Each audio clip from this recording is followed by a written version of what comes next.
Sovereignty and Counter-Sovereign. Why the Americans Should Deepen Their Enemy Analysis. By Arend Heinlein. Introduction.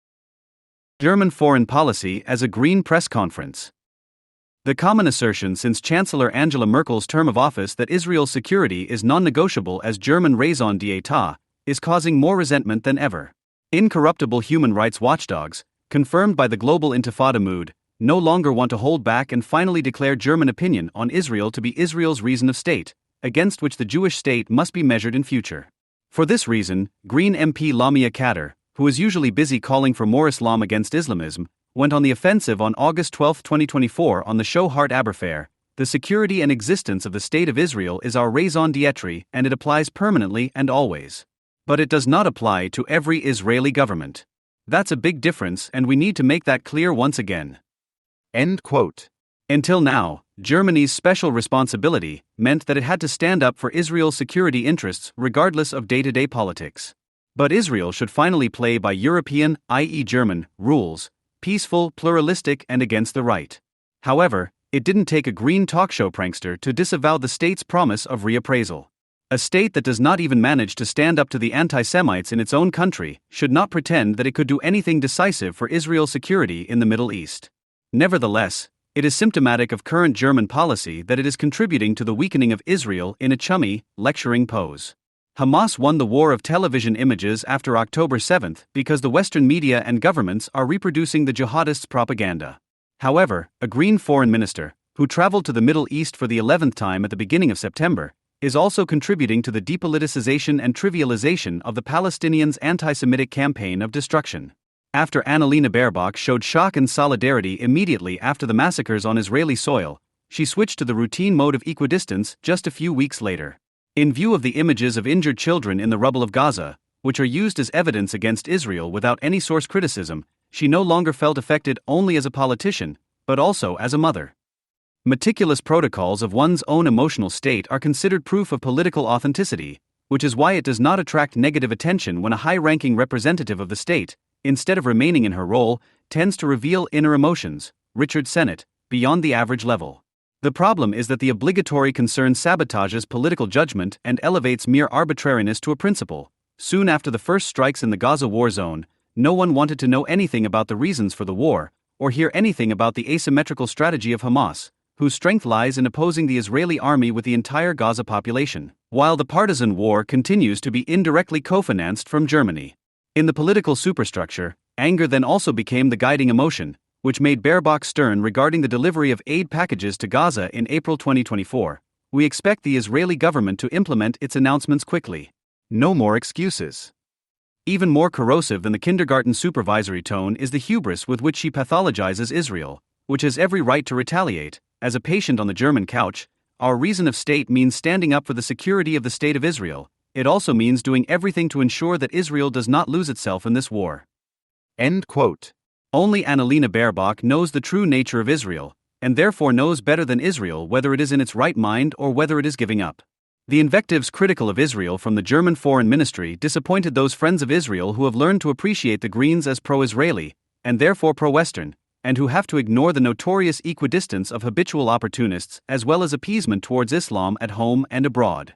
The Greens have transformed themselves, but this is not a political success story in which sinister esoterics have successively become westernized, contrary to what is usually reported in the humorous history of bearded wool sweater wearers.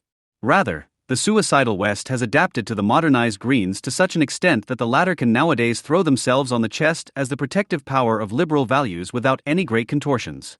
In their early days, the Greens focused on environmental and homeland protection, ranging from ecologically interested neighborhood networks to nonpartisan socialists and folkish spiritualist rural communards.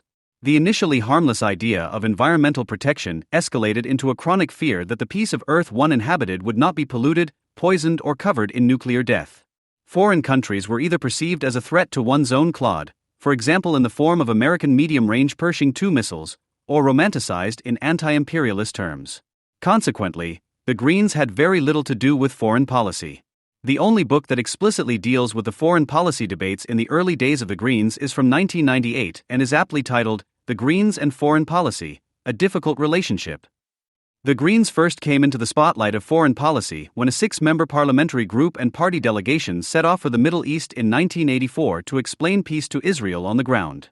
The delegation had drawn up a final declaration before the start of the trip, which was made public during the trip. It stated that the Israeli government would bear full responsibility for the looming bloodbath in the Middle East if it did not change its policy decisively. At the final press conference in Tel Aviv, Jürgen Rientz, head of the group's delegation, spoke of the Palestinians as victims of the Nazi victims. In a clarification that became necessary, the group rejected any comparison between the Israeli occupation policy in southern Lebanon and the terror of the former German Nazi regime, because the struggle of the Palestinian people is done a very bad service with such comparisons. How nice, but it didn't help.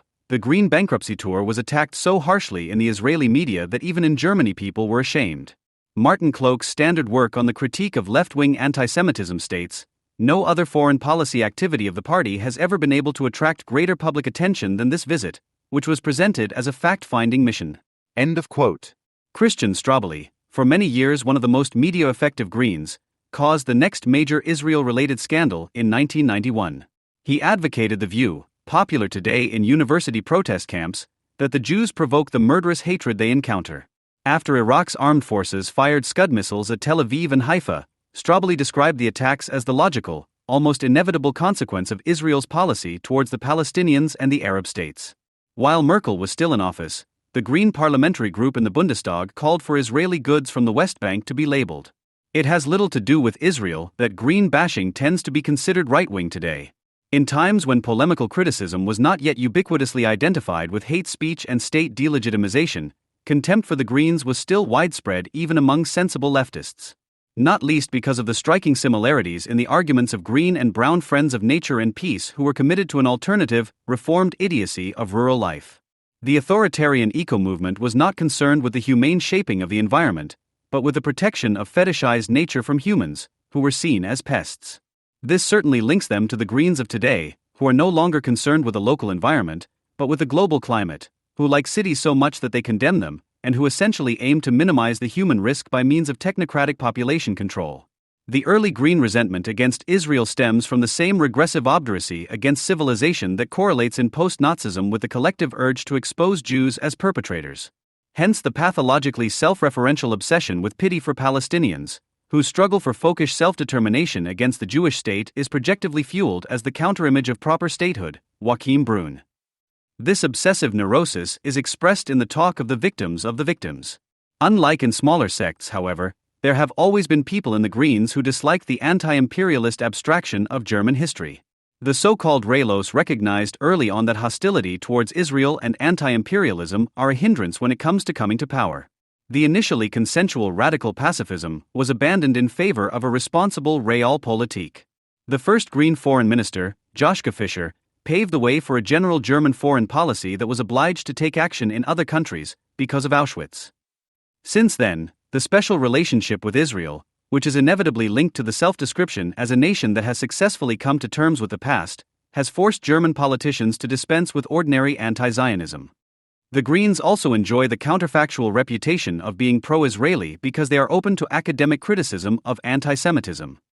Among younger Greens, anti-German theoretical set pieces have long been part of the basic knowledge in the fight against group-focused misanthropy, while conversely anti-Germans, in their efforts to criticize Germany no longer as the spearhead of counter-enlightenment in the West, but as part of the West to be preserved, now often sound like the extra-parliamentary arm of the Greens, which is rather embarrassing. The fact that anti-Semitism conferences and historically sensitive empty formulas are characterized by their uselessness can also be observed in Baerbock's increasing radicalization, which now combines phrases of solidarity with Israel with a traditional Strobeli sound.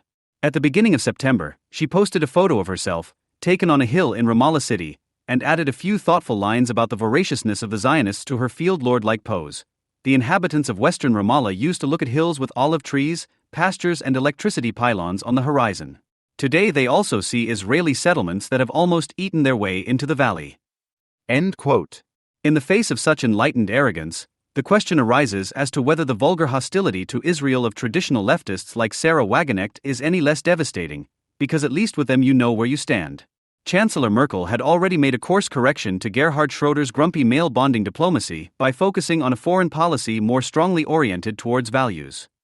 According to Merkel, we do not want to remain silent about human rights violations against anyone in the world, no matter how hopeful our trading partners or how important countries are for stability and security. End quote. The widespread neo-Micheism, according to which the brave Democrats face destructive populists and authoritarians in the final battle, is also becoming increasingly rigorous in German foreign policy. The intention is to harmonize values and interests in such a way that sustainable trade relations make the world richer, but above all better and ultimately CO2-free.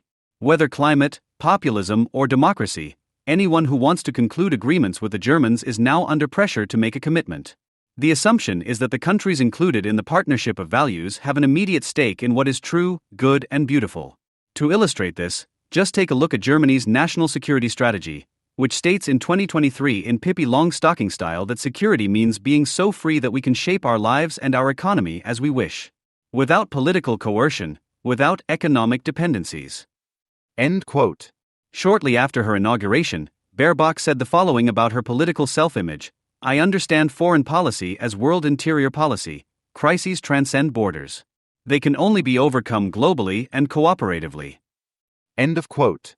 The vocabulary introduced by the peace researcher Karl Friedrich von Weizsäcker before Jürgen Habermas polished it up as a paradigm for post-national governance resonates with the will to manage the deregulated accumulation regime across borders. The Greens feel called to morally enforced regulation. Their competencies include unconditional strength of will, which is expressed, for example, in the fact that they are not even irritated by the failure of their planned fantasies within Germany's borders. Meanwhile, the instrumentalization of global crises and wars for national labor and social policy is a reliable side effect of such policies. For 30 years, the mobilization for competition on the total world market has been enforced with reference to the unavoidable demands of globalization. The global climate is decided in Germany, and in recent winters there has been a cross-party opinion that the belt must be tightened because of Putin. Political events outside Germany are thus perceived almost exclusively as an extension of Germany's own problems, while behind the pseudo-humanist moralism lies the voluntarist view that politics can override both the laws of capitalist production and the objective competition between states. In this sense, world interior policy is a title for the renunciation of predictable foreign policy and a domestic policy that serves the national interest in a reasonable manner, fueled by a megalomaniacal desire for global happiness. This self-referentiality explains the retreat of classic diplomacy, whereas in the old Federal Republic, for example during Helmut Kohl's time in office, so-called quiet diplomacy was cultivated, for which it was constitutive that only the results of the intensive negotiations usually reached the public. Today the later tweeted, "Camera appearance of the negotiating partners seems to be the actual purpose of the meeting." As right as it is for Baerbock to reproach her Chinese colleague on stage, the staging is based on the fact that, apart from a brief phase of Chinese offense, the whole thing remains inconsequential at intergovernmental level. The fact that the Greens, in particular, have been inspired by Chinese totalitarianism and its destruction of all privacy and individual freedom of choice in their games to implement climate, energy and health policy goals into the everyday lives of citizens is not even considered. Left-wing and especially green politics are no longer characterized by the demand for more time and a greater share of social wealth for all. Instead, they offer permanent meddling in private affairs, more control thanks to digitalization, and the demand to tighten our belts even more in order to overcome the crisis. The world interior policy is also a reminder to all privileged people who are too lazy and lack empathy for global progress. In a series of articles in the Frankfurter Rundschau, now published in book form, which aimed to sharpen the concept of world interior policy, Ulrich Beck proclaimed years ago that in the age of world interior policy, the legitimacy of ignoring foreign suffering was dwindling, because the new information flows ensured that people almost everywhere were aware of what was happening in other parts of the world. Of course, this is not possible without Nazi relativization. Quote, "We reproached our parents. How could you not know about the atrocities committed by the Nazis? Today, thousands die at the EU's borders, millions of children starve to death every day. But we look the other way. That is trivial and deeply outrageous at the same time." End of quote.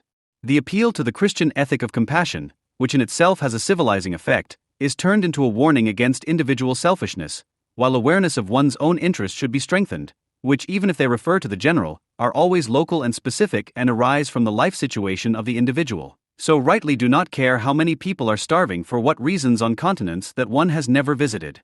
Nobody wonders what the social basis of looking and wanting to help should be. Christianity is being scrapped with relish, and the labor movement, in which at least rudimentary forms of international solidarity were cultivated, is politically dead. Unconcerned by this, Germany expects the European states not to even entertain the idea of going it alone nationally. The moral leader is trying to set the tone in supranational institutions such as the EU and the UN in order to increase its own influence through the power of the supranational. For the time being, the relevant protagonists in global politics include NGOs, which have a reputation for not pursuing their own interests but for competently improving the world. They are Germany's natural partner, especially as they are able to build up pressure. The practice of NGOs is a consequence of the outsourcing of state tasks on a global level. They act as a substitute for sovereignty where the will and the money are lacking to abolish naked misery and brutal injustice. Their job is to take over the administration of misery in cooperation with the dominant forces on the ground, which, despite all the aid packages, amounts to the subsumption of individuals under the domination of local rackets. What the green middle class sees as a grassroots democratic world interior policy means the cementing of conditions in which socially institutionalized mediations are successively liquidated. Post-nationalists suppress the fact that the rights of people and nations are worthless if there are no sovereign states to protect them. Thus, in the name of Western progressive values, a global order is being helped to break through, which means the end of nation-state legal guarantees and predictability. Nothing testifies to the misery of global governance, as much as the fact that the preachers of borderlessness, whether the International Court of Justice, the UN, the WHO or various NGOs, cultivate united hatred of the Jewish state, which protects its borders and sovereignty against the anti-Semitic hordes. German government personnel are now perceived by large sections of the, especially international, public as a panopticon of embarrassment. Despite the blunting effects of political dilettantism, Annalena Baerbock continues to attract attention in a special way.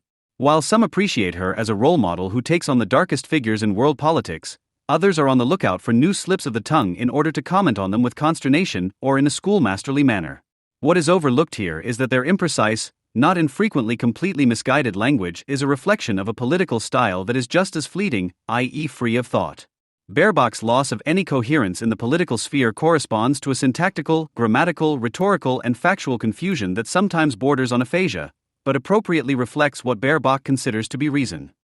Journalists from the Tagesschau, who value Baerbock as an authentically rebellious defender of the West, probably mean it as a compliment when they credit her with making up for manifest deficits with a lot of heart. Quote, although her grammar occasionally stumbles, instead of losing herself in diplomatic phrases, Baerbock often tries to put people at the center. End quote. In postmodern capitalism, pseudo-humanity has a compensatory character. Unlike the citizen, a human being is nothing but a human being and therefore a maneuvering mass for some and material for propaganda for others. When the German middle classes talk about humanity, they are referring to others, namely those who should remain a few steps below them, whereby the fear that they themselves could be affected does not go away.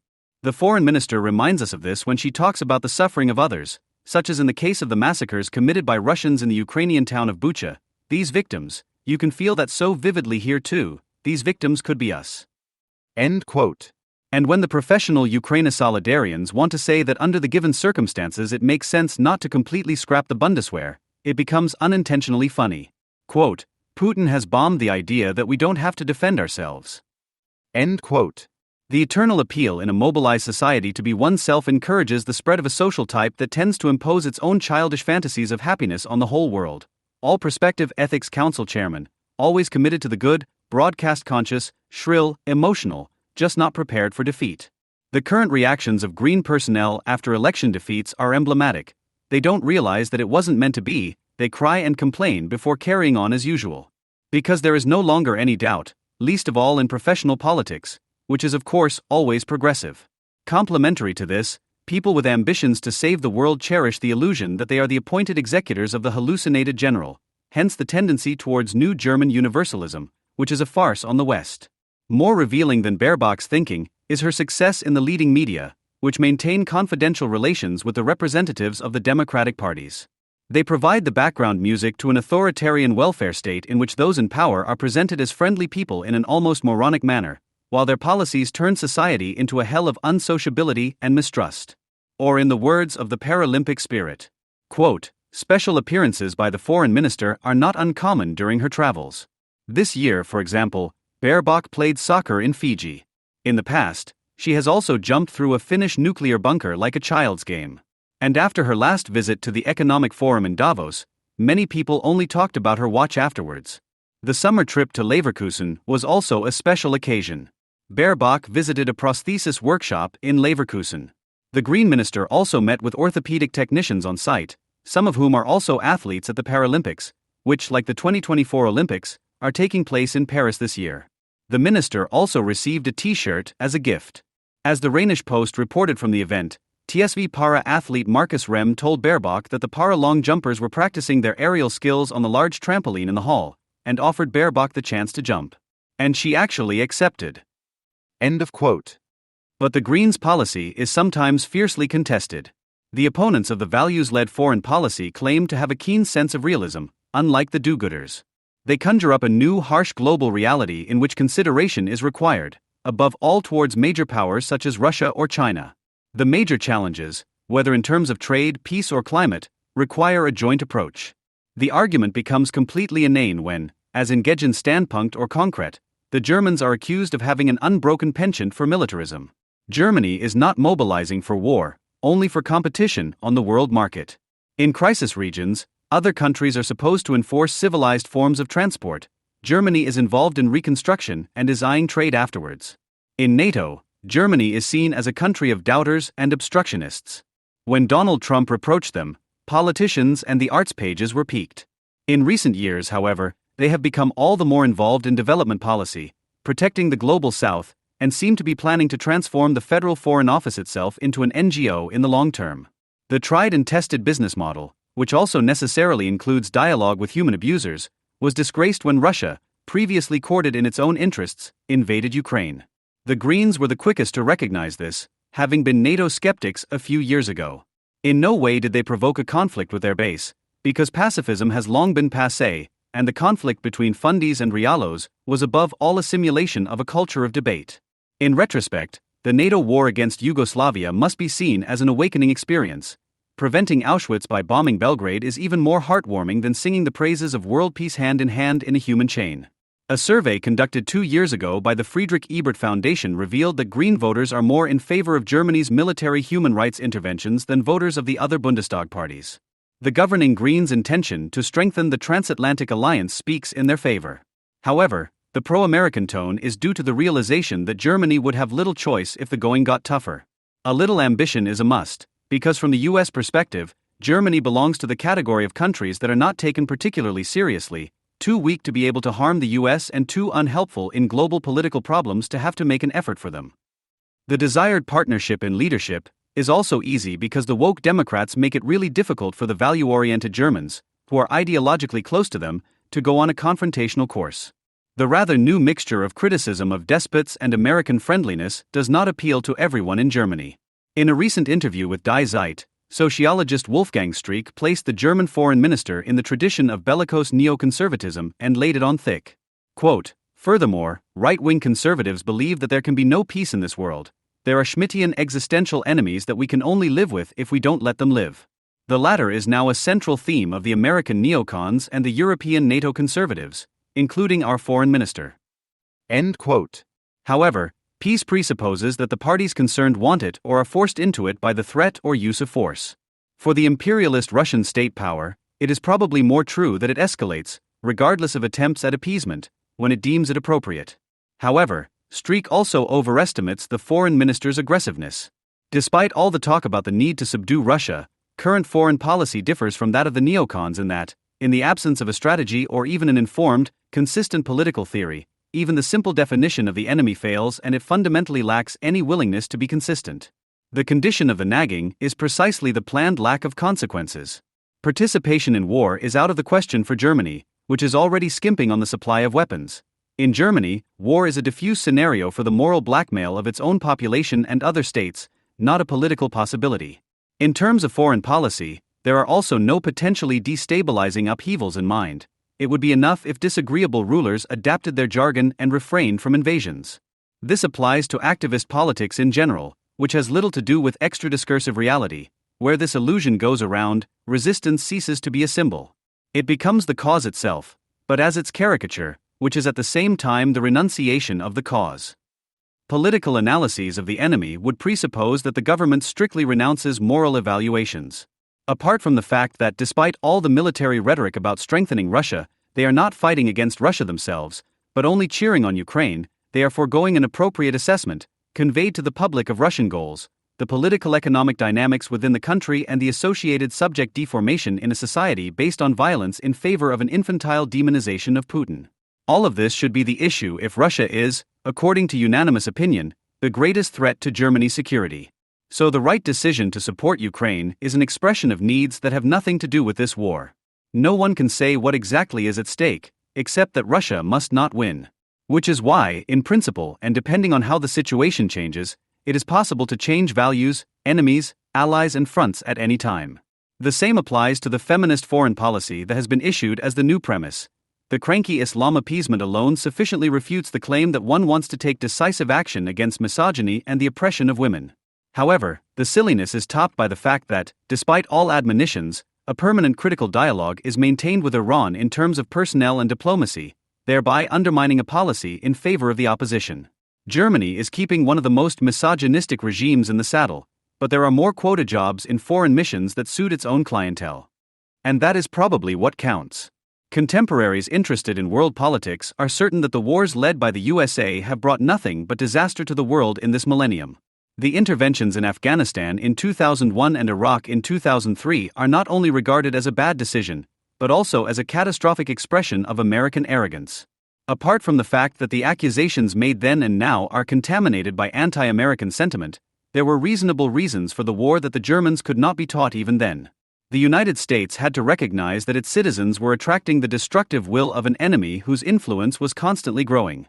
The terrorist attacks on September 11, 2001 claimed 2,996 lives, which the terrorist gangs and their supporters saw as their greatest triumph to date in the world war against the infidels.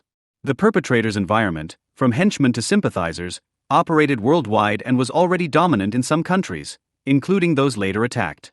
Further attacks had to be expected, and the decision was made in the well-understood national interest to strike back in an appropriate manner. The pictures of George W. Bush and firefighter Robert Beckwith, who died earlier this year, in front of the destroyed World Trade Center are unforgettable. They show the president with a megaphone in his right hand, his left arm over the fireman's shoulders. Bush's message was not only directed at the assembled firefighters searching for survivors in the rubble. I can hear you, the whole world can hear you, and the people who brought down these towers will all hear from us soon. End quote. It was about retribution, but above all about defending the achievements of freedom, of which the citizens of the United States are proud for good reason. In his second inauguration speech on January 20, 2005, George W. Bush reaffirmed the goals of the war. Quote, as long as entire regions of the world suffer tyranny and feed its resentment, as long as people fall prey to ideologies that preach hatred and excuse murder, violence will grow broader and more destructive, crossing even the safest border and threatening us mortally. There is only one historical force that can break the regime of hatred and resentment, expose the deceptions of tyrants and fulfill the hopes of the decent and tolerant, the force of freedom. Events and common sense allow only one conclusion. The survival of freedom in our country increasingly depends on the success of freedom in other countries. End quote. Even in the West today, one could no longer speak so pathetically of the power of freedom. The strategy was risky, the justification ambiguous. The fact that the US government of the time, as an actual world power, attributed the state of the world to the enemy without exception was, of course, only half the truth. The murderous madness is not identical with a capital relationship, but has political economic preconditions that neither the liberals nor the conservatives want to know anything about. Bush's definition of the enemy, however, caused his defeatist partners in Germany to keep their distance. The Red-Greens saw that the time had come for an anti-American revolt. It was a good fit. With the help of newly awakened anti-American community feelings, it was possible to distract from the Red-Green policy of social cuts. Joschka Fischer, who was somewhat more cautious than Chancellor Schroeder in determining Germany's course at the time, believes in retrospect that he was right. The Americans had destroyed trust in the Islamic world and were therefore responsible for the ongoing devastation, as if they could not do it alone. Quote, a new, better world suddenly seemed to have become possible, a world in which dictators and bloodthirsty warlords could be put to shame, thanks to the latest weapons technology at minimal human and material cost. In fact, this strategy amounted to nothing more than a further attempt at those utopias of world improvement that promised to make the world better by first making it worse. End quote. Nevertheless, the USA overestimated its own possibilities. It did not reckon with the resistance in Western countries. It was too optimistic to assume that the majority of the inhabitants of the intervention zones wanted more freedom and less Quran and therefore welcomed the initial American strikes as the beginning of new power and living conditions. As a result, the fanaticism of the suicide warriors was capable of permanently demoralizing a regular army. However, Fisher criticizes precisely the most sympathetic aspect, namely the intention to overcome the brutal human oppression together with those oppressed by the regime. Contrary to assurances to the contrary, the Greens, whether in their old peace movement guise or as value-driven technocrats, are in favor of the right to folklore, but not of the abolition of untenable conditions. Nietzsche came up with the idea that the high-minded preachers of morality were looking for evil in order to present themselves as the complete opposite. Those good guys, and little has changed in this respect, show the most inventive consideration, self-control and tenderness in their mutually monitored behavior towards one another. But they can also be different, as can be observed in the present, for example, when the community of Democrats would prefer to pull up the wall again against the Aussies who have remained foreign. Quote, on the outside where the foreign, the alien begins, they are not much better than unleashed predators. They enjoy freedom from all social constraints, they hold themselves harmless in the wilderness for the tension that a long confinement and freezing in the peace of the community gives. End of quote. Moral criticism, following on from Nietzsche, wants to speak freed from morality, about the real power relations, as does Carl Schmitt, who promises his fans an unsparing view of the world. Many former leftists who have been pulled out of the theoretical hole into which they had fallen somewhere between the end of their studies and the beginning of their careers by reading Schmitt are attracted by precisely this, the newly discovered bravery in the bold and, above all, unsentimental reconstruction of harsh reality, which is teeming with conflict, hostility, and decision. Schmitt was disturbed by the ubiquitous presence of values where, in his opinion, they did not belong, namely in the law. In his text The Tyranny of Values, which is based on a lecture given in 1959 as part of the Ebracher Ferien Seminar, initiated by Ernst Forsthoff, Schmitt exemplifies the difference between values and rights. He attributes the boom in the idea of values to a post-Christian, and therefore anti-Catholic, self-deification of man. In contrast to the Federal Republic's normative interpretation of the Constitution, it is the task of the legislator and the laws it enacts to determine mediation through predictable and enforceable rules and to prevent the terror of immediate and automatic enforcement of values. The struggle of the advocates of values amounts to the opposite and has, with compelling necessity, something activist about it. Virtues are practiced, norms are applied, orders are carried out, but the values are set and enforced. Whoever asserts their validity must assert them. End of quote. This is not only true, but also topical, as a glance at the Democracy Promotion Act shows, as does the demand made by the Greens after the last election setbacks to set up a task force for the protection of democracy. The Office for the Protection of the Constitution has long been concerned not only with violent or already delinquent enemies of the state, but also with unwelcome political opponents in general. The former Nazi lawyer Schmitt, whose state was defeated by the enemy in 1945, scandalized the fact that moral judgments and political judgments are made at all. Quote, in the hierarchy of values, on the other hand, other relations apply, which justify that the value destroys the unvalue and the higher value treats the lower value as inferior. End of quote. By rewarding evil with evil, our earth is transformed into a hell, but hell into a paradise of values. History has proven the opposite. It is not a show of strength, but a reasonable insight that there are people committed to absolute evil who, as long as they are allowed to hope for victory, will carry on and can only be stopped without sentimentality by using the means at their disposal. Sometimes only death will cure them. Schmitt attacks the early FRG and refers to the USA's universal understanding of international law, in short, Victor's justice. Even some of his students have noticed that he was unable to make similar judgments about the Nazi system of values. What remains is larmoyance. Quote, all consideration for the opponent is lost, indeed it becomes worthless, if the fight against this opponent is a fight for the highest values. End of quote. Moral critics sometimes fail to notice that their own moral impetus, the gesture of unmasking with which Schmitt confronts unfairness, is in no way inferior to the moralism they oppose. Eberhard Straub updated Schmitt's thoughts a few years ago. Quote, for the Americans, evil is always active outside their happy island. NATO subscribes to this assumption and thus elevates itself to the realm of the good and noble, who are called to drive out evil in the world. Self-empowerment inevitably leads to the self-righteousness of the guardians of values led by the United States. End quote. Straub was already mocking the alienation towards Islamic customs that still existed in European societies when the term anti-Muslim racism had not yet been invented. In general, the anti-universalist right seems to be as allergic to the West as only the post-colonial psycholeft. The military attempts to overcome Islamic barbarism in a number of particularly agitated countries have failed. Within the Western states, sheer self-hatred and doom-mongering are causing annoyance and resentment. Fueled by global competition, regulatory techniques are emerging that are liquidating the freedoms that were once essential to the West and that even communists have always defended as conditions for the better. At the same time, the multipolar world order that is being touted everywhere is actually emerging. In it, the former world hegemon, the USA, is retreating, while new power blocks are emerging and economic dependence on the West is dwindling. The post-American world is also the dream of all anti-Westerners in the West, who march separately but strike together as an international front of crisis-inspired ignorance, who wish for conditions in which the collective puts the individual in his rightful place. And those who tick like this have no fear of contact with Russian, Chinese, or even Islamic conditions, which Wittfogel summarized not by chance under the critical term Oriental or Asian despotism. It speaks for a worrying loss of political judgment that no one notices how the everyday promotion of obscure identitarian tribal ideologies, infatuated with diversity and multiplicity, amounts to the exact opposite of the universal idea of humanity that one claims to defend in foreign policy. The re-archaizing disintegration of the species into identitarian communities, which all demand respect for all kinds of foibles, has the advantage for the ruling class that people who are fully fixated on skin color, religion, gender, or the like do not pose the class question. Hence the diversity spectacle, the anti-discrimination reports as adequate contemporary documents of the transformation of politics into anime. German refugee and migration policy has contributed more to the spread of anti-Semitism than any SYLT snobs or seminar contexts from the AfD environment. The debates following Islamic attacks show one thing above all: a cowardly caving in to political Islam and its enforcers, who are made to understand under the guise of neo-urban coolness that they have long since capitulated. Far from the state-supporting milieus that set the tone, opinion of Islam in European countries is overwhelmingly negative.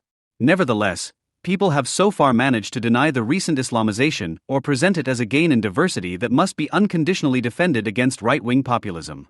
And the same applies to both the woke and the right-wing Islam appeasement.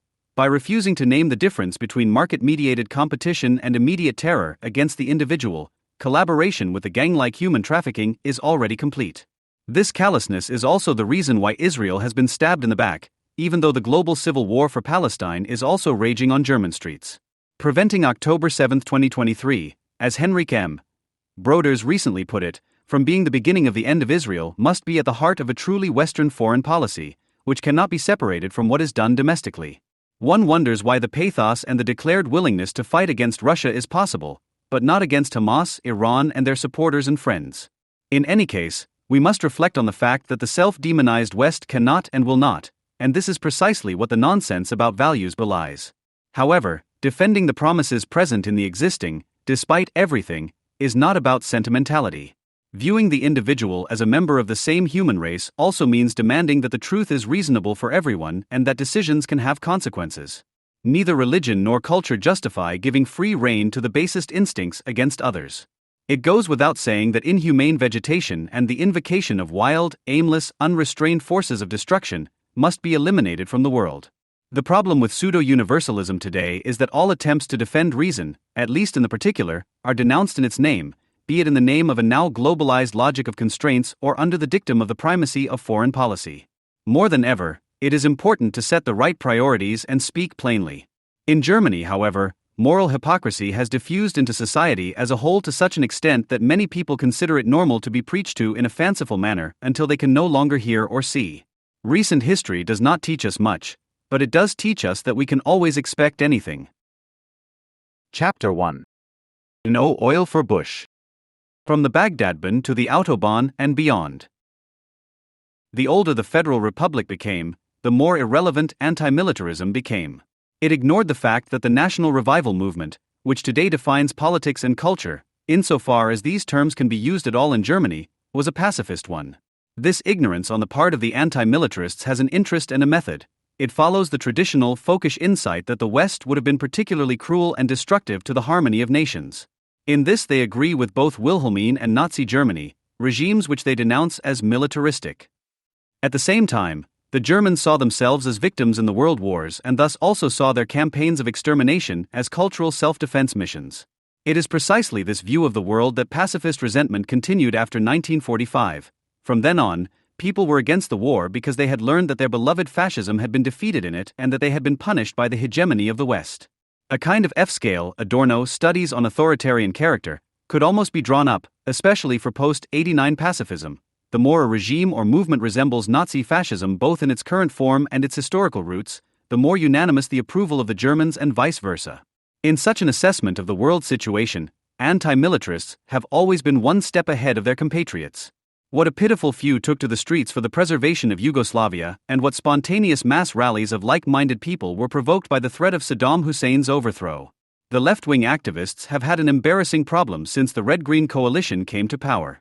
Their anti-militarism, which they used to sell successfully as a synonym for system-oppositional anti-Americanism, has not only become an official government line, but has also become so popular that no amount of grumbling from the population would create any distance from the official statements of the Chancellor's office.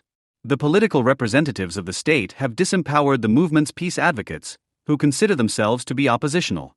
Since then, anti-militarism has simply been the same as conformism. Some people have long since made no secret of this and are vying for a job as a red-green political advisor, Jürgen Elsasser, for example. In his book Der Deutsche Sonderweg, the German Sonderweg, he argues in all seriousness for a Paris-Berlin-Moscow liaison not as the core of a military axis, but as a knot in a Eurasian peace network, and gives the Gallwitzer of the day. The German Sonderweg, continued since reunification in alliance with the USA, is a path to disaster. Breaking with America is the order of the day. End quote. So there we have it. The Americans are to blame for Germany's special path, a path of fate that can only be abandoned by turning away from and openly confronting American fascism. In this way, one qualifies oneself for the political work of a carnivore in the sense and on behalf of somewhat more subtle keyword givers, Habermas and Derrida, for example. In a jointly written pamphlet for Core Europe and Against Americanism, they state, among other things, that the avant-garde Core Europe must be the locomotive and become capable of acting externally in order to prove that in a complex world society not only divisions count, but also the soft power of negotiating agendas, relationships, and economic advantages. Because, in this world, it does not pay to focus politics on the stupid and costly alternative of war and peace. End quote. But German leftists would no longer be model Germans if they did not try to deny this obvious reality through more than daring interpretations. Efforts as detective-like as they are imaginative fill the pages of the two hostile sisters with the initials JW, all of which are intended to prove that, despite all the public quarrels, there is still a principled alliance between the imperialists. In spring, for example, Junge Welt claimed to have heard a Hun speech from Schroeder's mouth. But this is too outrageous for some. They prefer to rely on the second variant of German denial of reality, unshakable adherence to principle, and although they gleefully concede a conflict between the Western powers and core Europe, they qualify it as a conflict between similar and comparable interests of power blocks. In order for genuine pacifism to continue to present itself as oppositional, it must be possible to expose the pseudo-pacifism presented by the German government merely as a temporary tactical maneuver. It is simply based on the premise that German foreign policy is in truth not significantly different from American foreign policy and that a mysterious and perfidious dual strategy of war and peace determines foreign policy. Such unshakable anti-militarism completely ignores the fact that Clinton is no longer in office, who provided military cover for Germany's ethical and ethnic Yugoslavian campaign for a few years in the mistaken belief in a partnership in leadership, and that Germany's and America's allies and opponents differ substantially on the conscious F-scale. All the more greedily, it pounces on evidence to prove that Germany indulges in the same nefarious militarism as the US. The new defense policy guidelines of the Bundeswehr VPR, which replaced those of 1992, are to provide such urgently needed proof. The Guild is jumping at the new guidelines with relief, as it is convinced that it can finally ride its hobby horse again without being suspected of being an ordinary conformist. The model anti-militarist Tobias Pfluger, for example, one of those who spend the whole day dealing with nothing but militarism, has read from the guidelines that the further global political rise of Germany is a done deal. Citing militarism experts, the Ami-Zionist newspaper AK reports on a binding basis for the unlimited deployment of the Bundeswehr against every conceivable target for every conceivable duration and in every possible intensity. Aggressive military program, German interests, unbounded, unleashed, headlines the Junge Welt on the same topic. The DFGVK involuntarily admits that the VPR simply have to fulfill what insecure anti-militarists have been longing for years, regardless of the actual text. Quote, even without elaborate text analysis, the guidelines are easily recognizable as the most aggressive German military program since the Second World War, as Jürgen Graslin, the federal spokesman of the German Peace Society, United Opponents of War, DFGVK, called them Junge Welt, May 22, 03. In 1992, too, there was a false undertone in the outrage triggered by the VPR at the time. The much-quoted passage about maintaining free world trade and unimpeded access to markets and raw materials all over the world was intended to characterize reunified Germany as an aggressive militarist that wanted to make a grab at the poor Third World. A devastating miscalculation that can be explained more by concern for the consistency of the left worldview than by knowledge of German foreign policy or collective states of mind. The alliance with anti-imperialist folkish currents, which was called the Alliance of Young Nations under National Socialism, also determined German foreign policy in 1992, despite all the anti-militarist chatter. Why do you need the Bundeswehr if the Neo-Ustasche regulated everything and proliferation could be sold as a dialogue of cultures? The captious VPR statements that had previously served as a soundtrack for the partnership in leadership, while the armament and diplomatic legitimization of ethno-terrorists was being pursued everywhere, can no longer be found in the new VPR. Comparable passages on an immediate political economic interest that is also defined as a Bundeswehr mission are nowhere to be found in the current guidelines. They are limited to generalities discussing the role of the Bundeswehr, as if it were no longer the sovereign's ultimate instrument of force, the army of citizens in uniform, but an independent ethical institution that constantly sends beautiful resolutions into the world in the manner of a UN youth camp, far removed from business and politics. In fact, the guidelines reflect what has long been a successful German model that wants to be at the forefront, always close behind the world's number one power. The aim is to embody a counter-sovereign that presents itself as the conscience of the world and, for the time being in the moral fast lane, tells the Americans who has the moral right and the peoples of the world on their side. In this way, the talk of the German way repeats precisely the imperative that the GDR under Walter Ulbricht issued in a different context as the socialist battle cry against the FRG, overtake without catching up.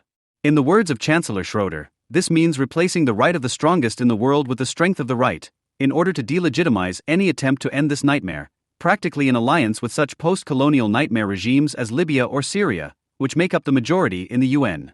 The fact that strengthening the UN would lead to the destruction of Israel need not be openly stated. It goes without saying under the rule of the Schroeder right. It is not surprising that the VPR does not reveal any concept that emphatically relies on the military card. For example, it states that German defense policy is decisively shaped by the multinational integration of the Bundeswehr within the framework of a foreign policy geared towards European integration, transatlantic partnership, and global responsibility. European integration, transatlantic partnership, and global responsibility contradict each other so clearly that the juxtaposition of such contradictory requirements probably only expresses the desire for more multilateralism and is intended to underline the moral counterpower to the presumed unilateralism of the Americans, because of which one can simply do without an independent military concept. This leaves a lot of room for interpretation, states the Süddeutsche Zeitung, May 22, 03, due to the lack of strategic military statements. Quote, Germany's new defense policy guidelines play in a different league than their sisters from Great Britain, France, and above all the USA. In places, the paper reads like a study by a Peace Research Institute, in which the answer is missing at the crucial point: what to do if an aggressor does not bow to the wishes of the international community. End of quote. What Süddeutsche cannot understand, the decisive point is not missing, it is the center of the strategy as a blank space. When the German Ministry of Defense's explanatory text accompanying the guidelines states that Germany's ability to act in foreign policy is tied to efficient armed forces, this statement only fulfills an alibi function. For it is not wars that are to be won, but the post-war period. At the same time, however, in relation to the USA, this means repeatedly pre-programming its own failure on warlike terrain for an indefinite period of time, i.e. beyond police-like tasks such as in the former Yugoslavia or Afghanistan.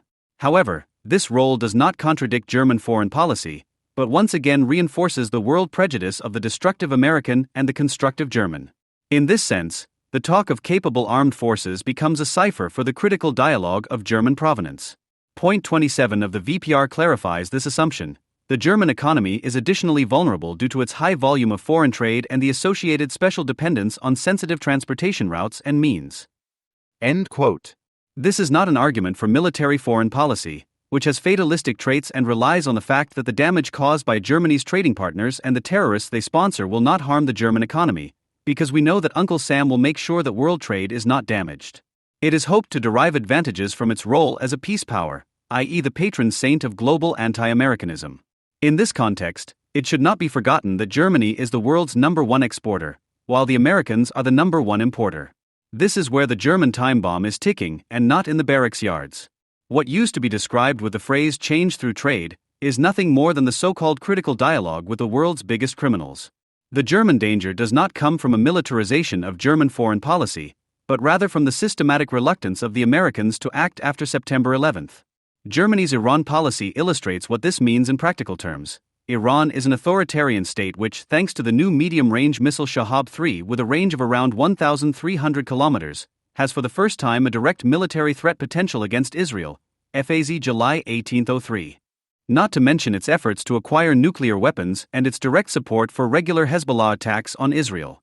This example clearly shows the interlocking of ideology and immediate material interests of German foreign policy.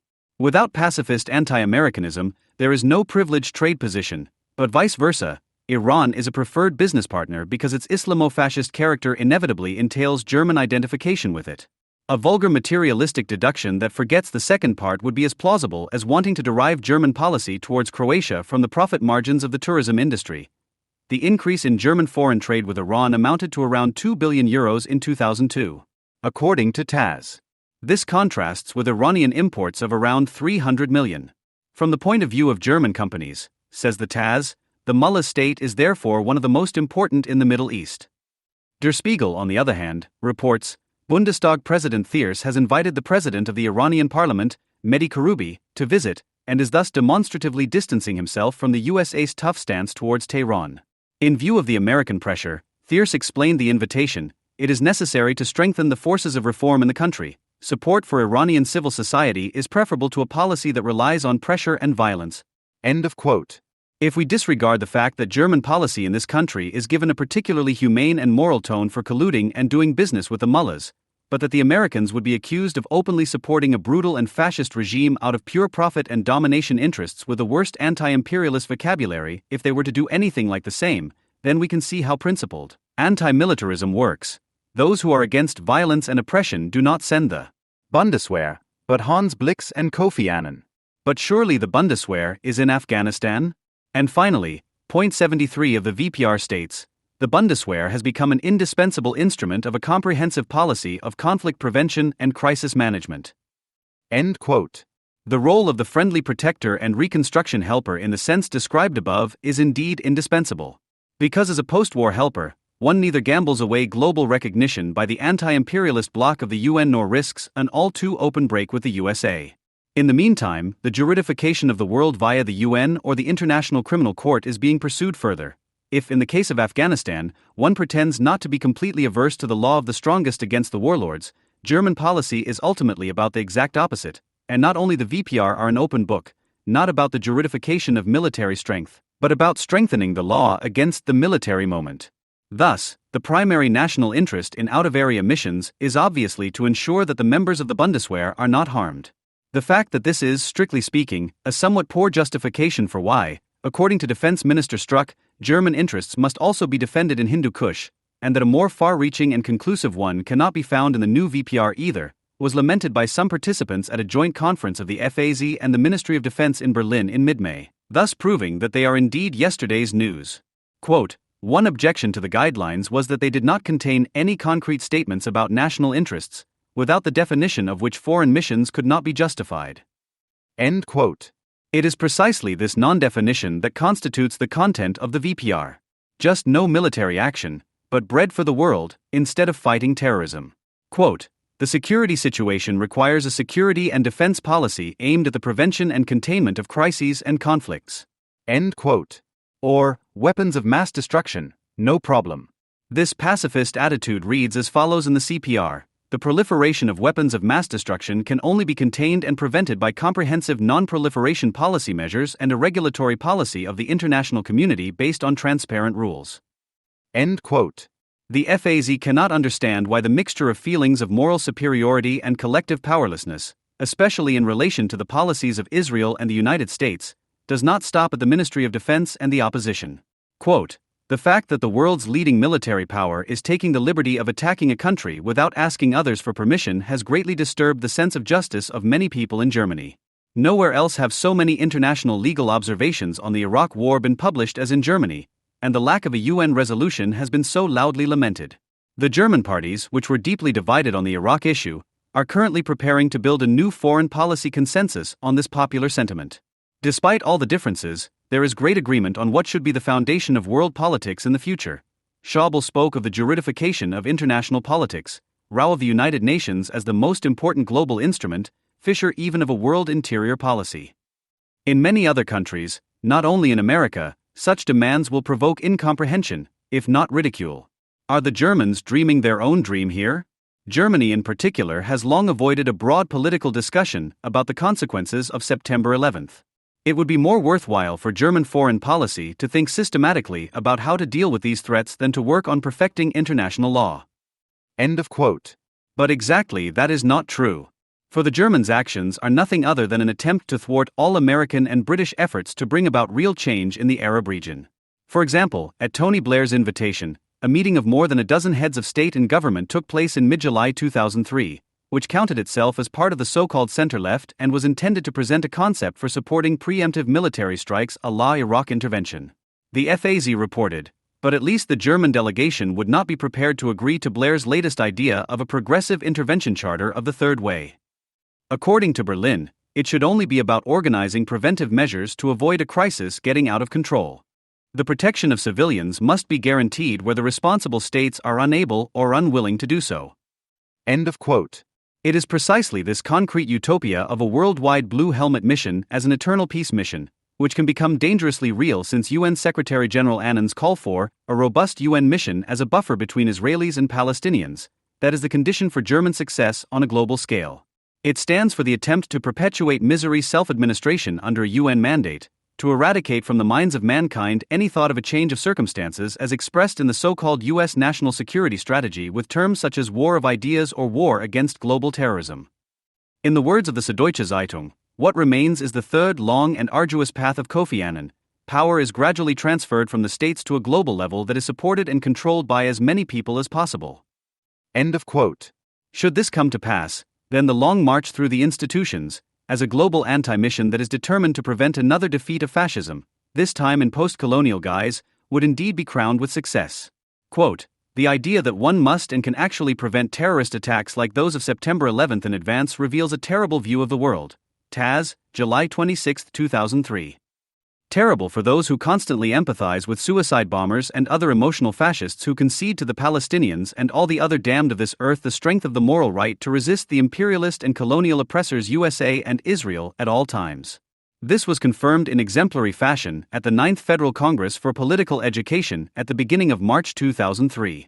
Under the quintessentially German title Dialogue of Cultures, Politics, Justice, Human Rights, around 1,000 educators and other civil servants met there to dispel the last doubts about the Republic's willingness to engage in dialogue. As the Taz reported, there, the assembled educators impressively demonstrated what their hearts beat for peace and against George W. Bush and Ariel Sharon. Consequently, those speakers who branded the policies of the USA and Israel as the real cause of terrorism received the greatest applause. End quote. The fact that he does this with such virtuosity makes Joseph Fischer the darling of the Germans and their relatives in the evil spirit. It is not without reason that the thoughtful friend of Israel and the USA recommends himself to Syrian President Bashar al-Assad as a friend, and courts the Nobel Peace Prize-winning top terrorist Yasser Arafat specifically against Israel and the USA. You could say he does this on principle. This principle, which is also served by the new VPR, corresponds to the higher consecrations of an old Europe that Robert Kagan calls postmodern, and which the new defense policy guidelines experience as if by themselves. It is the combination of a world police force and a morally exalted and thus quasi-selflessly justified renunciation of military means, a constellation that gives Germany and its left an avant-garde function for the rest of the world. At the same time, the global will for self-discovery against Israel and the USA is the reluctance to change the world at all. In the Taz it sounds like this: even in crisis management, when only the use of armed forces can help, the emphasis must be placed on the post-war, which requires a complete reorientation of the capabilities as well as the consciousness of the intervention forces. End of quote. So it is not the declaration of war on criminal gangs and barbaric regimes that is important, but only the aftermath, the post-war. The Germans have experience in this, and this is also the horizon of their experience: how to win a post-war, i.e. how to remain a Nazi and become an anti-fascist at the same time.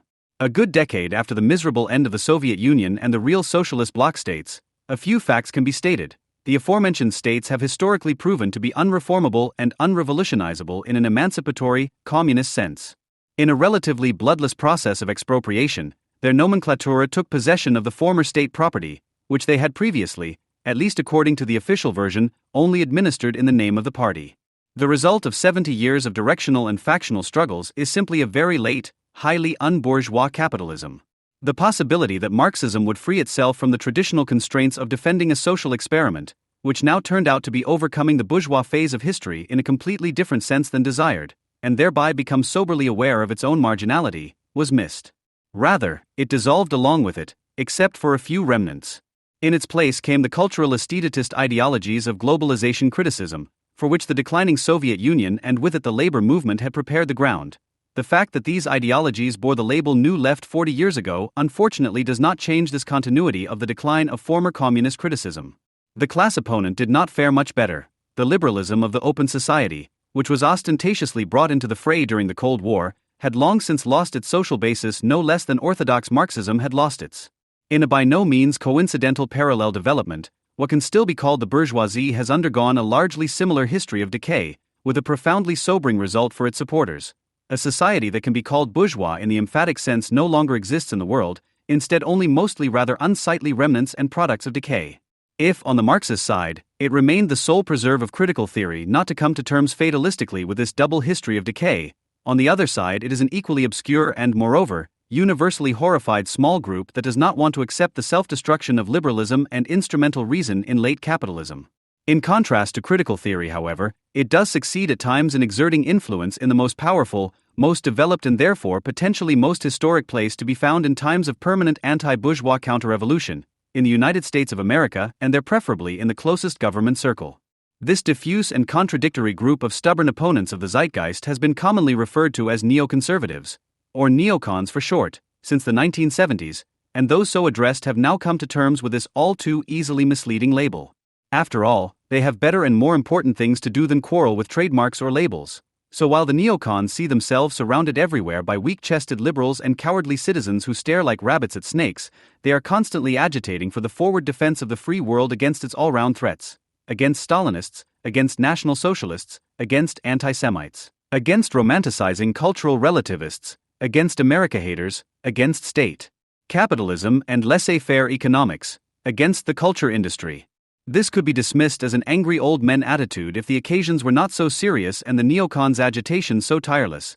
They are never satisfied with the results of their fight, they could always be more successful, they think, they are always discovering new dangers, new opponents. Yet with the collapse of the CMEA and the Warsaw Pact at the latest, the most important goal seemed to be within reach, as anti-liberalism could no longer stop the continuation of the American Revolution on a global scale in a nationalized form.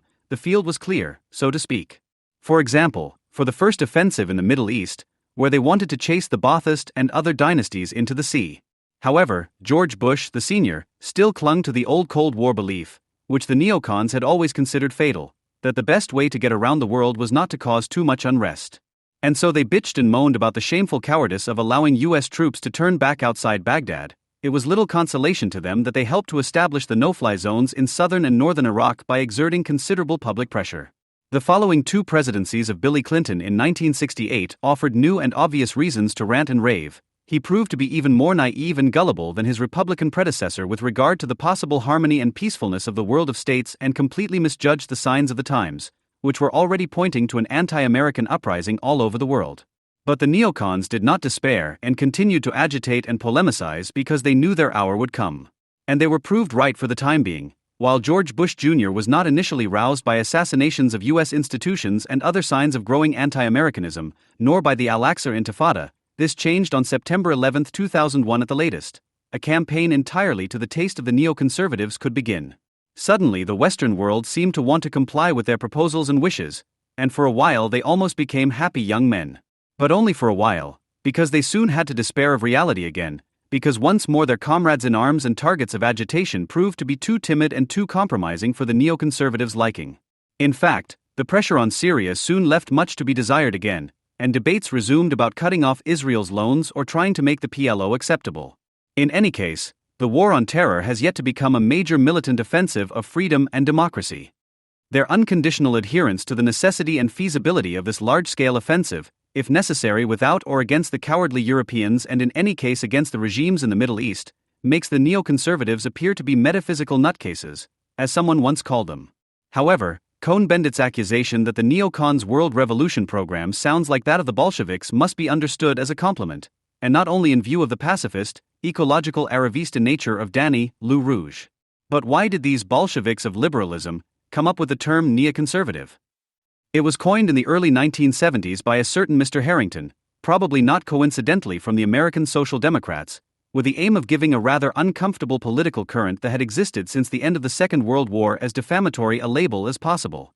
In the beginning, one could begin the story this way, was anti-totalitarianism or anti-Stalinism. However, the somewhat awkward term anti-socialism would be more accurate, as it brought together liberals, left-wing liberals, right-wing liberals and Trotskyists in the USA.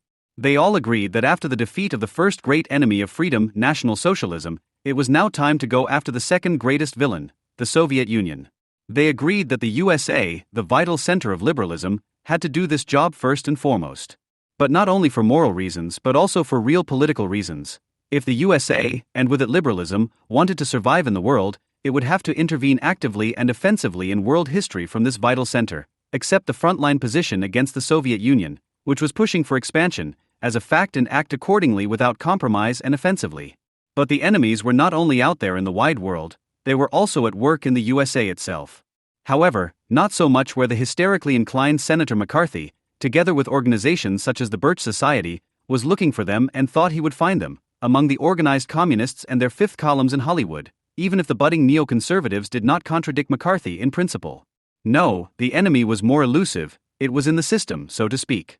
Liberal capitalism gradually seemed to want to undermine its own premises. The New Deal negotiated under Roosevelt, the American or non-European version of the welfare state, which they had all still supported, gradually produced more and more unliberal or anti-liberal results. At the latest, when the concept of the Great Society was announced in the 1960s after the rather pragmatic New Deal crisis response under Lyndon B. Johnson, a veritable war on poverty was to be waged according to plan by means of state subsidy programs. Social inequality of almost all kinds became the subject of anti-discrimination laws. What actually became disproportionately large in this war, especially by U.S. standards, was the bureaucratic apparatus. This grew and grew, people were gradually integrated seemingly completely into the state, less and less remained of the free market and the free play of forces, of the freely active individual. And for liberalism, this was always the prerequisite for the greatest happiness of the greatest number. On top of this, a so-called new class had formed in the course of this welfare state, which asserted its selfish self-interest at the expense of the common good. Social engineers, one may well call them with Adorno, administrative employees, social workers, planning officers, civil servants of all kinds, that class which, by definition, wants people to be the object and sets the larmoyant and pacifist tone everywhere in old Europe. In the USA, unlike in Europe, apart from Great Britain, it quite soon came under fire from those who were to be called neocons a little later. This new class did not want to give up any of the ground it had already gained. Instead, it constantly sought to conquer new territory in order to cure society of its various ills through targeted interventions, becoming ever bigger and fatter in the process and fulfilling the self-imposed task of remedying the social misery that the market produced of its own accord less and less. The social bureaucracy no longer functioned in a self-preserving way, it needed the misery because it was nourished by it. And such an increasingly sluggish system produces increasingly sluggish people who can hardly be mobilized to fight the anti-liberal enemy. This is how the neoconservatives saw it with anger and concern. These were roughly the two fronts that the later neoconservatives had opened up in the 1950s and early 1960s. But this was no cause for panic or drama for them. On the one hand, they still relied on the strength of the United States in economic and military terms, and on the other, they trusted that their view of things was not an isolated one, but would be shared, at least in broad terms, by the majority of the intellectual and political elites in the United States, especially by the party to which they all felt closest, the Democrats. But then came the time of revolt in the late 1960s, and a number of things happened during this period that later led Irving Kristol to answer the question of what a neoconservative was, a liberal mugged by reality. It was precisely the young people of Berkeley, Columbia University, etc., who were intended to be the future elite, who began to rebel or at least develop a rebellious gesture, the counterculture against the so-called establishment, against bourgeois values, against the exemplary nature of America, in short, against the America that the neoconservatives were banking on. These were no longer protests of the kind of the civil rights movement of the 1950s. in which many of the later neoconservatives themselves were involved and which still operated on a stable liberal basis, indeed saw themselves as liberal and bourgeois through and through. No, what was now brewing was what Marcuse all too hopefully and pathetically apostrophized as the Great Refusal, the desire to no longer participate, the rigid rejection of success and authority, the contempt for conventional democratic procedures, the conviction that the world could be made a better place not with but against America. The conviction that the main culprit for the great evils in the world was to be found in the USA became the most powerful. The danger of nuclear war, environmental destruction, poverty and misery in large parts of the world. The United States of America and its so-called criminal imperialism were now accused of this.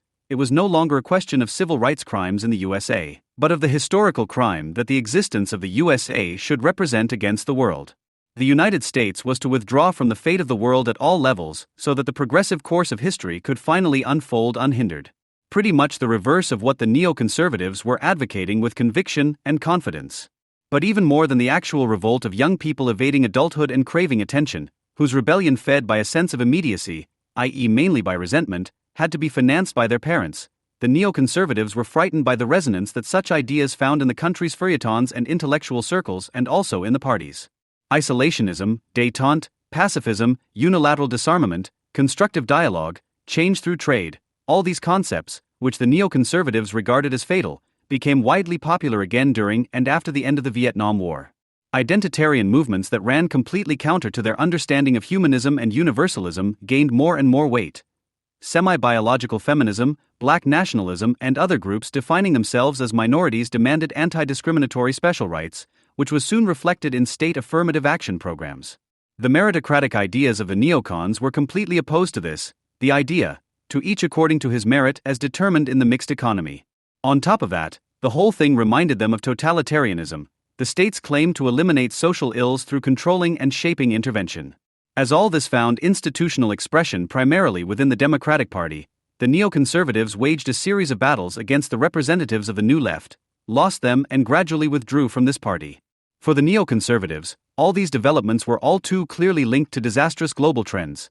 The neoconservatives were deeply and lastingly shocked by the completely unexpected link between the protests of the counterculture and accusations and attacks against Israel, which from the end of the 1960s onwards had been the focus of student protests, for example. The American Jewish Congress had played a leading role in supporting Martin Luther King's March on Washington, but now the slogans of black Muslims could be heard, "Run, pale Jews, run." Such slogans also echoed in the UN General Assembly. In the early 1970s, the avowed anti-imperialist Idi Amin introduced the Zionism equals racism resolution, which was approved by a large majority. Daniel Moynihan, the U.S. ambassador to the UN under Nixon, a Republican, summarized the consequences that the neoconservatives felt compelled to draw, and which have endured ever since, in the title of an essay, "The United States in Opposition." During this time, the international definition of the neoconservatives as enemies also changed. Although some, but not all, retained the containment and repression of the influence of the Soviet Union as their main goal until the 1980s, the collection of states known as the Third World increasingly came into focus, not least because of the situation in Israel. Very early on, the neoconservatives took note of the fact that this country was surrounded by declared enemies who must not be allowed to have their way, which is why the USA should endeavor, on the one hand, to prevent the ruling cliques there from coming into possession of major weapons, and on the other, to station troops in these countries in order to keep events there under control. However, it was not only the intentions to destroy Israel that they saw as threatening, but also the emergence of a new ideology in principle, anti-imperialism as a state doctrine. This seemed to them to be the driving motive behind the founding of OPEC, but also a binding force for the so-called movement of non-aligned states. A new form of states that were bound together by nothing more than a common declaration of hostility against the so-called First World and a self-definition as a collective of victims. The result was a kind of gang crime with blackmailing intentions that could not help but resort to naked, undifferentiated violence sooner or later. To complete the opposition, Europe was also already part of the neoconservatives' worldview at this time, as an unreliable shaky candidate, characterized by the ominous urge for neutrality and relativism and therefore either having to be written off or put under pressure in order to maintain a world that had not yet completely fallen apart at the seams. This perception of Europe has persisted to this day. If not radicalized, is Europe a threat? Asks Irvin M. Stelzer in the title of his article in Commentary from October 2001 and gives the following answer: Europe would like to be this threat, but will not succeed. This analysis gave rise to a non-dominant, but nevertheless always noticeable, let's call it a pragmatic secondary strand of the neoconservative tendency. Almost all neoconservatives overlook the fact that the developments of the 1960s and thereafter were not directed solely against the USA, but also against the Second Empire, against the Soviet Union, but not one of them. In 1968, Irving Kristol recommended in an article Memoirs of a Cold Warrior, whose title alone is telling, that now that the days of Stalinism were over, we should find a friendlier and more cooperative way of dealing with the Soviet Union, against the new breed of radicals who are spreading all over the world and represent a threat to our civilization and perhaps even our way of life. As much as they want to restore people's ability to judge between good and evil, the neoconservatives also stubbornly insist on the distinction between greater and lesser evils. With this view of things, even in the USA you quickly find yourself caught between two stools.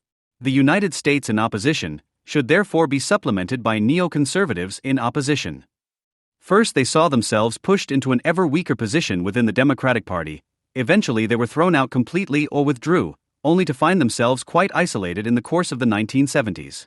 Their conclusion was to bundle the forces which, according to their own analysis, were quite weak, by founding or trying to influence magazines and think tanks in order to gain as much influence as possible at the highest possible level. In practice, this led to quite frequent cooperation with the Republicans. The first neoconservative peak was under Ronald Reagan, then under Bush Sr. and Bush Jr. Nevertheless, this does not mainly take place as partisanship for the Republicans, but as increasingly polemical, forward-looking support for individual forces within this party. This is certainly not going smoothly. People like Pat Buchanan berate the neocons as un-American and Israel's fifth column, which is why they in turn regularly accuse Buchanan of anti-Semitism, and large sections of the Republicans generally feel that the neoconservatives have taken them by surprise as foreign bodies in the party. Especially as they also tried to influence Carter and Clinton in their early years, but both times regarded these attempts as failures quite early on and saw the last Democratic presidencies as a carelessly lost time for the USA. The thinking of the neoconservatives remains difficult to grasp as a unified ideology. Rather, it seems that their project is a desperate or somewhat hopelessly activist effort to recreate the conditions in which one could still count on a necessarily false consciousness rather than simple delusion. Since the times of National Socialism and Stalinism, they have probably already lost confidence in the fact that individual self-confident citizens can bring about and operate a truly liberal society through their interest-driven, purposeful, rational action, which is why many of them initially tried in Trotskyist or socialist groups to push beyond the existing, so bourgeois society, to let history take the apparently so vital step further. However, these left-wing attempts have not only failed, but have even further contributed to the delusion which is closely linked to the decline of the bourgeois subject, a decline that does not escape its defenders who swim against the tide in this way, the social institutions and constellations that, by virtue of their existence, held the fragile bunch of failed subjects together more badly than well, but nevertheless, have been practically destroyed, and capitalist society now produces, as David Bosworth describes it, instead of subjects, only immature socials stuck in an infantile stage. In essence, the neoconservatives are left with little more than helplessness and rearguard actions, which are sometimes staged as a forward defense. However, as they have at some point forbidden themselves to consider the big picture as a totality that might have to be abolished for the sake of self-preservation, but still perceive the pile of broken pieces left behind by the chaotic course of previous history, they decide to stick the pieces together. They argue about socio-political measures to repair families, take part in value and moral offensives, complain about the lack of reverence for religion, push for the founding of neighborhood associations, repeatedly praise the common people as a trustworthy contrast to the depraved and unprincipled intellectual elite. In short, they make themselves look more stupid than they usually are in their analyses of the enemy, but in doing so, they also retain the cleverness of not quite trusting their activities themselves or apparently noticing the aspect of ridiculousness attached to them. This is probably one of the reasons why they always go the whole hog and want to change the fate of the world by opposing the rule of arbitrariness, which is constantly celebrating new triumphs, on all fronts, brazenly overplaying their own insecurity and lack of support. This is especially true where the enemy troops, the opponents of simple instrumental reason and friends of goodwill and conscience, the organized do-gooders out of passion, have already gathered and gone on the attack against the USA in order to add the corresponding irrationality of rule and consciousness without rest or niche to the production relations that have become completely irrational. In doing so, they act less as missionary revivalists, as is sometimes assumed, than as practitioners of elite theory, who no longer want to skillfully push forward the still hidden forces of the new in the old society, but want to breathe strength into the remnants of the old society in concerted action. That is why they are tirelessly trying to bring back to people's practical consciousness such simple ideas as that the state is not a savior but an institution tending towards hypertrophy for organizing domination, that happiness in this world is primarily a private and not a public condition, that one should believe the intentions of people who declare the USA to be the enemy and deal with them accordingly. That anti-Americanism does not refer to a problem of America but to a problem of the anti-American, that there can be no capitalism with a human face, unless it is as human as it is, that ultimately all those who promise to bring about happiness on earth and for all people by political or anti-political means must be classified as insane or dangerous to the public. In the words of Irving Kristol, the world is really a hell. The point is to bear this fact with stoicism, and yes, there is class conflict in capitalism, there is always class conflict. And the very idea of a classless society is one of the most bizarre fantasies of the socialists. The duty of the neoconservative is to prevent the revolution. This conviction could perhaps be rephrased. They are not squeamish in their choice of means. For some, this went so far that someone like Norman Podhoretz, in his book Why We Were in Vietnam at the end of the 1970s, not only defended the Vietnam War as a great deed, fed by the noblest of motives, but also could not find a single mistake, despite Agent Orange and napalm, during this campaign, except that it was lost, which is why it had to be done better next time. Or another, Edward Luttwak, who pleaded for credible nuclear threats of punishment, pointing out that in the meantime the act of retaliation is purposeful and less catastrophic rather than more. The same problem is repeating itself for the neoconservatives on a global political scale as with their domestic political advances. Time and again, they have to adjust to even worse starting conditions for their project, and therefore, like Norman Podhoretz in the early 1980s, call this neo-nationalism in realpolitik appropriate simplicity. Time and again they are too late and often do not get their chance. Finally, when they do, they compromise themselves with the world's institutions. Naturally, one must say. Time and again they have to be outraged that neither the world nor even US foreign policy is willing to comply with their strict and clear guidelines. In the 1970s they had to back Pinochet against Castro and in the process came to the realization that in some parts of the world, people were not yet ready for democracy. In the 1980s, they could not help but find Ronald Reagan too soft on communism. George Bush Sr. called off the first Iraq war at the gates of Baghdad, much to their indignation. Bill Clinton was lulled by the Europeans and their talk of the peace dividend, and even George Bush the Younger wanted to listen more seriously to their recommendations after September 11th, but to their chagrin, he stubbornly kept the Powell option open, which was a far cry from militant idealism. Whatever and however they try, they never come to a good end, are always at the beginning and can never find peace. Then it sometimes happens that in the wake of swallowing toads with Pinochet, they first identified Joschka Fischer and Wolfgang Schäuble as hope-giving lights at the end of the dark European tunnel and in a Germany whose pacifism they otherwise recognize without reservation as a disdainful new nationalism. But they don't love these toads at all, and will probably have to realize once again that these two are also clinging to America as a mass-binding scapegoat for future, even worse times, so that they can then explain to the world at any time why, for example, the USA is fascist and Hussein's Iraq is not. One of the many tenacious tenets of left-wing worldview is the indignant insinuation that Germany has been pursuing old great power politics since reunification. Those politically responsible, they are convinced beyond all internal left-wing distortions, are longing for greater German militaristic adventures. Germany's significant contribution to the destruction of the Federal Republic of Yugoslavia, which culminated in its participation in the air war against Serbia in 1999, is regularly highlighted as proof. Less enthusiastically discussed is the effectiveness, indeed the operational capability of the German military. Here is a country allegedly bent on militaristic adventures that stubbornly refuses to increase its defense budget and has not even been able to fly a few hundred men into Afghanistan with its own equipment. European alliances are being forged for foreign missions that are not really being driven forward with either money or engagement, and some leftists want to recognize in them the nucleus of a European army that will one day fight the war for world domination with the US Army. In the end, one realizes that apart from a few pitiful peacekeeping troops with light equipment that is barely sufficient for self-defense against attacks, a completely outdated military apparatus is rotting away at a technological standard that is always at least a decade behind that of the Americans and can never achieve at least what left-wing anti-militarists constantly insinuate, the alleged inter-imperialist competition between a German-led European Union and the United States. The Germans undoubtedly have an interest in some wars. Yugoslavia is a warning example of this. A leading participant in warlike actions, and they certainly bear responsibility for thousands and thousands of war deaths. But it is not German weapons, apart from a few decommissioned NVA tanks perhaps, and certainly not German military, and not even German money to any great extent, that is involved in murdering people all over the world. Even in Yugoslavia in 1999, the few tornadoes did their rounds of honor over Belgrade rather symbolically and in any case did not attack any strategic targets. But at least the participation in the Yugoslavian war was a war mission, which can only be said of the activities since then with considerable restrictions.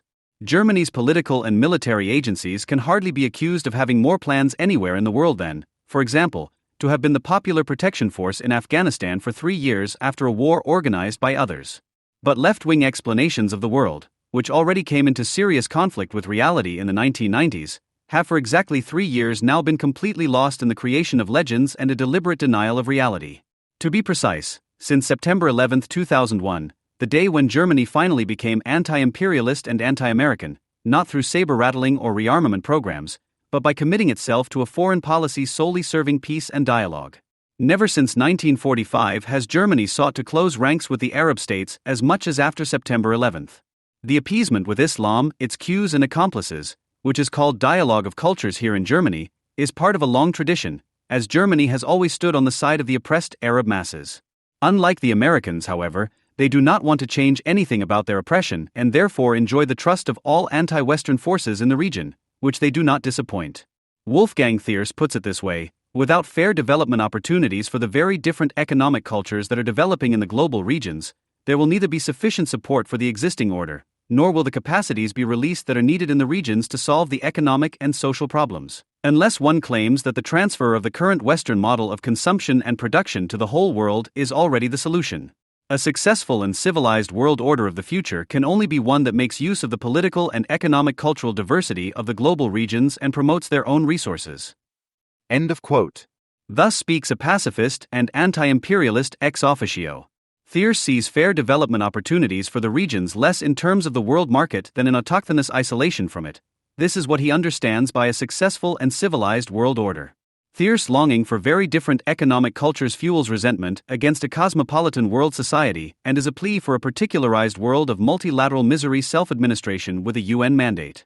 This longing explicitly calls for leniency towards the diversity of authoritarian forms of rule, as long as they do not correspond to the current Western model of consumption and production. This is Thierse's eternal peace.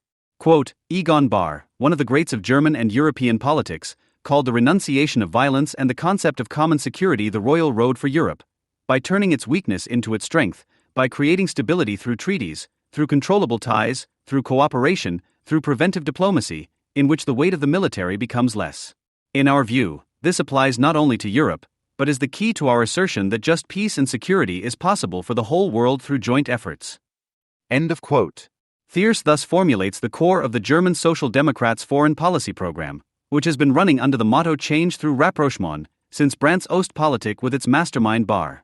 Bahr's initiative led to the concept of common security between East and West in the early 1980s. Quote, the ideological differences between the two camps are rooted in worldviews and convictions that cannot be reduced to a common denominator and for which no convergence can be expected. It is realistic to assume that they will continue to exist. The task is therefore to ensure that these ideological differences of opinion are not settled by violence. There must be no religious war between East and West. End of quote. At that time, it was no longer a question of a religious war. After all, long before their bloodless departure, the ailing Eastern European state capitalists had nothing more in common than copying the West German social partnership with its statist methods. Today, when such a war is actually being forced on the West, Bahr's position towards the Middle East is the same as it was towards Honecker and Brezhnev back then. In his book, The German Way, naturally and normally he writes, at the German level, the policy of strength through arms is finally over. More precisely, it has proved worthwhile not to fight for equality of armament. The model that the EU offers the world is quite unmistakable and not at all threatening. Its military weakness is its strength. If Europe remains true to its principles, its rise as a peaceful, significant factor on the globe will be unstoppable. Europe does not need the ability to fight a war in Iraq. Europe has the ability to offer the world the model of a European way of life. War is the enemy of Europe. America can focus on winning wars. Europe must want to reduce the role of the military. End of quote. For Bahr, the German way and the European way of life are identical, and so he recommends that Europe should become a reliable ally of the Third World, recognizing that every country can only develop within the framework of its cultural tradition, which Europe must respect. End quote. making the supposedly natural and therefore appropriate form of state sovereignty dependent on cultural tradition, that is foreign policy in the spirit of German counter-Enlightenment ideology.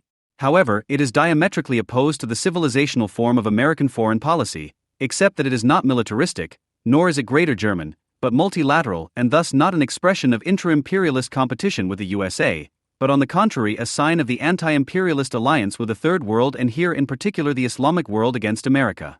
In a memorandum on international politics, the 21-member Basic Values Commission of the SPD, whose members include Wolfgang Thierse, the candidate for the office of federal president, Jess Einschwan, and the Marxist Irving Fetscher, made it clear how much it agrees with Egon Bahr, the eminence grise of German social democracy. Germany must work towards ensuring that Europe cooperates with all regions of the world according to the principles of equality, representativeness, and mutual openness. End of quote. Equality and openness are thus also considered to be the best means in the fight against authoritarian states. Quote, the equal dialogue between world cultures will have to show to what extent and in what way the achieved global networking and community of fate can lead to an expanded consensus on basic values. The representatives of social democracy have begun this dialogue. In today's globalized world, it needs to be broadened and deepened. End of quote. Who is now disrupting the dialogue and above all equality? Saudi Arabia, Iran, Syria, Hezbollah, or even Yasser Arafat. Quote, the supremacy of the United States, tolerated by parts of the world of states or used to its own advantage from case to case, is currently one of the major barriers to expanding international cooperation, equipping international institutions with the necessary competencies and financial resources, implementing international resolutions, conventions, and regimes, making the voices of the various regions of the world representative in the international system and orienting global development towards global justice. End quote. This is the extent of the agreement between the SPD Basic Values Commission and Al-Qaeda, that the supremacy of the United States, tolerated by parts of the world of states or used to their own advantage from case to case, prevents a policy oriented towards global justice. The Confession of the Holy Warriors after the attacks of March 11 in Madrid says the same, only in a more militant tone, as the SPD Commission. The massacres are a response to your collaboration with the criminal Bush and his allies. If you do not give up your injustice, more blood will flow. End quote. But injustice, the sacred bad word before which the Germans fall to their knees as soon as a representative of the so-called Third World mentions it, must never again emanate from Germany, just like war, our common light culture is never again. End of quote. The now deceased Chancellor's friend, government advisor and peace researcher Dieter S. Lutz wrote in support of the Red-Green election campaign in 2002, what is needed is a strategic new beginning, understood as an initiative for a comprehensive and long-term dialogue of cultures that goes far beyond Europe and the familiar world of states. Once again, this must begin with the acceptance of our own vulnerability. A return to a strategy of dialogue and cooperation, similar to the times of the East-West conflict, is urgently needed, especially in response to the crimes committed in New York and Washington. End quote. The Americans were advised in vain to learn the lesson of accepting their own vulnerability from the 9/11 massacres and to return to dialogue. Because of this insensitivity to well-intentioned warnings, America is at war. Europe is not. That is a difference that will become even more glaring in the future, as Egon Bahr put it. The attacks in Madrid did nothing to change this distinction between warring and peacekeeping forces. Europe should take on the role that the former non-aligned countries played until 1990, friendly and neutral in form, anti-American and anti-Zionist in substance. Only for a brief moment after the Madrid attacks was the Islamist tenor in Germany described as an irrational mania for destruction that cannot be grasped with categories of rational self-preservation. The perpetrators are obviously driven less by a halfway rational political goal than by a nihilistic fascination with death, writes the Taz before continuing. That is why, unlike the Palestinian Hamas or the Chechen terrorists, it is almost impossible to give a political response to their actions. End quote. In the same breath as the Islamist terror of Madrid is rightly reduced to its core of destruction, the Islamist terror of Hamas and Chechens is rationalized as if a political response to their campaigns of destruction could result in a peace of understanding. Gerhard Schroeder argued similarly in response to the Madrid massacre. We must fight the roots of terrorism, he said, and immediately made it clear that international terrorism must not be fought by military and police means alone. End of quote. This fight against the roots certainly does not mean one thing, an upheaval of conditions in the Near and Middle East. The almost reflexive reference to other than military and police means makes the roots of terror disappear in a hodgepodge of reasons and ultimately turns Islamist criminals into victims of the circumstances and their war into self-defense. The insight that the only German contribution to civilization in the 20th century was not to have abolished war as a means of politics but, on the contrary, to have made it possible in the first place as an agent of humanity, as Ike Geisel put it, not only does not apply in Germany, but also has hardly any supporters throughout Europe. Instead, one can be sure that Schroeder prefers to continue relying on the power of German Goethe Institutes, one of which will be opened in Ramallah in the near future in accordance with the Institute's motto cultural work as crisis prevention. The fact that the original writings of Ernst Moritz Arndt, Johann Gottlieb Fichte, and other anti-Semitic philosophers will then also be easier to access in the Palestinian autonomous territories will be seen in Germany as proof of the special peaceableness and willingness to engage in dialogue of the followers of Islam. For this very reason, however, a more than sympathetic proposal by the left-wing American war advocate Paul Berman to effectively combat the roots of terrorism will probably be rejected, and not only at the Goethe Institute in Ramallah. Quote, "Some aspects of a war can even be fought by people who can't stand George W. Bush. Germany's pacifists do not approve of American policy. Germany's pacifists can still participate, they especially. The entire Muslim world has been inundated with German philosophies from long ago, the philosophers of revolutionary nationalism and totalitarianism, cleverly translated into Muslim dialects. Let's have Germans go door to door throughout the region and conduct a recall campaign. They can make themselves useful." End quote. Just imagine if the Goethe Institutes took up Berman's suggestion, they would really have a lot to do. The problem has long since ceased to be the old revanchist and imperial Germany, which in any case only existed in form after 1945 and only exceptionally as a strategic link to National Socialism.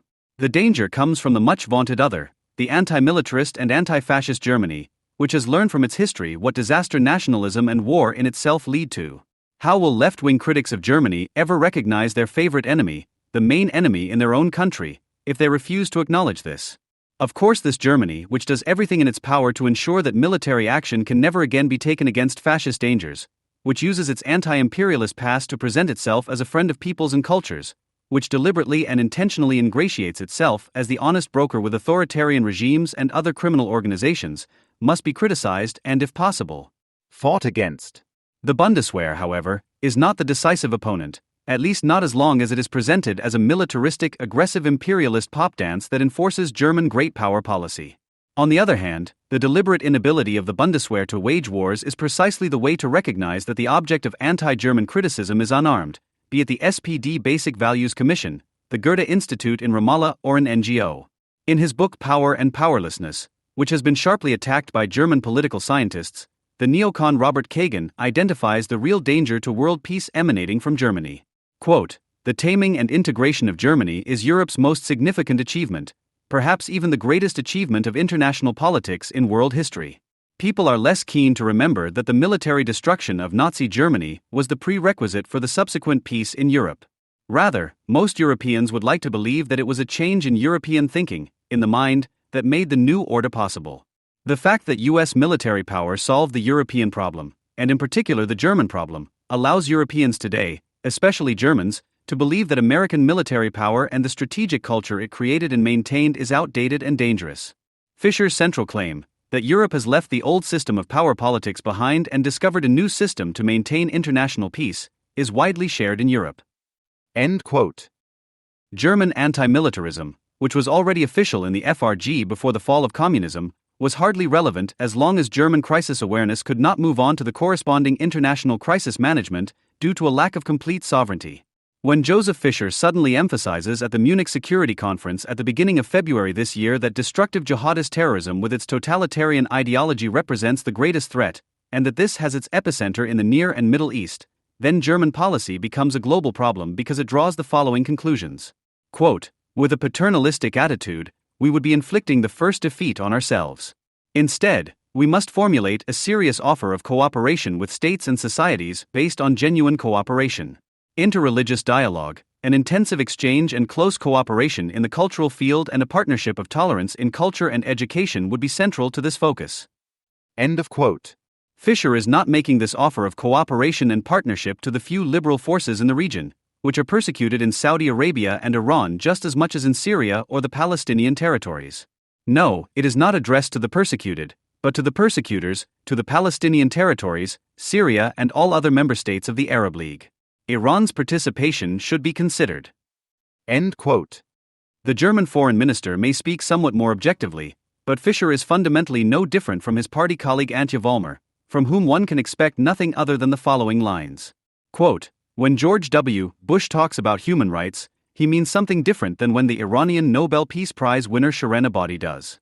All countries must be given the chance to develop their own understanding of human rights. I consider it a loss of diversity to standardize human rights in a purely Western way, even in terms of their content and cultural characteristics." End of quote.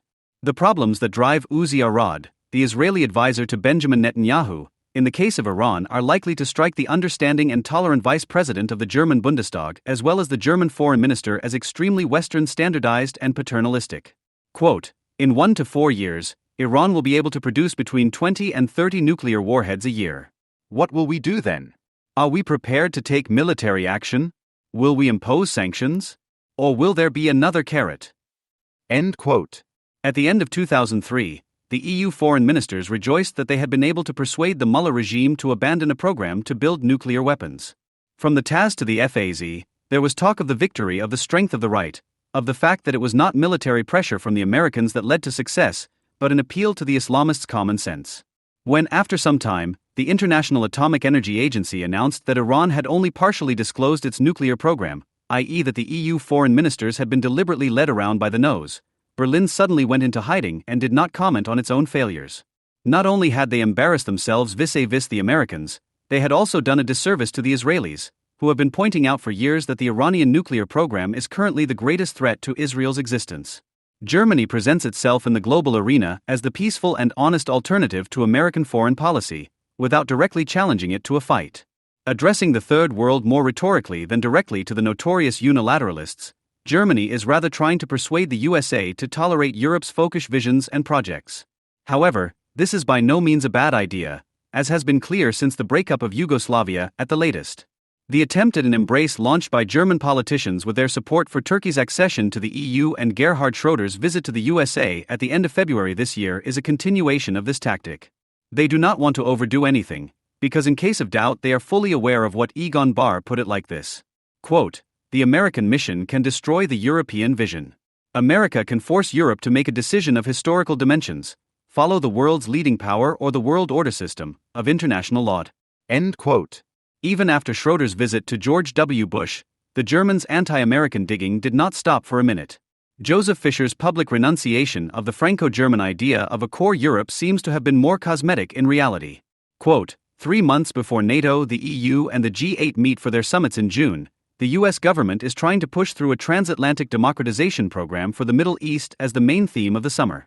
The EU, at least, is insisting on its own independent policy in the region. Just this week, a Franco-German strategy paper on the subject was published that clearly sets itself apart from the US initiative. It takes account of critical reactions from Arab states. It criticizes an overly paternalistic approach. The Franco-German paper states that the impression should not be created that a model from outside is to be imposed. End quote. Every American attempt to build up pressure on the Arab states in order to bring about real change in the region is being blocked by the old Europeans under German leadership.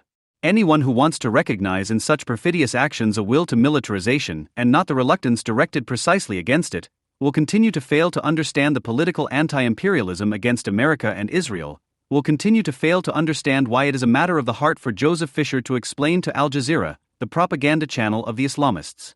On February 16, 2004, his unannounced keynote speech on the Near and Middle East in this way. Quote, "The idea was not to wait for the USA to present an initiative this time at the G8 and the NATO summit." End quote. Reinhold Raab, the defense policy spokesman of the SPD parliamentary group in the Bundestag and, crazily enough, also vice president of the German-Israeli Society, also considers the intention to keep post-colonial and aggressively anti-Semitic disaster regimes in the saddle to be a special moral qualification.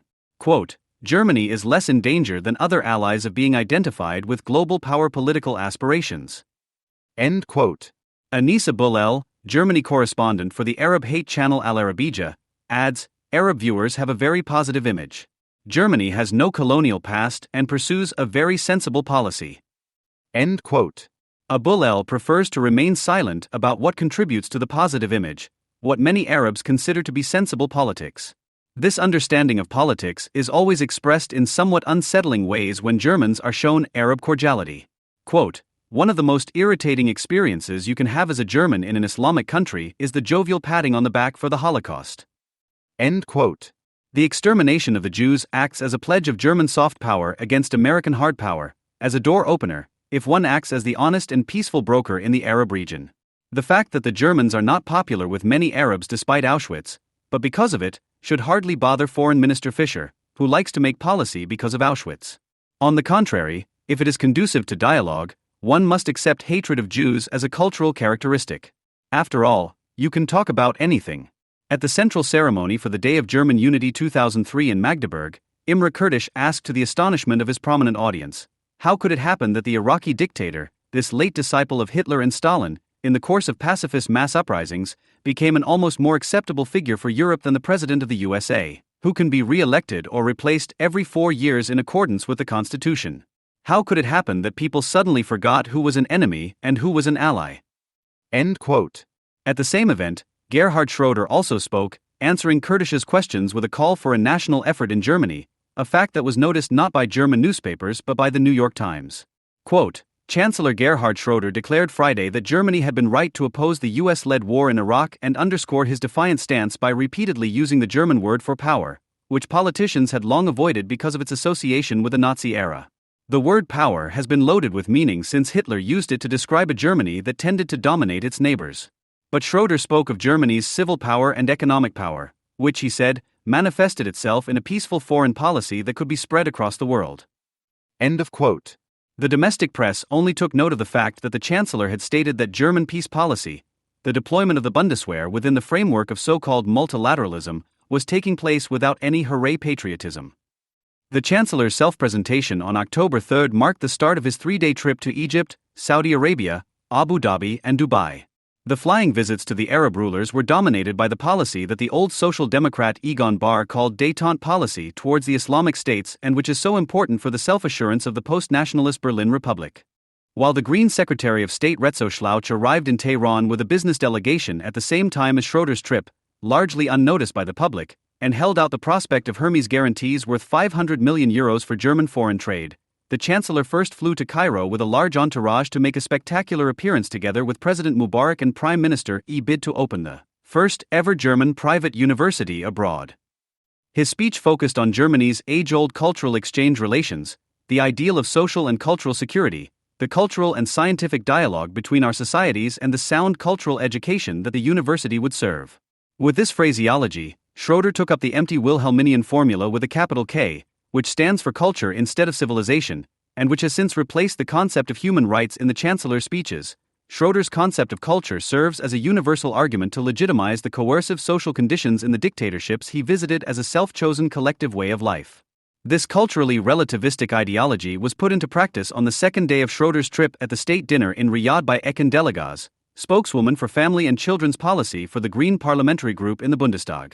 Without being asked, the German woman dressed in an abaya, the full-body veil that is compulsory for women in the kingdom on pain of being deprived of their freedom as birds, thus signaling that according to the Green State doctrine, the freedom of the individual, which she holds so dear in her home parliament, is merely a cultural custom of the West and not a universal, cross-cultural value. The recognition of a regime that makes a mockery of any civilizational claim could not be more binding than the voluntary submission of a European politician to religiously veneered coercion. The cynical consequences of Ms. Delegaz's appearance in Riyadh were made clear by her boss in an interview for the newspaper Al Aram in Egypt, which is not yet totally Islamized, in which he vehemently spoke out in favor of the necessity of Islamic education as part of religious and value-oriented education. On his arrival in Saudi Arabia, the Chancellor was the first Western head of government to visit the country since the liberation of Iraq and was accorded diplomatic honors that had been denied to U.S. presidents even before September 11.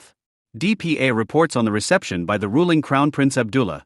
The prince with the black beard and tinted glasses looked after the Chancellor with conspicuous intensity. He had come to the airport in his Rolls-Royce in the Prophet's green color, license plate 001, especially to receive Schroeder. Abdullah showed him around his personal palace as a matter of course. Discarded tanks in the extensive park caused irritation among the German delegation as they drove past. End of quote. Schroeder's visit could therefore appear to be a spectacular summit meeting between two Axis powers, had it not been for the German side's efforts to play the whole thing down as casual, almost every day. It was left to Spiegel Online to trump up the lie that King Fand, who is suffering from a severe stroke and appears hale and hearty in comparison to Pope Wojtyla, had spontaneously sent a subaltern deputy forward, as if everyone didn't know that Fand had handed over the reins of government to the Crown Prince in 1996. Quote, Gerhard Schroeder's visit to Saudi Arabia began with an affront. King Fand let the Chancellor stew.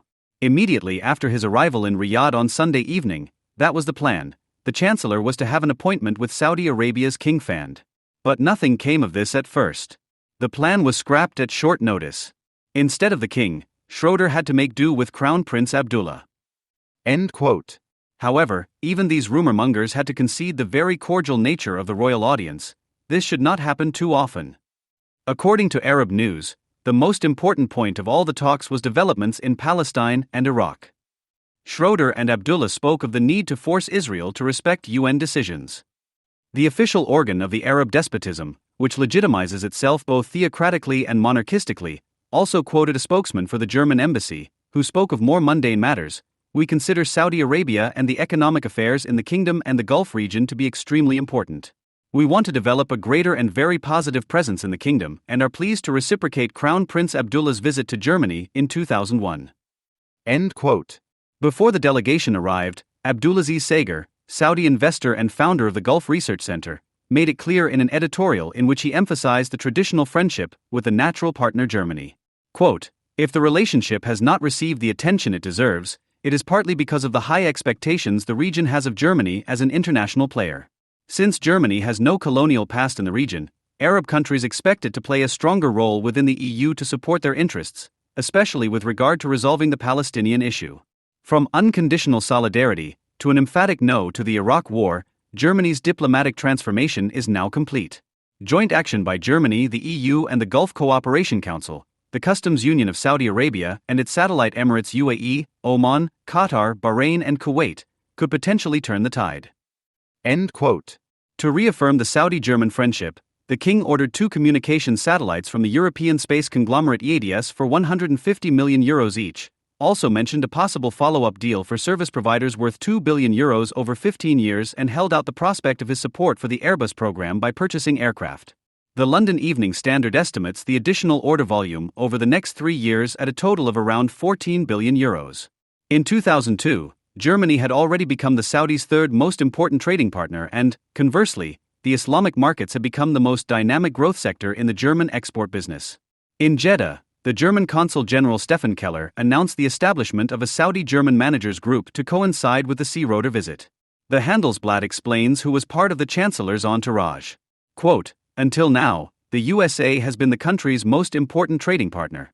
Last year, Saudi Arabia purchased goods worth €3.4 billion from Germany, an increase of 14%. Schroeder will be accompanied on his Middle East trip by a high-caliber business delegation, including Siemens CEO Heinrich von Pierer, TUI CEO Michael Frenzel, the co-CEO of Airbus manufacturer EADS, Rainer Hertrich, the German head of the technology group ABB, Bernhard Jucker, and Rheinmetall CEO Klaus Eberhardt. End of quote. And the Tageszeitung knows that German export guidelines are often deviated from when it comes to promoting German-Arab trade. Quote, the Dusseldorf-based arms manufacturer Rheinmetall is negotiating with Saudi Arabia and the United Arab Emirates, UAE, for the delivery of Fuchs armored reconnaissance vehicles. The negotiations for the order, worth hundreds of millions of euros, are already at an advanced stage, the company confirmed. End quote. Saudi Arabia is more interesting than ever for Germany as a sales market. While other countries are considering backing away from the Saudi ruling family against the backdrop of American attempts to put pressure on despotic regimes in the region, the exact opposite is happening in Germany. In Saudi Arabia, we are seeing a clear new trend towards Germany, not only from investors but also from local consumers. The German economy is the big winner of the last year, says Manfred Rothganger from the branch of the German Chamber of Commerce in Riyadh. The Tagesspiegel continues. The German economy is also benefiting from the high reputation that Berlin enjoys in the Arab world for its opposition to the war in Iraq. In Saudi Arabia, US and British products are increasingly being replaced by German ones. End of quote. The Handelsblatt quotes the Chancellor verbatim. The clear position of the German government on international issues, without going into details, is already helpful for the talks. End quote. It adds, officially, there is no direct connection with the awarding of government contracts to German companies, but there is no doubt that it certainly helps if the public finds that there are certain governments that have done sensible things, said the head of the Saudi Arabian Investment Authority, Abdullah bin Faisal. End quote. In a speech to the Saudi Chamber of Commerce in Riyadh, Schroeder explained in detail how closely economic relations are now intertwined with the direction of German foreign policy. He combined his remarks on economic cooperation with his host's favorite topic, Israel. Schroeder was by no means talking at the mouth of Saudi politics when he merely delegitimized Israel's self-defense with the image of a spiral of violence. However, the alignment of interests between the two states is all too obvious. Because, Schroeder continued, it is clear that pressure can only be exerted against the Arafat regime if Israel is prevented from defending itself against terrorism to the same extent. Quote, Israelis and Palestinians have still not been able to escape the vicious circle of violence and counter-violence. Day after day, innocent people die on both sides. Every day of continued violence strengthens the terrorists and those who do not want a peaceful settlement.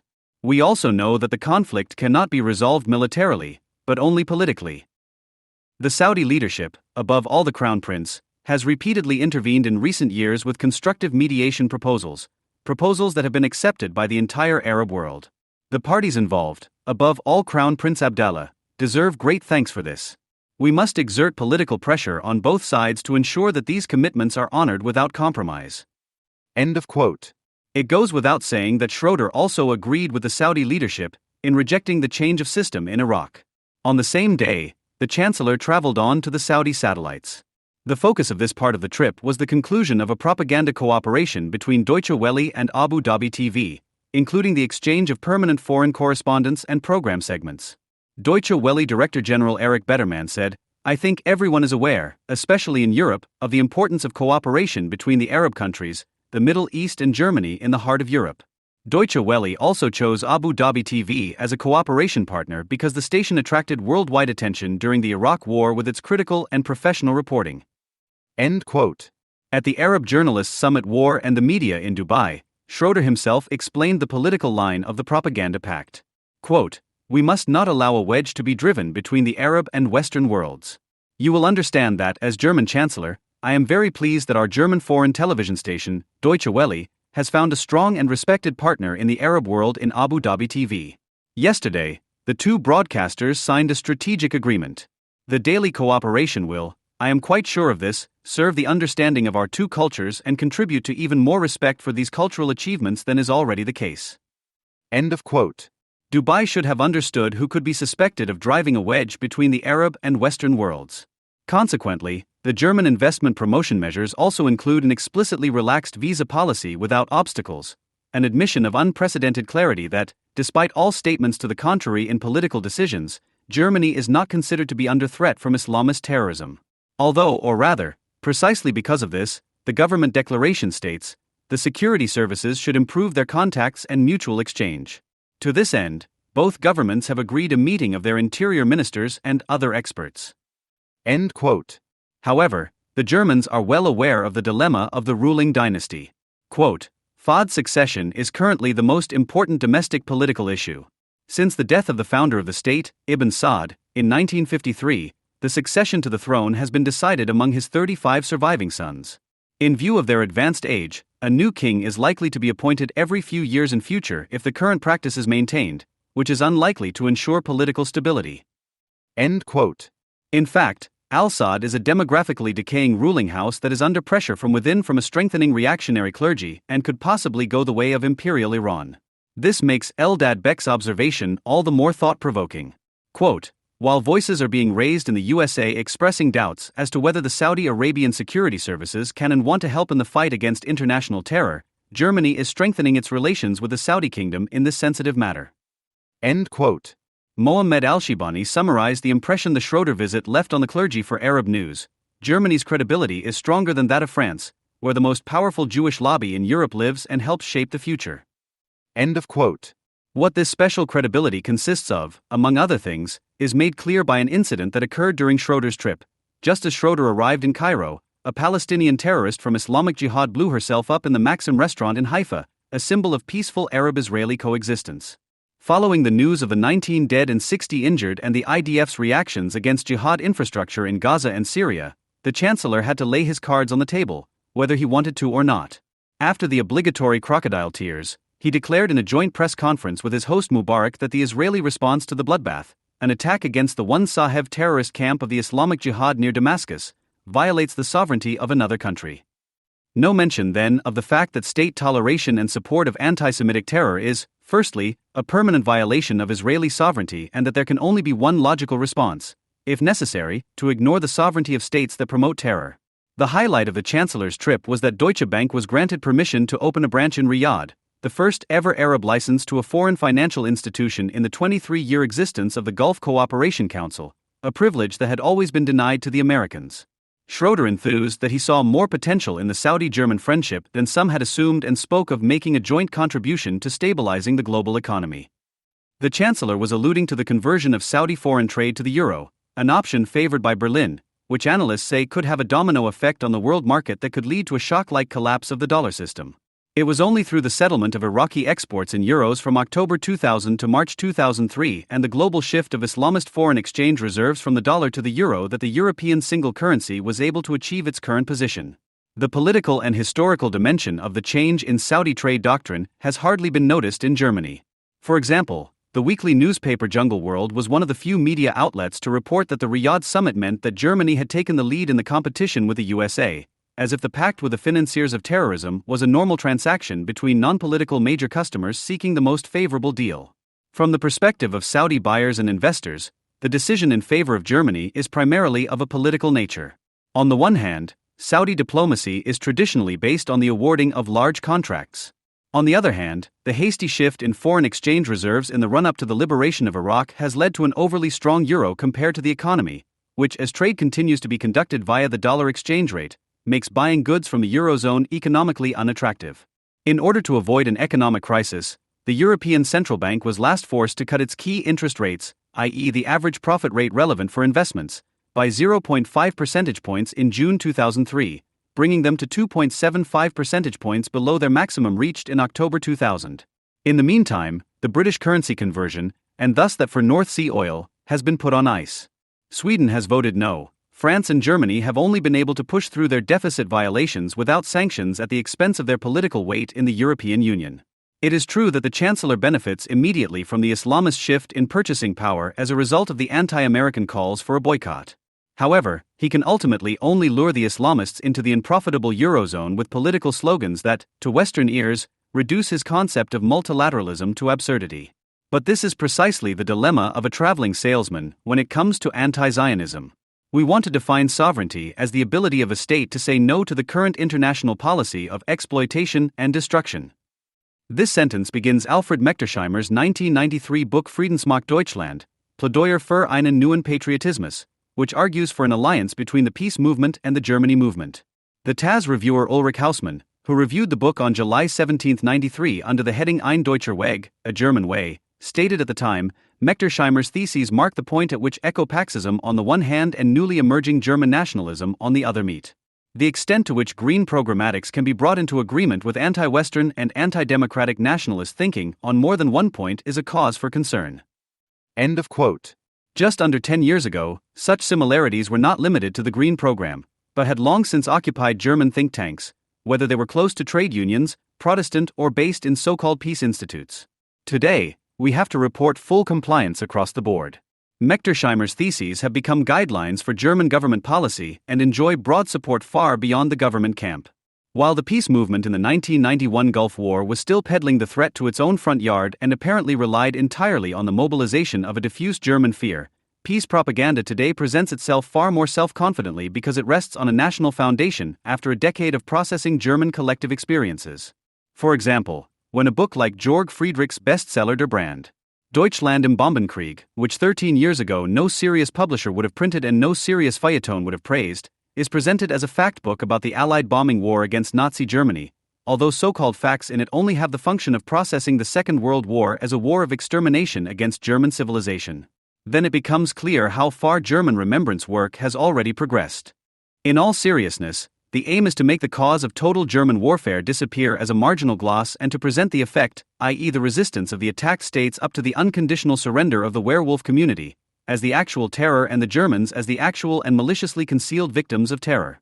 Because the militaristic ignorance and lack of conscience of the British and American world leaders would have been unjustly suffered, in German memory the senseless toil and suffering for National Socialist military readiness is turned into a national sacrifice, and the lamentation about it becomes an aimlessly wandering reminder with the prospect of moral surplus value. The suffering during the nights of bombing is transformed into a meaningful anti-war experience. Since it was only a consequence of the denial of self-liberation, the side effects of defeat became the main thing. The German path to peace policy not only presents innocent German civilian victims and Allied perpetrators, it also owes its anti-militarist reputation to the reviled Allies. After all, the victors of the Second World War denied today's peace power all too much self-determined armament during the 40 years of division. Today, these restrictions are presented as the voluntary result of a pacifist reappraisal of the senseless and cruel Allied bombing war. In this way, the Germans credit themselves with the misdeeds of their former wartime enemies as the trigger for a selfless desire for peace. However, the country whose bomber command contributed significantly to the German defeat is being blamed for disturbing the peace right from the start. Of course, the German peace power did not make pacifism the yardstick of its policy. Rather, it is fighting with all means at its disposal for German peace worldwide, which its protagonists envision as an idyllic community of comrades and peoples. In the two world wars, Germany has already fought for these goals in many places in an anti-imperialist manner against colonial powers that denied the oppressed peoples a peaceful community on their ancestral turf. For more than a century, German foreign policy has deliberately stirred up and supported aversion to foreign rule as a way of weakening its opponents. Islam, whose religious and political center used to be in Constantinople, but has returned to the area of origin of this Arab religion since the fall of the Ottoman Empire, has been used for this purpose. For the past 10 years, the need for culturalist references to Islam has been increasing, as German influence is once again being asserted further east following the reorganization of Eastern Europe. Willy Brandt's government policy since 1970, which turned away from traditional German revanchism, although it only recognized the Polish western border as inviolable instead of defining it as immovable, as desired by Poland, is rightly seen as the beginning of the end of German two-statehood. Such a peace policy proved its worth again for Germany during the Wende. Those Germans who were described as the center of society after the Wende and celebrated the newfound inner unity in virulent racism have long since found their way to a foreign policy based on consensus. After all, the country draws on well-researched historical experience, without which a peace power cannot do without. The Germans have learned from their experiences with Hitler and Honecker that Anglo-American wars are cruel, lead to defeat, and that foreign rule should be rejected. Wars are worse than dictatorships. We know this from our own painful experience, as long as they do not stand in the way of German geopolitics, as was allegedly the case with the Serbs. Others have obviously also adopted such insights. Schroeder's German approach not only ensured a second term in office for the Red-Green coalition, but also encouraged 500,000 people at the European Social Forum in Florence to call for Saddam Hussein to be spared, speak out publicly against this war, regardless of whether the UN ultimately approves it or not, was the unanimous message. Germany does not make peace policy through governments, but with the people, which is why the FAZ reported on the U.S. peace movement under the headline, "We Are Not Alone." Mechtersheimer's prescient book from 1993 already tells us a lot about the Schroeder fans. Quote, "But perhaps this protest, the fundamentalist outcry, is a precursor to a possible protest movement in the rich countries as well. By then at the latest, the peoples of Europe and the Arab world would have to recognize their common interests and act accordingly." End quote. It is no coincidence that the folkish anti-imperialist international, which meets at peace demonstrations or in Florence, has chosen the same poly scarf as one of its symbols that Osama wears when he is photographed in the military look. It also fits the picture that Attack Berlin invites Islamists to a public debate to enjoy a religiously motivated critique of globalization. Quote, "Both ethnic and religious fundamentalism do not create anything fundamentally new, but rather change the political weight of forces that have long been suppressed or overshadowed. Both are to be understood as a reaction to the global tendencies of leveling, alienation and mechanization, as a counter-movement to the modern internationalist world." End of quote. The movement unity of anti-globalization and anti-imperialism is forming against the USA and the Jews, which is finding a further mobilization boost in the national defense struggle. Quote, "National pacifism operates within the framework of foreign policy thinking that is intended to serve the disarmament of races, religions and ideologies." Walter Jentz. It differs from conventional theory and practice through the principle of restraint and personal responsibility.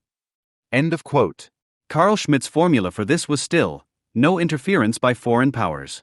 In the Arab world and in parts of a Europe that had shifted eastwards, the playground of a cultural ethnic reconquista led by Germany or ideologically closely linked to it, the USA stood in the way of the success of folkish efforts as a competitor.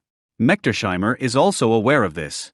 Quote, "The U.S. administration is seeking lasting dominance in the oil region and wants to prevent close political and economic relations from developing between Europe and the Arab world. If this were the case, the plans for a new world order under U.S. leadership would have failed once and for all. If Germany and Europe want peace and cooperation with the Arab world in the future, they must fall into the arms of the American war policy." End of quote. A struggle against all imperialism outlined in this way is committed to the ideal of uniting people ethnically as peoples in political associations. This is the only way to guarantee an internal homogeneity that repels intervention, i.e. a state of peace.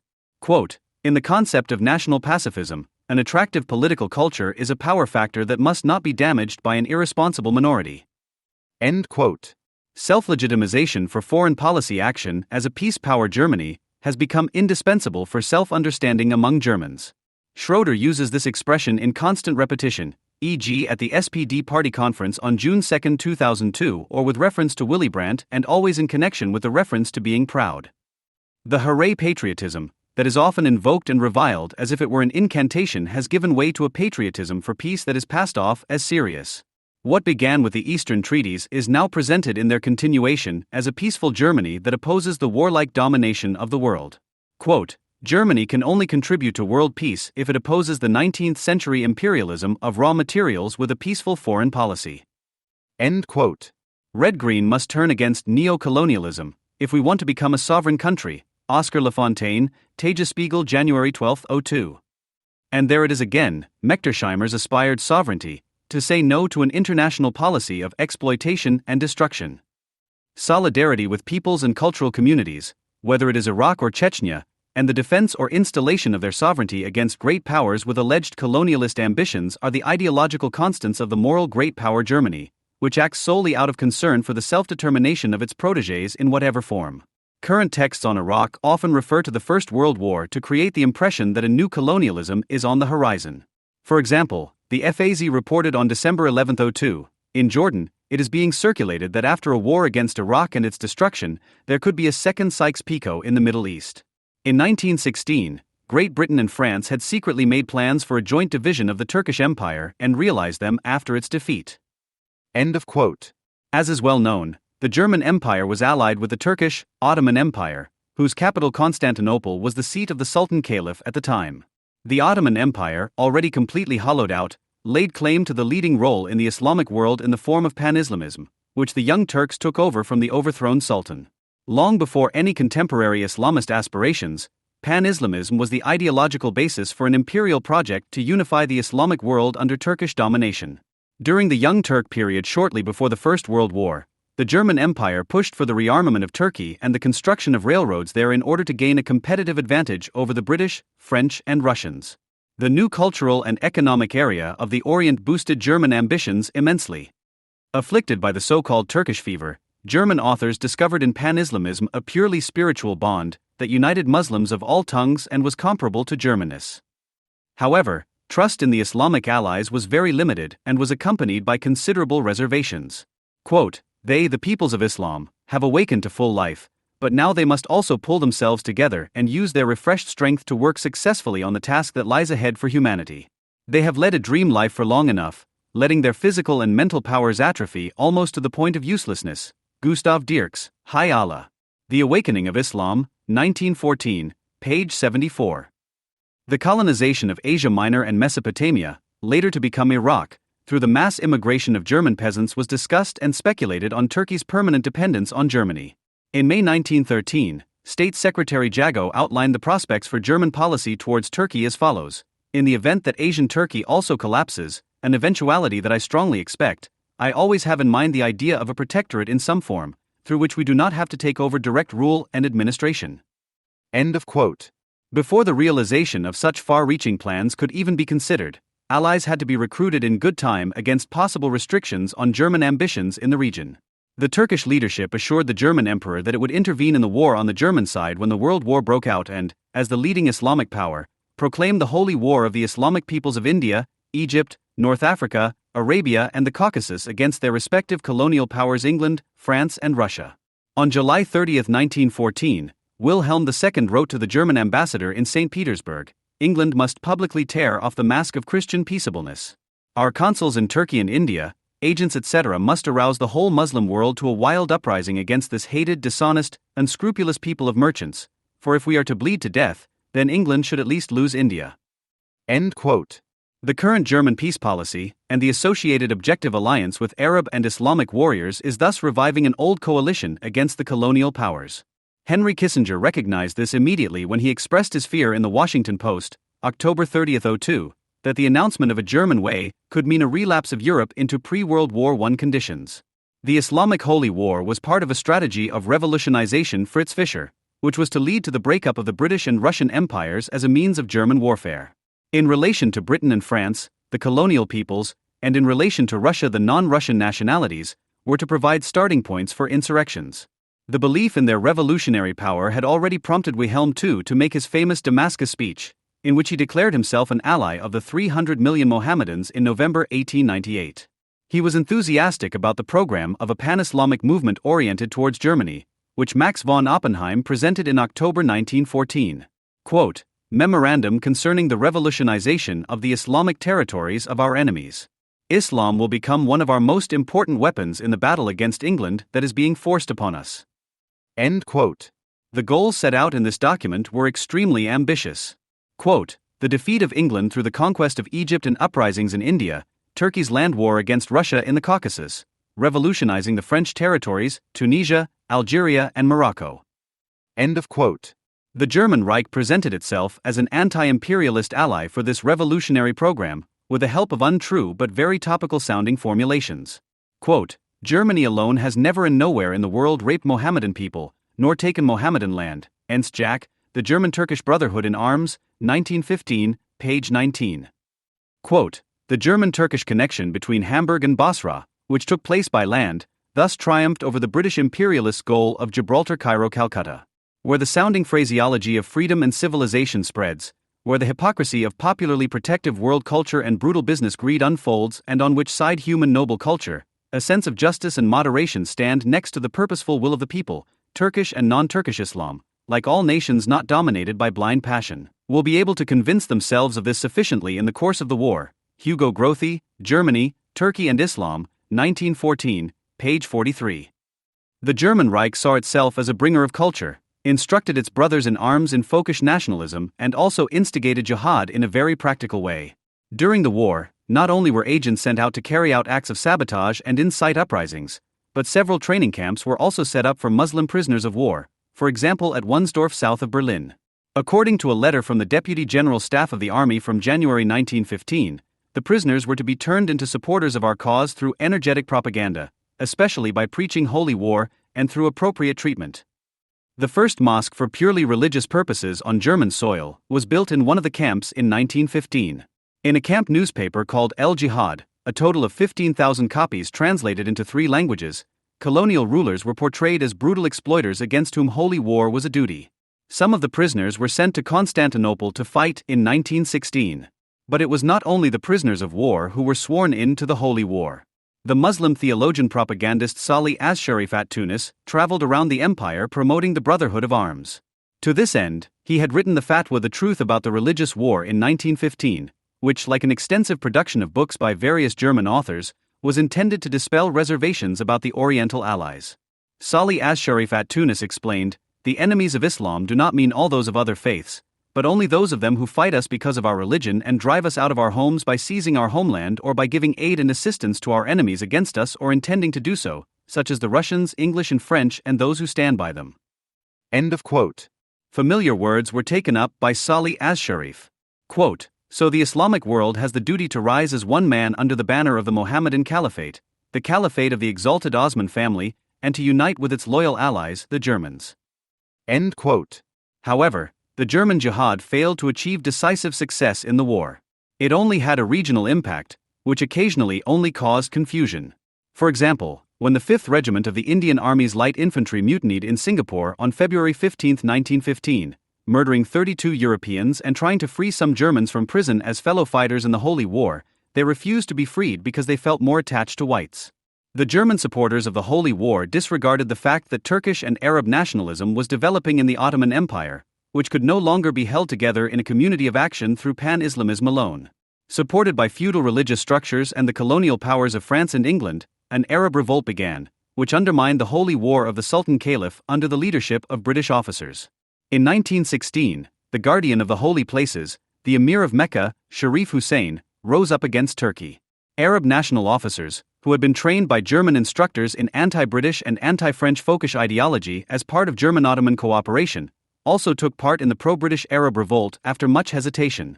After the separation of the Arab territories from the Ottoman Empire, these officers formed the core of the First Arab National Army in Iraq. One of them was Sadi Husri, who was schooled in German folkish nationalism, especially Herder and Fichte, and who popularized the ideology of folkish pan-Arab nationalism, which no longer demanded emancipation and a liberal state, but rather saw the folkish state as an end in itself. This anti-imperialist struggle thus remained true to its basic German values, regardless of whether it was about the Sultan Calipha's jihad or pan-Arabism. A Dutch Orientalist and critic of German Islamism criticized Germany's current attempt to revive the fading medieval fanaticism of the Muslim world. Hergronge warned against the phantom of a unified Islam and the associated disaster and chaos. He condemned the strange intellectual weapons that are now being circulated for the first time with the brand made in Germany, and called instead for a guarantee of education and religious freedom. But the Germans were intoxicated by the presumed cultural kinship of the militant elemental forces. Quote, "And memorable news, the like of which has not reached us from Islamic countries, has recently come from the Orient. In the mosques, the clergy spoke about the holy struggle, the jihad of the Germans, and prayed with those present for the victory of the German people." Hugo Grothe, Germany, Turkey and Islam, 1914, page 4. Even then, however, there was also an effort to make it clear that Germany had not become involved with a completely barbaric culture in its struggle to protect the most sacred goods. This was attempted not only by emphasizing the awe-inspiring intrinsic values of Muslim culture, but also by explaining to an international audience that those who acted as defenders of humanitarian values were nothing more than pretenders and hypocrites. Today, the same aggression can be found in the accusation of double standards directed at the USA. The decisive factor at the time was to emphasize one's own moral superiority in order to counter the stigma attached to the Germans of being barbarians with their alleged superiority as bringers of culture. Not only did the Ottoman Holy War take place with German help, but also the internal Islamization that led to the genocide of the Armenians.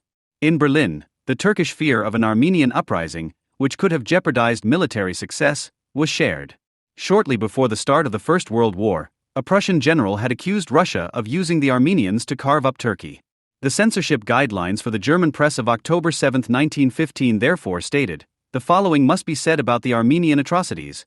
Our friendly relations with Turkey must not only not be jeopardized by this internal Turkish administrative matter, but must not even be tested at the present difficult moment.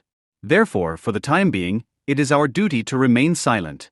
Later, if there should be direct attacks from abroad due to German complicity, the matter must be handled with the greatest care and restraint, and it must always be emphasized that Turkey was severely irritated by the Armenians." End of quote. On May 24, 1915, England, France and Russia adopted a declaration in which they described the deportations that had begun in April and the systematic extermination of Armenians by Turkish units as a crime against humanity, threatening to hold those involved in the massacres personally responsible. The systematic murder of Armenians was preceded by gang raids within the framework of German-Turkish agreements on parallel warfare, which had already been carried out on Russian and Iranian territory before Turkey officially entered the war. Fritz Bronsart von Schellendorf, chief of the Ottoman General Staff as a result of the German-Turkish alliance, justified his order to deport the Armenians as late as 1919. Quote, "The Armenian, like the Jew, is a parasite outside his homeland, sucking up the health of another country in which he has settled." End quote. By not intervening in favor of the Christian Armenians, Germany proved that it was serious about friendship across religious boundaries. This friendship remained popular in Islamic countries for a long time. It was not only the Mecca pilgrim William II who was praised. Even Schollatur was astonished by the pro-German attitude when he reported on a North African interlocutor who believed in a conversion of Germany to the religion of the Prophet. The peace power Germany, which is committed to German-Arab friendship, can build on this foundation. Wherever the accusation of double standards is made, a single standard is then advocated. For example, Oscar Lafontaine wrote in the Tagesspiegel, 1.12, 02. The dictator Hussein must not violate UN resolutions and must not produce weapons of mass destruction because he used them against the Kurds. That is double standards. Israel also constantly violates UN resolutions and has nuclear weapons. America also dropped atomic bombs on Hiroshima and Nagasaki and used napalm in Vietnam. End of quote. Lafontaine follows his path of unprincipled equal treatment to the end and speaks out in favor of the exterminatory threat of terror among equals. As long as individual states claim a higher morality for themselves and want to keep nuclear weapons that they deny to others, the conclusion of the Times of India applies. The nations that want to retain their strategic autonomy and political sovereignty have no choice but to develop their nuclear arsenal and ballistic weapons carriers. The ineffectual concept of nuclear-free zones is here applied to the entire globe by the eternal peace activist Lafontaine. In this way, the USA and Israel become arrogant perpetrators of proliferation instead of active preventers. The supply of poison gas by German companies is then probably committed to the idea of democratic equal treatment to promote the coming of age of states. Dialogue with Islam is also intended to contribute to growing up, as it is hoped that this will increase German influence through international cooperation. Once again, a German Peace Research Institute has identified Islam as a strategic factor and called for its integration into European development processes. It recommends that the Islamic factor should be freed from its current negative fixation as a problematic carrier of conflict, terrorism stigma. This requires an approach to Muslim dignitaries and Islamic politicians. Arend Seifert, The Islamic Factor and the Stability Strategy of the OSCE in its Eurasian Region, working paper of the Core Center for OSCE Research, December 2001, page 22. German policy follows such guidelines when it upgrades relations with Islamic elites through privileged dialogue and thus not least secures the supply of raw materials. This also includes cooperation with the new generation of elites, who are no more liberal or progressive than their predecessors. The honorary Mullah Jürgen Todenhofer has taken this recommendation quite literally. In a letter to the Sheikh of Al-Azhar, Cairo University, Mohammed said Tantawi, FAZ February 1202, he calls for a moral coalition against terrorism, and asks the Sheikh to take a stand against all terrorist violence against civilians. To underline his request, he recalls the traditionally good relations between Germany and the Islamic cultural sphere. After all, Islam in its heyday was described by German Orientalists as the sun above the Occident. Of course, Todenhofer does not leave out the double standards. Quote, the bombing of Afghan cities, which primarily hit innocent civilians and not the leadership of the Taliban or Al-Qaeda, has also led to the bitter feeling among moderate Muslims that innocent Afghans are worth less than innocent Americans or Europeans. End quote. In view of the constant cries of death to the USA, death to Israel at Friday prayers, the impression has now arisen that Islam is a warlike religion that is not tolerant of people of other faiths. Todenhofer asks the Sheikh to enter into dialogue with the spiritual leaders of the Western world. Let him confirm that true Islam is completely different. The FAZ presents the Sheikh's response under the headline, "Those who kill innocents are not martyrs," as a declaration on the humanity of Islam. Even the fatwa of the Sheikh of Tunisia on the German Jihad of 1915, using the same passages over and over again, came to the inescapable conclusion that it was forbidden by law to mutilate the enemy and to kill women and children unless they are taking part in the battle. The Sheikh of Al-Azhar came to the same conclusion 87 years later, matured in the German Islamic dialogue, according to which it is forbidden to kill innocent people according to the Quran. Quote, we do not agree with someone blowing themselves up in the midst of innocent people, women, and children. End quote. But who is innocent? After some information about the incomparable humanity of Islam and its tolerance in the sense of a diversity of religious paths, the Sheikh comes to the explanation of the phenomenon of terrorism in several sub-items. The Israeli war machine is also mentioned, and soon the prescribed jihad is explained, which is to be carried out in the case of aggressive violence that occupies the land of others, overthrows the government of other countries by force or invasion, or restricts the sovereignty of national governments on their territory, or terrifies peaceful civilians and turns them into miserable refugees. End quote. This argument is further developed at events for Islamic instruction in the direction that all Jews in Israel are aggressors and that the assassination deaths of Jewish children are the fault of their parents who let them live there. Via Todenhofer and Tantawi, the FAZ propagated the anti-Israeli jihad as a dialogue for the purpose of understanding and peace. And Todenhofer knew what he would get in response to his question, as Tantawi had already caused a stir in March of this year when he announced that Islamic law forbids blowing oneself up among children, but that a suicide bomber who kills aggressors in a Jewish settlement is indeed a martyr, even if uninvolved men, women, and children die in the process. End of quote. The FAZ courts the Islamic cleric as a religious authority on general political issues. Tantawi logically concludes his remarks with the call for a return to the religious order of values. When it published the Sheikh statement, the FAZ spoke out in favor of a Christian culturally defined EU and against an offer of membership to Turkey ahead of the Copenhagen EU summit. Just as Germany once constituted itself culturally as a linguistic community in the context of nationalization propaganda, a similar principle should be applied to the EU. This time, however, not by means of language, but by means of the Christian values of the Occident. As such, the EU would initially have culturalist external borders drawn, which would then be supplemented by a culturalist tightening of internal borders. An Islamic counterpart is ideal for this, in order to give the EU seemingly natural boundaries. As a nation-building culture, Islam would also be very similar to a culturally defined EU and thus identified with similar interests and needs. Turkey's admission to the EU would make it more difficult to establish the EU along culturally defined basic values and would force it more strongly into political categories that transcend denominations. However, this is only on condition that a regionalized pluralism of values does not gain the upper hand. The Turkish state does not need to be secularized. Even after the end of the Ottoman Empire, which was legitimized by Islam, it was the secularizer.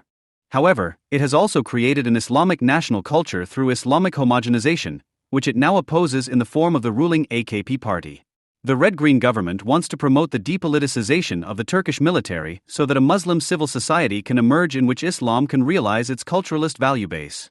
The conservative opponents of Islam also remain caught up in the culturalist counterconcept when, just in time for the Turkey debate, they once again bring up the idea of a core Europe in which a Christian-based center of values should set the tone. Turkey would then possibly become the representative of a minority that is all the more concerned with religious identity, instead of Islam becoming a mere faith. For anti-Germans, this is neither about civil society nor about the core EU, but about the conditions for neutralizing political Islam in the first instance. Secularization would then be a task further in the future, which possibly only communists could achieve. On May 12, 2000, exactly 1 year to the day after the Green Party conference in Bielefeld, from where he led the peace movement that had come to power directly into the war against Belgrade, Joschka Fischer presented his plans for the completion of European integration at the Humboldt University in Berlin. He was well aware that this speech, entitled From Confederation to Federation, would provoke the Eurosceptics on both sides of the Channel in particular, and therefore gave the British naysayers, known for reacting with anti-German editorials, the amicably disguised advice not to produce the biggest headlines again now. After all, Fischer said hypocritically, nobody should be irritated here. The speaker tried to lure another part of the audience with poison bait by calling on friends in the UK to stay out of these continental European affairs, forming a European core together against the USA, denying the British participation in European leadership would ultimately also increase the role envisaged for a France firmly attached to Germany in the future of the EU. The German foreign minister tried to counter the Europe-wide fear of a policy of appropriation and paternalism pursued by Germany, i.e. the fear that the talk of a European federation could conceal a targeted attack on the sovereignty of all other European states, with a paradoxical demand for sharing sovereignty. Although he was aware that he could not deceive Great Britain, a nation that can be said to have invented the concept of state sovereignty, with hollow phrases, by admitting that the very term federation is an irritant for many Britons, he conveyed that further negotiations between Germany and Great Britain were therefore not possible, as acceptance of the idea of a federal European order was, from the German point of view, the basis of any further discussion on the future of Europe. Only a federally organized Europe would be protected from being dominated by a particular power, as this was the only way to ensure that all states would surrender elements of their sovereignty, e.g. their foreign policy, to the federation in equal measure, in order to constitute its sovereignty and participate in it. From the German perspective, the leading power of the Commonwealth recently boycotted the historically supposedly necessary unity of Europe when it stubbornly insisted that its national sovereignty was indivisible, refused to relinquish its foreign policy sovereignty, and did not join the Franco-German anti-war course on the issue of the Iraq War, but instead entered into a military alliance with the USA, in which the British government is now increasingly taking on a transatlantic mediating role. Mistrustful of the stubborn Anglo-Saxons, Fischer sought to exclude the British as early as May 2000 and instead forge an alliance with the French.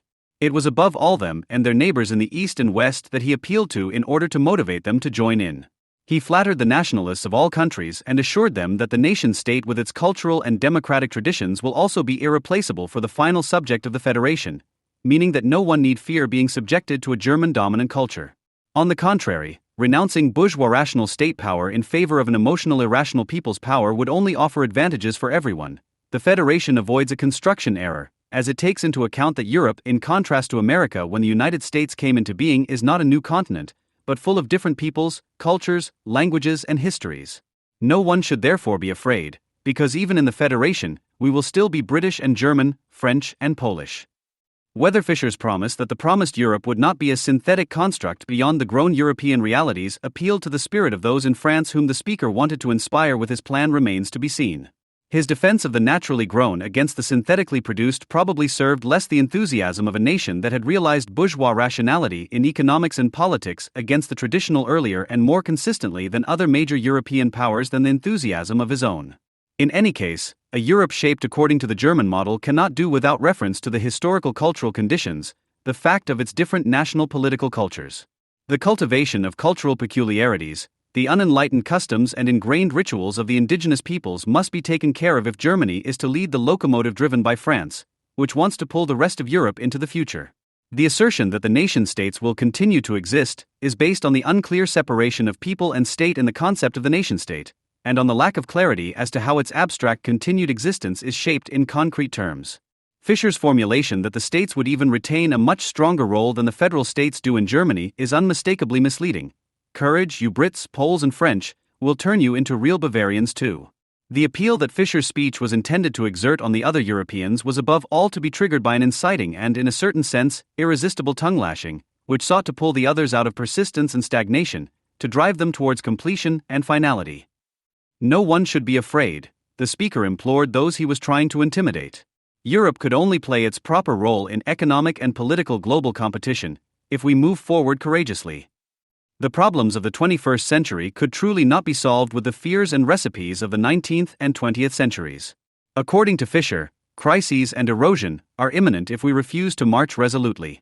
In reality, however, we would have no choice anyway, as we would be driven by the pressure of circumstances, one of his favorite metaphors when he wants to cover up his own claim to power with the assertion of seemingly objective, but in reality self-induced constraints. Therefore, if nothing moves within the next decade, an avant-garde will feel compelled to lead the way.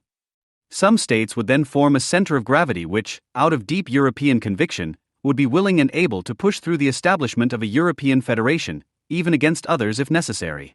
The questions would then only be, when will the right time be? Who will take part?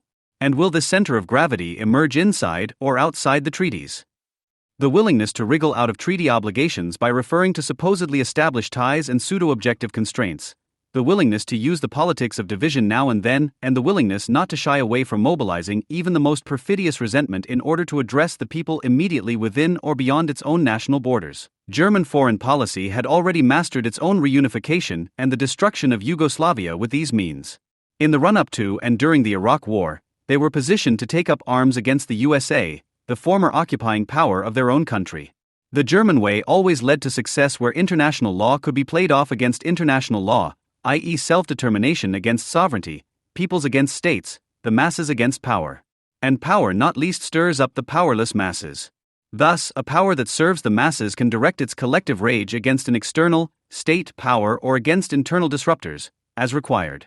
Both can thus be interpreted as enemies of the community, whose mobilization requires experienced leadership, because in its own sphere of power the bourgeoisie must fear the stupidity of the masses as long as they remain conservative, and the insight of the masses as soon as they become revolutionary. Before the flight from the east to the west and the popular marches like the one in Leipzig in autumn 1989, the reunification of Germany would have been just as unthinkable as it would have been to imagine German soldiers controlling protectorates on Yugoslavian soil, sorted by descent, if the mobilization of peoples ready to fight had not taken place on the ground, so to speak. Both the German and Croatian peoples asserted their right to self-determination, which was opposed to the sovereignty of the GDR and Yugoslavia. In both cases, the right to self-determination of the peoples was placed above the respective state sovereignty precisely because the division of Germany was unnatural, and like the prison of nations Yugoslavia, had no true or natural legitimacy. In the case of unification, as in the case of division, experiences of national politics were applied.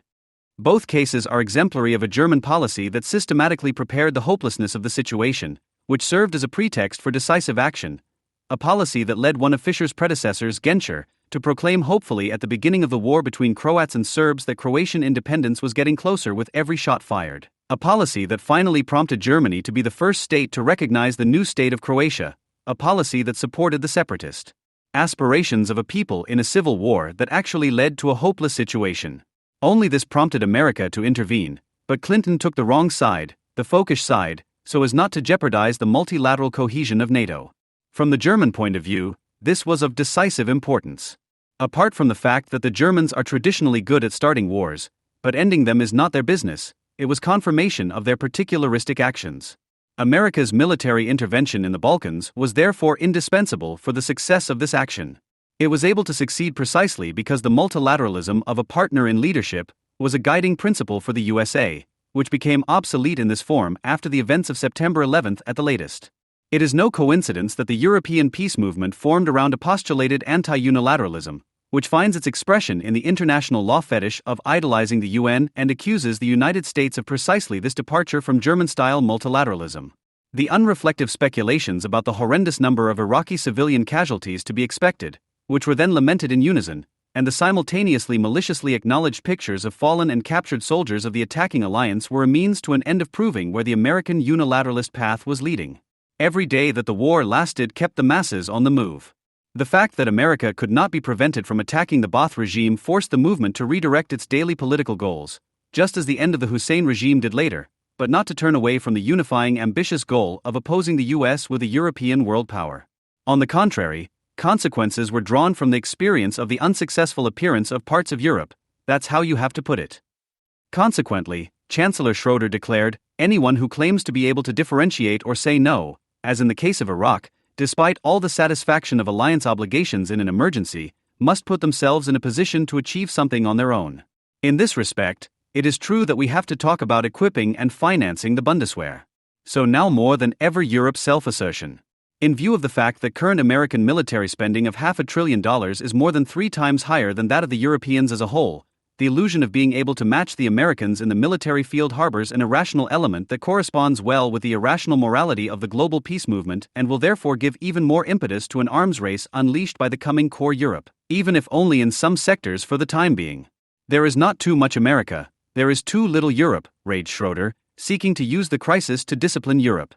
Without internal discipline, i.e. without unified leadership, a Europe that wants to challenge the incumbent world power would be nothing more than an anti-American mass movement that has no power to assert itself. The French president's calculated disrespectful insults to the pro-American and therefore renegade candidate countries of Eastern Europe were indicative of what had happened. Although he threatened them with blocking the accession negotiations if they did not keep their mouths shut, blocking the European Union's eastward enlargement would only block the continent's expansion into a competitor to America, which was considered urgent. The German EU Enlargement Commissioner Günther Verheugen warned the Eastern Europeans not to put themselves in a position in which they are torn between the USA on the one side and Western Europe on the other.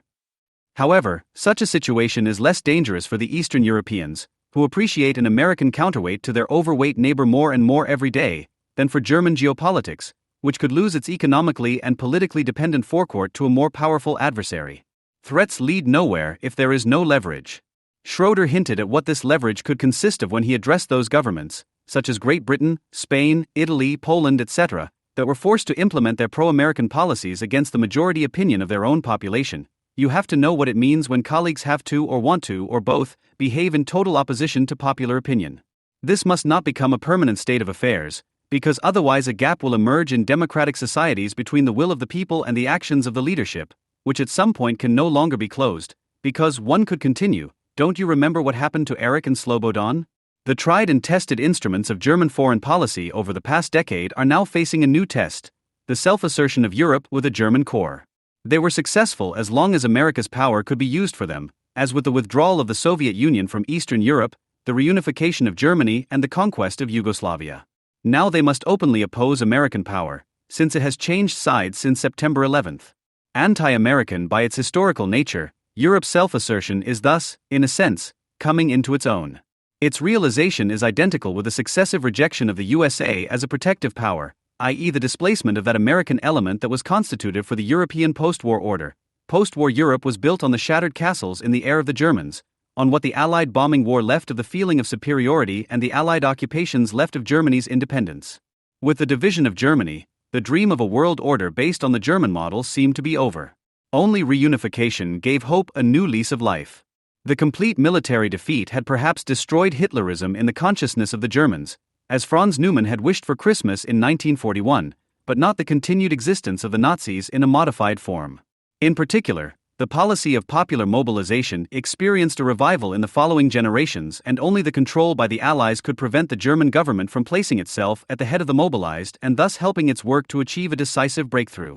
The power struggle being waged on European soil in the shadow of the Iraq crisis shows that historical constellations are not obsolete and presents the French government with a dilemma. France can either lose its national ambitions by being overrun by German industry, or by being overrun by the American cultural industry to protect it from the Germans. The fact that American troops had to liberate France more than once from the clutches of Germany may have hurt the nation's pride and thus created the need to suppress it, like the fact of collaboration, from consciousness, but this experience need not have been forgotten. France's well-founded mistrust of Germany's foreign policy aspirations was also evident in the reaction of the then French Foreign Minister Hubert Védrine to the offer formulated in Fischer's Berlin speech on Europe to jointly form a European avant-garde. In June 2000, Védrine asked Fischer to formulate a little more clearly how exactly he envisaged the continued existence of nation-states in a European federation and remarked critically, "I have taken note of the fact that you rightly reminded me, as a precaution, that it is not a question of abandoning the nation-states. For you are aware that many Europeans continue to be very strongly attached to this identity-forming and democratic framework. For France, as for others, this is essential. But if we consider the direct election of a president of the federation, who would have to implement its foreign and security policy under the control of the Federation's parliament, what powers would remain with the nation-state? What role would the heads of state and government of the countries that would join this federation still play? To put it bluntly, how long would there still be a president of the Republic in France? In today's diffuse debate, we need to take a clear stand. It is not enough to claim that we want or can reconcile the creation of a federation and the preservation of nation-states." End quote. Certainly, Védrine's language sounds much more charming than Fischer's, but one has to ask oneself whether it is appropriate to the matter, whether too much leniency might not be misunderstood by the partner as an invitation to defeat the grand nation once again. The uncanny gestures of reconciliation made by Kohl and Mitterrand over the graves of the First World War in the 1980s already brought back bad memories, and the renewed hand-holding on the occasion of the celebrations to mark 50 years of Franco-German friendship, as well as France's attitude in the Iraq crisis, unfortunately speak for this assessment, as do other consequences of Germany's overly firm embrace of France. Another example is the Franco-German contribution to the institutional architecture of the European Union published by German Chancellor Gerhard Schroeder and President Jacques Chirac on January 15. The paper contained clear guidelines for the convention, which was to draw up a constitution to be completed by an intergovernmental conference, if possible by the end of this year. France's former skepticism towards a European federation seems to have been overcome. The EU is presented as a union of states, peoples and citizens whose political nature could be expressed in a federation of nation-states, the federation now accepted by France as the natural form of Europe's political order. The draft constitution, which was drawn up under the leadership of former French President Valéry Giscard d'Estaing and caused a stir in February, also met with little resistance in France, although the very first article of the draft treaty states that the future European order should be established on a federal basis. As expected, only Great Britain rejected the draft constitution. Quote, "There is absolutely no chance of a European federal superstate being established on the basis of this paper." Anger over federal EU plan, BBC, February 3, 2003. The very use of a term like federal in connection with questions concerning the future of Europe is strictly rejected by the British government, further proof of how correctly Fischer had calculated when he peppered his speech on European federation with jabs at Britain from the outset. The Iraq crisis has pushed some of the diplomatic quibbles into the background. After all, the idea of a common foreign policy makes little sense if those who are supposed to agree on such a policy are on the other side of the front in the war. The further Britain moves away from German ideas of a European foreign policy, the closer the Germans and French come, determined to go it alone, ready to march through with just a handful of vassals in their wake. The Iraq crisis has helped the Core Europe project, which was originally an idea of the CDU duo Schäuble/Lamers in the 1990s, to make a breakthrough. The avant-garde that is tackling it has come together on the anti-war front, forming a coalition of the willing against American world domination. The term federation is too ambitious to capture the political structure of this core Europe, and its territorial scope also does little to justify the European claim to become a new world power. In general, the desire to stand up to an America seems incompatible with the lack of military strength that alone would allow it to assert its claims. Small core Europe against big America? One immediately suspects local politicians of fantasizing beyond the principle of reality. But so the next consideration, is core Europe not actually to be seen as an avant-garde? Does it not rightly see itself as the seed of a European movement that could one day take power even where it was only capable of mass opposition in the Iraq crisis? Schroeder's question to Blair, Aznar and Berlusconi as to how long they can or will continue to play the role of leaders who govern against the opinion of the masses in decisive historical situations, while other European governments have become the leaders of the very movement that is cheering Schroeder and Chirac in Italy, Great Britain and on the streets, seems justified. The Iraq crisis has not only strengthened the anti-American ideology, but anti-Americanism has become the founding ideology of core Europe, lacking only a military political underpinning. The fixation on anti-Americanism has gone down well with the masses. The backing of various heads of state has strengthened the movement. In this, too, German politics demonstrated its ability to act as the avant-garde of the masses. On the other hand, the military victory of the Americans only once again made the core European states and their supporters aware of their own weakness. In short, the European avant-garde may have found the right ideology, but it lacks the weapons to attack. However, signs of weakness are weighing on the movement's mind. The destruction of the Ba'ath regime shook the movement's self-confidence not only because of the American victory, which was accompanied by a loss of power in Europe. The masses also understand this much geopolitics. The policy that Germany is pursuing in order to lead Europe to world power could only be crowned with success if it succeeded in gathering and leading a worldwide anti-American mass movement, ranging from German teachers to Palestinian farmers to soldiers of the Republican Guard. The identification of the peace movement in Berlin, Bielefeld, Bristol and Bilbao with all the supposed victims of so-called US imperialism already seems to be well advanced. Comrades are falling in Baghdad, or so it is perceived. Only such a complete identification could make it understandable why German television has fallen into a tone that expresses barely concealed schadenfreude over losses among the coalition troops and also, at least in the first weeks of the war, expressed its empathy for the longed-for resistance by constantly invoking the failure of the US mission. All in all, the Iraq crisis has given the Germans a castle in the air. Core Europe, so the dream goes, is the seed of a world power that trumps America in many respects, the alternative, the peace, the salvation. But even the most powerful weapons it has at its disposal, world opinion and the International Criminal Court, are blunt against the American ones. The suicide weapon can seriously injure the enemy, but not defeat it. The establishment of a military union is intended to show that core Europe is ready to take up the fight, but at the same time a division of Europe is taking place, preventing its completion as a federation.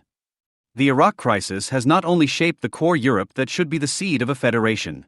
Here 8, there 10 and there 16, finally 21 member states or candidate countries of the European Union defended their sovereignty through joint declarations in which they opposed being subsumed under an anti-American federation. The accession of the Eastern Europeans to NATO thus becomes the practical counterpart to EU accession. As a result of the Iraq crisis, American European policy will pay more attention to the new Europeans and move bases out of the old Europe. The independence of the weaker European states will be strengthened by greater American engagement, because it will free them from the one-sided dependence into which they would fall without external protection. Finally, a Europe without Great Britain, Spain and Italy, Greece, Denmark, Finland and Sweden would not look very good. The Franco-German attempt to use mass politics as a weapon against the Allies has ultimately not been successful. The question is, however, how long the leaders of those states of old Europe will be able to afford the struggle, i.e. whether they will again succeed in overriding the protesting masses in their own countries. In the near future, it will be important that nothing changes. When German politics turns to the east, it is immediately confronted with the west, and this is to the credit of Poland, which has experienced every special relationship between Germany and Russia as an encirclement and tries to mitigate this by forcing its orientation towards the west. Germany's geographical position in the center of Europe has always served the local political class to rationalize its drive towards the east. Whether it pursues its Ostpolitik in cooperation with or in competition with Russia depends on political expediency. The only thing that is certain is that German Ostpolitik was always pursued at the expense of one country, Poland. With the first forcible partition of 1772 by Frederick II and the later complete partition of 1795 between Prussia, Austria and Russia, Poland forfeited its state existence. It was only after the defeat of all three partitioning powers in the First World War that a Polish state was re-established at the behest of the Western victors in the opinion of all German parties, shameful Treaty of Versailles. Poland's largest trading partner at the time, the Weimar Republic, also used its economic power to wage a tariff war against its neighbor. From 1925, The Stresemann government hoped to bring about the collapse of the so-called Polish seasonal state through high import duties in order to enforce a revision of the eastern border. The resulting crisis in Poland led to a coup d'état by Józef Pilsudski in 1926. The Ostmarken policy of the German Reich led to permanent, nationally articulated conflicts, and after 1945 the disappointed Germans felt that they were the victims of the Poles. Even under real socialism, relations with the GDR, the Soviet model pupil from the Polish point of view, were not particularly friendly. The GDR leadership itself continued to spread the traditional German image of a chaotic, disorderly Poland, for example to discredit resistance to the communist leadership. It was only more than 80 years after Versailles that Poland was given a border that was also recognized by West Germany, which in turn was conceded under Western supervision by Chancellor Kohl as the price for unification. Understanding of the Polish situation is strangely underdeveloped in Germany in view of this by no means past history. In this country, gratitude is expected from its eastern neighbor, and it is noted with displeasure that Poland does not simply accept a place in the EU granted to it with condescending generosity by its self-appointed lawyer Germany, Gerhard Schroeder, but simply makes its own demands and tries to enforce them. Poland's strident tone is not only due to the ignorant reactions of its larger neighbor, but also to its foreign policy dilemma, which only allows for very limited compromises. Without the EU, Poland cannot stand up to its traditional adversaries and, as an EU member, it forfeits its control options against a feared German EU dominance with a deepening of EU structures. Poland is therefore vehemently advocating a less integrated EU of nations in the decision-making structures, and the German public is uniting against this and showering the Polish poisoned dwarves, Bill June 24, 07, with scorn and derision. The government twins have become the favorite subject of German caricaturists, after the word editors could not come up with any new invective against the unloved, Spiegel title June 18, 07, or the stupid neighbors, TSB July 30, 07. If you no longer understand them, then you can only make fun of them, TSB July 30, 07. The Taz led the way with a satire, entitled Poland's New Potato. Schurken, die die Welt beherrschen wollen, Polands New Potato. Villains who want to rule the world, and it obviously struck a chord in the country. People were aware of Kaczynski's black worldview, in which every German has been blasting eastwards on full horses since the Middle Ages. But in Germany this was seen as a prejudice that had long since withered away, and nobody asked the Polish state guest in Berlin where he got his luxury limousine. In Germany, it is part of the job of a trained federal president to swim confidently above the parties. In Poland, however, the head of state has to take a firm stance. He has to crush the German-Russian Baltic Sea pipeline, nip the center against the expulsion of inedible Germans planned in Berlin in the bud, and crush the Prussian Trust, which is insisting on rent payments for the former eastern territories, tooth and nail, June 26, 06. There can be no doubt that a government in which right-wing radicals, left-wing populists, Junge Welt November 7, 07, and anti-Semites seek their common denominator in disgusting homophobia has earned every conceivable mockery, even the joke at the end of the Taz satire, which then quickly became common knowledge in this country, that Yaroslav Kaczynski lives with his own mother, but at least without a marriage certificate. And the fact that the rumor has been spread in Poland for years about the homophobic Yaroslav that he himself is homosexual is more likely to provoke laughter at the lunacy than pity. Less amusing is the fact that the reference to the fact that people in Poland are anti-Semitic, anti-German, Catholic, homophobic, or disorderly usually serves to justify the strategic premise that this country will be lost without German care for a hopeful future, an attitude that also accompanied Prussian colonization in the East. Quote, "The European states are running out of time if they want to help shape the globe and preserve their model of civilization. They can only assert themselves together, and they can no longer wait for Mr. Kaczynski to understand this." Süddeutsche Zeitung June 18, 07. The Polish government, rather than the more respectful and therefore more moderate British government, has been identified as the brakeman in the face of the indomitable desire for the EU to become a global player. This is why the Süddeutsche Zeitung has now become an impatient advocate of a multi-speed Europe in order to overcome the standstill. The EU project requires the small nations, as far as Germany is concerned, to step back in favor of the big project, which is occasionally sold as progress for humanity and in the form of a strong EU, is pursuing the formation of a bloc against America. According to this rationality, the small nations must disappear as a political factor. But Poland rejects this dictative reason and reaps the contempt from the German side that is shown to those seemingly left behind who refuse to accept the supposed cultural progress. The Kaczynskis see themselves as exponents of the new Europe, which Gerhard Schroeder's strategy was aimed at disciplining. He liked to bring the Poles to their senses by exclusively strengthening cooperation between Germany and Russia. Although Merkel emphasized at the beginning of her term in office as Chancellor that she wanted to show greater understanding for the smaller Eastern European countries, Her offers to subsequently connect to the Russian-German gas pipeline being built under Schroeder's continued supervision have clashed with Polish demands for a pan-European energy market, as Poland does not want to purchase Russian gas exclusively under German supervision. In Poland, this is seen not only as a misguided German foreign policy, but also as a blatant lack of political morality, or as the Financial Times Deutschland put it, the special relationship that former Chancellor Gerhard Schroeder built up with Russia over Polish heads has caused more irritation in Warsaw than German expellee associations could ever have done. End quote. In Poland, people fear that the former mayor of Stuttgart, Manfred Rommel, could be right with his humble judgment of the Germans, which the SC quoted approvingly on July 20. I am firmly convinced that people from the Nazi era would talk and act like us today. And people today would have behaved in the Third Reich like those who lived then. End of quote. Just a few years ago, people in Germany were delighted with the contribution of Eastern European countries to the re-evaluation of their communist past, because they hoped that this would morally relativize German crimes. The Polish government is indeed anti-communist to the point of being open to conspiracy rumors of all kinds. However, by presenting itself domestically as a moral renewer and as a moral believer to its neighbors abroad, anti-communism coincides with an anti-German thrust. However, this inevitably puts Polish politics in opposition to the German consensus that remembering the German past must not be an argument for restricting German power. What is more, Polish policy amounts to a moral renewal of what the Potsdam Conference had established politically.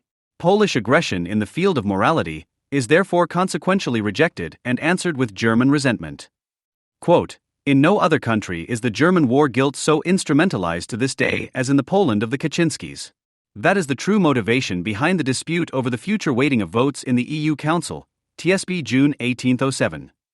The German resentment is pure new German ideology and simply consists of the rejection of all historically motivated mistrust, thereby unerringly ignoring all current triggers that motivate the Polish digressions into history in the first place.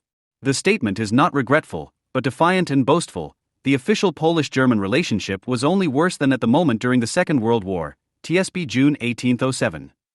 Who is to blame for this has not only been a foregone conclusion since the dispute over influence in the EU Council of Ministers. The Kaczynskis are seen as the incarnation of anti-German resentment, as diehards who attack a well-meaning Germany out of outdated reflexes. At the time of Alexander Kwasniewski's government, this personalization did not yet exist, but the attitude on which it was based did. For example, when the Tagesspiegel, on the occasion of Polish protests against a commemoration of the Warsaw Uprising by the Association of Expellees, BDV, which Erika Steinbach used to promote her aspired center against expulsions, accused the Poles of not wanting to see a welcome correction of the BDV. And therefore accused them of being caught up in their own suffering, of spiraling into national hysteria, and of not being able to heal from a fixation on the negative in relation to Germany.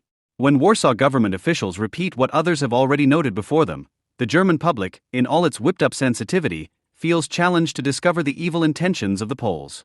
In presidential advisor Marek Cichocki, who sees a new historical revisionism at work in Germany, by highlighting the suffering of the German civilian population in the Second World War and the expulsion of Germans, especially from Poland in the German culture of remembrance, Handelsblatt recognizes the real danger concealed behind such accusations, because intellectuals like Cichocki in particular belong to a generation of 40-year-olds who dream of a strong Poland in Europe. And to make it clear to everyone that this is about hard power factors, it is emphasized that this strong Poland is being created with the help of the deployment of the U.S. missile shield. By adding a discrete hint of heightened attention to a simple factual observation, it becomes an appeal to be ready to defend oneself against Germany's new European adversaries. Poland may have bought American fighter jets worth $3.5 billion before joining the EU in 2002 and rejected the procurement of the Eurofighter, but since 2004 other loyalties have been demanded, which is why the Handelsblatt points out that Poland, which is one of the fastest-growing countries in the EU with an estimated increase in gross domestic product of 6 to 7% for 2007, is increasingly becoming an insecure cantonist, and the political climate is now having an impact on its most important trading partner. Quote, German companies have recently felt at a disadvantage when it comes to major investment projects such as power plant construction, especially compared to their U.S. competitors. And since last year, it is mainly companies from Asia that have been coming to Poland and developing the country into a center for consumer electronics. End quote. Anyone for whom such connections smell too much like power politics will have to explain the problems with their neighbor in a different way, and the Süddeutsche Zeitung has come across an all-pervasive Polish trauma. Quote, The decisive factor for Kaczynski's distance from the Germans was apparently a meeting between Jaroslaw Kaczynski and Chancellor Helmut Kohl in Bonn in 1992. At the time, the CDU wanted to help build a Christian Democratic Party in Poland, and Kaczynski offered himself as one of the new party leaders. However, the two failed to find a common language. Kaczynski felt patronized by Kohl, and from then on, he focused on distancing himself from Germany. End quote. For the new Eastern European members, NATO and EU enlargement are not simply two steps towards integration into the West, but two contradictory and complementary ones. Membership of NATO, the American instrument in a supranational guise, FAZ September 807, ideally means a counterweight to the Franco-German-dominated EU.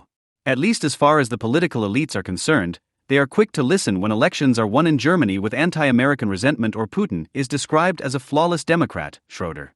German criticism of the erection of the missile defense shield in Poland and the Czech Republic or considerations of equidistance in relations with Washington and Moscow are seen as indications of geopolitical and strategic unreliability. Czech President Václav Klaus commented, "Such an attitude is incomprehensible to me. For me, however, it points to certain ambitions in Germany. In a country like the Czech Republic, something like that sounds completely irrational." End quote. As a result of EU enlargement, Estonia and Lithuania are the first relevant populations of EU countries to be Russian-speaking, and the Russian enclave of Kaliningrad is surrounded by the EU. Because Russia has approaches for political intervention here, Washington's increased responsibility for security in these countries is very welcome. In comparison to the EU, relations between the USA and the Russian Federation are largely limited to military and security policy aspects, which is why there is both intensive cooperation and serious conflict. The EU wants a socially stable Russia on its eastern border that cooperates on power issues, while the Russian Federation under Putin is striving for great power status and sees the EU as an aid to modernization, which is why its foreign policy has also become more economic, primarily in the energy sector. In contrast, the recent British calls for political solidarity in the EU for united action in the expulsion of Russian diplomats because their country refused to prosecute the suspected polonium murderer of ex-spy Alexander Litvinenko have come to nothing. As with missile defense, there is no common EU policy towards Russia on the issue of poisoning, and although this is the EU's central foreign policy issue, there is no foreseeable agreement among the EU member states.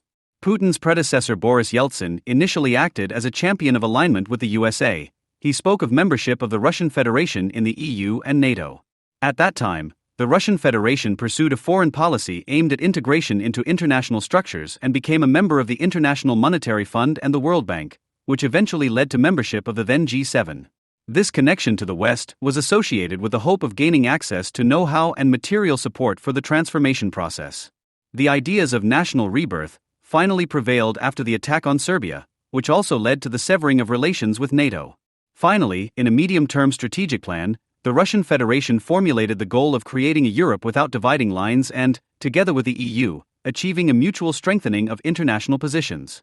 The eastern expansion of NATO is being opposed by Russia, which has an ally in Germany. The SPD leadership, for example, has already submitted a key motion on foreign policy for the party conference in Hamburg in October. This rejects the United States' plans for a new missile defense shield.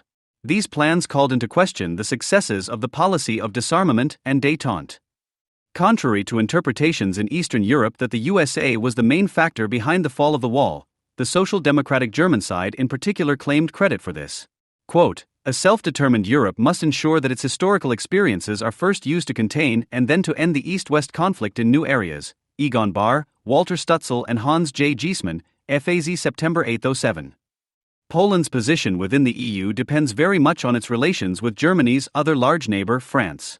The fact that the French had brought down the EU constitution in a plebiscite, which would have reduced Poland's ability to intervene in the EU vis-à-vis Germany even further than the agreement now reached in Brussels, was therefore largely welcomed in Poland. However, since the election of Sarkozy as French president and the end of Chirac's wait-and-see approach, the situation has changed completely, as Sarkozy, like Chancellor Merkel, wants a regulation quickly that would nevertheless declare the essential elements of the failed EU constitution to be EU law. The unanimity of Germany and France on this issue immediately increased the pressure on the Eastern European EU members. Czech President Václav Klaus lamented the fact that Merkel's willingness to compromise on the EU constitution had diminished as a result. Quote, "This turnaround is clearly linked to the election of Sarkozy as French president. This has created a completely new situation. It is clear to see that these two countries are working more closely together. End quote. And President Kaczynski states, Poland did not have to fight for itself alone just once, but did not forget to mention, Poland does not want to be alone, it especially wants to be allied with France. End quote. The Poles, traditionally pro-French since their enthusiasm for the French Revolution and Napoleon, are also supporters of France's insistence on maintaining EU agricultural subsidies, as both countries have a relatively large proportion of agricultural jobs. In 2007, 28% of all Poles lived in the countryside, and although Polish farmers receive only a quarter of EU subsidies compared to their German counterparts, they have now caught up with the EU distribution networks, which is slowly draining Lepper's Farmers' Party of the smallholder supporters he once addressed as losers of the transformation. If France, which traditionally has a need to keep its distance from NATO, makes common cause with Germany as the engine of the EU, then the Poles will only be able to look to the West. Sarkozy had nothing more than rhetoric to offer Poland in the face of Merkel's threat that negotiations would have to continue without Poland if necessary, without Poland giving in on the issue of the weighting of votes in the EU Council of Ministers. Quote, less than 20 years after the fall of the Berlin Wall, it was not possible to leave out the largest Eastern European member state. End quote.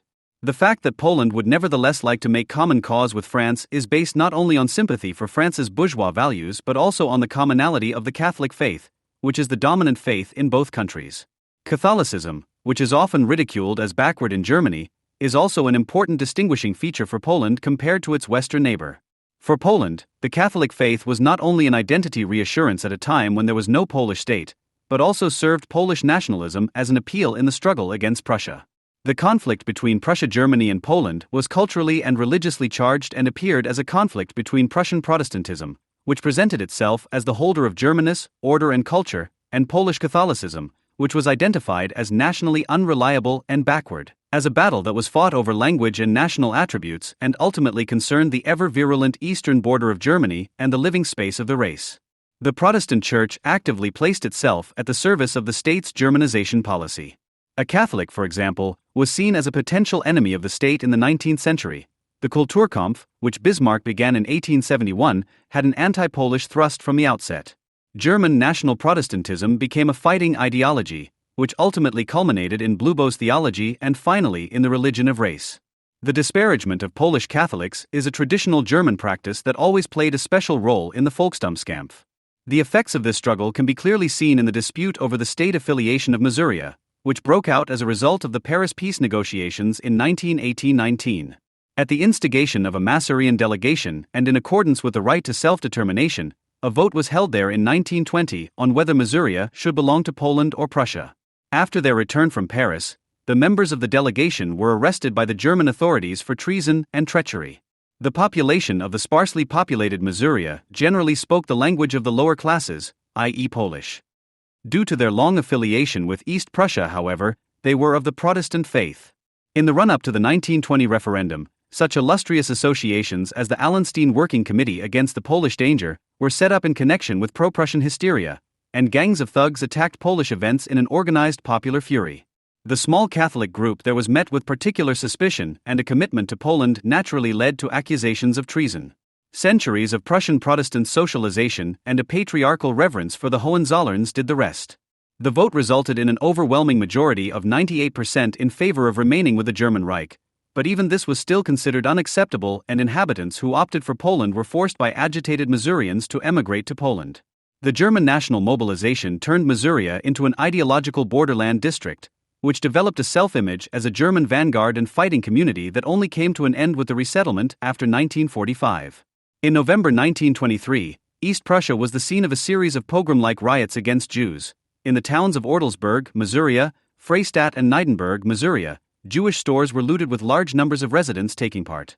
In the November 1932 elections, the NSDAP in the district of Lyck achieved its best result in the Reich with 70.6%, and in 1933 another town in Masuria beat all records with 81%, Lyck 80.38.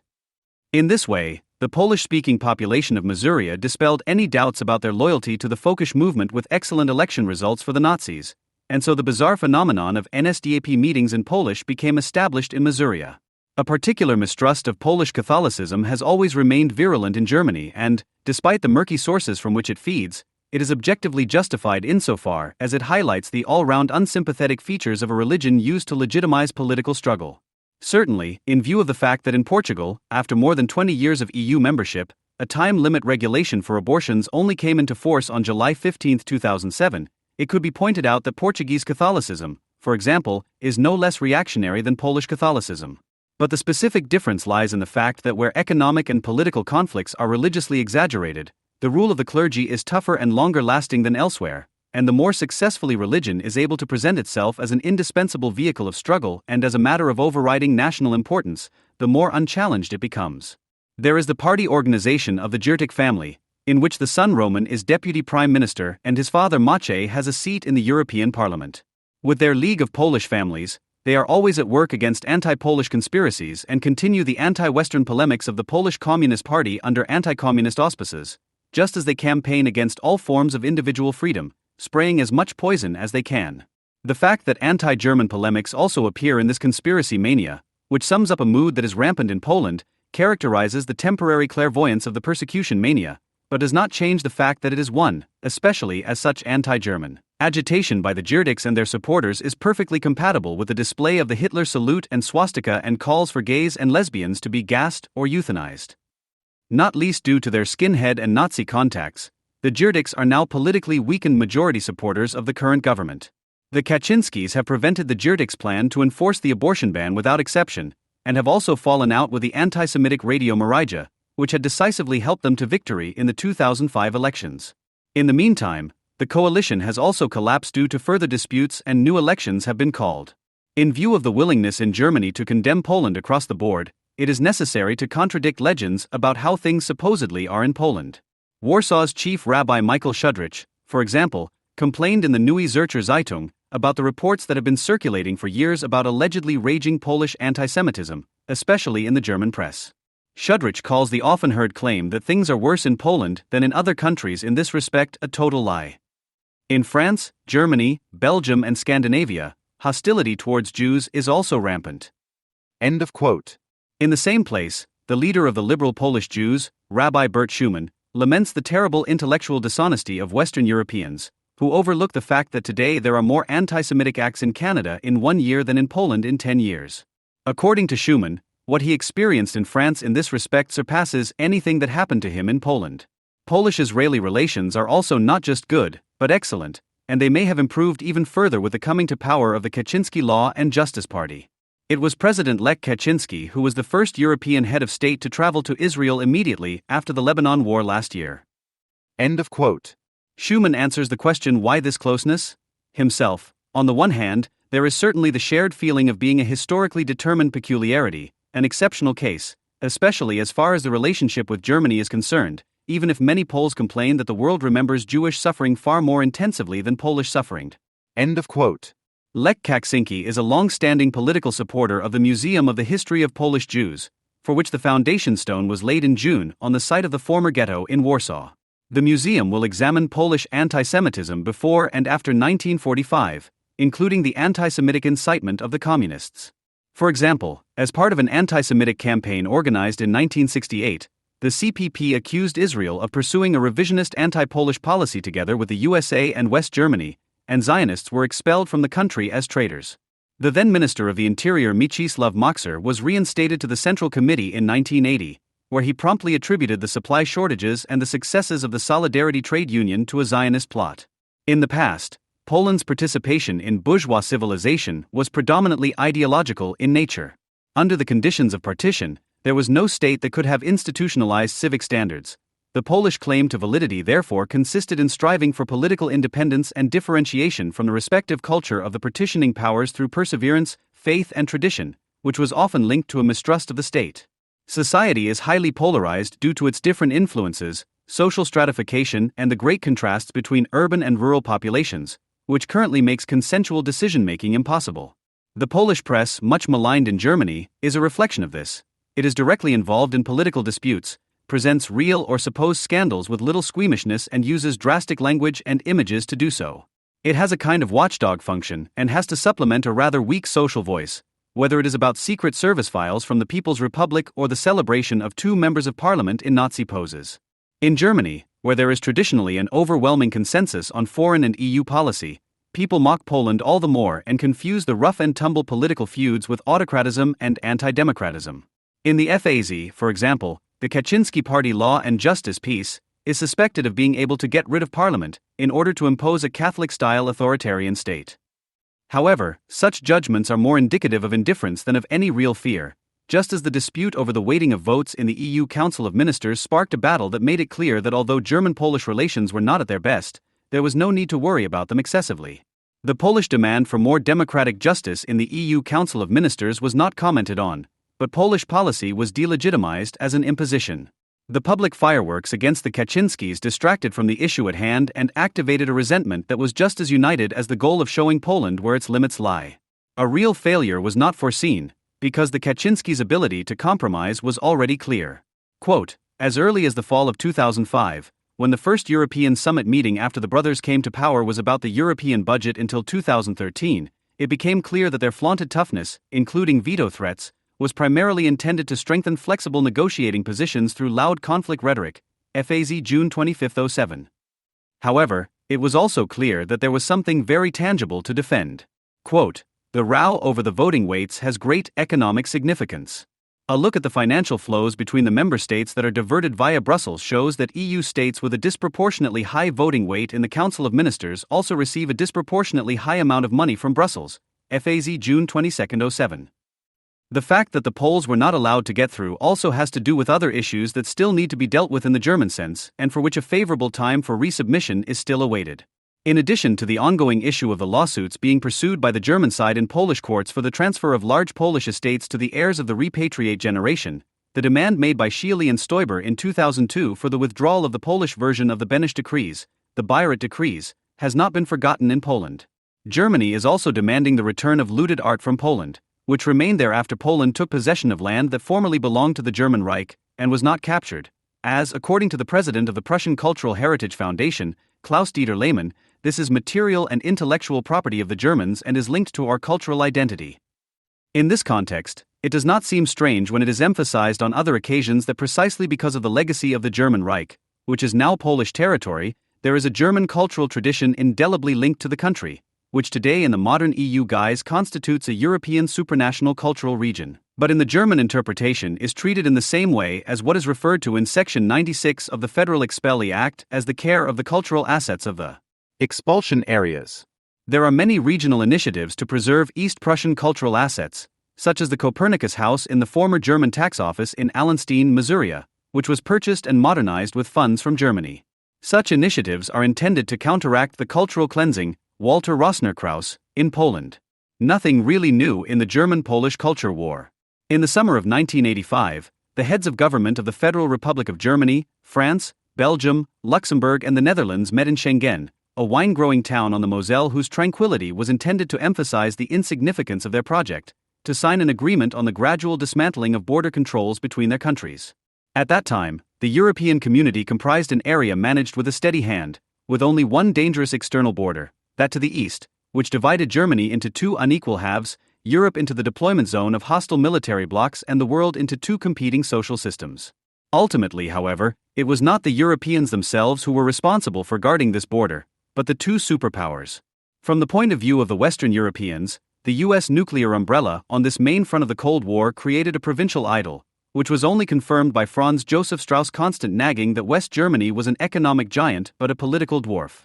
Among Western Europeans, the Germans, who had already lost 2 world wars and were now once again living directly on the front line, had become a role model for how to find one's way in a world in which others bore responsibility. For example, by protesting in their hundreds of thousands against American nuclear missiles, the weapons with which their own irresponsible unworldliness was protected. For a majority of Germans who had learned from history, all soldiers were simply murderers. The Bundeswehr therefore had to present itself as the true peace movement in the country, not so much in mockery as in a bid to win the favor of its compatriots. The Bund was more like a picnic, recalled a German-born Jew who had done his military service in the Bundeswehr and now works as a press spokesman for the Israeli armed forces.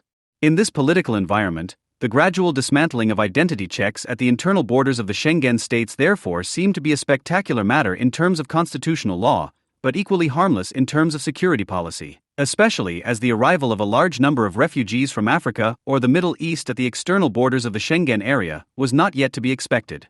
During the Cold War, which was perceived as an irrevocable geopolitical fact because its end was not in sight, European institutions, which could only be thought of as Western European, were thus able to emerge quite comfortably in an area protected militarily by others. In the same year, however, a regime change took place in Moscow that was to change the rules of the global political game to such an extent that even post-war Western European provincialism could not remain unaffected, although no clairvoyant could have foreseen the events that followed and the pace at which they unfolded. In the spring of 1985, Mikhail Gorbachev became General Secretary of the Central Committee of the Communist Party of the Soviet Union. The reforms he initiated also caused problems for the communist parties in Eastern Europe, some of which had been plagued by domestic crises since the beginning of the decade, such as in the People's Republic of Poland, where the generals had temporarily declared martial law in the early 1980s in order to deal with the opposition. However, towards the end of the decade, the old regimes were barely tenable, especially after the Soviet Union annulled the Brezhnev Doctrine in 1988, according to which an undesirable change of power in one of its satellite states was to be thwarted by military intervention if necessary, as most recently in Afghanistan, where the Red Army was defeated by Islamic holy warriors and was already in retreat.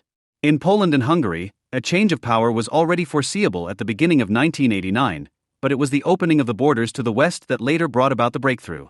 In Poland, the mass protests that began with strikes in the coal mines in the late summer of 1988 culminated in parliamentary elections in June 1989, in which the candidates of Solidarnosc, the trade union leading the protests, won almost all the votes. In Hungary, the Gorbachevists had won the leadership of the Communist Party in the fall of 1988 and had already implemented fundamental democratic reforms. In February 1989, it was decided in Budapest to dismantle the fortifications along the border between Hungary and Austria, the Iron Curtain, which was secured with barbed wire and a reporting system. In May of that year, Hungarian soldiers set to work, and in June, the Austrian and Hungarian foreign ministers met with bolt cutters at one of the remaining sections of fence for a photo opportunity. Anyone who had access to West German television in the GDR was able to follow the spectacle on screen and draw their own conclusions, and will have felt a similar lure as many Syrians did a quarter of a century later at the news of Europe's open borders. After the photo shoot, the trek of refugees from the GDR slowly began to move. In August, only a few hundred East Germans, still disguised as holidaymakers, flocked to the campsites near the border in Hungary to see what was going on. From there, the more determined managed to cross the no longer fortified but still guarded border into Austria. The Hungarian border guards had already been banned from using firearms except in self-defense. A few dozen escapees had also already entrenched themselves in the German embassy in Prague. In the second half of August, Hungarian and Austrian peace activists organized a pan-European picnic on the Hungarian side of the border, a welcome opportunity for around 900 East Germans to flee to Austria. By the beginning of September, a few thousand had already made their way west, and after Hungary officially relinquished control of the border with Austria on September 11th, the number of refugees rose to over 10,000 within days. Now there was no stopping them in Prague either. The fate of those who were still stuck in the German embassy there was decided at the end of September during negotiations between the German and Soviet foreign ministers on the sidelines of the United Nations General Assembly in New York. The German ambassador in Prague at the time reported, Foreign Minister Genscher finally succeeded, above all with the support of Soviet Foreign Minister Shevardnadze, in reaching a solution to the refugee drama that the GDR could, i.e. must, also agree to. In Prague we still know nothing of all this. In the meantime, the number of people seeking refuge in our country continues to rise rapidly. All the steps of the large stairwell are already occupied. 2 people are sleeping on each staircase. On September 29th, our delegation in New York learns that the GDR wants to, i.e. must want to, agree to a solution in accordance with Genscher's proposal on September 30th. The delegation flies back to Bonn on the same day, arrives there at 8 a.m. on September 30th and flies on to Prague at 4 p.m. Now we also learn that something is moving. I pick up the minister at the airport. We arrive at the embassy at 6:30 p.m. We make our way to my apartment on the top floor. At 18:58, the minister steps onto the balcony of the domed hall, which is full of bunk beds. From there he speaks to the refugees. Dear compatriots, I have come to you today to tell you that your departure to the Federal Republic of Germany is imminent. The cheering of the 4,000 or so people in the park is indescribable. End of quote.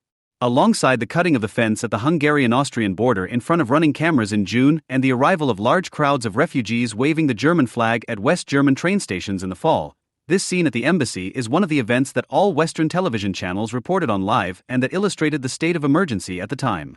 The opening of the border between Hungary and Austria on September 11 initially appeared to be the unforeseen consequence of the change of leadership in Moscow less than 5 years earlier, although it was still controlled within the borders of the Eastern Bloc itself. But it was only with the opening of the border between the GDR and the FRG on November 9, which at first glance might appear to be a simple geographical extension of the policy emanating from Hungary, but in reality meant not the mere opening of this border, but its complete elimination, that it became clear that the Soviet Union had completely lost power over Eastern Europe. The elimination of the so-called inner German border, which not only separated two separate states but was also the front line of the Cold War, had a completely different effect than the opening of the Hungarian-Austrian border. It stopped the flight from east to west, and now things were moving in the opposite direction. The power vacuum that had opened up could now be filled unhindered by the West. By the end of 1989, the old regimes in Warsaw, Budapest, Prague and Sofia had fallen one after the other. The ruling couple Ceausescu, who were still resisting their fate, were executed on Christmas Day. The next year saw the continuation of the struggle for independence in the Caucasus and the Baltic states. The failed coup d'état by the old apparatus in Moscow sealed the end of the Soviet Union on August 21. 2 days later, Ukraine declared its independence. The opening of the border between Hungary and Austria and the removal of the inner German border ultimately led to dozens of nation-states in Eastern Europe that had been dominated by the Soviet Union during the Cold War regaining their sovereignty and old borders being redrawn. Within the new borders, social and political groups that wanted to administer their state according to the Western model now dominated events in the vast majority of cases. Almost all of these states were integrated first into NATO and then into the European Union a few years later. In this way, Europe's external border, the eastern border of the West, so to speak, was redrawn. However, Putin's Red Army had managed to prevent the integration of Georgia and Ukraine to date. The struggle for German reunification, which began immediately after the opening of the Berlin Wall and had already been formally established by the Monetary Union of July 1, 1990, which was approved by the occupying powers, appeared to be Germany's first sovereign act since the Second World War. The Germans were in an angry mood, as if they had won the war after all, but did not deserve it. They were sure that it had been their revolution, so they could be proud of it, but the whole thing could also simply have been the gift of foreign powers and external circumstances, for which they should have been grateful. One was not quite sure. In any case, Helmut Kohl's personal significance lay in having seized the gift without false modesty. He recalled this on the 20th anniversary of the opening of the wall. Quote, "The wall finally fell peacefully, without a shot being fired, without bloodshed. It was like a miracle. I like to quote Otto von Bismarck for the situation I found myself in at the time, because there is no better image. When the mantle of God blows through history, you have to jump to it and hold on to it. There are 3 prerequisites for this. Firstly, you have to have an eye for the fact that God's mantle exists.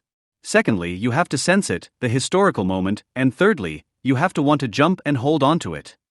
End quote. While the Germans were thus celebrating their national rebirth, the mantle of God was already blowing over the Balkans, where the Yugoslav peoples were feeling their historic moment. In October 1990, the U.S. Secret Services warned of an immediate breakup of the Federal Republic of Yugoslavia. Quote, "Within a year, Yugoslavia will cease to function as a federal state and disintegrate within 2 years. Economic reforms will not be able to stop the breakup. An outright war between the republics is unlikely, but a serious conflict between the communities will accompany the collapse and continue. There will be prolonged and bitter violence. There is little that the United States and its European allies can do to preserve the unity of Yugoslavia." End quote. At the same time, the German secret services were conversely thinking about what could be done to promote the decline of Yugoslavia, a country that had already been identified as a prison of nations. The Germans said to themselves that the Croatian people could not be denied what had just been given to us, national self-determination. But the Croats were not given self-determination as a gift. They had to fight for it. The war began in Croatia in the summer of 1991 and moved to Bosnia-Herzegovina a year later, where it continued for another 3 years. The Europeans were unable to end the war that the Germans had fueled. A Blue Helmet force led by France and Great Britain failed because it was too weakly equipped to defend itself. Only the intervention of the USA ended the war in the summer of 1995. When the Schengen Agreement, signed 10 years earlier, came into force in spring 1995, Europe had been thoroughly transformed. The reunification of Germany had exacerbated the already noticeable imbalance between the productive power of the German economy and the performance of the other European states. With 80 million inhabitants, the German population now exceeded that of the previously almost equally large European nations of France, Great Britain, and Italy by a third. Parallel to their integration into NATO and the EU, the countries of Southern Europe joined the Schengen area in the coming years, followed by some Northern European, Eastern European, and Baltic states. The Balkan countries are either not or not yet fully integrated into the Schengen area. Since the Treaty of Amsterdam, which came into force in 1999, accession to the Schengen area has been part of the EU treaty. However, the EU members Great Britain, Ireland, and Denmark only follow the rules of the Schengen Agreement subject to the reservation of national sovereignty over their respective national borders. After the Croatian and Bosnian wars, Europeans returned to the patient work of refining the institutions of their union as if nothing had happened. The abolition of border controls in the Schengen area did not initially appear to result in any insoluble security problems. Of course, the opening of borders should not have led to Germany being forced to adopt the more liberal drug policy of the Dutch, but such problems were thought to be easily dealt with through cross-border police cooperation, which was to be intensified in parallel with the expansion of the Schengen area. Only in the Balkans did one problem remain unresolved: the self-determination of the Kosovo Albanians, because according to German professors, it was only through them that the division of Yugoslavia into territories differentiated by ethnicity and demarcated from one another could be considered complete. When the time came in 1999, the USA had to intervene once again in the Balkans to decide a war on European soil. The Union had thus demonstrated once again that it could not withstand a serious crisis on the territory it claimed. But as there was no further serious crisis for the time being, it was felt that there was no need to worry about it. If necessary, the Americans would come again. In the meantime, the Union's external border had extended far to the east and deep into the Balkans.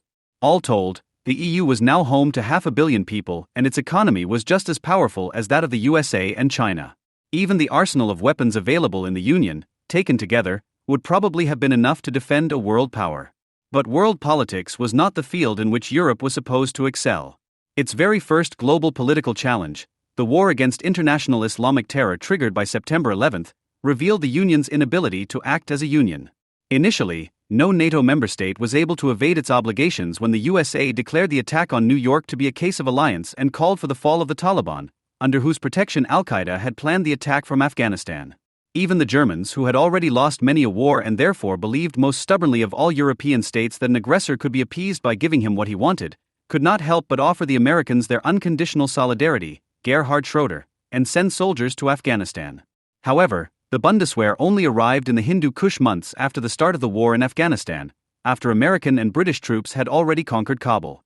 The German soldiers were stationed in northern Afghanistan, in an area where there was no longer any fighting because it had already been conquered by the troops of the Northern Alliance and warlords such as Abdul Rashid Dostum, who were enemies of the Taliban. But by the second stage of the war, the Iraq War, the transatlantic solidarity of the Europeans seemed almost exhausted. On closer inspection, however, it became clear that this only affected part of the Union. Only old Europe, Donald Rumsfeld, refused to join the coalition of the willing proclaimed by George W. Bush to liberate Iraq from Saddam Hussein's dictatorship. Actually, there were only two EU states that did not want to participate: Germany and France, the two states around which the European community had been formed after the Second World War, and which still consider themselves to be at the heart of the Union. But times had changed. While Germany and France constructed an axis of peace with Russia to prevent war, Great Britain and Spain demonstratively sided with the USA. Under the leadership of Poland, they were joined by all Eastern European and some Balkan states, three of which were already members of NATO but not yet of the EU: Poland, the Czech Republic, and Hungary.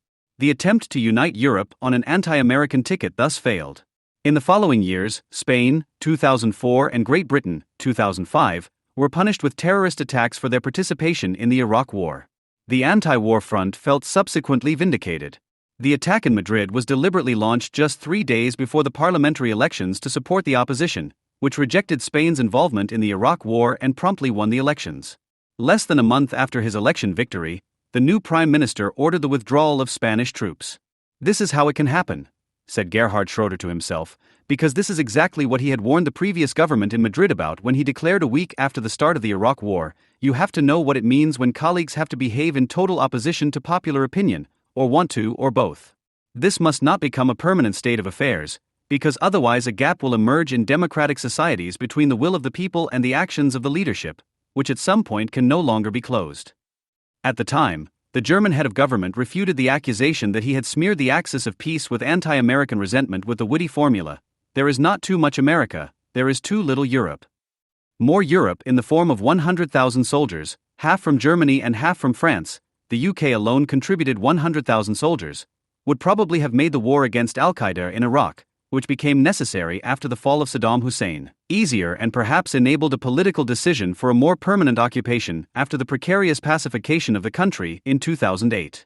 But the anti-war front felt vindicated not only by the terrorist attacks in the European states that had joined the coalition of the willing, but also by the additional difficulties the war caused the Americans. The USA had underestimated the power of Islamic terrorism itself and trusted that it could win the war with a force that was too small. The later replenishment of troops was able to avert a military defeat, but the original miscalculation contributed to the war becoming tougher and lasting until war weariness also took hold of the USA and caused the Republicans, who had been in power until then, to suffer a defeat in the 2008 presidential elections. It was no coincidence that the next president's campaign slogan, "Yes, we can," sounded like the battle cry of the German government at the time. "We can do it," is the cry for help from those who do not want to resolutely stand in the way of the approaching disaster. As with the motto of the European Union, "United in diversity," behind such slogans lies the powerfully dressed-up belief in a world that will then submit to its own will, which in reality is capitulation. It was against this backdrop that Barack Obama's presidency brought together a coalition of the unwilling, this time establishing a truly transatlantic alliance. For the Eastern European states, which had regained their national sovereignty 20 years earlier, this could not have meant anything good. Lithuania and Poland, the EU states whose territories border directly on Russia, cannot defend themselves against a possible Russian attack without outside help. They know what hopeless wishful thinking it would be to rely on the help of the states of old Europe or even on the solidarity of the entire Union in an emergency. Only NATO, i.e. the military alliance with the USA, can guarantee them secure national borders. But just how dangerous the situation of these states has really become since the transatlantic coalition of the unwilling took over the surveillance of the EU's eastern border, and how much their security depends on America not completely falling for the European ideology, has only become clear in the Ukraine crisis, which has now been going on for almost 2 years. The annexation of Crimea by Russia and the Moscow-driven war of secession in eastern Ukraine only met with rhetorical resistance from NATO. The repeated ceasefire agreements imposed on Ukraine by the so-called international community after successful offensives by the secessionists, i.e. in a position of weakness, only lasted as long as the troops led by Russia needed to prepare new offensives. The agreement of February 2015, Minsk II, which was preceded by several offensives by the secessionists, particularly around the strategically located cities of Mariupol and Debaltseve, lasted less than a week, and that was easily foreseeable. Quote, "When German Chancellor Angela Merkel and French President François Hollande returned from Minsk at the weekend, there was a small hope that the ceasefire agreement they had reached would stop the fighting in eastern Ukraine. That hope was dashed this week in Debaltseve, a railroad junction between the rebel-held cities of Donetsk and Luhansk. Spokesman for the Donetsk People's Republic, where the main separatist faction is based, announced just hours before the Minsk agreement was due to come into force that they would not honor the agreement as far as Debaltseve was concerned.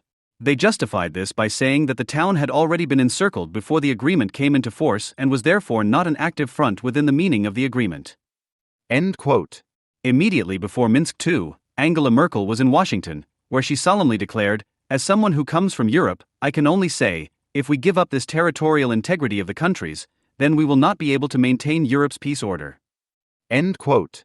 Barack Obama agreed with her just as solemnly. Quote, "We agree that in the 21st century, we cannot simply stand by and watch as Europe's borders are redrawn under gunfire." End quote.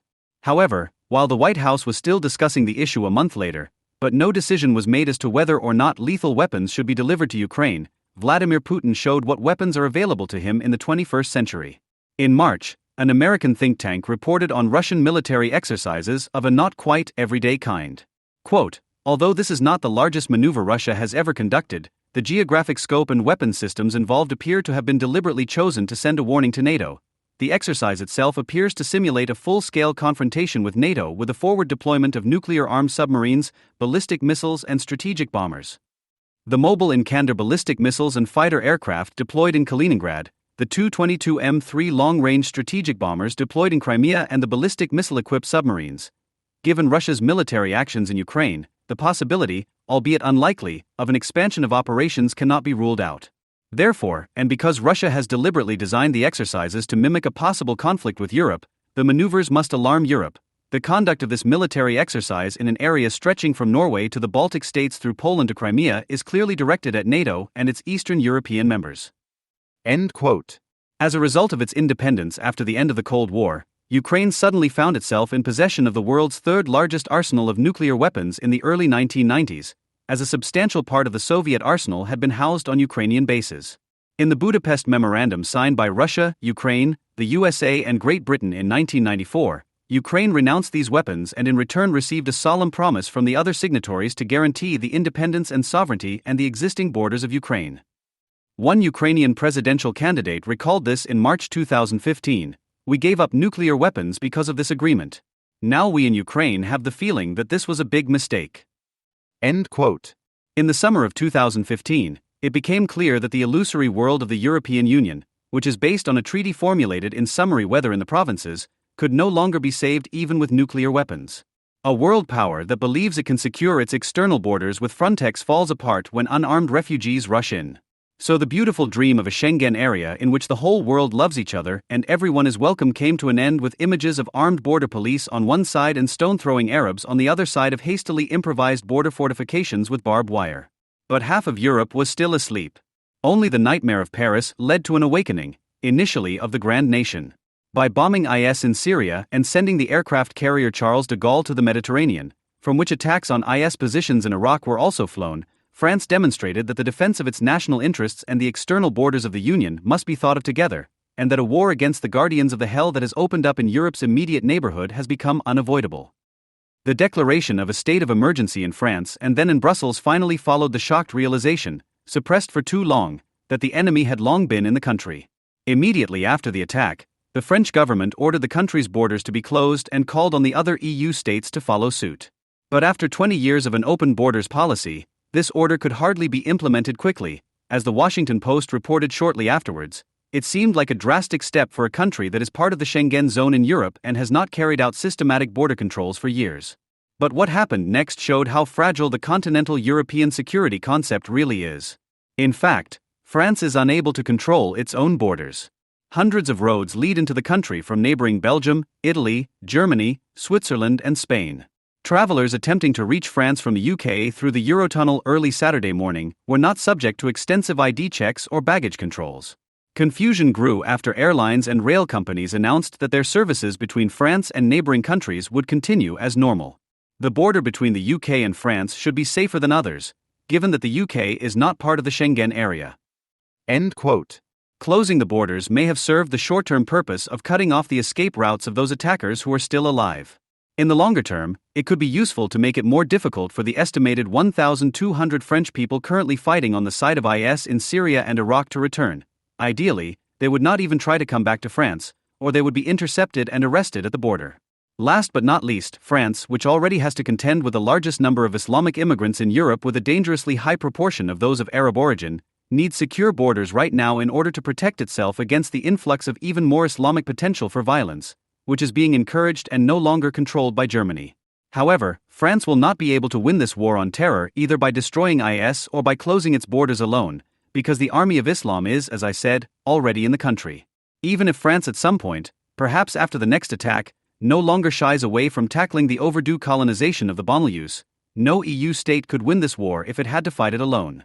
Belgium, the UK, Sweden and other EU states have the same problem, or will have it, albeit in different forms and to different degrees. The refugee crisis will contribute to this. But it is not good to wage war with a powerful neighbor, without whom nothing would work in the EU. The Germans still believe that Allah's wrath is justified and can only be combated through appeasement, and it is only because they fear the wrath of their allies that they are doing what is absolutely necessary so that no one can say they have done nothing. Initially, they want to use reconnaissance aircraft and satellites to observe the spectacle, which seems to be none of their business, from a safe distance. But the air over Syria and Iraq is no longer that safe since post-Soviet S-400 missiles have been operating there. As no serious support can be expected from the European Union, France is seeking help from Moscow. But this raises a new problem. Does the Union want to win the war against an enemy that is attacking it from the south in alliance with a power that threatens its borders in the east? It will be difficult to agree on such a defense strategy with Poland. Perhaps a change of government in the USA and solidarity from Great Britain will prevent the Eastern Europeans from falling into a new dependency on Russia. Asked whether the United States is winning the war in Afghanistan, Mr. Obama answered flatly, no. So reported the New York Times. That sounds as if America has lost the war in Afghanistan, and with it the belief that it can defeat international Islamic terrorism. But Barack Obama did not say what people in the command centers of the Taliban and Al-Qaeda in the Pakistani hinterland, as well as in the offices of German newsrooms and the Foreign Office, wanted to hear. He merely stated that America is currently not on the way to winning the war in Afghanistan. His simultaneous announcement of a new strategy for Afghanistan, which is to include negotiations with supposedly moderate Taliban, sounded to many ears like the latest self-recognition of a reformed superpower that has finally reached its limits and wants to reach out to its enemies instead of defeating them. The headlines that followed Obama's announcement prove once again that the world longs for the USA to be defeated. The hopes associated with this longing are also the reason for the boundless popularity of the new American president, which is also characteristic of Hillary Clinton's diplomatic offensive, which is intended to end what was described as foreign policy isolation during George W. Bush's time due to his uncompromising definition of the enemy. The first thing that can therefore be said about the foreign policy of the new American administration is that it has made the rejection of Bush and Cheney's concept of the enemy the driving force behind its diplomacy. Joseph Biden, the new vice president, declared at a NATO conference in Brussels in March that only 5% of the Taliban were incorrigible, that another 25% or so were still uncertain, but that 70%, he was sure, were merely confused or could easily be confused by being persuaded to switch sides with money. It was not yet clear exactly how to approach these people, but he thought it might be worth approaching them and finding out whether one or other of them would be willing to do so. Such figures, which are obviously plucked out of the air for everyone to see, can hardly be sold as a new strategy, as they are exclusively ideological concessions to the fan base, which does not want to win a war, but only to hear their hearts beat faster. Barack Obama tried to be more realistic in his interview with the New York Times when he justified his idea of negotiating with the Taliban with reference to his experiences in Iraq and called General David H. Petraeus, who was in command there at the time, as a key witness. Quote, if you were to talk to General Petraeus about it, I think he would say that part of the success in Iraq had to do with the fact that we had approached people who we would consider Islamic fundamentalists, but who were willing to work with us because they were deeply alienated by Al-Qaeda's approach in Iraq. Perhaps there are comparable opportunities in Afghanistan and Pakistan. End quote. Perhaps. In fact, David Petraeus, who was already hailed as a hero by the previous administration and currently commands the U.S. Forces Central Command, to which the Middle East, Afghanistan and Pakistan are assigned, had already hinted at such possibilities 6 months ago, but with the difference that he did not present them as the brilliant move in an already lost game. He said at the time, people often ask me, what have you learned in Iraq that could be transferable to Afghanistan? The first lesson is that every situation like this is absolutely unique. One element that of course proved to be particularly important in Iraq and perhaps, and I emphasize perhaps, has some relevance in Afghanistan is the concept of reconciliation. End quote. Petraeus did not have to mention that those with whom reconciliation had taken place in Iraq were most likely Islamic fundamentalists. Obama, on the other hand, is less concerned with a military battlefield than an ideological one, in which he wants to prove that it is possible to get along with even the worst scum, which is why it is not necessary to identify an enemy to be defeated. Cooperation with the fundamentalists in Iraq, on the other hand, did not involve any ideological concessions, but had the function, limited in time and place, of shifting the current balance of power on the battlefield in favor of the coalition forces. Fundamentalists, who helped to win some of the decisive battles against Al-Qaeda in Iraq alongside U.S. Marines on the front line, offered themselves for this purpose. At no point was the field of ideology entered. In passing, Petraeus remarked that something similar had been tried out in Afghanistan for some time, but that this should not be made too much of, as no success had been achieved so far. In any case, since 2003 there has been a reconciliation program proclaimed by the Afghan government and supported by all institutions of the international community active in Afghanistan, the program to strengthen peace, which remained ineffective from the beginning, so that the Afghan government only stated a dramatic increase in reconciliation in October 2005, when more than 14 former enemy fighters unexpectedly took an interest in it. In the years since then, the offer of reconciliation has only attracted a small number of Taliban foot soldiers and not a single commander of a higher rank. It is a humanitarian operation for isolated, confused fundamentalists that has so far had no influence on the massive jihadists and the war effort. In Iraq, however, a different experience was made that was of greater importance for the success of the mission there, which is directly transferable to Afghanistan. The troop reinforcement, from the summer of 2007. Together with the newly trained units of the National Army and the police, sufficient armed forces were then available for the defense of the Iraqi Republic to bring about a change in strategy in the fight against al-Qaeda in Iraq. Until then, it had been a game of cat and mouse. The coalition forces captured one place, the enemy retreated and reappeared in another place, the coalition forces pursued and drove him out of there, and so on, until you got back to the starting point. But now they had the necessary reserves to hold any conquered territory.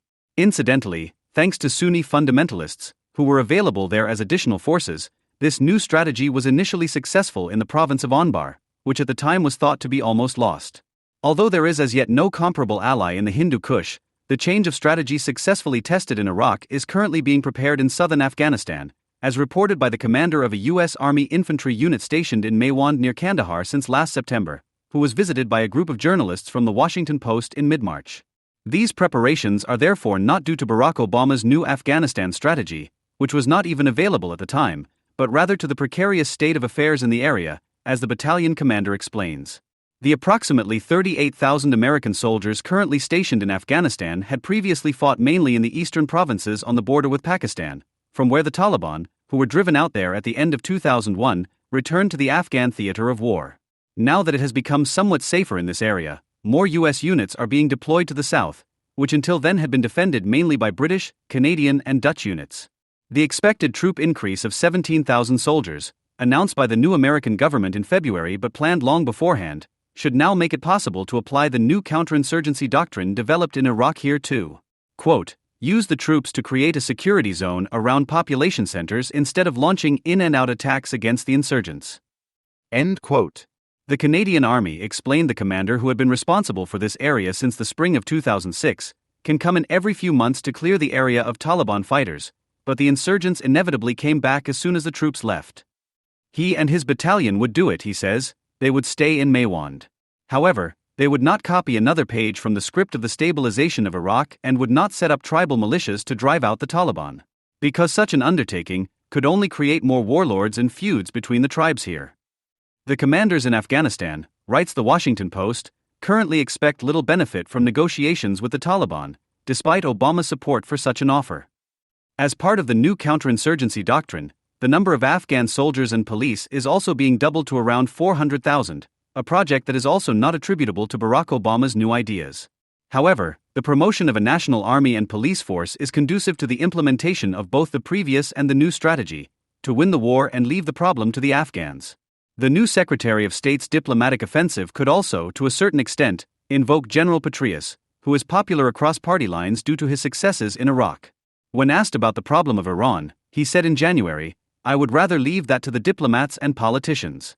It's a very hot potato. Nevertheless, there are some common interests.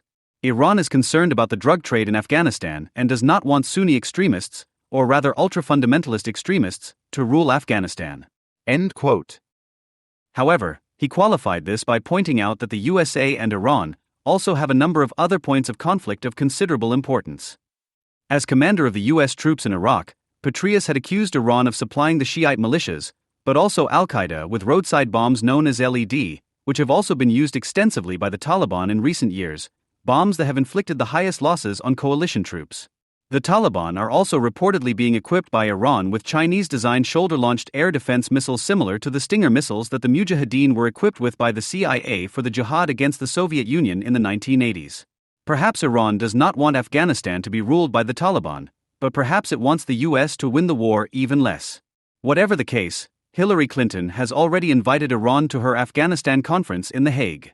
Isn't there still someone missing who can also be reached out to? Russia certainly has no interest in the ultra-fundamentalist extremists returning to Kabul, with whom it has never dealt. In the second half of the 1990s, the Caucasian and Central Asian Jihad, the holy warriors from Chechnya to Uzbekistan, profited from the al-Qaeda training camps, which under the rule of the Taliban, who were still trying to prevent the cultivation of drugs at the time, produced the only export goods that were allowed to be produced in Afghanistan at the time, terror. Long before September 11th, the Russian Air Force repeatedly threatened to bomb these facilities until American and British forces finally carried out the threat. However, to conclude from this that Russia therefore wishes the coalition forces an outright victory over the enemy that once defeated the Red Army would be just as premature as assuming that Iran has the same wish. After all, Both powers might find a protracted war between their global and regional rivals attractive as long as it is confined to foreign territory. Russia does not supply the Taliban with weapons, but indirectly hinders the coalition forces by influencing the former Soviet republics, which share a border with Afghanistan and are therefore important for the transit of military supplies, among other things. 3/4 of the goods needed to arm and supply the soldiers and maintain their bases in Afghanistan are still brought in via the Pakistani border, although this is not safe terrain, as the Taliban are entrenched on the Pakistani side and regularly attack the transport units. Kyrgyzstan, an ally of Russia, terminated the agreement on the use of the only military airport currently available to the American forces in the area at the beginning of March, shortly after Moscow had promised the head of government in Bishkek, Bakiyev, extensive financial aid. However, it was said that this had absolutely nothing to do with each other. It is also said that the USA wanted to offer Russia a waiver of the planned deployment of a missile defense system in Eastern Europe in order to achieve better cooperation in Afghanistan and with Tehran. So far, Russia, like Europe, has undermined a united stance of the international community against the upcoming Iranian nuclear power. The American offer of appeasement could also include the postponement of NATO membership for Georgia and Ukraine. However, Moscow's actions do not suggest that the prospect of a deal will be rewarded with concessions. Nor can Iraq be held up as a model for such summer sales diplomacy. The Sunni fundamentalists approached the U.S. troops on their own initiative, not so much to offer their help as to ask for it, after they had learned in their towns and villages that their desired tribal rule was different from the gang barbarism of al-Qaeda. The highlight of the new Afghanistan strategy is the truism that the war cannot be won by military means alone, without it becoming clear what the new strategists mean by this. Provincial reconstruction teams are working in the region, for example, in which small units of the American and Afghan armies work together with companies and the local civil administration to set up schools, build roads, and bring water and electricity to remote areas. These teams were set up at the end of 2002 on the initiative of the American government and were intended to help defend the modest achievements of civilization against attacks by the Taliban, who want to raze to the ground any new facilities, especially the specially funded girls' schools. It is striking that, apart from its ideological flights of fancy, Barack Obama's new Afghanistan strategy has nothing new to offer. As soon as it becomes concrete, there is nothing that is not already being practiced, or worse, has long since been discarded because it led nowhere. The International Crisis Group, which does not enjoy the reputation of being neoconservative, therefore began its most recent analysis of Afghanistan with the remark, "A review of past policy by the Obama administration has reopened the debate on how to defeat the forces of violent global jihad al-Qaeda and its protectors, the Taliban in Afghanistan and Pakistan. Most of the ideas on offer, e.g. declaring victory and then withdrawing, negotiating with insurgents, organizing regional conferences, prioritizing relationships with select individuals and allies over developing strong democratic institutions, have been tried at least once in the past 2 decades, without success. We now know what not to do. Knowing what to do and how is harder. What Afghanistan needs is a strong state." End quote. Abandoning nation building is actually a new idea in the Obama strategy. The establishment of democratic conditions where Islamist gangs or fascist dictatorships previously ruled was originally an indispensable part of the war against international Islamic terrorism and the Bush Doctrine, since, according to neoconservative conviction, lack of freedom underlies the evil to be combated. But the new formula is stability instead of freedom. How things look inside Afghanistan is of secondary importance as long as there is peace on the outside. The objectives of the Afghanistan mission are to be limited so that they can be achieved sooner and the soldiers can be brought home more quickly. Now it is only a matter of preventing Afghanistan from being used by terrorists and extremists as a base for attacks on the United States and our allies, as Robert Gates announced in his inaugural speech as the new old U.S. Secretary of Defense. American strategists may have thought that this could be negotiated with the Taliban leaders, who, in case of doubt, may be more interested in a takeover in Kabul and Islamabad than in the global jihad of Osama bin Laden. It is said that attempts at rapprochement in this direction have already taken place. Journalist Christina Lamb, who spoke in Kabul with the Afghan president's brother, who is apparently supposed to mediate such talks, reports in the Sunday Times, speaking for the first time about his role, Qayyum Karzai said he had traveled to Kandahar, half of which is under Taliban control, as soon as he heard about Obama's comments. "I have met the Taliban over the last 5 days, and I can tell you Obama's words have brought tremendous optimism on both sides.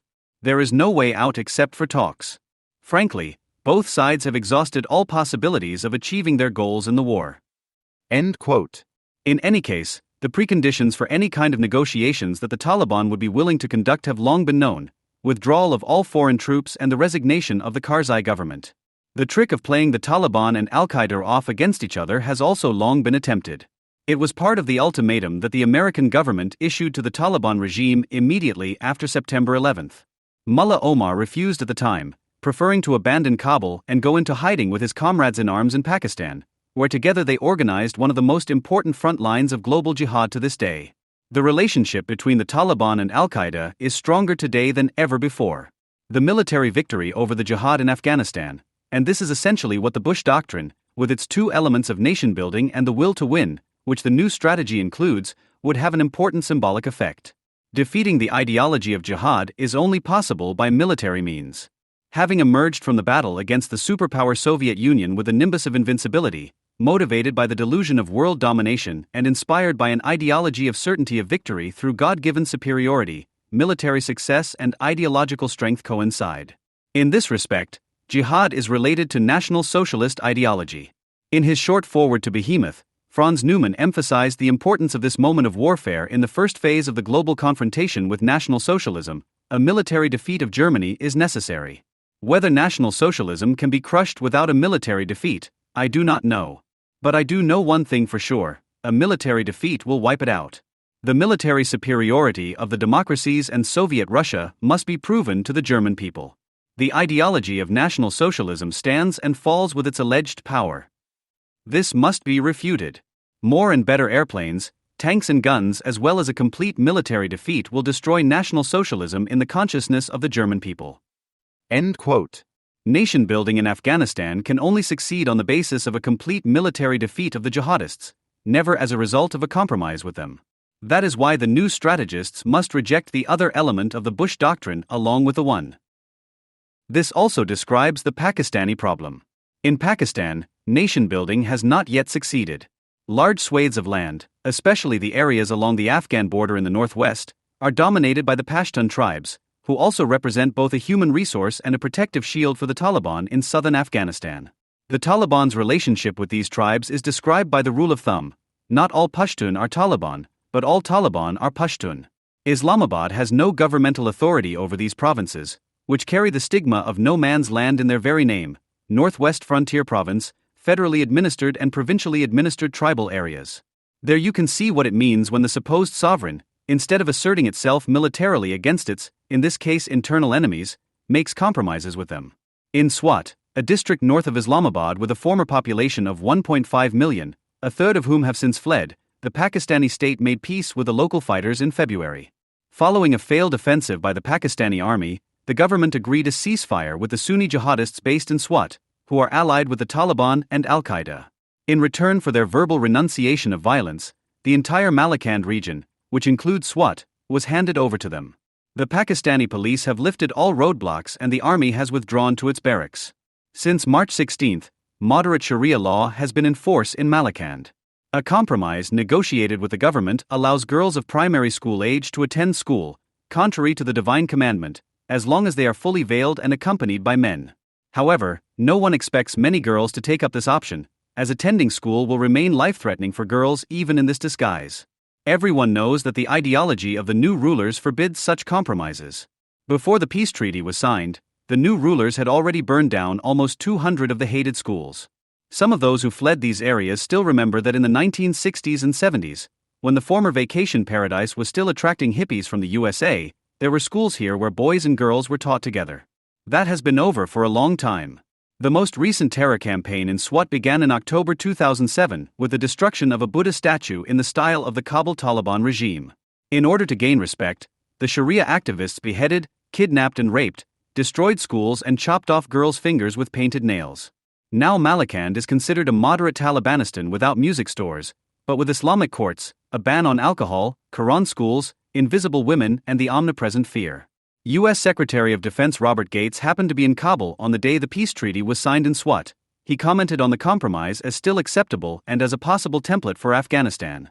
After all, Richard Holbrooke, Obama's special representative for the region, who was in Kabul at the same time, immediately contradicted him.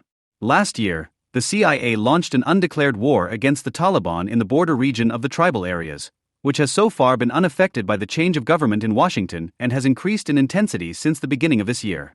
From Afghanistan, Military targets on the Pakistani side are being tracked down by drones and shot at with missiles. A number of high-ranking Taliban leaders and some training camps have been attacked in this way. The war on terror has long since reached Pakistan. However, as far as Pakistan is concerned, there are no discernible differences between the old and the new U.S. strategy, even if the new American government pretends that it was the first to discover Pakistan as a field of action. The old strategy already failed with Pakistan. Firstly, because the network of Sunni jihadists, which could be mapped on the basis of the mosques and Quran schools they run, extends across the entire national territory, with focal points in Punjab, the most populous province in the center of the country, all the way to Kashmir in the northeast. The Taliban and Al-Qaeda are only part of a much wider terror system, dedicated to the same ideology, waging a regional war against Kabul, Islamabad and New Delhi, and a world war against the West. The attack on the Danish embassy in Islamabad in June was the work of Al-Qaeda. The attack on the Marriott Hotel in September was probably carried out by a group from Punjab. The commando that went on the rampage in Mumbai in November came from Kashmir. The suicide attack on the Kabul Ministry of Justice in February and the massacre of the Sri Lankan cricket team in Lahore were also carried out by Pakistani jihadists, to name just a few of the spectacular examples in recent months. The potential diversity and reach of these groups, which spread a quasi-everyday terror inside and outside Pakistan, is no longer captured by the media. Secondly, the Pakistani army is only prepared to confront this threat to a limited extent. The military prowess of today's jihad, both in the narrow and broader sense, is the result of thorough war experience dating back to the 1980s, when the CIA and Pakistan's ISI trained and armed the Mujahideen for the war against the Soviet Union. But while the American Secret Service is now fighting them, Pakistan's ISI is holding on to them in order to use them against India if necessary. The Pakistani military's doctrine is based on the mistaken notion that an attack by India is imminent, which is why the armed forces are concentrated in the east along the Indian border instead of being deployed against the enemy within. Since the invasion of Afghanistan by coalition forces at the end of 2001, the Pakistani army has been supplied with substantial amounts of dollars to equip it for the war against terrorists at home. In fact, the considerable political pressure from Washington prompted the army to undertake a series of offensives, especially in the tribal areas, in which around 1,500 soldiers have been killed, more than on the side of the coalition troops in Afghanistan. However, the Pakistani army's approach is reactive and selective. The groups that the ISI deems useful for a war against India remain untapped, and so the most dangerous parts of the terror network, such as the Sunni jihadists in Punjab and Kashmir, are hardly affected by army attacks. Last September, the American government began drawing up plans to extend the CIA's covert war to these hitherto virtually unchallenged structures, but they have not yet been put into practice. However, the suggestion by David Petraeus to extend the use of drones further south along the Afghan border to the area around Quetta, the provincial capital of Balochistan, where the Taliban are now said to have concentrated their activities, is now being considered. Petraeus also suggested commando operations by special units from Afghanistan into Pakistani territory. This would be the first time that the CIA's covert war would be carried out in a province directly administered from Islamabad. This limited expansion of the war is still being discussed within the new American government. The old government was already wary of a further escalation that would effectively turn Pakistan itself into a theater of war. There is nothing new to report on Germany's Afghanistan policy. Its engagement in Afghanistan has and will outlast every change of government unchanged. It has achieved the feat of staying out of trouble all these years with one of the largest contingents of troops. However, it cannot be said that the Germans did not play a role. In the disruptive fire of the unwilling, they achieved a high, if not the highest rank early on. From Gerhard Schroeder's initiative for an axis of peace in the run-up to the Iraq War to Angela Merkel's persistent refusal to deploy soldiers from the pacified north to the embattled south of Afghanistan, one might think that the German foreign policy of recent years would have served as a template for the new American government to justify its strategy. So far, Europe's attempts to Europeanize the USA and the Obama administration's adoption of European reconciliation jargon have had no discernible effect on the events on the theater of war itself. It is likely, however, that the new ideology will affect the mood of all involved and uninvolved over time, perhaps least of all the fighting troops and their commanders. The unwilling, however, will now rush to reinforce their conviction that the war is wrong and must be ended as soon as possible. Their impatience will increase and perhaps break political ground here and there to force a vulnerable coalition partner to retreat. In the US itself, according to a poll by Gallup and USA Today, the proportion of the population who think the war in Afghanistan is a mistake has already risen from 30 to 42% in the first month since Barack Obama took office. This is an unmistakable sign of the expectations raised by the new ideology of reconciliation, even though the level of discontent there will certainly never reach the level that has consistently prevailed in Germany since the start of the war. The strongest effect will perhaps be observed among the jihadists, who can feel reassured that their opponents have no will to persevere. In 2010, an international survey revealed that only a minority of the world's inhabitants believe that Al-Qaeda was responsible for the 9/11 attacks. Unsurprisingly, the percentage of people who are convinced that Israel or the US government were behind the attacks is highest in the Middle East and Turkey. What is surprising, however, is that 64% of Germans believe that Al-Qaeda was responsible for the attacks, which is far above the international average of 46%, SZ, May 17, 10. The American efforts to track down the anti-Americanism of extremists worldwide by storing and filtering global data traffic are certainly understandable and absolutely rational. However, despite all the technological progress, an intelligence service is simply overwhelmed by the growth and dazzling development of the breeding ground on which Al-Qaeda and other terrorist organizations thrive, i.e. completely normal, completely unarmed anti-Americanism. The legacies of the GDR State Security Service show that an effective intelligence service collects material in a completely pointless way if its background analyses of the growing dissatisfaction among the population are not taken note of by the client, i.e. the government. The NSA's tasks do not extend as far as those of the Stasi, which increasingly had to operate as an opinion research institute and political consultancy agency alongside its main business. As the secret service of a democratic system, it remains active in its core business and attempts to use keywords, topics and network searches to penetrate ever smaller, but increasingly conspicuous, i.e. more concrete groups in order to identify those now concrete individuals within the pool who will one day become the subject of surveillance in the traditional sense. Nevertheless, neither the American secret services nor all the well-funded think tanks are capable of analyzing the global hostility towards their own country, partly because there is no demand for such information and partly because the personnel supposedly trained to answer such questions would be completely overwhelmed by the task of looking behind the facts on the basis of the NSA material. Anti-Americanism is also and especially normal among Germans, as the Allensbach study Schleichen d'Ausbreitung de Anti-Amerikanismus from January 2013 clearly shows. However, American enemy identification is too pragmatic and non-ideological in nature to even ask about the ideological causes of hatred towards America. This is precisely where its weakness lies. According to its own self-image, it recognizes neither generally hostile societies nor a generally hostile religion.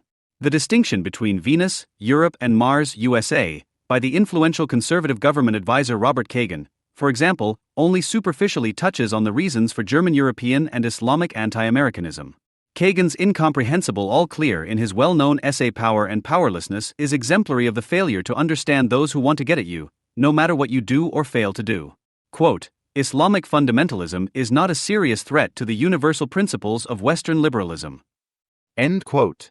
This inability to comprehensively analyze the enemy is not simply a subjective failure, but has its foundation in the political life of the USA, its front positions and ways of thinking. In this context, it is worth recalling Adorno's experiences in emigration as well as Leo Lowenthal's observations. On the one hand, Adorno felt liberated from cultural naivety thanks to the social atmosphere of the USA, but on the other hand he was confronted with positivist habits of thought, which revealed a difference between intellectual and research technician that had been completely alien to him until then. Lowenthal, who unlike Adorno remained in the USA until his death, was alienated throughout his life by the strange mixture of Calvinist moralism and capitalist interest politics, which would make undifferentiated thinking in personalistic terms predominant. In American history, the Office of Strategic Services, or OSS for short, which existed from 1942 to 1945 as the forerunner of the CIA, stands for the fact that the instrumental rationality of American pragmatism was joined, at least for a moment, by an ideology-critical assessment of anti-Americanism. Its analyses contain the decisive reasons why the Americans would be well advised not to let the Germans out of their sight, even in the present day, be it the eternal longing for the abolition of the social separation of morality and law, of state and society, which National Socialism gave shape to as a non-state to the satisfaction of the majority Germans, be it the basic need for full employment and social security, which arose from moral anti-capitalism and was delegated to the state as enforcer and which the Nazis had largely satisfied, the anti-civilizational role that nature plays in the thinking and feeling of Germans, or the panicked fear of catastrophe as a social cement. None of this would automatically come to an end with the Nazis, Herbert Marcuse found in 1942 in his analyses of the enemy for the OSS under the heading New German Mentality. This mentality corresponds to a form of social organization that is not identical with the Nazi system, even if the latter represents its most aggressive form of expression. These defining elements of German ideology are now appearing worldwide in new amalgams, but with the familiar ingredients. The writings of Hans Kung or Eugen Druermann, for example, are very popular in the Islamic Republic of Iran, especially among the system's elites. The combination of critical theory and social demand, which led to an accurate identification of the enemy in the 1940s, is completely absent today. The representatives of university critical theory in the United States today function much more as advocates and prettifiers of Islamism and anti-imperialism. The worldview of their liberal and conservative opponents in the USA, who are dominated by anti-totalitarianism and a belief in common sense, is hardly less sad. Marcuse's demands with regard to the post-Nazi period in Germany were quite different from what democratic wishful thinking had actually demanded. At first glance, they seem paradoxical, but at second glance they are the result of an uncompromisingly objective analysis based on the reality of what is objectively achievable. This analysis was carried out under the question of how a democratic society could be developed without a liberal tradition, capable of keeping the majority of Germans at least halfway in line. In order to win the Germans over to democracy, Marcuse and others recommended as an antidote that the most important promises of the Nazis should be kept. Democracy should be presented as a better National Socialism. Because, according to Marcuse in his essay State and Individual in National Socialism transformed the free subject into the economic subject, and the dangerous ideal of freedom was replaced by the reality of a secure existence that promised protection. And from this could only follow, the attack on the National Socialist mentality must develop forms of infiltration that dissolve the prevailing mentality by responding to it. End quote. Wanting to eliminate a need by satisfying it does not necessarily invalidate the need itself or its causes in the history of mentality. Keywords such as Marshall Plan or social market economy suggest that the Federal Republic became precisely the better National Socialism. Since there was no realistic alternative to this birth defect, Marcuse stated just as soberly beyond all wishful thinking, in the eyes of the Germans, after the Nazis, every appeal to democratic freedoms must appear as an appeal to insecurity and unemployment. The Allied spokesman took this into account in their deliberations and proclaimed general security as the yardstick for the post-war order. In accordance with this policy, any re-education of the German masses must aim to sever the psychological link between security and authoritarianism, full employment and totalitarian regimentation. Because this severing has not yet succeeded, and the links are sometimes more, sometimes less noticeable depending on the economic situation and social constellation, the German mentality has not become obsolete, but has always remained present. Why, for example, a neologism such as Bedarfsgemeinschaft, community of need, could become socially acceptable in the context of state alimentation reveals the psychological connection between security and authoritarianism, full employment and totalitarian regimentation that Marcuse spoke of and which has been a reality in the form of Hartz IV for 10 years. Left-wing would-be populists, who at the time quite rightly spoke of poverty by law, have no idea what is German about Hartz IV and why the German fear of relegation is once again a mass phenomenon with a tendency to panic. In an interchangeable group of salaried middle-class people with different party preferences, for example, discussions about social security often begin with a correct realization that the number of working poor in Germany is increasing and that poverty in old age will spread. Seemingly without interruption, the group then agrees that there is a risk of civil war if the social situation continues to deteriorate, only to move on no less quickly to the supposedly existing general threat of war, even world war, which can only be countered by clearly outlawing war as a conflict resolution model. The Americans would be well advised not to understand the creeping spread of anti-Americanism in isolation from its preconditions, i.e. to be aware of their own intelligence services. In other words, to ask themselves what this anti-Americanism stands for and what it expresses in the light of their own intelligence findings from the past. If Edward Snowden's NSA revelations were unable to get the majority of Germans on the edge of their seats because they believe the Americans can do anything anyway, then this should be rather worrying, even if the traditional agencies for mass mobilization, Greens, left, cultural workers, as well as their current counterparts, so-called net initiatives, especially the pirates, are sorely lacking in direct mobilization successes. The reasons for this lack of indignation cannot be objectively separated from what Germans are much more concerned about instead. And this should really give cause for concern, because it automatically places the new, old German mentality at the center.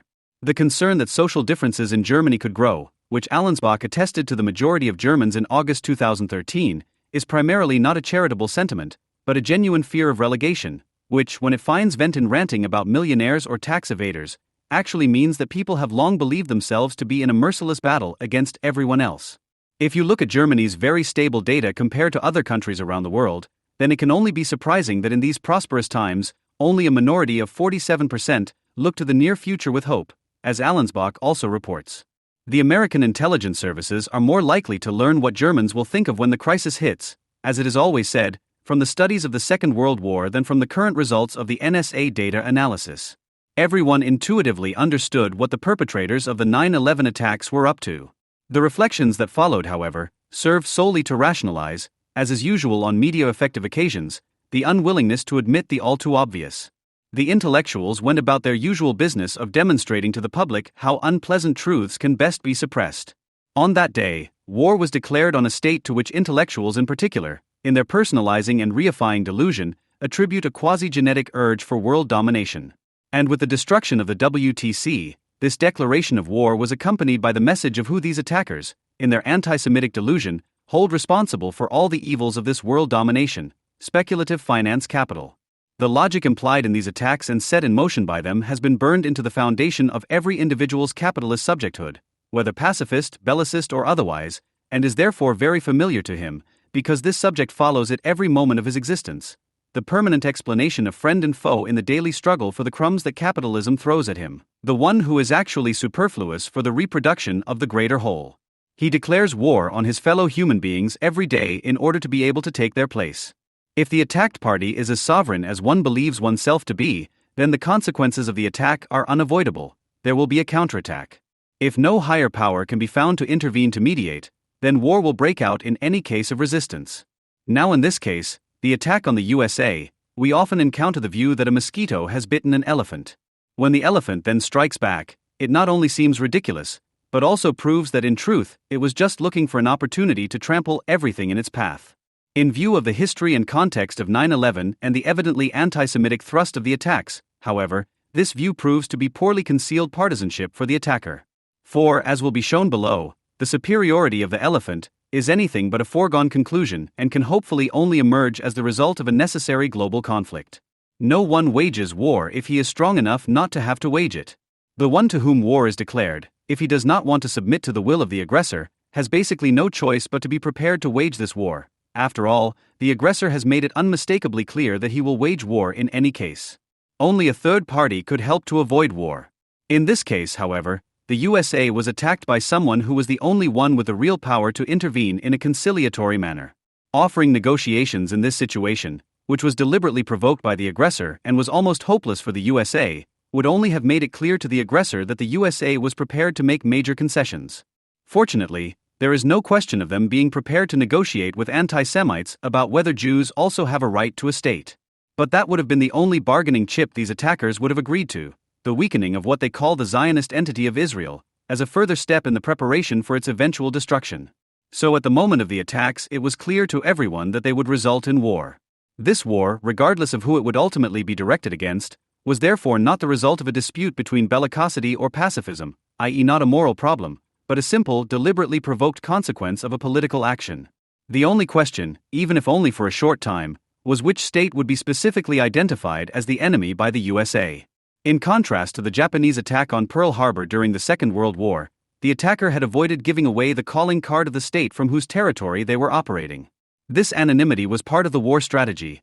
Only in this way was it possible for the attackers to forge a broad alliance for their war, supported precisely by these moralists, despite the fact that the act was actually despicable for everyone, especially moralists, and at least this calculation worked out perfectly.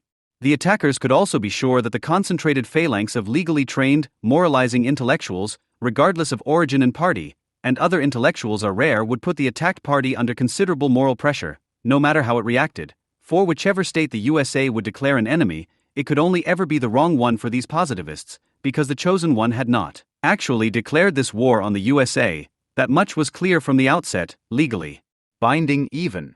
The breach of the ominous international law on the part of the USA was therefore pre-programmed by the aggressor. And initially, in order to counter this strategy, the USA only talked about the global fight against terrorism. But it soon became almost impossible to conceal what everyone knew from the outset, that these attacks were not common terrorism, i.e. a problem that could be dealt with by police, domestic means, but were clearly military operations. The USA then tried to explain the attack as the occurrence of a defense case, which would have required a reaction by the entire NATO alliance. But as soon as Gerhard Schroeder declared his unconditional solidarity with the USA, it was clear what had happened. This declaration expressed that Germany was not willing to regard these attacks as a political, military problem, but merely as a moral one. It was therefore characteristic of this military action that it was deliberately designed to be a declaration of war in material terms as a quasi-state action, but could not be clearly identified as such in terms of form. The dilemma faced by the USA after September 11 was already summed up by Carl Schmitt in 1963 when he developed his theory of the partisan. These attacks were not a one-off, original historical event that could have caused an epochal change, any more than the collapse of the Soviet Union, but nothing more than an ordinary expression of a fundamental problem, that of capitalist sovereignty. The partisan acts largely on his own account and eludes the regularity of state-fixed legality. For example, unlike the regular soldier, he is allowed to act covertly. Whether soldiers always adhere to the commandment to fight only in uniform and with openly carried weapons is a completely different question. The transitions are, as always, fluid, but this does not change the definition of the term. This is where the partisan gains his specific power. He determines the forms and conditions of the struggle on the basis of his own legitimacy, i.e. quasi-sovereignty. They differ from simple terrorists because, despite their lack of state affiliation, they nevertheless operate in a political space, i.e. they enjoy support among the population, or even secretly in the state they are fighting, which does not allow the ruling power to criminalize them without further ado. Calling the partisan a terrorist is therefore always part of the fight against the partisan itself. The partisan's enemy denies him political legitimacy in order to be able to present him as a purely police problem and treat him accordingly. The FRG proved how well this can succeed in the infamous fall of 1977, when it annoyed everyone from the left-wing scene with the imposition that they had to be the first to distance themselves from the RAF, no matter what they had to say. Instead of treating this imposition as such, the left, with a few exceptions, obediently followed suit, under the delusion that they could continue to remain true to their identity as subjects. In fact, after this masterpiece of psychological warfare, there was no longer any left, armed or not, that was even remotely critical of the state. In order to be able to counter this criminalization strategy, the partisan is therefore forced, actually contrary to the irregular character of his actions, to remain related to state regularity, to an at least potential legalization. The partisan's non-state, irregular actions are aimed at the future nationalization of the politics he pursues. They strive to overcome, replace or take over the current statehood, or at least remain fixated on it. Unlike the politically unrecognized terrorist, the partisan acts as a political subject. Without this recognition he would have no legitimacy, and then he would simply not be a partisan, whose classic field of action is limited to the territory occupied by a foreign or hostile power. This is where his political legitimacy is constituted, where he acts like a fish in water, not least on the basis of his local knowledge. As far as the Arab/Islamic world is concerned, at first glance this classic definition of the partisan seems to apply at most of the territories claimed by the Palestinians. After all, the suicide attacks of 9/11 were not so anonymous that it was not immediately clear to everyone that they related to this political area in terms of motive and target. It was not for nothing that Arafat panicked and hurried to be filmed donating blood. However, the perpetrators of the 9/11 attacks are no exception. For them, Arabia, or more precisely, for them, all states committed to Islam, at that time probably with the exception of Afghanistan, are either occupied by Zionists or are ruled by governments held by Zionists/puppets originating from the USA. Moreover, insofar as it is a question of rejecting the world domination allegedly sought by the USA, these Zionists must also be denied sovereignty over the territory of the USA. So basically they are waging something like a civil war on the basis of formally independent states. With this policy, however, in the various Arab/Islamic states, especially in the Palestinian autonomous territories, for whatever historical reasons, tradition, colonial exploitation, imperialist foreign domination, etc., the partisans compete with the respective regular governments, alongside many other parties, social movements, groups and traditional communities, for political legitimacy. These partisans operate in a world that is characterized less by the coexistence of sovereign states of equal rank with clearly structured internal differentiation, as is the case in Europe, for example. Despite this, or precisely because of it, they still hallucinate it as a world that is, if not immediately dominated by a single sovereign, who is held responsible for the chaos, US imperialism and its bridgehead Israel, of course, then at least prevented from further unfolding. A completely meaningless concept, by the way. There is British, French, Belgian imperialism, but no American imperialism. US America has never striven for anything other than securing the structures that guarantee the free movement of capital and goods, even in Central or Latin America. For this delusion they find the barely subliminal confirmation of all German thinking and feeling citizens, and it provides the anti-Semitic definition of the enemy, which is the only bracket that holds these societies together politically. 129A would have to be applied today to the sympathizers of Al-Qaeda, Hamas and the like with the same rigor as at the end of the 1970s to the so-called RAF sympathizers. 100% of the German government and at least 80% of the German population would have to be put on trial. The foundations of the specific political strategies of the governments and social movements involved in general arise from this mixed situation, and in particular the logic of the declaration of hostility on the part of the USA in response to the declaration of war on September 11th. In the political sphere, however, people do not even lie, but say exactly what they actually intend to do, even if, and this is all we need to know, not in the language that the media understand. Reality in general, and political reality even more so, does not follow the logic of the culture industry. The fact that this culture industry, whether in America or Germany, has now completely forgotten how to read political statements as they are meant is not really the fault of politics, but of course of the buyers and sellers of information. Not morally anyway, and certainly not politically and ultimately not even militarily. Vietnam taught them that they can win a partisan battle. This is impossible for any state power bound by regulations of any kind due to the initial conditions of the struggle, unless it wants to follow in the footsteps of the German Wehrmacht's fight against partisans. The current policy of the USA is thus attempting to solve its fundamental dilemma in the face of fighting this type of opponent in a way that is anything but new historically, but has already been practiced with, albeit not very long-lasting, success in Germany after 1945. The allergic reaction of Syria and Iran to these plans, one could also say visions, proves that this is not hopeless from the outset in the case of Iraq, Palestine and Arabia as a whole, as anti-Americanists like to portray it, because if successful, these states are threatened with an implosion similar to that of the states of the Eastern Bloc after the collapse of the Soviet Union, for example, without the need for even greater military measures. The first concern of the USA was to reverse the nationalization of the partisans in Afghanistan, and at the same time to bring the government in Pakistan up to scratch. The constantly regurgitated argument that this was initiated by the USA itself misses the point, even if, for once, the argument here is not moral but historical. Nevertheless, the essence of capitalist policy is ignored. In principle, as we know, if the capitalist expects to make a profit from it, he also pays his murderer. To criticize the USA for orienting itself solely on its economic and political interests and not on overriding moral values is as sensible as accusing capitalists of having something against communists. The German simply never understands this. Politics that sets framework conditions is something completely different from politics that determines what to do and what not to do. Then Iraq was attacked in order to make it clear to all other states in the area that in future such nationalization would be prevented from the outset, and that a state that evaded the task of fighting anti-American partisans with whatever excuses would be treated as if it were directly responsible for the actions of the partisans.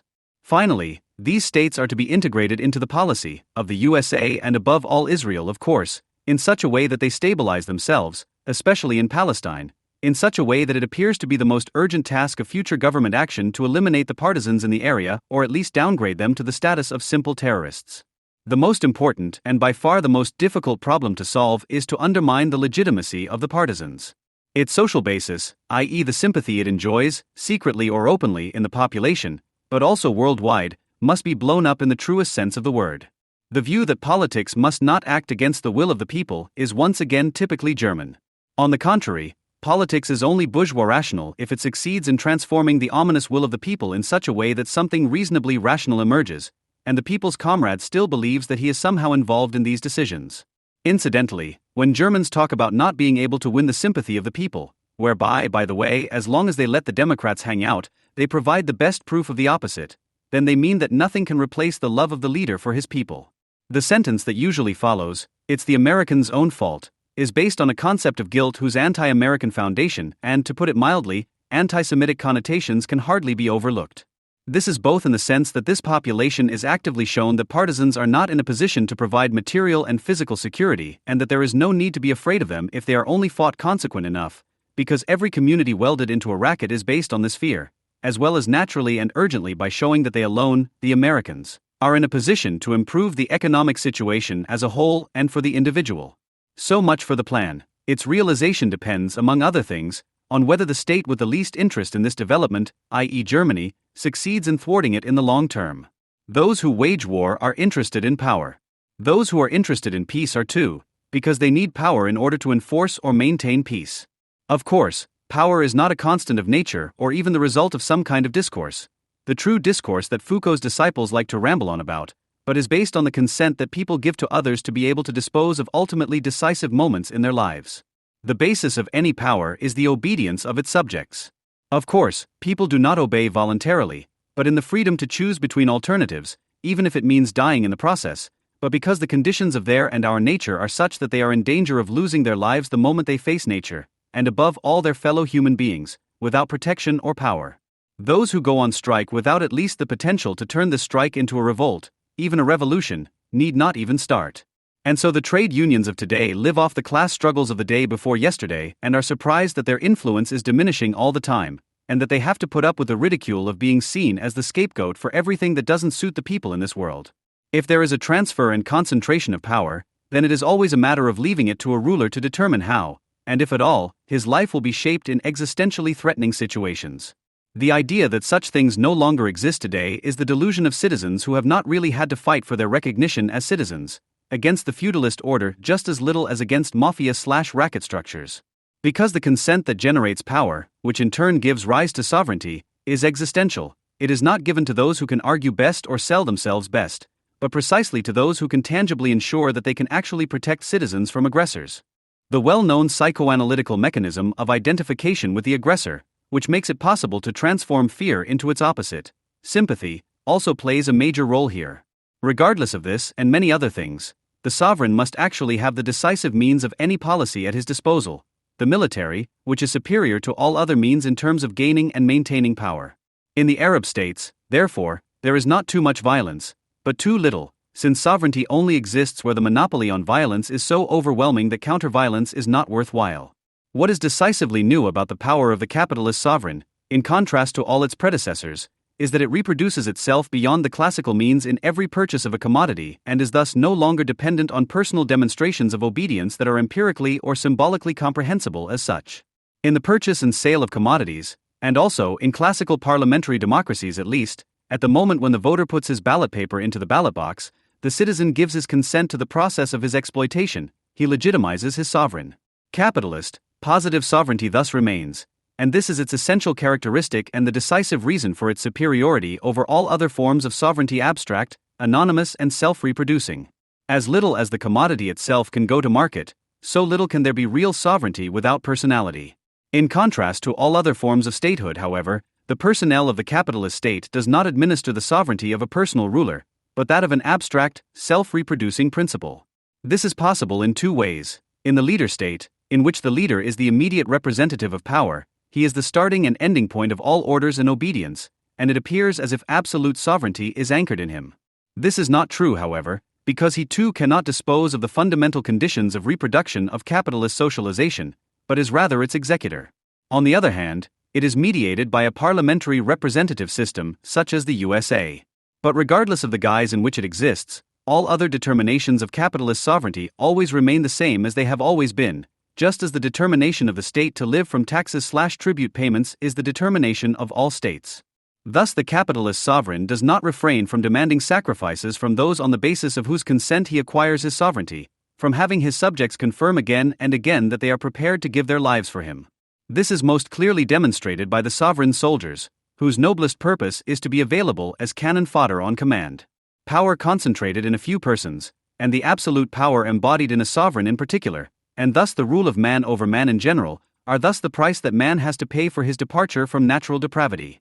Communism has to prove that this price, like every other price, can only be attributed to the prehistory of mankind, through the practical overcoming of capitalist society. The noblest task of the sovereign has always been to decide whether war should be waged. A decision that affects all subjects equally. The common distinction between civilians and soldiers is just as irrelevant, i.e. ideological, as that between war of defense and war of aggression, just as the eternal talk of the innocent victims of war turns out, on closer inspection, to be partisanship for one of the warring parties hidden behind morality. In clarifying the relationship of the citizen to his state, and this is what war is about, it is not a question of guilt, but of the differentiation between guilt and innocence itself. After all, these are social, not ontological determinations. It is only a question of application once it has been established who is entitled to speak which law, once it has been clarified how guilt and innocence are to be distributed. Guilt, moreover, requires perpetrators, which the soldier is not by definition, if he does not commit war crimes, as he is merely an executor. The victims of suicide bombers or partisans, on the other hand, are all innocent, not just the women and children, because the strategic goal of this type of partisan is not to hit soldiers, but civilians or more precisely Jews. Responsibility is something else entirely. Every citizen is responsible for the state in which he lives, because he legitimizes it. In general, civilians are always the object of desire of the warring parties.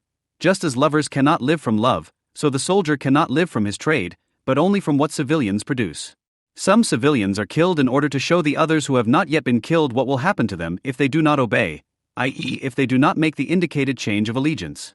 Unless, and this was the world historically new thing about the Nazis, war is waged for the sake of annihilation, then it is not about loyalties, but about superhumanity and racism.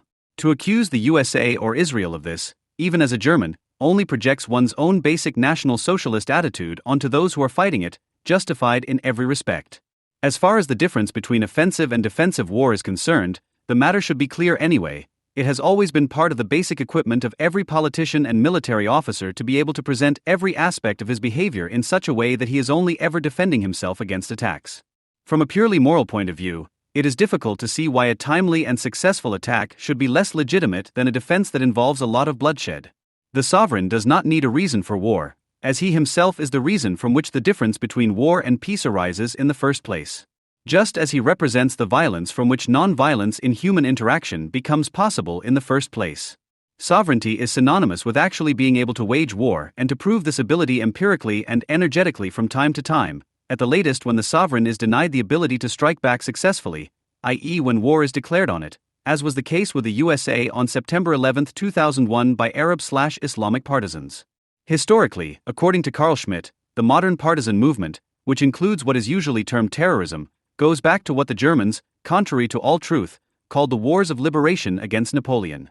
Prussia, in particular, succeeded in nationalizing this popular movement against the French at the time and thus brought the German misery into the world, which, as we know, Marx could only tackle in the form of a declaration of war on German conditions, for they are the object of the executioner, not of criticism. From today's perspective, Marx cannot be spared the reproach of not having taken the German character seriously enough. In his time, this was understandable. It looked as if the notion of sovereign individual states would outlive itself in the further development of capitalism, and the absolute sovereignty exercised by capital as the automatic subject would find its gravedigger in the proletariat, which would settle the problem of sovereignty, including that of power and legitimacy, as well as that of domination and exploitation. In Marx's day, it was still believed that the political and military struggle of the quasi-absolutist, quasi-sovereign individual powers would merge into the bourgeois self-image peaceful competitive struggle of the centralized and monopolized individual capitals that transcend the individual, nation-states, whose synthesis is constituted in exchange or the value form and whose synthesis is constituted in the form of value.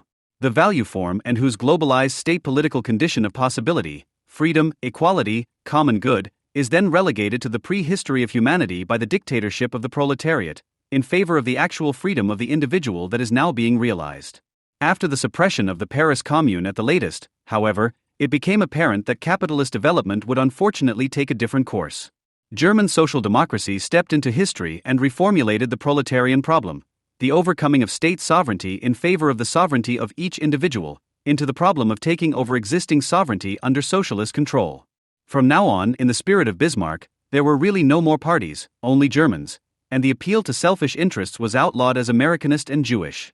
With the state intervening in class disputes as a mediator recognized by all classes, as it did for the first time in Germany at the time of Bismarck, when he coupled the ban on social democracy with the institutionalization of social insurance, and not just enforcing bourgeois capitalist law, it appears, and not capital, as the place from which concrete social relations can be shaped. The state thus not only becomes the place where the sovereign, supposedly the people, sets the law and whose judiciary monitors its observance, but it seems as if the state is immediately identical with the sovereign. Whoever owns the state, according to social democracy in line with Stalinism, fascism and National Socialism, is in a position to control market processes so that the crises inherent in capitalism can be avoided. In general, according to today's politicians, the only decisive factors are the political will to shape things, the ability of politicians to lead and the right attitude of those affected, and capitalism will not just become ordinary socialism, but even paradise on earth, in Germany often presented as blossoming landscapes. From the perspective of the true sovereign of capitalist society, however, since the middle of the 19th century at the latest, states have been nothing but bases for its sovereignty, through which the capitalist conditions of reproduction are politically and bureaucratically adapted to cultural, historical, juridical, geographical, etc. peculiarities.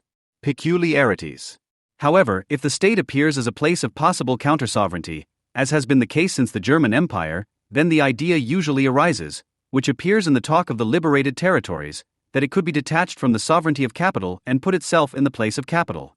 This hubris, reminiscent of feudal absolutism, had not been put a stop to in Germany, unlike in the capitalist countries of origin, and so it remained the driving force behind German policy until 1945.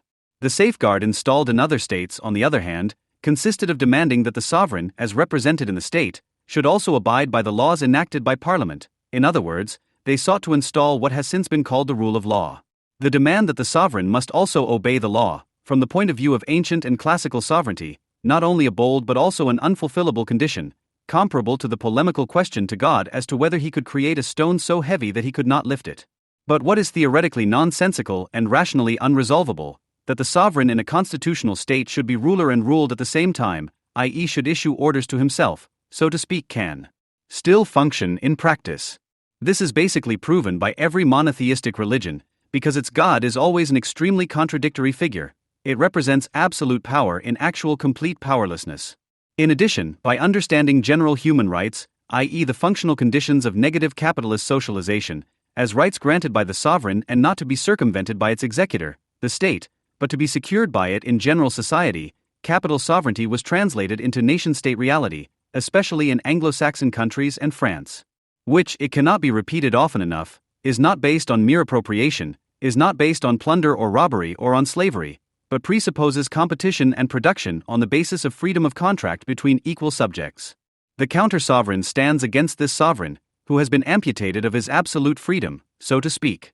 As different and incompatible as the historically realized models of counter-sovereignty are, just think of the German Reich, National Socialism and Fascism on the one hand, the Soviet system on the other, and forms such as those in Japan, India, or China. What they have in common is that, classically speaking, civil war parties, because the sovereign and its antipode live in the one, capitalistically constituted world, act like sovereign states that are not dependent on any higher authority. The reference to God, constitution, or people does not count here, as these are purely nominal constructions. All those who declare civil war on a sovereign have thereby created a problem for themselves that the sovereign itself does not have, as they are under pressure to legitimize themselves. This is inevitably the case for the sovereign itself, as the principle emphasized by Max Weber in relation to all rule applies: only those who are legitimized are sovereigns. Illegitimate sovereignty is therefore a contradiction in terms, from which it logically follows that a ruler should not be accused of lacking legitimacy. By doing so, one only makes him understand that one intends to appropriate his own legitimacy, which only in democratic states, and this is also one of their decisive advantages over non-parliamentary ones, does not in principle already potentially mean civil war. However, the counter-sovereign must first obtain the consent on which all power is based from its future subjects. Tinkering with the legitimacy of a counter-sovereign. That is what it is really about when the media and philanthropists of all kinds bombard the world with their moralizing chatter. The legitimization that Germany repeatedly and ever more insistently puts forward is abundantly clear. The USA has given up on being the stronghold of Western values of democracy and human rights. In the meantime, it has even waged wars of aggression, disregarded the resolutions of the United Nations, which it once co-founded, and wanted to subject the entire world to its dictates.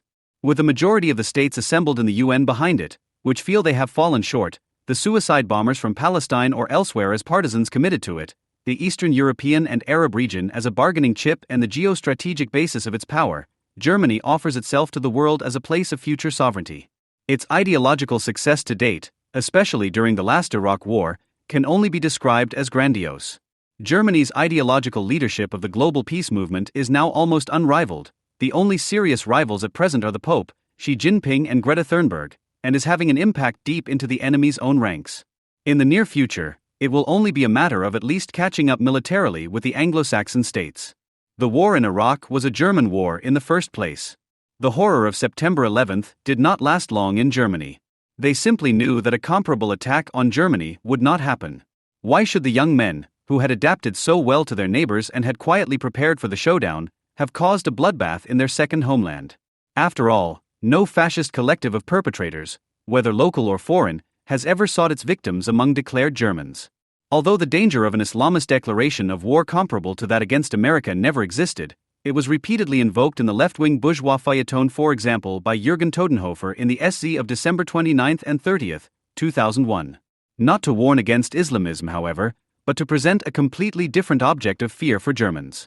The German opinion makers routinely fell back on the 20-year-old patterns of the peace movement, entangled their trains of thought in spirals of violence, systematically twisted the connections and, via the detour of equating Bush with bin Laden, finally arrived at their true enemy, who was just about to strike back and was therefore identified as the real attacker, America. In its purest form, however, this inverted logic was only allowed to be advocated by the representatives of the powerless citizen, who for weeks puffed themselves up as the German media peace movement.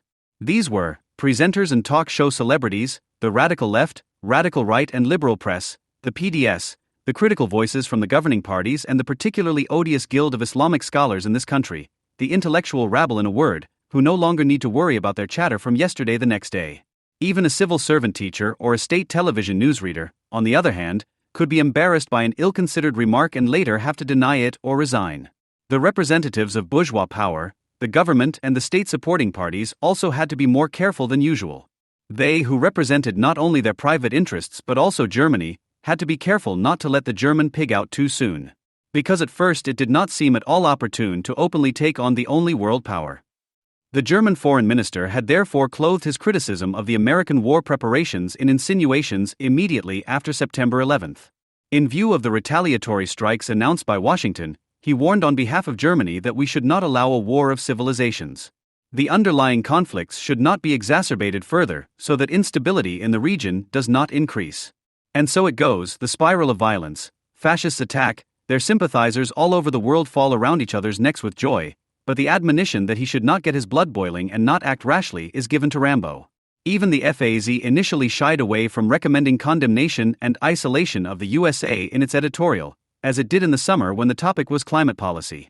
How good it is in times when it is not advisable to openly express one's own opinion that there is a place for free discourse, the FAZ feuilleton.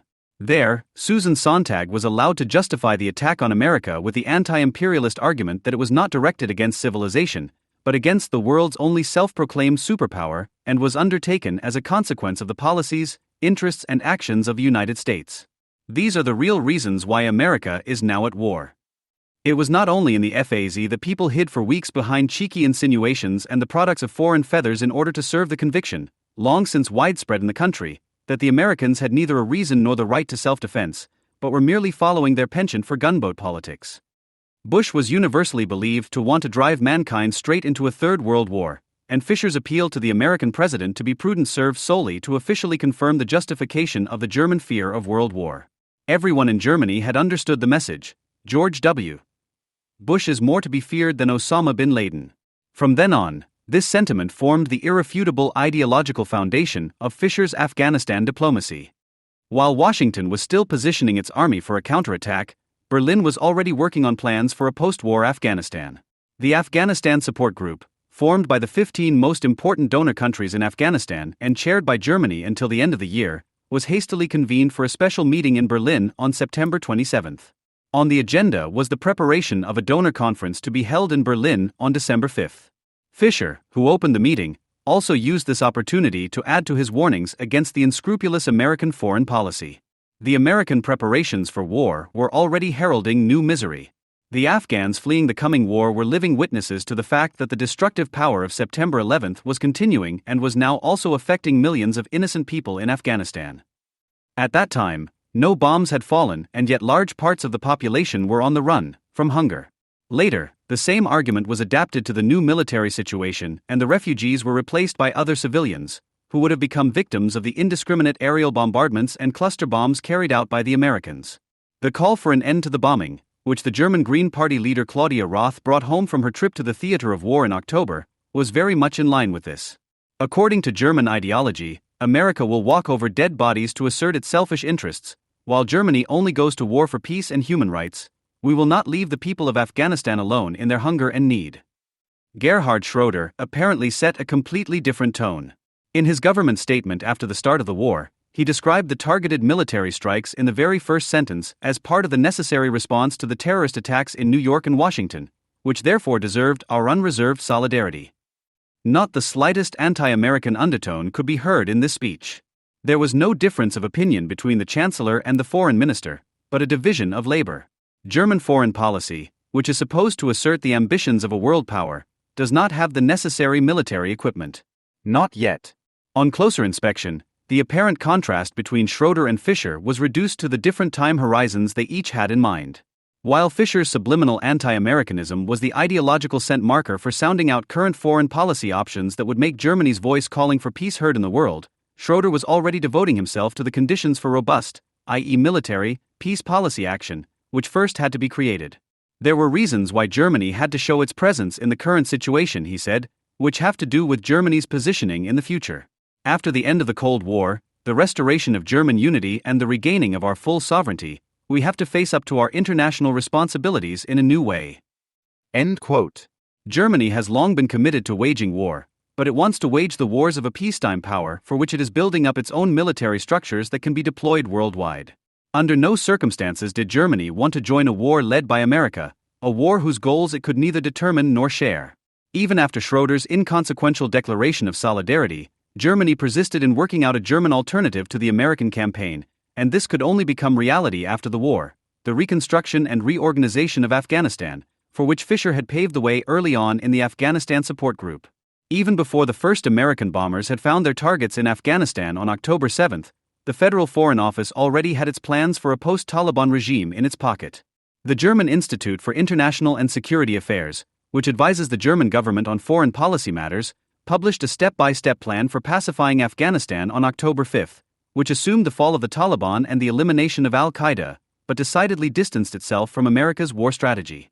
Fischer's advisors were particularly disturbed by the Americans' war plans because of the imminent close alliance with the Northern Alliance, which would destroy their own ideas of a post-war order in Afghanistan based on the Pashtun tribes of the south, blow by blow.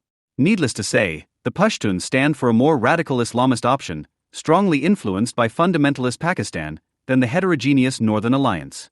2 days before the start of the American airstrikes, the Foundation wrote, "Whether a limited military intervention by Washington can accelerate the process of Taliban disintegration or, with regard to the subsequent political process, even have a counterproductive effect, depends on the timing of the military strikes. They are constructive if they are carried out immediately after the insurgency in the Pashtun settlement area. If, on the other hand, they are carried out at an earlier stage, in which they merely accelerate the advance of the Northern Alliance, they could arouse the deep-seated mistrust of the Pashtun tribes. Then the suspicion would grow among the Pashtun, who make up around 40% of the population, that this time it is the USA, in the form of the Northern Alliance, that wants to install a new puppet regime." End of quote. The main argument against strengthening the Northern Alliance and above all against a leading political role for this alliance after the war would be its ethnic composition, as it mainly represents the Afghan minorities in the north of the country, Tajiks, Uzbeks, Hazars, and not the numerically most important tribe of Pashtun in the south. American military strikes should therefore be kept to a minimum and directed exclusively against the command centers of the Taliban and Osama bin Laden. The Northern Alliance should merely oust the Taliban from northern Afghanistan, while the actual overthrow of the Taliban regime should be the work of the Pashtun tribal elders in southern Afghanistan, who are secretly preparing an open insurgency against the Taliban, either decentralized in several places or across regions. According to my assessment of the situation, these measures, even without U.S. military strikes, are already sufficient to sweep away the Taliban regime in a short time. End quote. If these ideas had been implemented, this would have furthered the separation of the North from the South, the division of the country along ethnic lines, and thus the balkanization of Afghanistan and the entire region. A Pashtun uprising in southeastern Afghanistan might have been joined by the Pashtun tribes in southwestern Pakistan to fight for a greater Pashtunistan that was already popular there. This would have unleashed an ethno-terrorism similar to that demonstrated by the Albanians in Kosovo, which would have carried the religiously deepened ethno-political tensions further into the neighboring states instead of preventing precisely that. As is well known, the Americans did exactly the opposite and did not wait for an uprising against the Taliban, but brought it about in the first place through the pressure of their military strikes. They only allowed the Pashtun leaders who had defected from the Taliban to continue when the war based on the Northern Alliance was as good as won and America itself was firmly in control. It was clear that the Americans would conduct the war as they saw fit, but the success of their strategy was not. Criticism from Berlin could not deter the Americans from doing what they wanted to do. Instead, they seemed to have speculated that there would be difficulties which they could then exploit politically. You see, we've always said it. As is well known, nothing came of this, and the Foreign Office shifted its focus entirely to asserting a German leadership role in the second phase after the war in the non-military sphere, but with the participation of the Bundeswehr. Schroeder made this difference clear once again in his speech on the vote of confidence on the German contribution to the anti-terror coalition. It had never been about a Bundeswehr deployment in the war against the Taliban and al-Qaeda, which at that time, after the conquest of Mazar-i-Sharif and Kabul, had already been de facto decided. This war was also only a milestone in the fight against terrorism, but the decision to deploy German armed forces was a turning point for German foreign policy as a whole. Quote, "With this contribution, a united and sovereign Germany is fulfilling its increased responsibility in the world. We must recognize this. After the epochal changes since the fall of 1989, Germany has regained its full sovereignty." End of quote. The German military mission in Afghanistan thus took on the symbolic significance of demonstrating Germany's will to act, a will that would only fully unfold in the future with its own military means and against freely chosen targets. In the present, in which Germany is only a world power in waiting, its power is precisely sufficient to offer itself to the peoples of the world, especially the Muslim peoples, as a future alternative to America as a war power. German diplomacy in Afghanistan was to make its first spectacular appearance on November 27, shortly before the Taliban base in Kandahar was captured. On this day, the United Nations had invited a delegation from Afghanistan to a conference on Petersburg near Bonn in order to establish a transitional government for post-war Afghanistan. Having hosted this conference confirmed, as a press release from the Federal Foreign Office stated, Germany's impartial role towards all parties involved. As a selfless moderator and friend of all oppressed peoples, the German world power should distinguish itself more than anything else from the self-serving America, a role that it had played successfully and to its own benefit in Yugoslavia and which Fischer would also like to assume in the Middle East. Alongside the composition of a transitional government in Kabul, the decision on a military mission in Afghanistan legitimized by the United Nations was the most important topic of contention at the Petersburg Conference. The German Institute for International and Security Affairs, Stiftung Wissenschaft und Politik, stated in its preliminary plans that America was out of the question for leading such a military mission, as this would require something that is not exactly its strength, tact. In reality, German mistrust was directed more against American support for the Northern Alliance, which had originally resisted the Petersburg Conference and questioned the necessity of a further peacekeeping military operation during the conference. This was hardly surprising, as both the Petersburg Conference and the planned military mission for peace ultimately only had the purpose of forcing the Northern Alliance to share the power it had won on the battlefield thanks to direct American and indirect Russian weapon support.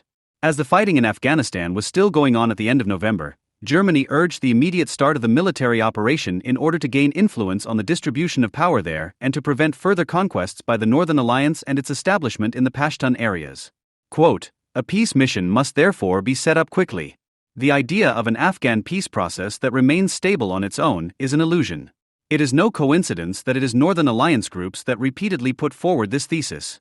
Of course, then they can better cook their own soup." End quote. But this is precisely what must be prevented by an impartial peacekeeping force.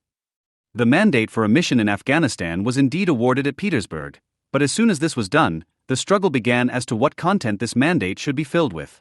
For the time being, the Americans wanted the area of operations to be limited to Kabul so as not to be hindered in the ongoing war for Kandahar and Tora Bora by other states, which, like Germany, would play the role of obstructionist.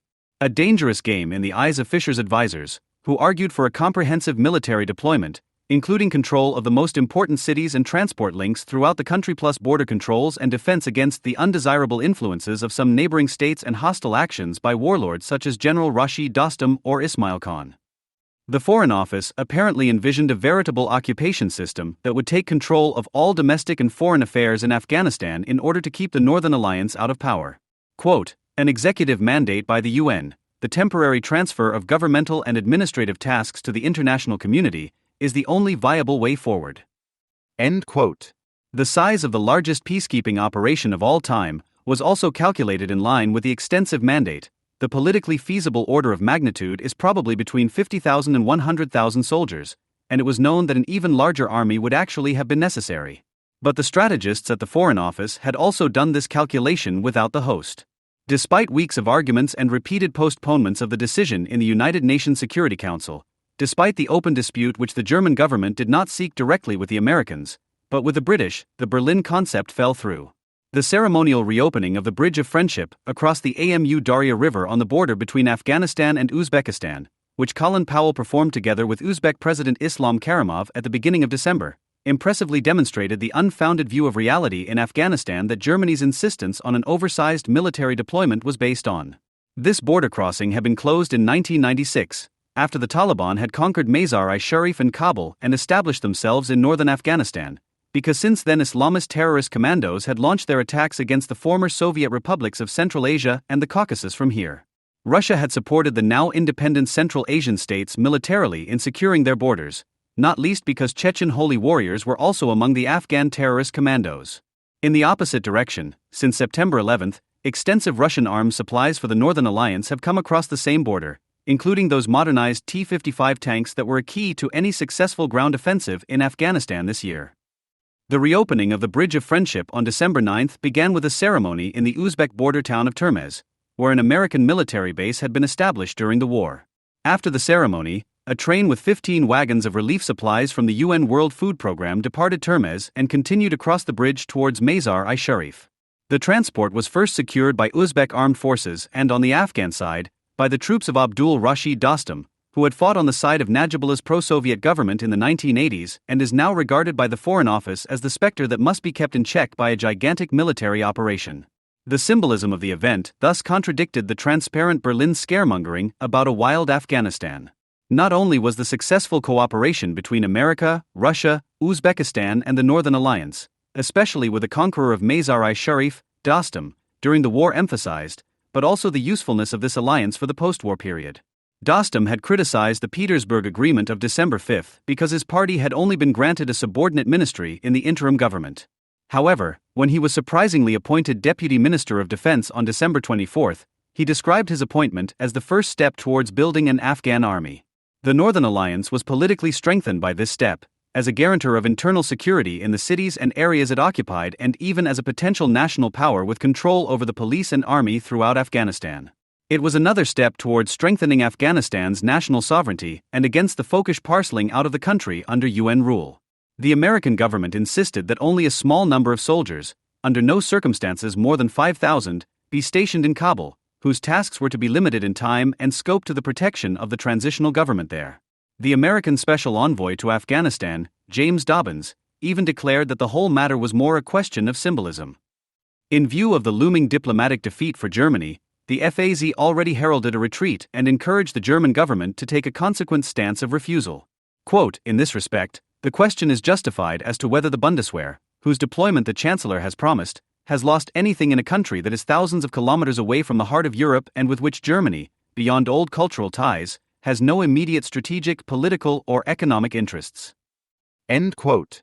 Meanwhile, British General John McCall, who was to command the Kabul force, had already agreed the details of the military operation with the Northern Alliance on the ground and put together a planning team for further preparations. As McCall told the press, this team included representatives from France, Italy, and Canada. There was no mention of Germany.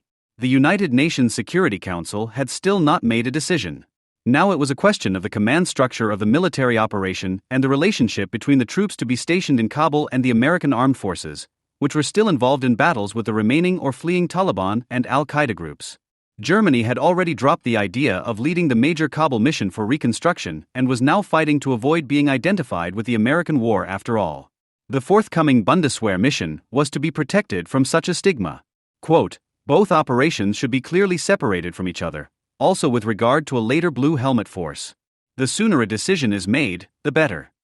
End quote. On December 19th, French and Italian fighter planes flew a joint mission with the American Air Force over Afghanistan for the first time. No bombs were dropped, as this was once again a symbolic action intended to demonstrate the strength of the anti-terror coalition, a coalition in which Germany was the only major European power that had not yet made its military contribution. On December 20th, the Security Council's decision on the Kabul mission was announced, which contradicted German ideas on almost all points. The deployment of a maximum of 5,000 lightly armed soldiers from a multinational force for 6 months, 3 of them under British command, to protect the transitional government in Kabul. The agreement not only ensured that the Kabul mission would be closely coordinated with the American and British military units already fighting in Afghanistan through the British Supreme Command, but also formally transferred to the American forces the responsibility for the so-called International Security Assistance Force, ISAF. which was to arrive in Kabul at the same time as the inauguration of the interim government on December 22. The American armed forces were to remain responsible for military security in Afghanistan as a whole and, in an emergency, were to be available to protect the ISAF units, support them and discuss with them all matters relating to their limited deployment in Kabul. The separation between the American armed forces and ISAF, which Germany had wanted, was transformed by a Security Council decision into the complete subordination of the ISAF command to the American forces. But Berlin was not yet prepared to accept this decision. Defense Minister Rudolf Scharping continued to insist that the war being waged by the Americans in Afghanistan must be clearly separated from the ISAF mission, and SPD parliamentary group leader Struck summed up Germany's concerns: "We do not want German soldiers to come under the command of the Americans." End quote. On the occasion of the decisions by the Federal Cabinet and Bundestag on the deployment of the German ISAF contingent on December 21 and 22, the FAZ repeated its advice to the federal government to exercise restraint. The new situation would justify postponing the decision on its own participation, at least until everything has become clear. It was not until January that the first German soldiers arrived in Kabul, and they were not the first of 1,300, as originally announced, but of 770 soldiers. At the turn of the year, that's all that was left of the supposedly unconditional German solidarity with America. Germany's position on peace should be as uncompromising as the USA's war in Iraq. On central issues of its own self-image, Germany takes a proud and solitary lead and avoids appearing like any kind of follower. Consequently, the starting shot for the formation of a global opposition to the Anglo-American War was fired in Germany. It was only after Schroeder had categorically declared that he would stick to his no to the disempowerment of the Ba'ath regime even if the UN Security Council approved the war that China and Russia also decided to openly oppose American policy, instigated by France. It is no coincidence that this approach is reminiscent of the dismantling of Yugoslavia. It was only after Germany's recognition of separatist Croatia, which took place single-handedly in 1991 and initially took the EU states by surprise, that the war coalition was formed, which ultimately brought about the division of the Balkans into folkish parcels. After the victory over Milosevic in 1999, which from the German perspective was a victory over the Serbs, the American public became disillusioned. America's war became Germany's peace. Although Yugoslavia itself had been involved in the war, in retrospect the German intention, which was belligerent from the outset, to liberate an unnatural prison of nations under Serbian supervision, is presented as a European peace mission in which the USA did the dirty work, and the Germans are now celebrated as a force for peace not only by separatists of Croatian or Muslim origin, but even by the Jinsic Serbs. In the meantime, the Germans are presenting their principled opposition to the principle of war identified with the USA as resistance to the American world disorder. This not only went down well at European peace demonstrations, but also in Ba'athist Iraq. Shortly before the war, regime supporters in Baghdad hailed Schroeder as the new Hitler, who, like Schroeder, was already fighting against Anglo-American imperialism and the Jews, Welt February 3, 03. After Auschwitz, Germany only supports wars that are compatible with the lessons learned from its own history. It is therefore necessary to fight for folkish self-determination and a German-influenced international legal order against all forms of colonialism and imperialism. While in the case of Yugoslavia the Clinton administration was still able to harness its concept of multilateral partnership in leadership to the German cart, the same endeavor met with resistance in the Middle East, which is far more important for American interests. The dispute surrounding the critical dialogue with Iran, which Germany tried to defend against objections from the USA in the mid-1990s, made it clear that it was not possible to place Sarajevo unhindered everywhere. Germany maintains such excellent relations with Syria, which has also come under increased foreign policy pressure from the USA in recent months, that it is even allowed to maintain a listening post on the border with Iraq. Iran and Syria are tying themselves increasingly closely to the new power bloc against the USA, the European Union.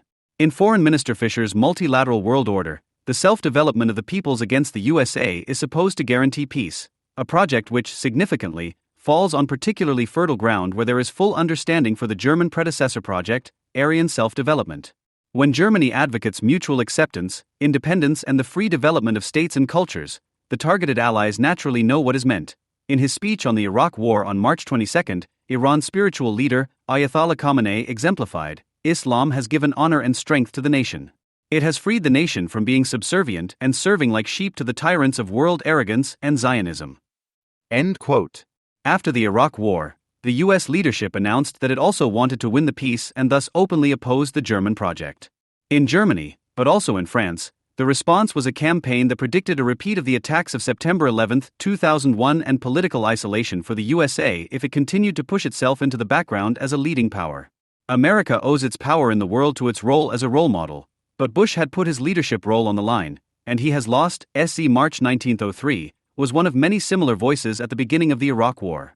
In order to delegitimize the leading role of the USA in favor of the EU, the alliance with Israel is criticized and underpinned with voices from various Middle East initiatives that take both sides into account. This includes whispers of a Jewish lobby sharpening the accusation against the Atlanticist in Chirac's party, Pierre Lelouch, that his positions are dictated by his Zionism, and the presentation of voices critical of the government from the USA, who speak out on behalf of what is still considered problematic in this country. Peace lover Pat Buchanan, for example, protested against spilling American blood to make the world safer for Israel. Old Europe has understood, should the US actually win the peace this time too, the Franco-German master plan, legitimized by the Parliament of Nations, the UN, to shape the future world order against the US, would have failed for the unforeseeable future. Quote, however, if the United States were to strike this time without a UN mandate, the greatest danger for the Security Council, as absurd as it may sound, lies in a rapid and permanently successful operation. As Winrich Kuhn, director of the Center for International Peace Operations, a non-profit institution set up by the German government to manage civilian personnel for interventions, explains, this would be proof for the Americans that the World Organization does not order but obstructs. A precedent would be set. End quote. So far, they have only been sure of their opinion leadership in the world and therefore presented a worldwide anti-American front in the main news, which of course also included the Muslim Brotherhood in Egypt, who marched through Cairo for peace and the greatest Arab leader. Nevertheless, Saddam was an unloved hero who was degraded to a tool. So some on the left, old enough to remember the heyday of the bloc confrontation, thought they recognized a new proxy war in the Third World. Michael Yeager, a lucid thinker in anti-imperialist circles, discovered that the real aim of the American bombs was to intimidate the real competitors, Freitag July 3, 03, and not to eliminate poorly equipped armies. The war against Saddam was a war against US, was not only his message, and 87% of Germans spontaneously agreed with this assessment. Foreign Minister Fischer, who is at the height of his popularity, is certain that the top popularity ratings that the German nation of peace is currently achieving worldwide are a guarantee for an epochal change, the beginning of the German age.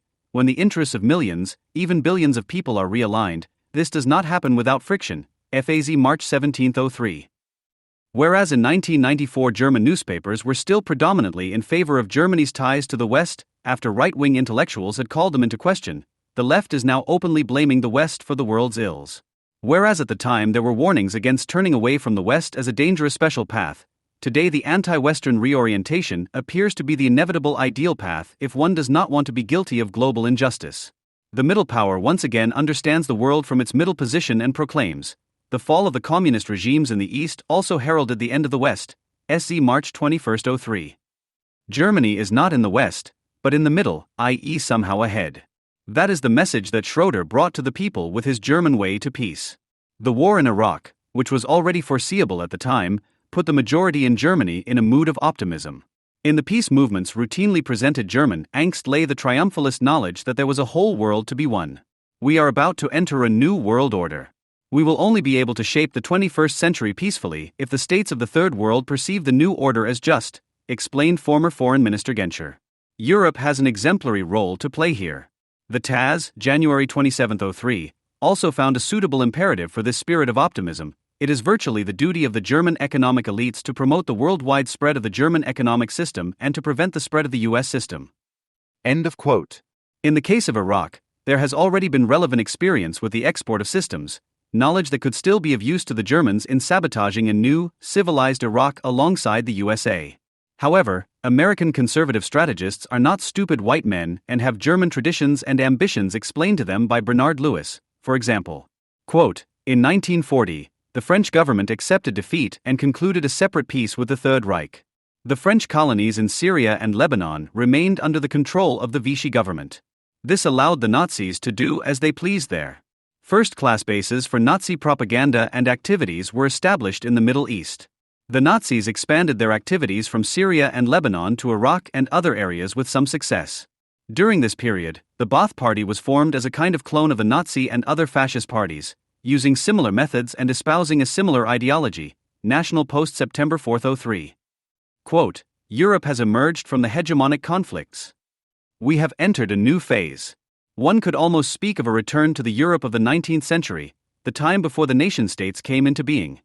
If you look at the European Union today, its inner life is more comparable to pre-revolutionary Europe, Fischer in the FAZ, March 1703. The European bloc is presented by Fischer as a bloc of peace that no longer knows any hegemonic conflicts and has corrected the errors of the past. The foreign minister of the country whose only successful revolution was the National Socialist one skips over the whole of recent German history in a backward direction to a pre-revolutionary period that was characterized not by Auschwitz but by the Peace of Westphalia. In this way, the unpleasant truth that the Nazis also had a concept for a united and strong Europe can be suppressed. Some of Fischer's colleagues did not like to be reminded of their own activities for a revolution that occasionally tried to tie in with the German one. For example, his colleague in the planning staff, Joschka Schmeierer, responsible for Europe and the Mediterranean, said, "Many see, just as the dismantling of the German Reich has been, just as just will be the dismantling of the Israeli colonial state. The establishment of the People's Republic of Palestine on its ruins will be the guarantee that a new oppressor and conqueror state will not emerge from these ruins." End quote. Going backwards is often seen as progress in Germany, and such progress is an essential element of green ideas. For example, when an ecologist and a liberal use the same words, they are saying opposite things. In Eco-German, independence means a fundamental mistrust of the individual towards state, social, and economic authorities. The panic that afflicts the ecologist in the face of dependencies between people and abstract constraints that are difficult for him to understand and control does not make him push for a better organization of society, but leads to sometimes monstrous visions of a private subsistence economy, which not coincidentally makes him fall back on his own vegetable garden again and again. The ideological deconstruction of human socialization, towards simple and therefore natural relationships between man and nature, is consequentially demanded by the ecologist and therefore comes up against civilization. On the other hand, when a liberal talks about independence, he often opposes state or social paternalism, but means the individual will to exist within a world based on exchange relationships between market competitors. Both associate independence with their idea of harmony. In the crisis, even the classical liberal becomes ordoliberal and ultimately statist, thus opening the door to fascism, which generally recognizes salvation in the fight against liberalism.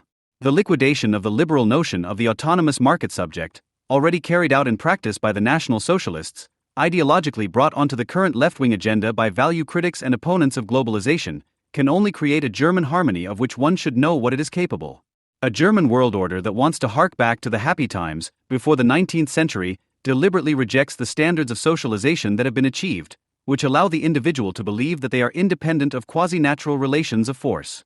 The natural powers of untamed nature and dependencies on family, tribe or guild, which he believes to be natural, are an expression of independence. He feels dependent on anonymous violence when he is released from the paradisiacal paternalism of unquestionable authorities that take every decision away from him. The liberal refers affirmatively to the standards achieved with the implementation of the bourgeois revolution. For him, independence is precisely the destruction of the arbitrary rule of moral and natural powers and the establishment of abstract freedom to which everyone is entitled. The call for independence, as it is said to have existed before 1789, in no way means the restoration of the extremely repugnant conditions in absolutist continental Europe of 1700. A fisherman knows nothing of this and does not want to know anything about it. The German longing associates this historical regression with a not very old aggression, namely that against liberalism, which is seen as alienation, unnaturalness, a lack of warmth of heart and violent access to natural resources. Independence stands for the unbent growth, the healthy. The fight for independence appears as the dismantling or destruction of the center, the Moloch, the power, so that the province can get back the air it needs to breathe. This solidarity with the oppressed province is the direction of thinking, or at least of effect, whether it is green, anti-global, anti-imperialist, solidarity with the people or Islamist in orientation. Emancipation is understood in a nutshell as liberation, as an end to hegemony that is alien to our nature. An example of this can be read in a German government newspaper. Quote, "For the time being, a world order that even strives for justice is inconceivable without the containment of U.S. hegemony.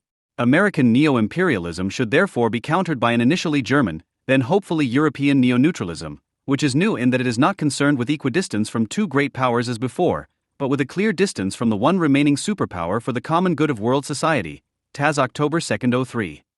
This is how the deregulated consciousness manifests itself when the largest economic power, the EU, challenges the largest military power. The good of world society is simply identified with the neutralization of power. Here is a random quote from Winfried Kretschmann from The Land of Subsidiarity that brings together the provinces and the Third World. Is there a chance for a new relationship between city and country? Is it possible to end the imperial relationship between the metropolises and the provinces, a relationship whose destructive consequences are only more obvious to us in the developing countries because it has to multiply there at a much lower industrial level? End quote. The Third World and the province become the starting point of a way of thinking that, in the face of powerful threats, identifies itself with unadulterated culture that resists global access in order to be ideologically equipped to enter the transatlantic cultural struggle against civilization. The inane concept of the global village, into which the world is growing together, is, despite all the evil romanticism of the homeland that resonates in it, a perfectly useful image of what the giant cities in the peripheries are rapidly developing into, to an immense agglomeration of seemingly self-contained neighborhoods with residents from the same rural home region. In the wake of the crisis, they are exporting their narrow internal morality right into the high-rise housing estates. The Third World and emerging countries are not delivering what traditional development policy once expected, the gradual adaptation of Western-style ways of life and work, but seem to be reviving what the heralds of the Third Way expect from the entire world. They are doing this in a mixture of crisis management and newly awakened self-confidence, from the reappropriation of their own culture and the increasingly determined rejection of foreign, patronizing influences, which today are only partially attributed to imperialism, but rather to the phenomenon that means the same thing, but is already freed from popular socialist expectations of salvation globalization. In the world of simultaneity, imperialism essentially only describes state competition as the comparison of national economies on the international markets and not, as in the past, military access to competitors for the purpose of appropriating economic resources. The USA, as the guarantor of the open world market, does not rely on imperial access to smaller national economies, but rather prevents the desires of potentates, not only in the Third World, for the natural resources of their neighbors, which it demonstrated emphatically in the First Iraq War, for example. Worse than the often patronizing attention from economically and militarily overpowering representatives of the centers is the metropolis disinterest in countries that do not stand up to direct comparison on the world market. The need to insist on a world market that is almost completely unimpressed by non-economic criteria puts an end to an option for development that the paternalistic allies, the USA or the Soviet Union, promoted far more strongly than the market during the period of confrontation between the blocs. The establishment of a state system that, as authoritarian and corrupt as it often was oriented towards the model of bourgeois society as a development regime. The increasing abolition of state functions, which stood for the development of a bourgeois society, also calls into question the revolutionary side, both as bourgeois and as proletarian self-consciousness. Today, no objective conditions such as the prospects of catch-up development or a ruling clique that is judged by its own standards and found too easy, lead to an almost automatic renunciation of sacred traditions or cultural identities. Until the late 1980s, the following was true for the masses in the Tricont.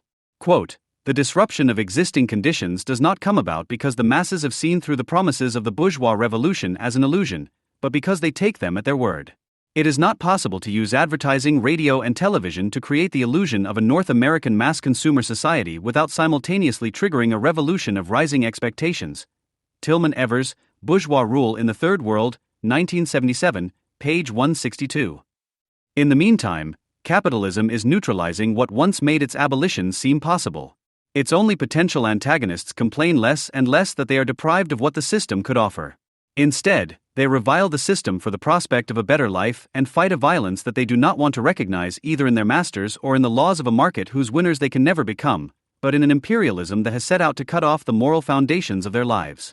In the core countries of the Europe of diversity, people feel ideologically connected to the global villages of the Tricont, as the agrarian anti-Americanism of the peasant revolutionary José Bove shows, as they are aware of the threats posed by the American-induced climate catastrophe and the Yankees' GM Frankenstein food.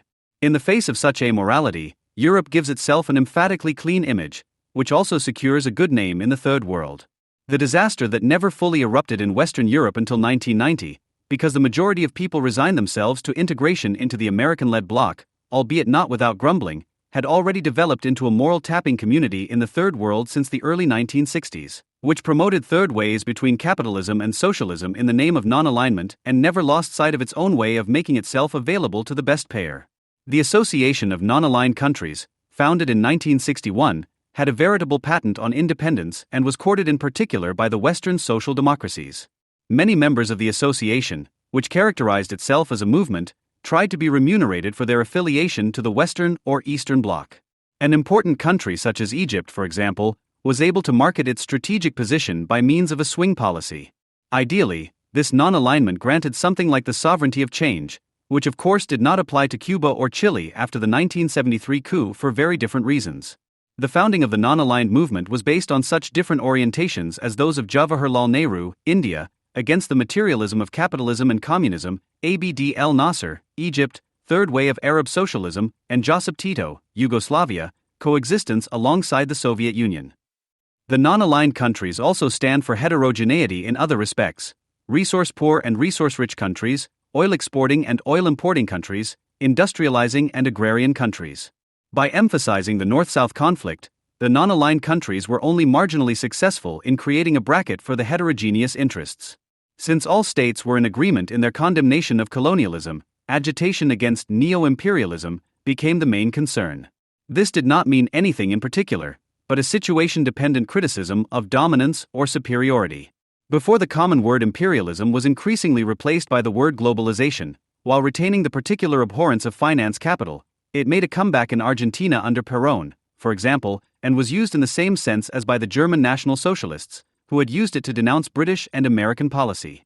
Even today, the non-aligned nations are the largest association of states next to the UN.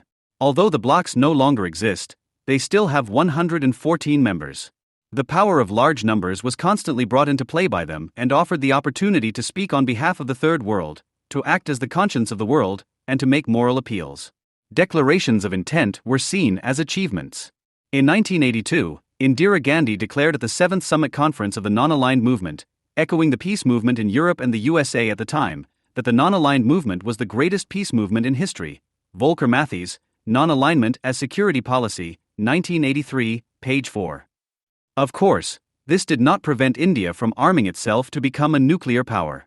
The appearance of universality, brought about by the large number of member countries and the appearance of principles that were claimed to be universally binding in the name of the Third World, could only provisionally cover up the actual competition and hostility. The movement pursued the goal of completing the liberation of the countries of the Third World from foreign domination. Julius Cambridge Nyrer. The focus on national sovereignty was intended to protect the internal conditions of the member states from external interference. However, the defense against interference had to remain an illusion. The national economic area is by no means the basis of the peripheral capitalist state, but only a section of an overall economic context whose historical determinants are located outside this area.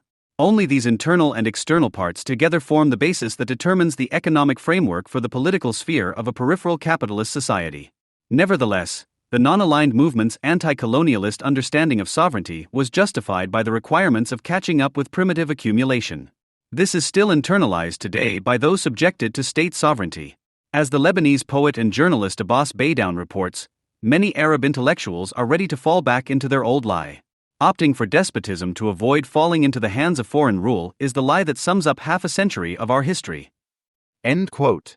What was not achieved through voluntary submission was forced, as an example from Hussein's Iraq may show. Anyone who wanted to submit a master's or doctoral thesis there was subject to the law of intellectual fidelity, according to which the academic work was checked by a professor who belonged to the Ba'ath Party to see whether it agreed with the ideas of Michel Aflaq, the founder of the Ba'ath Party and teacher of Pan-Arab National Socialism trained by Alfred Rosenberg. It was probably under such circumstances that Werner Perker learned his trade, who, unsurprisingly, describes the Ba'ath regime as left-wing nationalism. The fact that his newspaper can become the rallying point of a peace campaign left that ranges from Elsasser to Gelb to Kurz is indicative of how little it mattered that it had been condemned as National Bolshevist shortly before. The anti-German imposition seems to be the more important enemy. The gradual rapprochement between the USA and the Soviet Union since the 1980s was viewed with suspicion by the members of the non-aligned movement. At their summit conference in Belgrade in 1989, it was criticized that the de-ideologization that accompanied the détente between the blocs and a turn towards dialogue and pragmatism was dangerous, as the ideological vulnerabilities of the past were now being replaced by raw, secular values and market relations. Marie-Louise Portner. After the disappearance of the blocs, the non-aligned were much more on their own than they had ever wanted with their demand for independence. The industrialized countries now aggressively argued that the Third World was partly responsible for their economic and social misery, for example in the UN General Assembly on International Economic Cooperation in April 1990. The political reasons for granting loans changed. The states of the North were increasingly insistent in their view that the development of the economy presupposed the development of society, which is why human rights, political freedoms, and environmental protection had to be at the forefront of a development strategy. While in Germany such rights are justified as group rights in territorial or cultural terms, the USA, which itself emerged from an anti-colonial process, identified itself with a principle of individual civil liberties that it regards as universal as capitalism itself. The non-aligned have been denying the universal validity of human rights for decades. According to them, freedom rights can only be understood in their national, economic, and social context. Non-aligned resolution on human and international rights, Havana 1979. The Libyan who suddenly stood up during a UN Congress in 1993 and began to undress to show his torture scars, to the astonishment of those present, must therefore have been an American in disguise.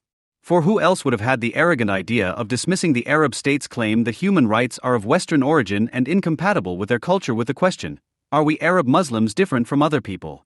If not, why do we have culturally different rights?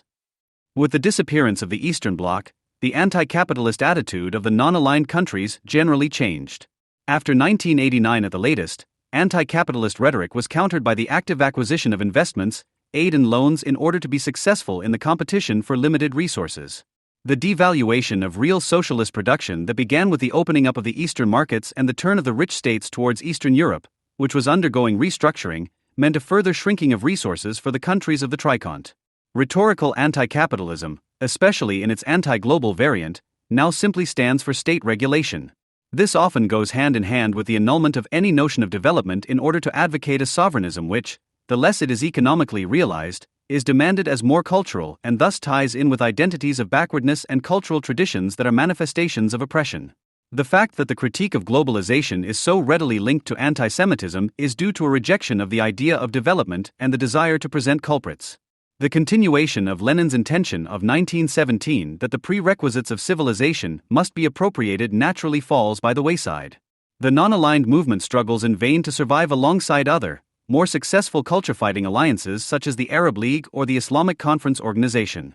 At the opening of the non-aligned summit in Kuala Lumpur on February 24, 2003, Malaysian Prime Minister Mahathir attempted to bring the conference participants back to their roots and revive the movement by attacking the last bloc, the USA. The USA is the most important part of the West, and the West is traditionally understood as a unified system of capitalism, neocolonialism, and racism. Long before the last African country was granted independence, Namibia in 1990, the issue of decolonization had steadily lost relevance.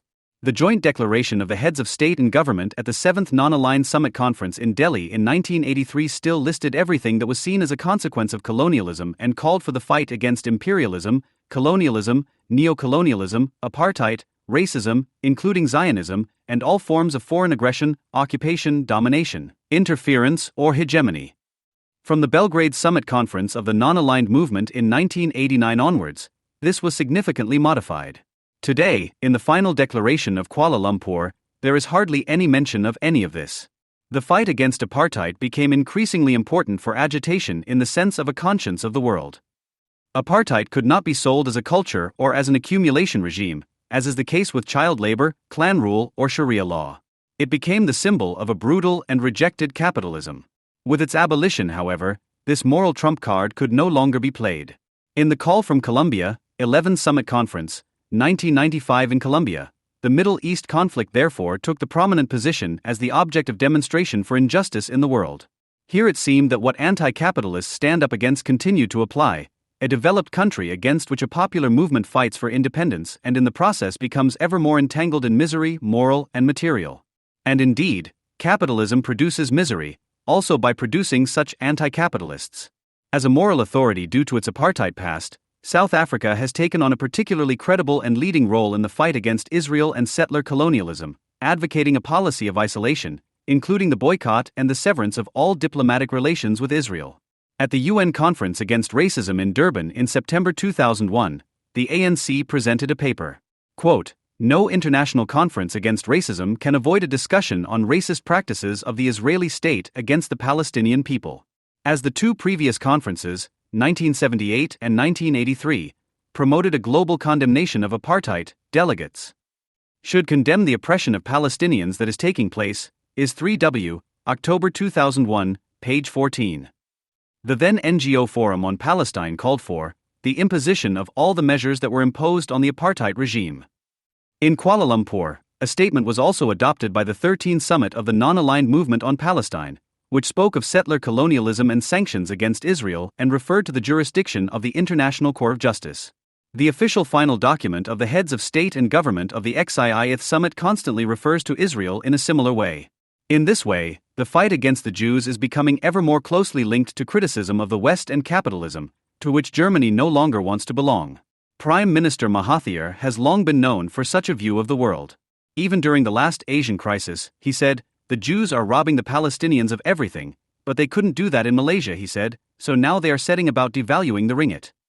The fall of the Indonesian rupiah, the currency of the world's largest Islamic country, was also possibly caused by Jews.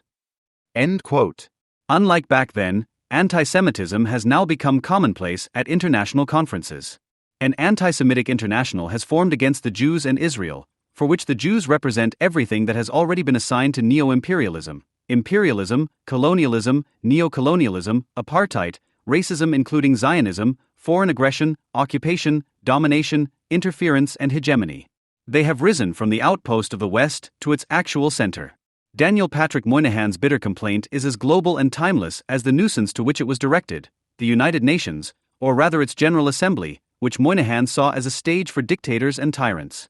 His anger was directed at the beginning of a development that today culminates in the confirmation of Sudan's membership of the United Nations Human Rights Committee at the very time when Arab militias, in collusion with the government in Khartoum, are maltreating the non-Arab population in Darfur and driving them to their deaths, while a draft resolution by the United States to sanction the Sudanese government, whatever one may think of it, was defeated by the majority of the General Assembly, with the argument that it was merely another attempt at Western obstruction in an Arab country, according to the Algerian UN ambassador. Moynihan's complaint was written in the fall of 1975. It was preceded by two memorable events in the history of the UN.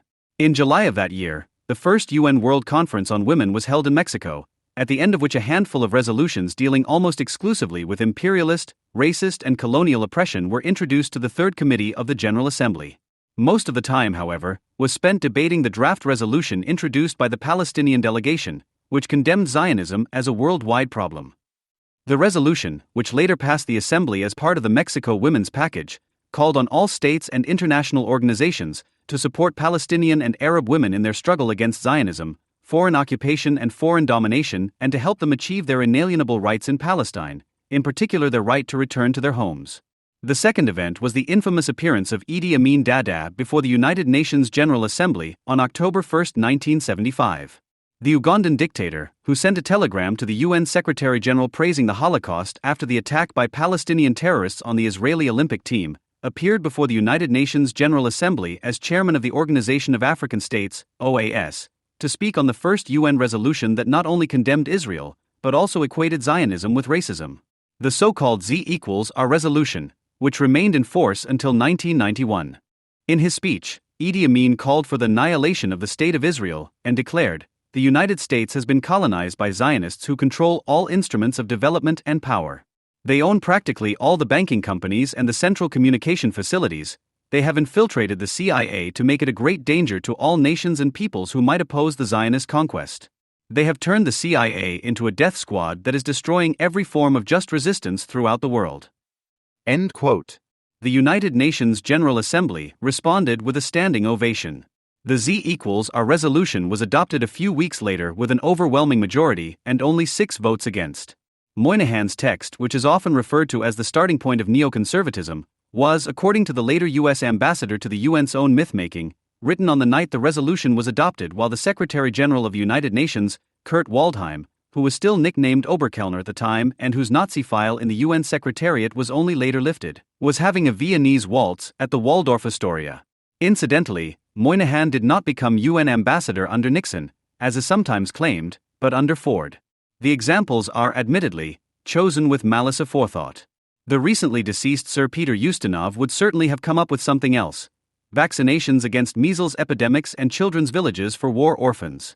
This also exists, implemented and managed by organizations such as UNICEF or the World Cultural Organization UNESCO and its more than 40,000 officials.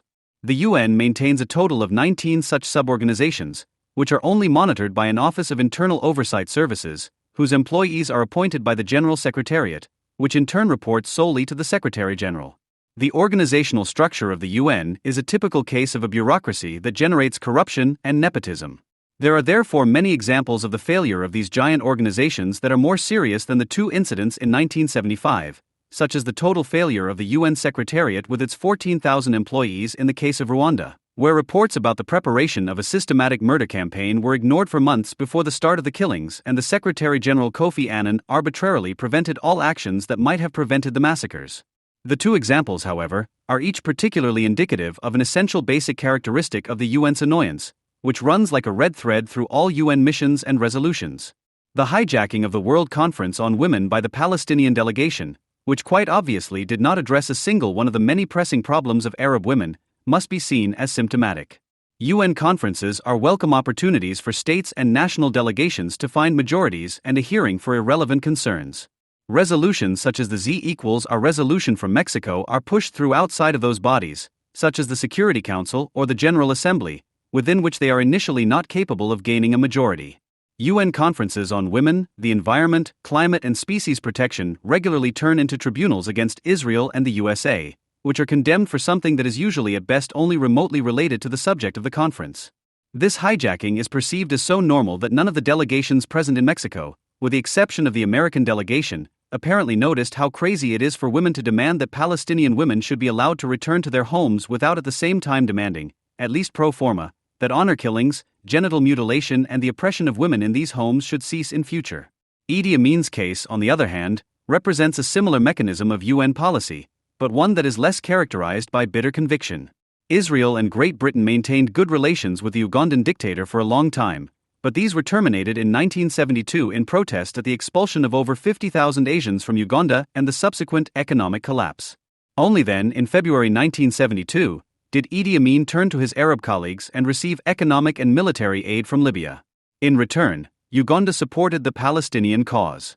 It was also at this time that Idi Amin discovered his fondness for Adolf Hitler and the Holocaust. The deal with Libya was a further benefit to Uganda's dictator. From then on, the Arab states went to great lengths to prevent the UN from at least condemning the mass murder in Uganda. When Idi Amin was finally overthrown and chased into exile in Saudi Arabia, the Tanzanian army did the same, without a UN mandate and, according to the new interpretation, in complete violation of international law.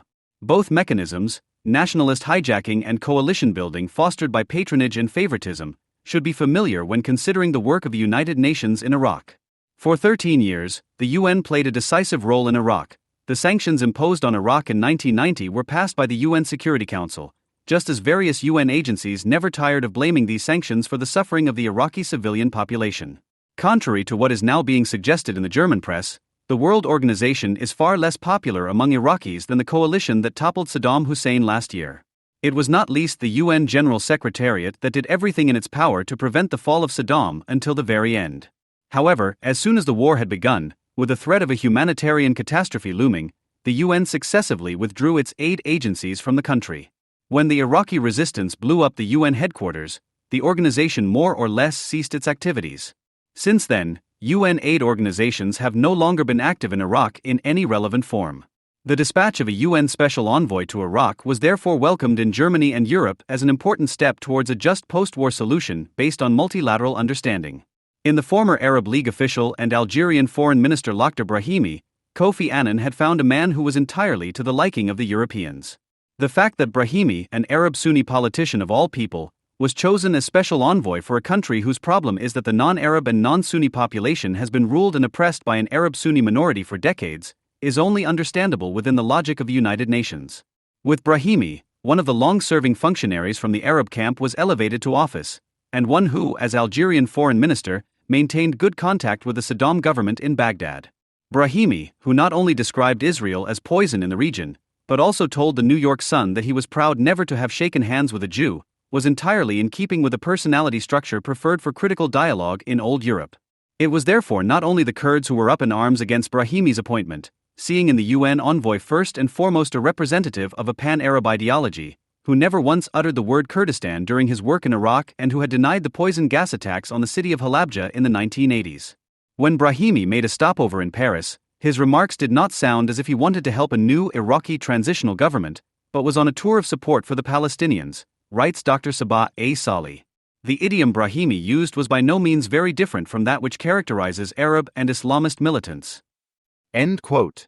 For Brahimi saw the Arab world as a perpetual victim of Western imperialism and Zionism. He fiercely opposed the American intervention in Iraq, and instead of being outraged by Saddam's autocratic rule, he largely supported it. When Saddam's Republican Guards carried out massacres in southern Iraq in 1991, Brahimi did not say a word about it, one reason why not only the Kurds but also the Shiites met the UN Special Envoy without any sympathy. In fact, the only Iraqis who seem to have voted for a greater role for the UN in the country are the resistance fighters from Fallujah, who called for greater engagement by the World Organization via Al Jazeera. In view of the Special Envoy, this is hardly surprising. Brahimi, co-founder of the Union of Islamic Students in Algeria, not only represents the all-ideal Arab nationalist who reflexively blames Israel and the Jews for every calamity in the region, but also the prototype of the UN functionary who learned his trade in the nominally socialist Algerian FES and honed his skills in the corridors of the Arab League. With Brahimi's election, however, the UN is merely continuing a policy in Iraq that it has been pursuing since 1990 at the latest with, as is becoming increasingly clear, great success. Brahimi's outbursts are an unpleasant reminder of the times when the UN played the most important role in Iraq and imposed its own imprint on the reconstruction of the rundown country. It is about the Oil for Food program, which Kofi Annan praised on November 20, 2003 as one of the most successful humanitarian missions in the history of the World Organization, and which has since turned out to be the biggest corruption scandal of the past century. Instead of filling the bellies of hungry children, the program mainly filled Saddam's black accounts and the pockets of all known opponents of the Iraq War. Millions of dollars flowed into the accounts of politicians and companies sympathetic to Iraq, primarily from France and Russia, the countries that, together with Germany as the axis of peace, did everything they could to prevent the fall of the Iraqi dictator. In view of the facts before me, the UN has completely failed in its responsibility towards the Iraqis and the international community, complained Claude Hanks-Drielsma, a lawyer appointed by the Iraqi Transitional Council to investigate the case. The Oil for Food program had turned out to be one of the world's most embarrassing cases of corruption, an example of lack of control, accountability and transparency that served Saddam Hussein as an instrument to continue his reign of terror and expand his repressive apparatus under the eyes of the UN. End quote. It seems that Saddam Hussein diverted a total of $10 billion from the estimated $90 billion that Oil for Food has brought in 6 years since 1997, as well as from tolerated oil smuggling via Iraq's neighboring countries, which flowed into black accounts instead of, as originally intended, benefiting the population, 60% of which, according to the UN, depended on the program. This also explains why there was a noticeable improvement in the situation in self-governing Iraqi Kurdistan, where at least minimal control of the program was functioning, while Iraqi propaganda continued to complain about thousands of children in southern and central Iraq who were allegedly starving to death because of the UN sanctions regime. The original idea of the Oil for Food program was to have Iraq sell oil in a controlled manner, the proceeds of which would be used to import food and medicine for the suffering Iraqi population through a UN escrow account. This was intended to help the Iraqis and prevent the regime from procuring weapons and dual-use goods. The greatest possible transparency in Iraqi purchases and its financial management should also be guaranteed. In order to guarantee the control of sales, the UN received 2.2% of every barrel of Iraqi oil sold for administrative costs and employed several thousand staff both in Iraq and in Washington to monitor the program. However, the UN not only allowed the Iraqi dictator to choose the companies that were commissioned to purchase goods, but also ensured discretion in the process by keeping the names of these companies secret. It is therefore hardly surprising that dubious business partners are now coming to light. On April 15, 2004, the U.S. Treasury Department presented a list of 8 Iraqi companies that procured weapons, moved funds and acted on behalf of Iraqi intelligence services for the regime. These companies include, for example, Al-Wasil and Babel General Trading, based in Baghdad. According to its own information, the state-owned Iraqi company was founded in 1999 primarily as a contractual partner for the Oil for Food agreement. According to information from the U.S. Treasury Department, Al-Wasil was primarily involved in smuggling weapons and laundering money for Saddam's regime. The company was managed by Walid al-Qubaisi. The al-Qubaisis are a clan from the Sunni triangle characterized by particular loyalty to Saddam Hussein. It may be a coincidence that the Iraqi Patriotic Alliance, which acts as a cooperation partner for European leftists in collecting donations for terror in Iraq, is led by an Ahmed al-Qubaisi, and that the Salafi fighters in Fallujah are also under the leadership of a Qubaisi. However, Suspicions have long been growing that Iraqi government funds were deliberately shifted to organizations that later led the resistance before the war began. If this were true, Iraqi civilians would today be blown up with the help of the money that was originally intended to supply them. As a U.S. Congressional Investigative Commission recently announced, money from Syrian banks, which were official contractors of oil for food but also held Iraqi black money deposits, flowed to Fatik Suleiman al-Majid, who acts as a middleman for the resistance. There is also strong evidence that Saddam not only used the profitable program to financially reward the PLO and other parties actively campaigning on his behalf in the Middle East and to pay generous alimony to the families of Islamic bombers in Palestine, but also bribed companies, politicians, parties and organizations internationally. Last year, journalist Mark Perelman discovered a strange financial link between Saddam and the Al-Qaeda terrorist network. A UN program contractor, the Liechtenstein-based Assat Trust, which conducted its business with Bank Al-Taqwa in the Bahamas, was classified as closely linked to Al-Qaeda in a UN terror report published after September 11, 2001. According to this report, Al-Taqwa is owned by the Muslim Brotherhood, and the neo-Nazi and Islamic convert Ahmed Huber also sat on its supervisory board for a time. According to the U.S. government, Al-Taqwa collects, manages and invests funds for Al-Qaeda and supplies terrorist supporters. As early as 1996, the Italian counterterrorism unit Digos suspected that groups such as Hamas, the Egyptian Jama Islamiyah, and the Algerian GIA were being financially supported via Al-Taqwa. The trick that Saddam used to get the billions consisted primarily of issuing oil vouchers for imported goods and other services at far below market prices, which the recipients could then redeem at up to 30% higher world market prices. Some of the money was kept by the recipient, the rest was transferred back to black accounts. In addition, Saddam's contractors demanded fantastic prices for the goods they supplied. Half of the surplus, which amounted to between 10 and 100% of the market price, was also taken by the Iraqi state. Oil vouchers were also used directly as bribes for individuals and institutions sympathetic to Saddam. On January 25, 2004, the Iraqi newspaper Al-Mada published a list from the Iraqi Oil Ministry's records of 270 individuals and institutions, including former French Interior Minister Charles Pasqua, Indonesian President Megawati Soekarno-Putri, the Lebanese Speaker of Parliament and a relative of Gaddafi. The Russian government alone received vouchers worth $1.36 billion. The Communist Party, Lukoil, Yukos, Gazprom, the Orthodox Church and Vladimir Zhirinovsky are also on the list. The lion's share of the oil for food deal went to Arab companies, France and Russia, whose oil companies held around 40% of the production licenses in Iraq. The name of prominent embargo opponent and Scottish ex-Labour MP George Galloway, who morally led the international campaign against the Iraq War, also appears on the list. Furthermore, the Austrian Arab Society, the PLO, the Libyan Prime Minister, the Ukrainian Communists, the Serbian Socialist Party, the Russian Orthodox Church and Jean-Marie Le Pen's Iraq Solidarity Association, among many others, also benefited from funds that were actually intended for the supply of the Iraqi population. Piquantly, the list also includes the name Bevan Sevan.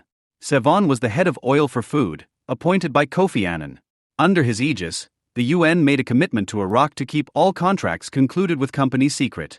Sevan also extended the mandate of the program to include Oil for Food Plus, which came into force in 2002 and once again enabled Iraq to import furniture, cars and telecommunications, including for the needs of the Iraqi Ministry of Information, 50 million, and the Ministry of Justice, to which some secret services were subordinate, via UN escrow accounts. Uday Hussein was also able to obtain $20 million for his hobby, the construction of an Olympic stadium in Baghdad. ABC News claims to have a letter from the former Iraqi oil minister from 1998 in which he asks Sevan through which company he would like to redeem his share of oil vouchers amounting to 3.5 million barrels. But Kofi Annan himself is now also under suspicion. Until 1998, the British Lloyds monitored deliveries to Iraq, but this year the Swiss company Cotector Inspections was given the job. Annan's son Koyo worked as a consultant for this company at the time. All these details came to light without the cooperation of the UN. They were researched by journalists and published by the Iraqi Governing Council. The documents of BNP Paribas, a French bank through which the program was carried out, have not yet been made available. The main shareholder of Paribas is Nadmi Auchi, who has been active in the Iraq oil business since 1990 and maintained contacts with Elf Aquitaine. After increasingly loud questions were raised in the American and Iraqi press and Kofi Annan agreed to an investigation, Annan's secretariat sent a letter to Seybolt International, a company contracted to the program, on April 14, 2004, as has now become known, with a clear reference to the contractually agreed confidentiality. An identical letter was also sent to Contecta, the company responsible for monitoring the shipments to Iraq. A UN committee of inquiry, whose members were handpicked and appointed by Kofi Annan and who in turn are only obliged to report to the General Secretariat, has now been commissioned to clarify the allegations. It is expected that the committee will reveal as much as can be expected from an investigation conducted by an accused person. After just a few weeks, Kofi Annan's secretariat dutifully reported that no evidence had been found, and sharply criticized the fact that the interim administration of the coalition forces in Iraq had not yet fully disclosed the use of funds from oil sales since the summer of 2003. What is reassuring, however, is the fact that the USA is acting unilaterally. Various investigative committees have now been set up to look into the scandal, and even newspapers such as the New York Times are following Kofigate with growing disgust. Old Europe is different. Russia wanted to prevent a UN commission of inquiry, and no other country is seeking an investigation into the oil for food scandal. The corruption scandal surrounding Iraq probably adds little more to the history of the UN than a further example of how the organization functions. One essential characteristic that should not be missing has not yet been mentioned: Yankee Stadium. The term stands for the accusation that the UN is controlled by the USA and is a compliant helper of US policy in the Middle East. The accusation is particularly popular with those who should really know better. At the Iraq Tribunal, following the example of the Russell tribunals, the demand was also made that Kofi Annan should be put on trial because he had not done what he could have done, namely to prevent the US attack on Iraq. Moynihan's anger was directed at events like this. "It is high time," he wrote at the time, "that American representatives in international forums were feared for the truths they speak. And it should be a thing of the past that we apologize for an imperfect democracy." Around midday on February 14, 2005, a van loaded with a ton of TNT exploded in the center of Beirut, setting fire to the convoy of former Lebanese Prime Minister Rafik Hariri, killing him, 7 of his companions and 12 passers-by who happened to be in the vicinity of the crime scene. One person has since been missing and is also presumed dead. 220 others were injured. The explosion tore a deep crater in the street. It destroyed the fronts of several hotels and a British bank. The balconies of surrounding houses collapsed and another 20 cars were burned out. The attackers did not want to give rise to the suspicion that amateurs were at work here. If the attack was indeed ordered by Syrian head of state Bashar Assad, as the anti-Syrian opposition in Lebanon and the entire world immediately suspected, the Syrian dictator made a miscalculation that was no less destructive for his interests in Lebanon than the suicide bombing itself. At first, everything seemed to be going according to plan.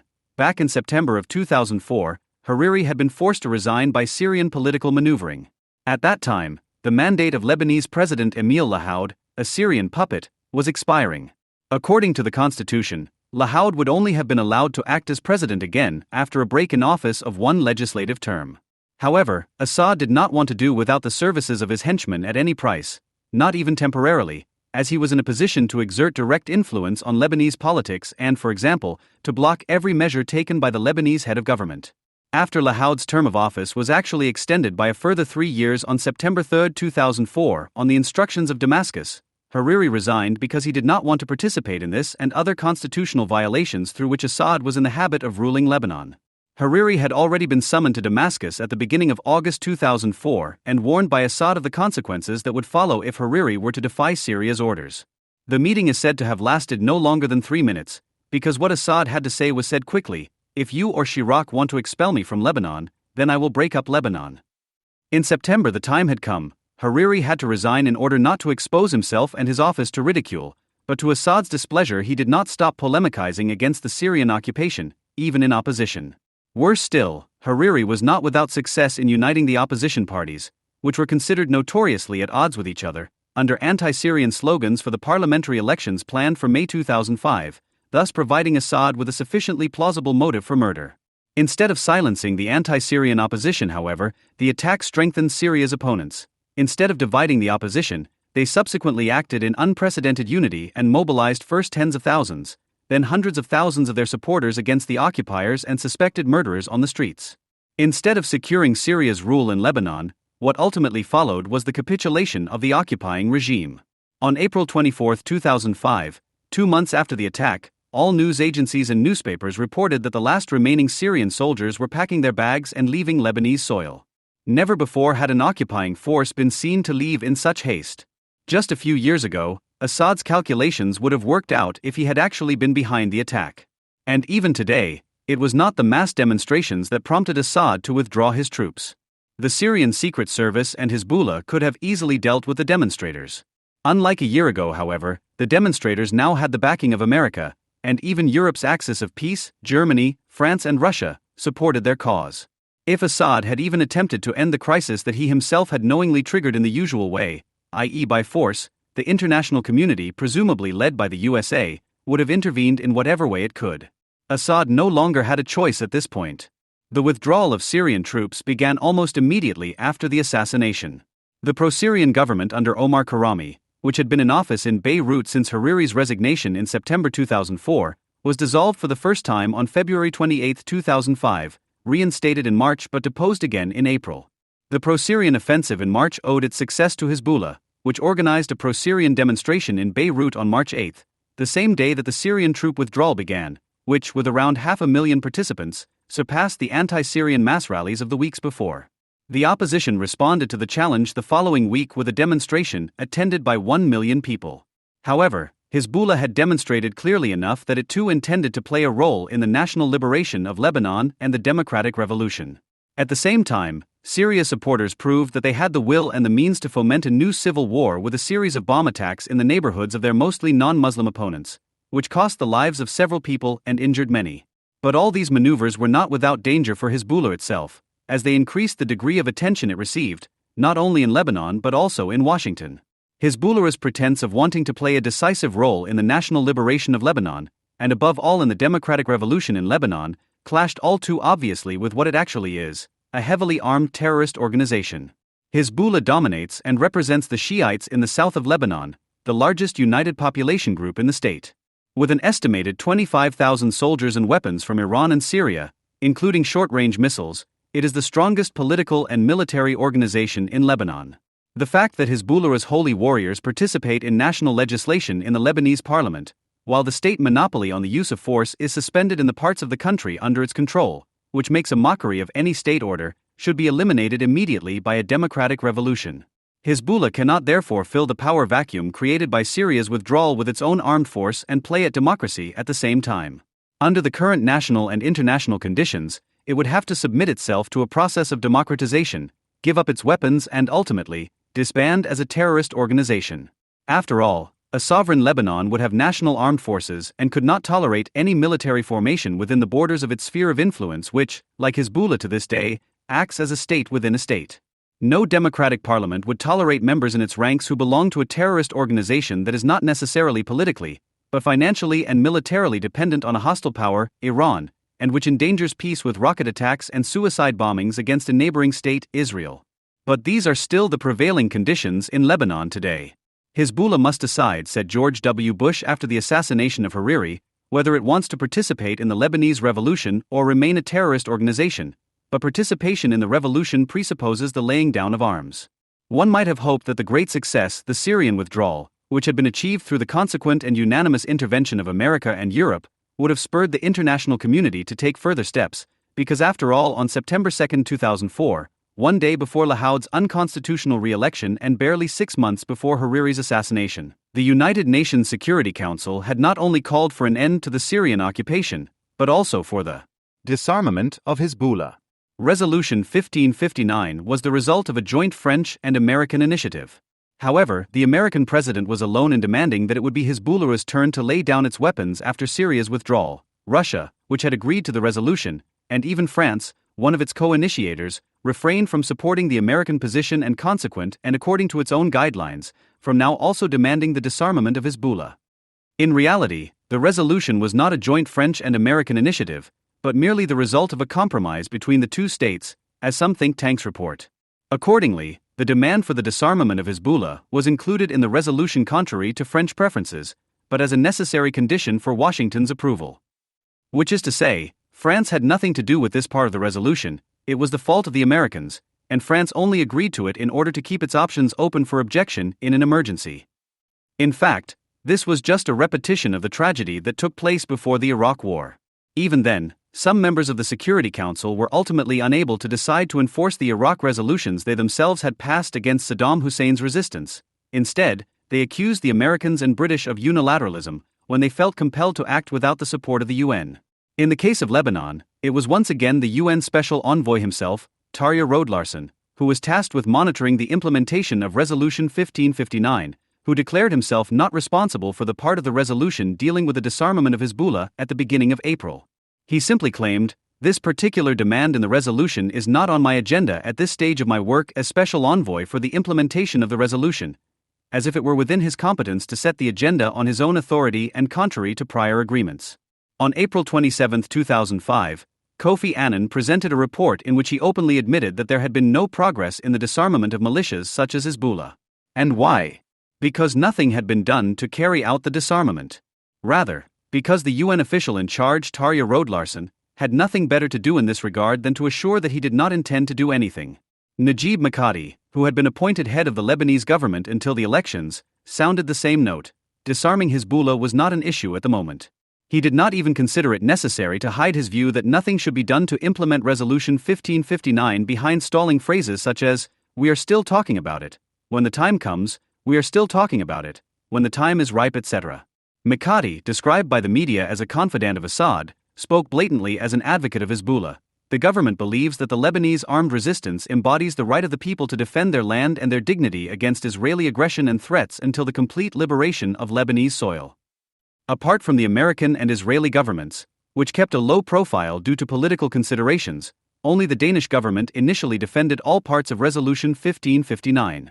Denmark's foreign minister, Per Stig Møller, declared in Beirut on April 15, 2005 that his government wanted to assist in the investigation of Hariri's assassination and in the implementation of Resolution 1559, and emphasized that it specifically supported the part of the resolution calling for the disarmament of all militias in Lebanon. In accordance with UN Security Council Resolution 1559, all militias in Lebanon should be disarmed. Because there will be no peace until all militias are disarmed. The Lebanese transitional government countered that Hezbollah is a party of resistance and plays a decisive role in protecting Lebanon from an Israeli threat, and is therefore, according to the unspoken addition, also primarily committed to peace. The internal Lebanese opposition also gave Hezbollah carte blanche by not considering its disarmament to be a prerequisite for talks or negotiations with it. Indeed, it did not even make it the subject of the dialogue that began in March and ultimately even endorsed Hezbollah's official position: as long as Israel occupies Lebanon, disarmament cannot be negotiated.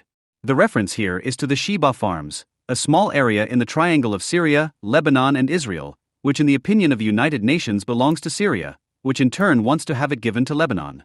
One of the most prominent opposition leaders, Druze leader Walid Jumblat, apparently considered disarming Hezbollah in interviews in March. But he always added, "Just not now." The question of disarming Hezbollah was an internal matter for Lebanon and the subject of talks between Hezbollah and the Lebanese opposition, but not the subject of the current talks. The issue, Jumblat continued, would only become relevant once Israel withdrew from the Sheba Farms. In the end, he also adopted the position of Hezbollah. Hezbollah also enjoys a good reputation in the ranks of the Lebanese opposition, which is not very pro-Israeli, as the party of resistance.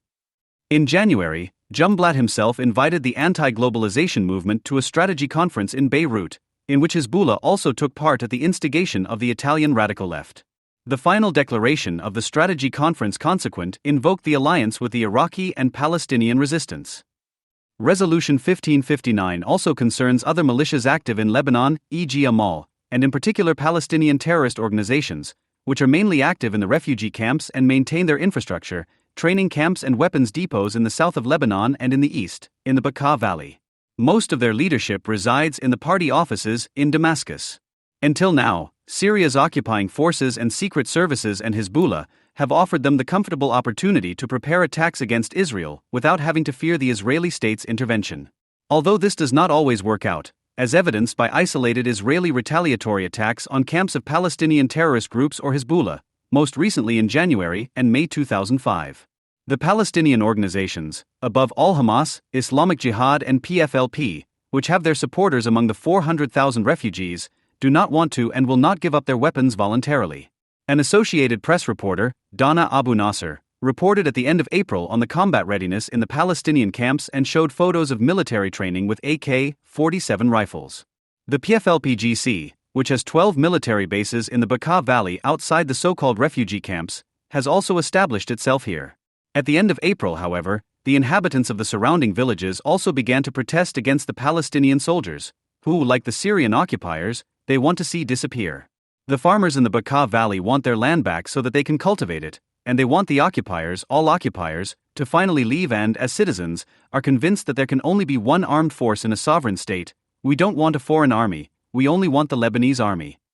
The PFLP-GC, which during the Syrian occupation, a quarter of a century ago, claimed the right to seize Lebanese soil for its terror training and undermined mountains with tunnel systems for military purposes, suddenly finds itself confronted with democratic demands. The existence of all these militias will become the decisive obstacle, or rather the next challenge, to political upheaval in Lebanon after the Syrian withdrawal. Hezbollah was part of the old order, which it still defends by all means as the good old days of Lebanon. Its continued existence is incompatible with the revolution. The same goes for the Palestinian terrorist groups, which are hostile armed forces to a sovereign and democratic Lebanon. However, disarming and dismantling the militias would have consequences beyond Lebanon. It would remove the basis for terror against Israel.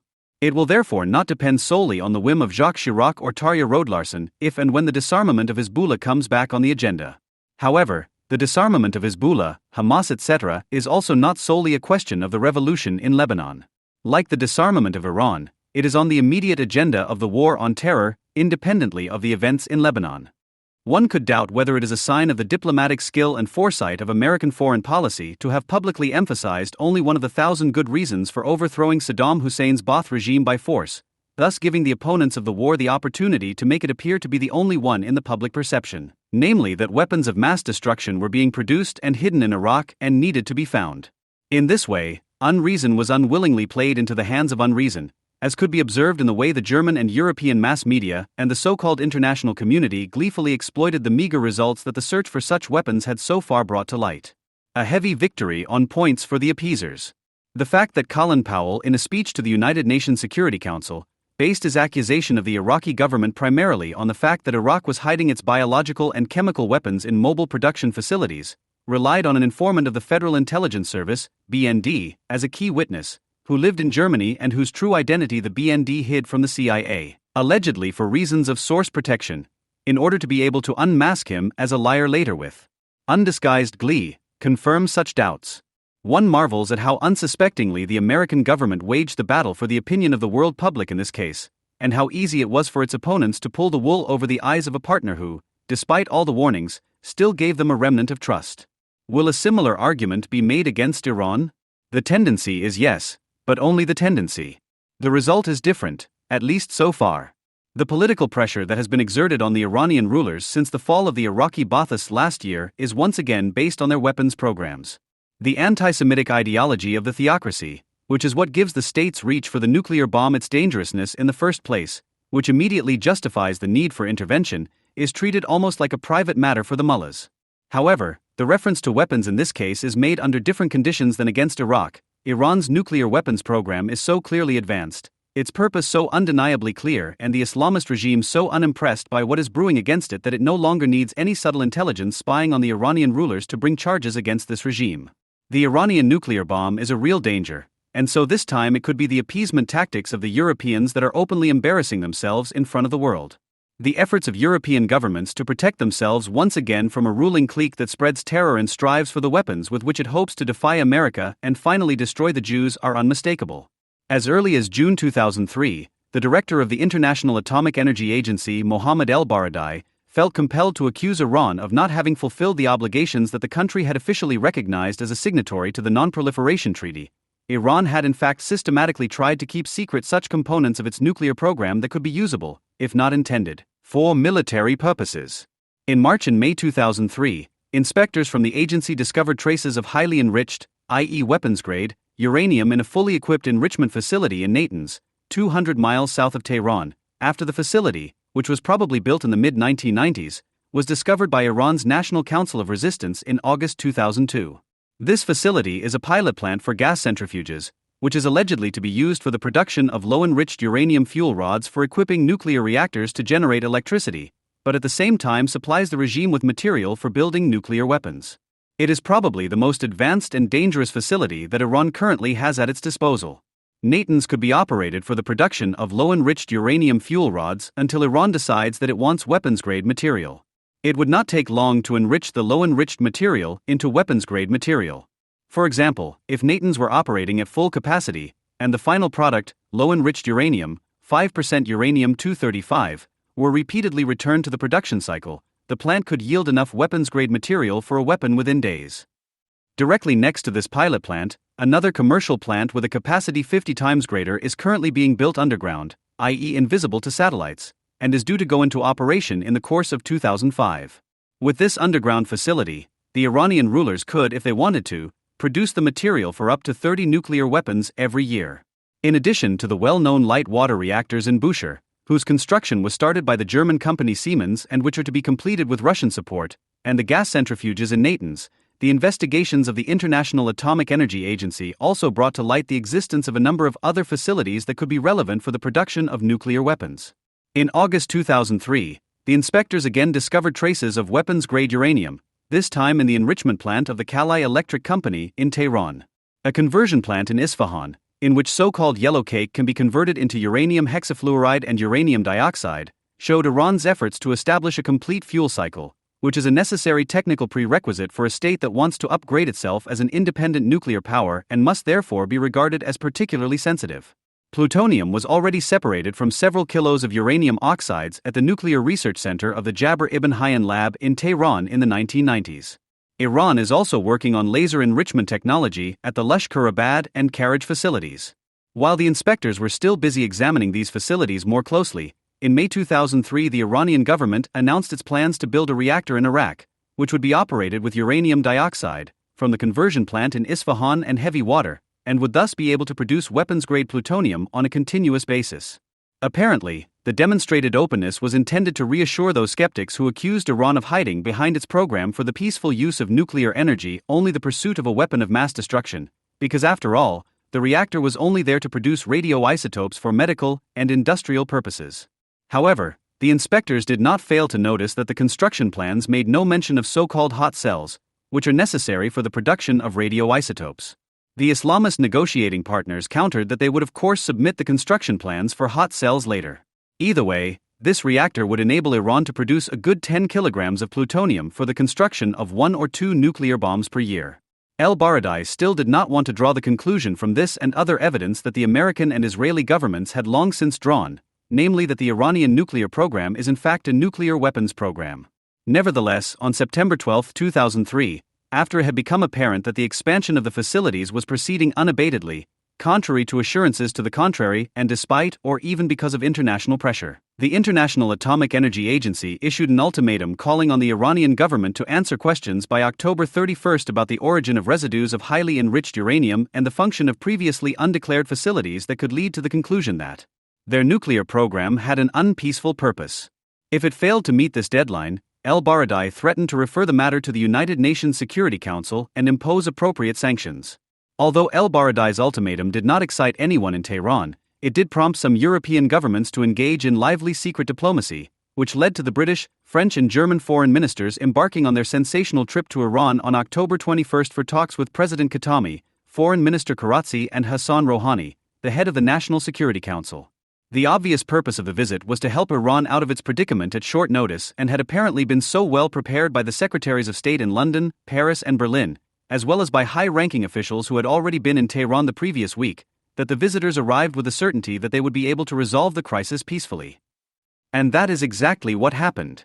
On the very first day of their visit, the 3 European emissaries and their Oriental peace friends in Tehran showed unity and presented a joint declaration with which a solution to all outstanding problems had been found, as Dominique de Villepin explained, to which Jack Straw cautiously seconded that at least an important step forward had been taken, and Joschka Fischer saw the entire region stabilized by the declaration. The Iranian government gave assurances that it intended to sign the additional protocol demanded by the International Atomic Energy Agency, which would allow unannounced flying visits to the suspect facilities. And although Iran actually has the right to develop nuclear energy for peaceful purposes within the framework of the nuclear non-proliferation regime, as was emphasized, it has voluntarily decided to suspend all uranium enrichment and reprocessing activities, in other words, astonishingly, to forego precisely the key technologies that give a nuclear program its military accent. On this peaceful day, there was of course no room for the question of why Iran had previously gone to such great lengths to promote and conceal these technologies, when there is no place for nuclear weapons in Iran's defense doctrine, and the country's nuclear program and nuclear activities serve exclusively peaceful purposes, as was suddenly claimed. However, the meaning of the words voluntarily and suspend in the formulation of this Euro-Islamist declaration would later be explained in more detail. Highly satisfied with what had been achieved, the European visitors affirmed the right of this country to peacefully use nuclear energy. With a polished formulation that Iran could henceforth count on easier access to modern technologies and supplies in a variety of areas, the Islamists were immediately offered the technology and fuel with which they could continue their peaceful nuclear program undisturbed, as all news agencies correctly interpreted. The Tehran Declaration also contains a passage which, unlike the rest of the text, does not cover up the military purpose of Iran's nuclear program, but indirectly justifies it. As if the peace movement had joined in and taken the lead, the demand to turn the Middle East into a nuclear-free zone suddenly appears at the end of the declaration. Whereas in the 1980s there was still a certain plausibility in the fact that Iran justified the development of chemical weapons by the fact that it had been attacked by Iraq with just such weapons, today the euphonious demand for a regional nuclear weapons-free zone is merely the presumption of either doubting the legitimacy of Israel's nuclear force or, conversely, legitimizing Iran's nuclear armament through the existence of Israeli nuclear weapons.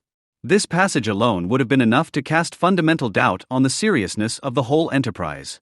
But at first, everything seemed to go smoothly. In fact, after a few squabbles, the Iranian government ceremoniously signed the additional protocol to the Non-Proliferation Treaty at the Vienna headquarters of the International Atomic Energy Agency on September 18, but it wasn't long before the rest of the Tehran deal turned out to be a complete sham.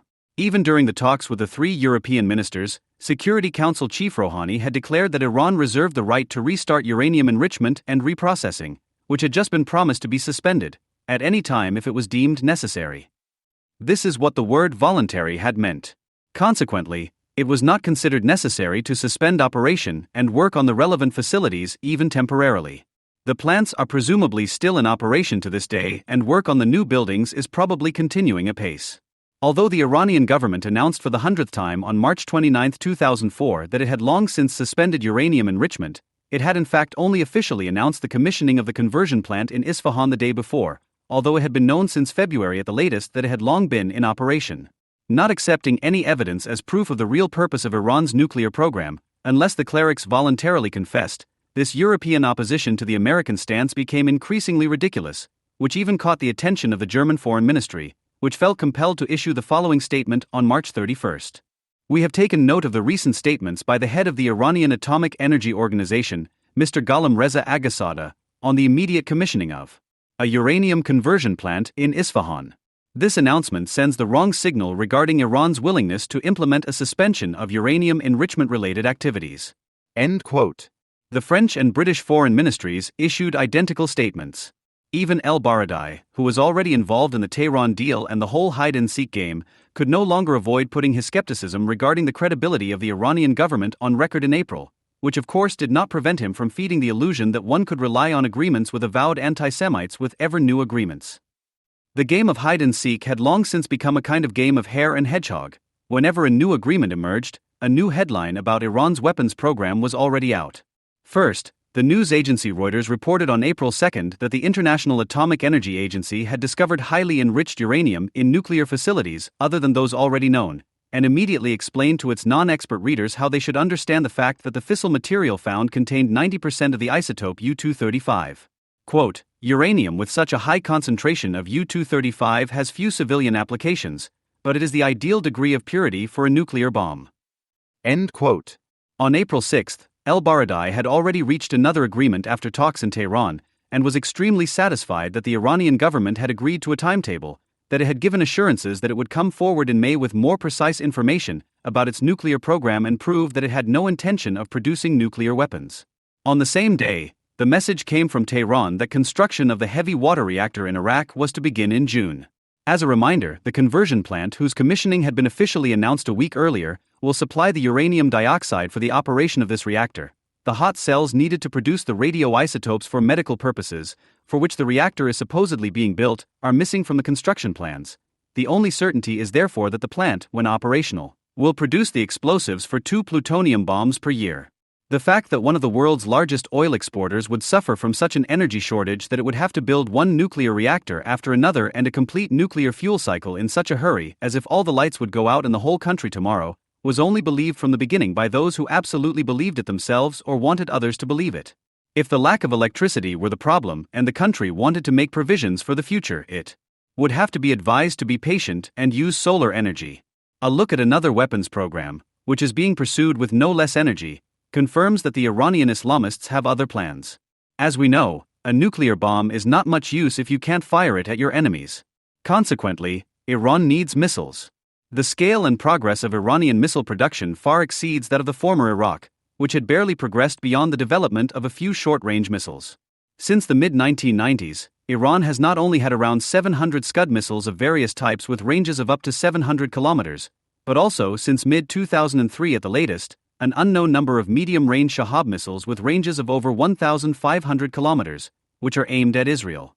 Iran is no longer dependent on procuring missiles on the international market, in North Korea or China, but now produces and develops them itself.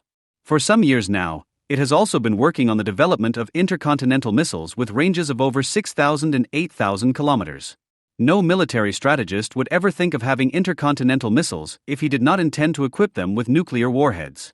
Such weapons make no sense whatsoever for a country that, as the Iranian government claims, only wants to arm itself against hostile neighbors. Rather, they are a demonstration of the Islamists' political ambition to become a world power.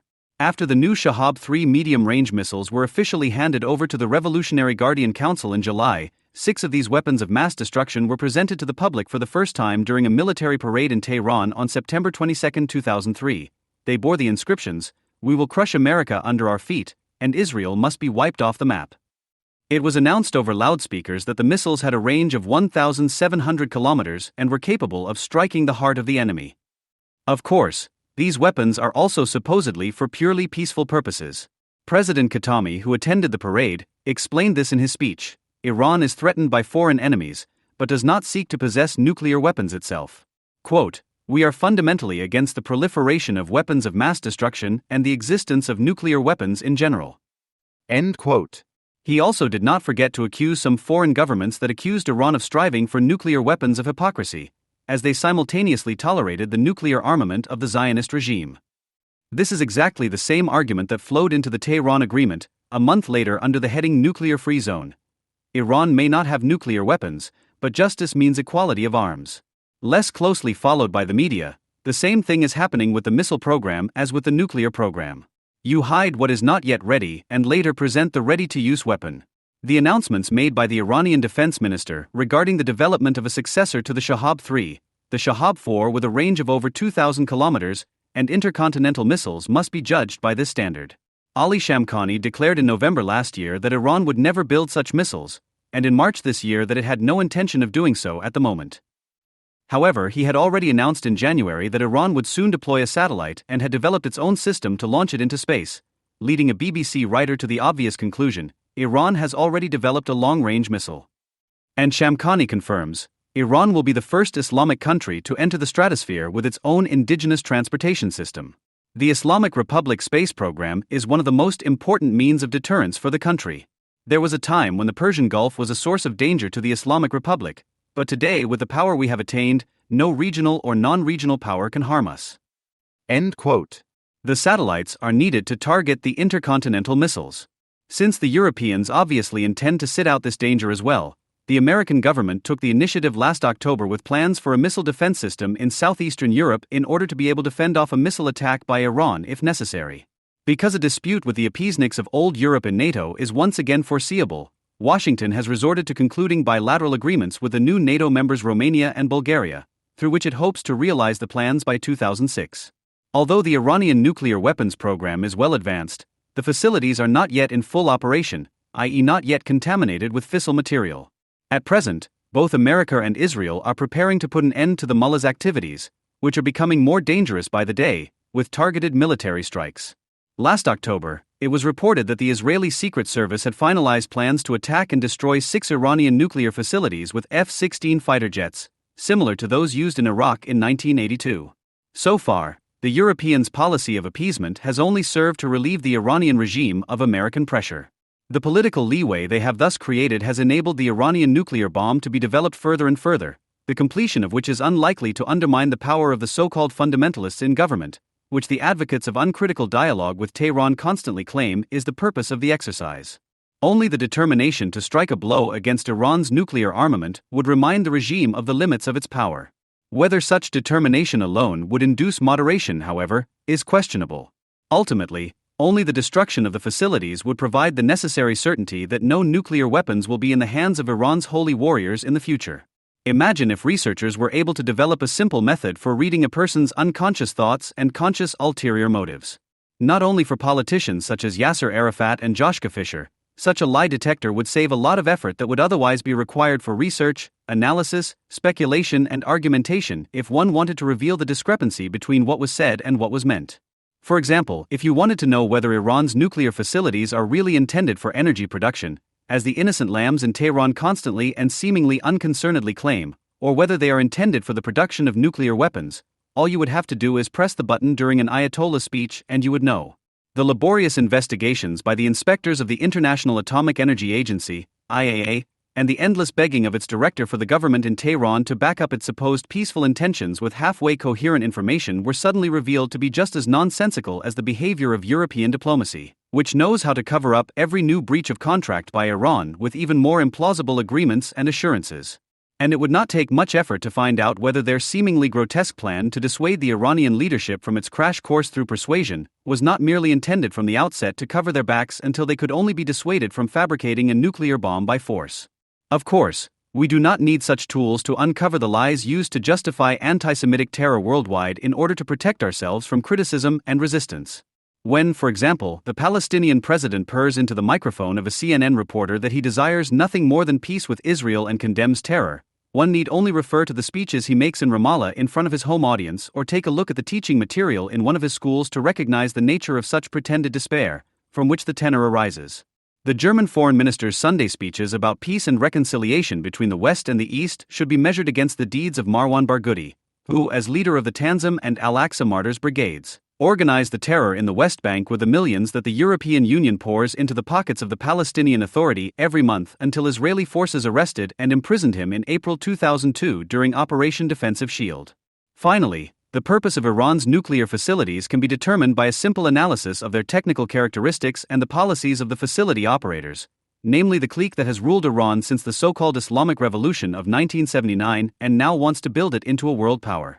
The fact that this clique, with its dependent tenor groups Hezbollah, Hamas and Islamic Jihad, has a weapon in its hands that will ultimately prove too weak to achieve this goal is in itself a strong motive for nuclear bomb production.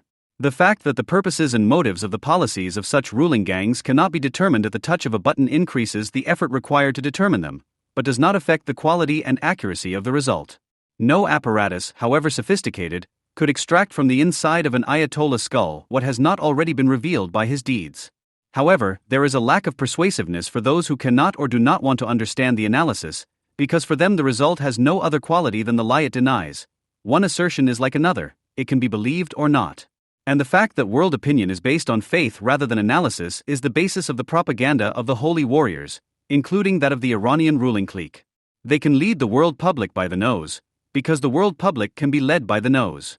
However, this does not mean that it only plays a passive role, that it only provides the stage on which the mullahs present the spectacle of their innocence.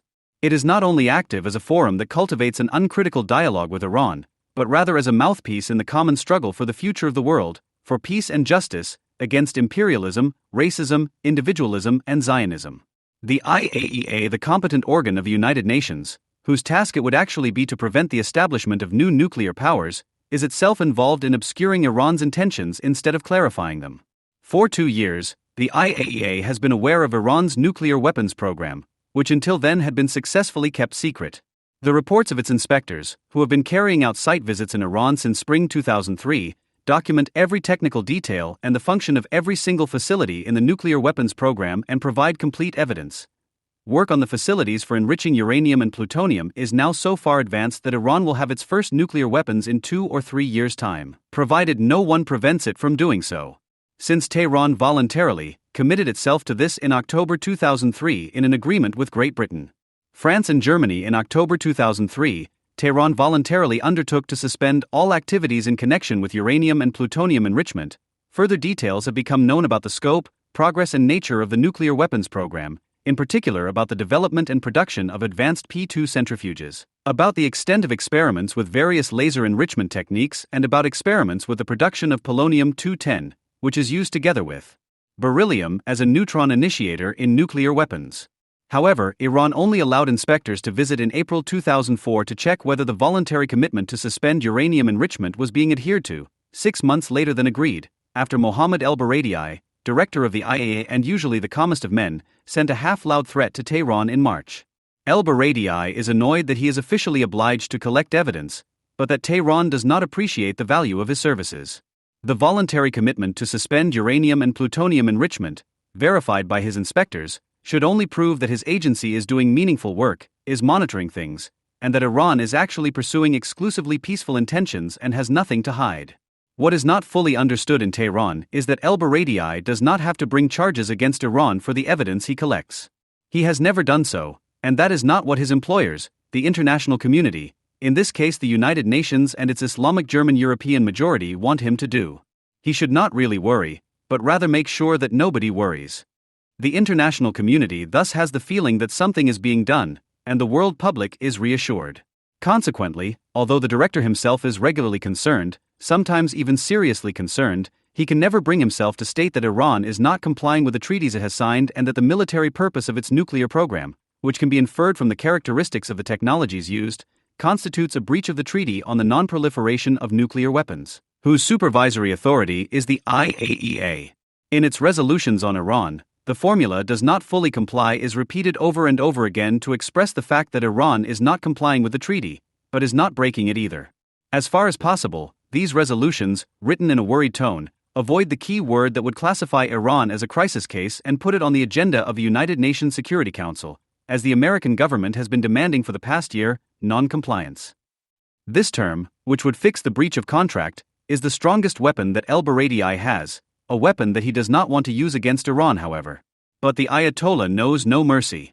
Since Tehran initially refused to understand that the review of the voluntary commitment to suspend uranium and plutonium enrichment was only intended to prove Iran's compliance with the treaty, the director was immediately annoyed once again by publicly informing him of what he secretly knew anyway, but would have preferred to keep to himself: that Iran had never thought of actually giving up uranium and plutonium enrichment, and that the voluntary nature of the suspension consisted precisely in switching the facilities on or off according to political expediency. At the end of July 2004, the Iranian delegation left the talks with the European foreign ministers in Paris, where the basics of international diplomacy were once again explained to them behind closed doors, with the following explanation: the Europeans had broken their promise to get the IAEA to close the Iran file, which is why Iran no longer felt bound by the agreements it was never prepared to fulfill anyway. Even the eloquent German foreign minister could hardly think of anything to say to such shameless openness, which he then put into the pleading words: "I hope Tehran realizes that it has made a miscalculation. In view of the latest news, I am very worried." End quote. Iran's government must realize that it is in its own interest to walk through the door that we have opened. John R. Bolton, Undersecretary of State for Arms Control and International Security at the U.S. State Department, saw clearly earlier and outlined the spectacle presented to the world at a House of Representatives hearing in Washington on June 24, 2004, as follows. In October 2003, Hassan Rouhani, head of Iran's National Security Council, said that although a halt to enrichment had to be immediate, it could be delayed by a day or a year. Rouhani became even clearer on November 29, 2003. The suspension of enrichment is temporary. A permanent suspension has never been and will never be an issue. On March 7, 2004, he said that there is nothing permanent. When we start again is entirely in the hands of our system. The Supreme Leader Ali Khamenei made it clear on November 2, 2003 that Iran will not give up enrichment at any price. Statements by Iranian officials on the subject of suspending enrichment were even clearer last week. Rouhani reacted angrily to last week's Iran resolution, announcing that Iran will reconsider its decision on suspension and will undertake some uranium activities in the coming days. A foreign ministry spokesman, Mr. Hamid Reza Asafi, clarified on June 20, 2004 that Iran no longer feels bound by the agreements with the European Union trio and will review its nuclear policy and announce the new decisions in the coming days. Iranian President Mohammad Khatami declared that Iran was not compelled by any moral obligation to suspend enrichment and had the right to ignore the IAEA's decisions. End quote. In view of this, Bolton asked at the time, whether the undertaking between Iran and the Europeans would have the desired effect of dissuading Iran from its nuclear weapons program. The answer to this is simple: no. So far, no undertaking by the Europeans has dissuaded Iran from doing anything. Bolton should perhaps have asked whether this has ever been the desired effect of the endeavor. But how can we say anything about the wishes of the people involved if we can't see inside their heads? You have to rely on drawing conclusions from their actions. If you observe someone holding a nail with the point against the wall with one hand while hitting the nail head with the hammer in the other, you can conclude with some justification that he wants to drive a nail into the wall. And when a gentleman who is officially required to prevent the establishment of new nuclear powers is caught giving a nuclear power in waiting the right excuses and the time it needs to complete its work before it is ended by external force, it cannot be concluded that he intends to dissuade anyone from acquiring nuclear weapons. Rather, the conclusion is that the man in question is either abusing his office or is not up to it. In the case of the director of the IAEA, however, the contradiction is inherent in the office itself, as in the Treaty on the Non-Proliferation of Nuclear Weapons in general.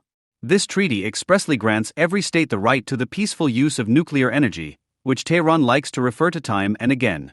However, the technology of a peaceful nuclear program is not clearly differentiated from that of a military program. Only through a thorough analysis of the individual components in their context can the character of the overall program be recognized, and only when the result of this analysis is brought into a context with the policies of those who operate the program does the result become clear, as in the case of Iran. On the other hand, the extent of the detailed work necessary for this overall picture and the quantity of details that characterize it provide sufficient room for interpretation for an argumentation that does not lead to a conclusion, but always finds some detail that still needs to be clarified before a verdict can be reached, as in the case of the IAEA and European diplomacy. Particularly suspicious enrichment components are then allegedly installed exclusively for research purposes. Heavy water reactors supply only useful radioisotopes for medicine instead of weapons-grade plutonium, and polonium-210 is only used to make batteries and not bombs. Therefore, the entire Treaty on the Non-Proliferation of Nuclear Weapons is good for nothing other than concealing the real purpose of a nuclear program. A state can quietly build all the components of such a program up to the point where only the individual parts need to be put together to make a weapon. Whether this is the desired effect of cooperation between Iran and Europe cannot be answered unequivocally, if only because it cannot be assumed that Iran and Europe are driven by identical desires. Iran undoubtedly feels the need to be able to complete its nuclear weapons program under the protection of the IAEA and European diplomacy. If necessary, however, it will do so without their consent. For the Europeans, on the other hand, this is not an imaginable scenario. Last fall, their diplomatic activities were prompted by the threat to accuse Iran, which until then had shown no reaction to El Baradei's requests, of breaching the treaty and to make the case the subject of the United Nations Security Council. The political pressure that led to Iran being given an ultimatum for the end of October 2003 came from Washington. The spectacular visit of the British, French, and German foreign ministers to Tehran, which among other things brought about the voluntary commitment to suspend uranium and plutonium enrichment, took place a week earlier. At that time, however, American and Israeli plans to destroy Iran's nuclear facilities with targeted military strikes if necessary before it was too late were already known. The IAEA's finding of a breach of the treaty and confirmation by the United Nations Security Council could have legitimized sanctions and, ultimately, possibly a military strike if Iran had not responded to the proposals of European diplomacy and thus bought itself a delay. The desired effect of European diplomacy was therefore apparently to prevent a situation that would have legitimized military intervention. Nobody, especially not Europeans, can expect that the USA or Israel could be prevented from defending themselves against the threat from Iran by any means, even without legitimization by the United Nations. But when the time comes, the attack should at least be just as contrary to international law as the Iraq War was before. There is nothing to lose for the Europeans. In the practically impossible but theoretically conceivable case that negotiation diplomacy induces Iran to voluntarily give up its nuclear weapons program, the will for peace of European anti-imperialism and anti-Zionism could triumph over the bellicosity of America and Israel. In the not merely most probable, but certain case that Iran sticks to its mission of establishing Sharia as the world order, and therefore wants to become a nuclear power at all costs and can only be prevented from doing so by force, the USA and Israel will have provided just one more occasion for European and Islamic anti-Americanism and anti-Semitism. European diplomacy has long since prepared the world public for this.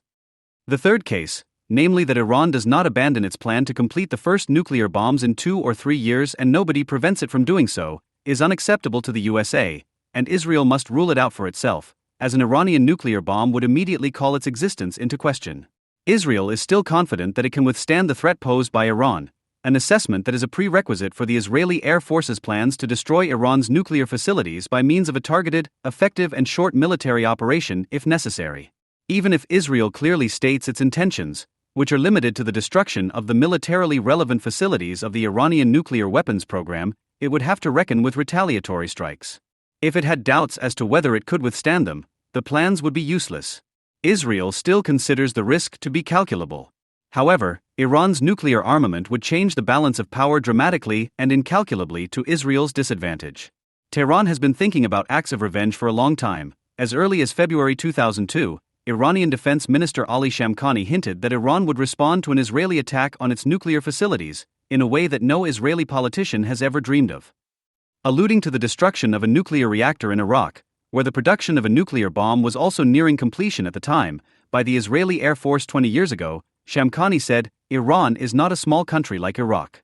Iran has a powerful artillery, a disciplined army, and a sophisticated air defense." End quote. Shamkhani, who calls Israel a little Satan, as is customary in his circles, is personally responsible for the construction of the nuclear reactor in Bushehr, which was developed in the 1970s together with Siemens and is now to be completed with Russian help and would be a top priority target in the event of an attack by the Israeli Air Force.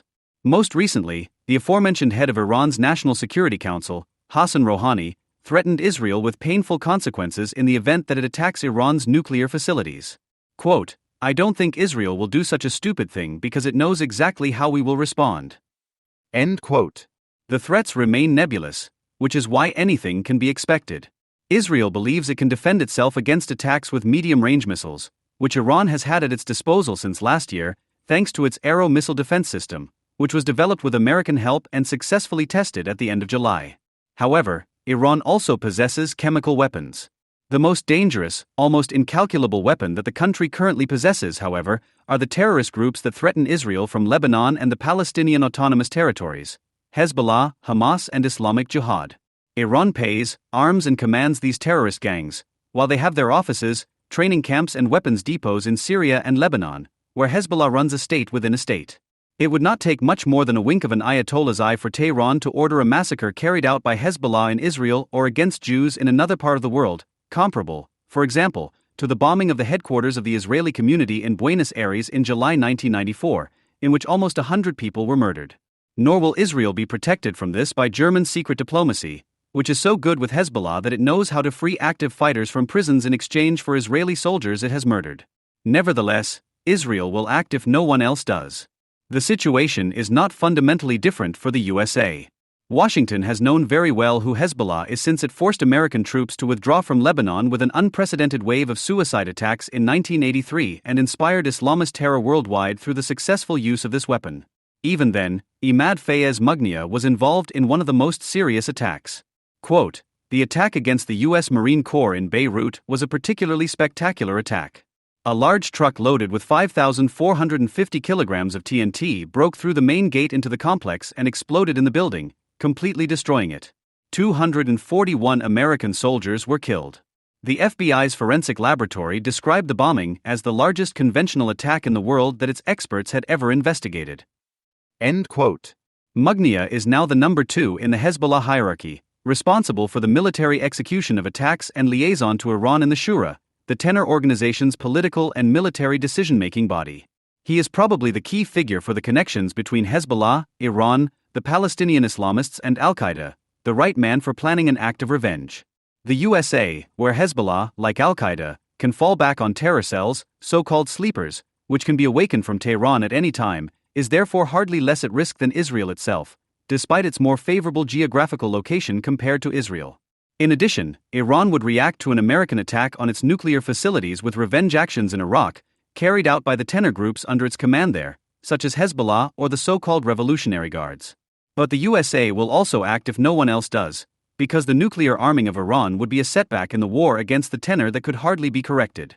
The war in Afghanistan has driven a large number of terrorists from the Al-Qaeda camps to flee to Iran, from where they had already made their way via Syria to Beirut, Hamburg, Istanbul, Casablanca, Madrid, Rome, or New York before September 11, 2001, among them the death pilots. Today, they are all meeting again in the centers of the resistance in Iraq. Hezbollah leader Sheikh Hassan Nasrallah is also among them. He had added his own declaration of war to the one Osama bin Laden had issued 2 months before him on November 11, 2001. Let us adopt the definition of Imam Khomeini, who said that this is the war of the arrogant against the oppressed peoples of the world. End quote. Warriors from the Iranian Revolutionary Guards and the Lebanese Hezbollah were among the first to join forces with Baathists and fascists from across the Middle East and around the world for the great battle against America, which they all call the Great Satan. The course of the war on terror so far, the loss of Afghanistan and Iraq, pushes Iran into the role of the last mighty bastion of jihad, the center of terror and the fight against it. Iran is a legitimate target in the war on terror. America will certainly not wait for its rulers to arm themselves with nuclear missiles. In the succinct words of an American think tank, if Iran does not abandon its support for terror directed against Israel and the United States, it will sooner or later be the subject of further American action, including the use of force. This will become a matter of priority the closer Iran gets to having nuclear weapons. Even a narrowly won election is a won election. This proves to be particularly important because foreign policy is primarily made in the Chancellery after all. Whereas the Schroeder/Fischer duo used their wafer-thin election victory in 2002 to constantly incite German fear and anti-Semitic impulses, Ms. Merkel is using her narrowly won power to issue directives to at least allow objective considerations to prevail instead of pure hysteria, which is, of course, entirely calculated. One of the principal considerations of this kind is probably something like this. Despite all the historical merits that Germany has as a belligerent anti-imperialist protecting power under the Nazis, and later as a pacifist protecting power from the Brandt era onwards, it will still not be good cherries to eat with a regime such as that of the Green Guards in Iran, which is banking on the return of the Mahdi and thus on the final global victory of Islam over the infidels.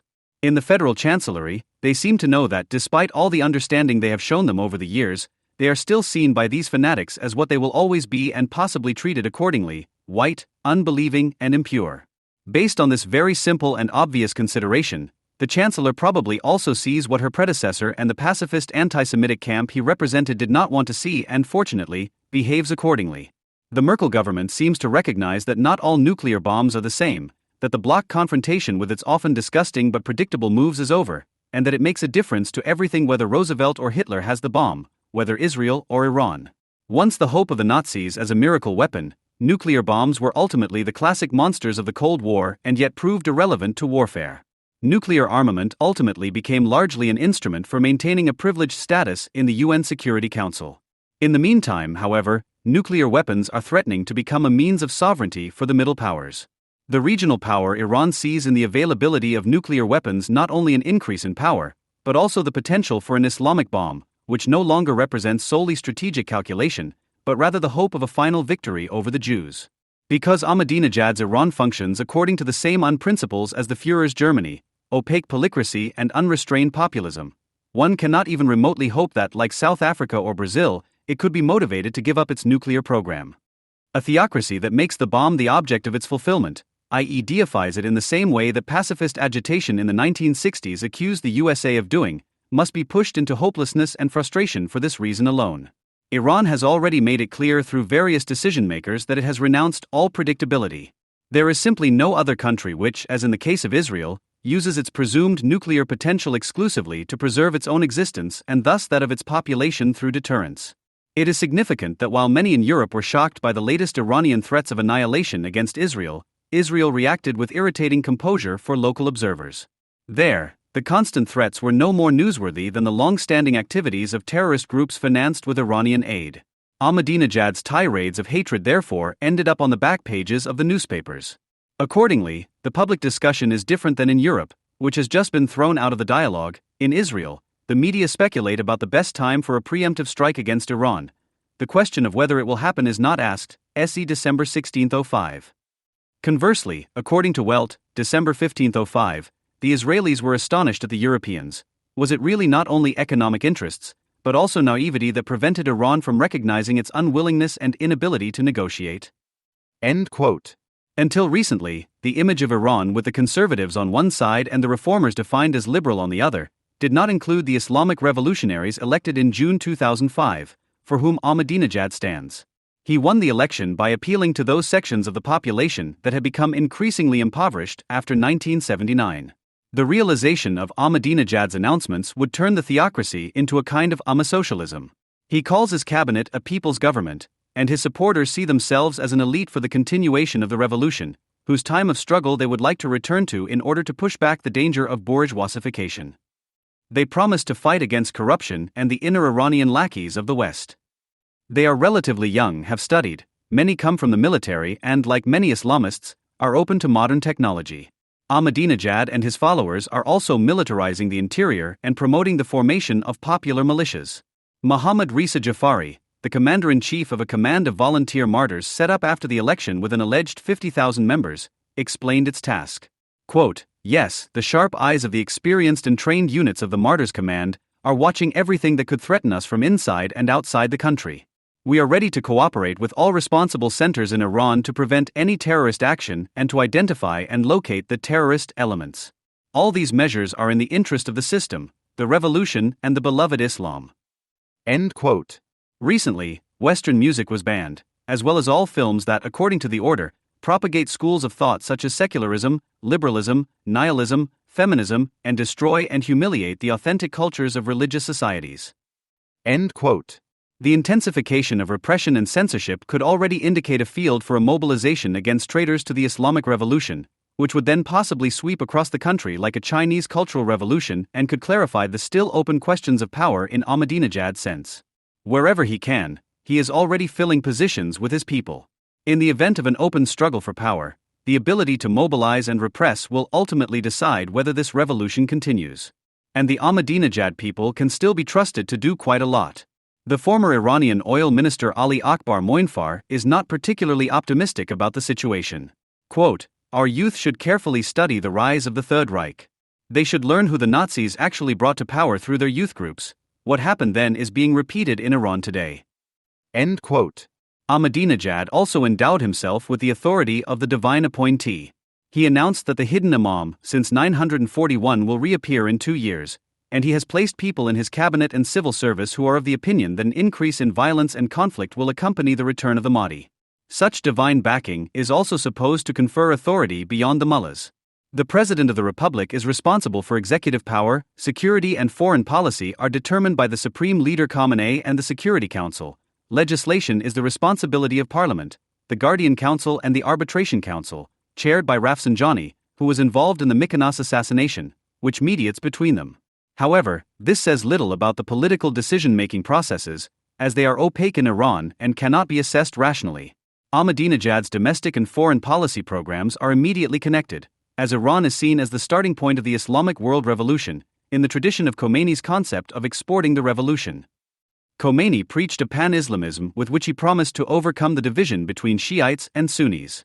In order to maintain this claim, Iran must become a power that the Sunni states cannot ignore. The unity of Muslims is proclaimed annually with attacks on the Zionist enemy on the internationally celebrated Jerusalem Day, in the run-up to which Ahmadinejad described the war currently taking place in Palestine as the front line of the Islamic world against the world of arrogance in his speech on a world without Zionism. Taking a leading position among the Islamic states in the fight against Israel is the mission and content of the revolutionary business in the wake of Khomeini. Of course, the European naivety that Israel considers possible is also a calculated one, and accordingly, Mrs. Merkel's appearance at the recent Munich Security Conference, when she read the Iranian envoy the Riot Act, is a signal that not only the Fischer-Schroeder line is over, but also the Kohl-Kinkel line. Since the Islamic Revolution and the break between Washington and Tehran, German diplomacy has based its cooperation with Iran on outright lies. The critical dialogue goes back to the then Foreign Minister Kinkel and was confirmed as EU policy by the European Council in 1992. This included, for example, police and intelligence cooperation, which also included the training of Iranian spies.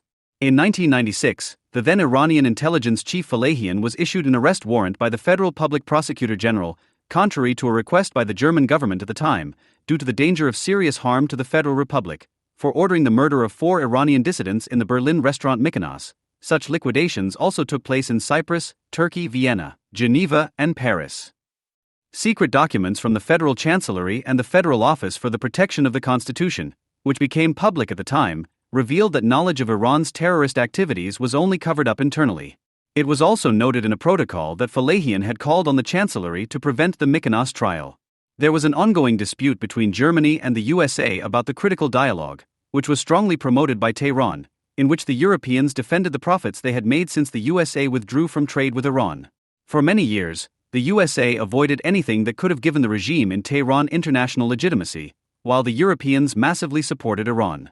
We may still remember the Heinrich Böll Foundation, which held the conference's first joint forum for religious reformers and Iranian opposition members in Berlin from 7 to April 9, 2000, offering a platform to the regime's followers, while those who considered the theocracy unreformable were not invited, and if they were sitting in the audience and protesting, were dragged out of the hall by the police at the instigation of the pacifist organizers.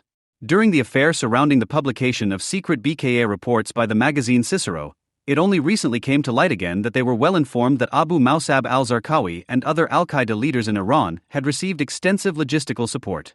When it comes to terror against the West, even Shia haters can become Tehran's cronies. The intensive German relations with Tehran were repeatedly justified by the fact that the Germans, along with the French, traditionally had the best contacts. In 1941, the country was occupied by British and Soviet troops because of its pro-German course, and even after the Iranian Revolution, Foreign Minister Genscher had intensively cultivated contacts, and were therefore in a position to exert a moderating influence. However, in a text on the direction of German policy in the Middle East entitled Forever America's Junior Partner, Udo Steinbach, an experienced advisor to the outgoing German government, put down on paper who should now be induced to moderate, the Europeans had a military balance in the region in mind. America, on the other hand, unreservedly supported Israel's military supremacy and its policy of absolute security, including nuclear weapons. End quote. Those who have always supported the critical dialogue, i.e. almost the entire German press and the organized peace and left-wing cartel, are now in a state of utter confusion. They continue to desperately try to blame Israel for the fact that the cartel's minions are behaving like a cross between Julius Streicher and Mao Zedong converted to Islam. With rampant loss of reality, as could be observed in almost clinical purity on Christensen's talk show on February 5 with Germany's best-known neighborhood anti-Zionist, Christian Strobeli, for example, the foot soldiers of Schroeder's steadfast peace policy are trying to regain a kind of Q position, with varying, recently clearly dwindling success. Of course, they still can't let it go. The Cooperation for Peace, for example, a nationwide association of over 30 peace organizations including the Catholic Pax Christi and the Notorious Doctors for the Prevention of Nuclear War, recognized an alarming situation in the nuclear dispute with Iran in a press release dated January 22, 2006. Responsible for this is a justification for the use of force by the USA and possibly Israel. And Bernd W. Kubig, employee of the Hessian Foundation for Peace and Conflict Research, wrote in the SZ that the USA is pursuing a strategy of suspicion towards Tehran, which probably indicates a lack of respect, because the enrichment issue is a matter of national honor for the Iranians. Instead of containment, Kubig calls for reward. The European Union should take the quantum leap and become an economic and technological guarantor power for Iran. End quote. The call for the USA to become a guarantor power for the security of Islamic revolutionary Iran is also a constant, as is the call for a nuclear-free Middle East. The addressee of this demand is, of course, Israel, which should hand over its nuclear weapons, and thus itself, to this phalanx of evil-minded people. One proves that one belongs to the critical intelligentsia by writing and disseminating papers that simply dismiss the nuclear threat posed by Iran. That alone would be sufficient proof that peace cannot be made with these people. But even their concept of freedom from nuclear weapons has long since become a threat to peace. The demand itself is already proof of a desire for destruction. The so-called peace camp is a politically corrupt, ignorant, and self-absorbed child of Germany's long-standing foreign policy, whose sinking into irrelevance will hopefully further the current developments surrounding Iran. What can already be predicted is that the collaboration of these doves in the armament of annihilation anti-Semitism will not prove to be as attractive for peace mobilization as it was in the run-up to the Iraq War.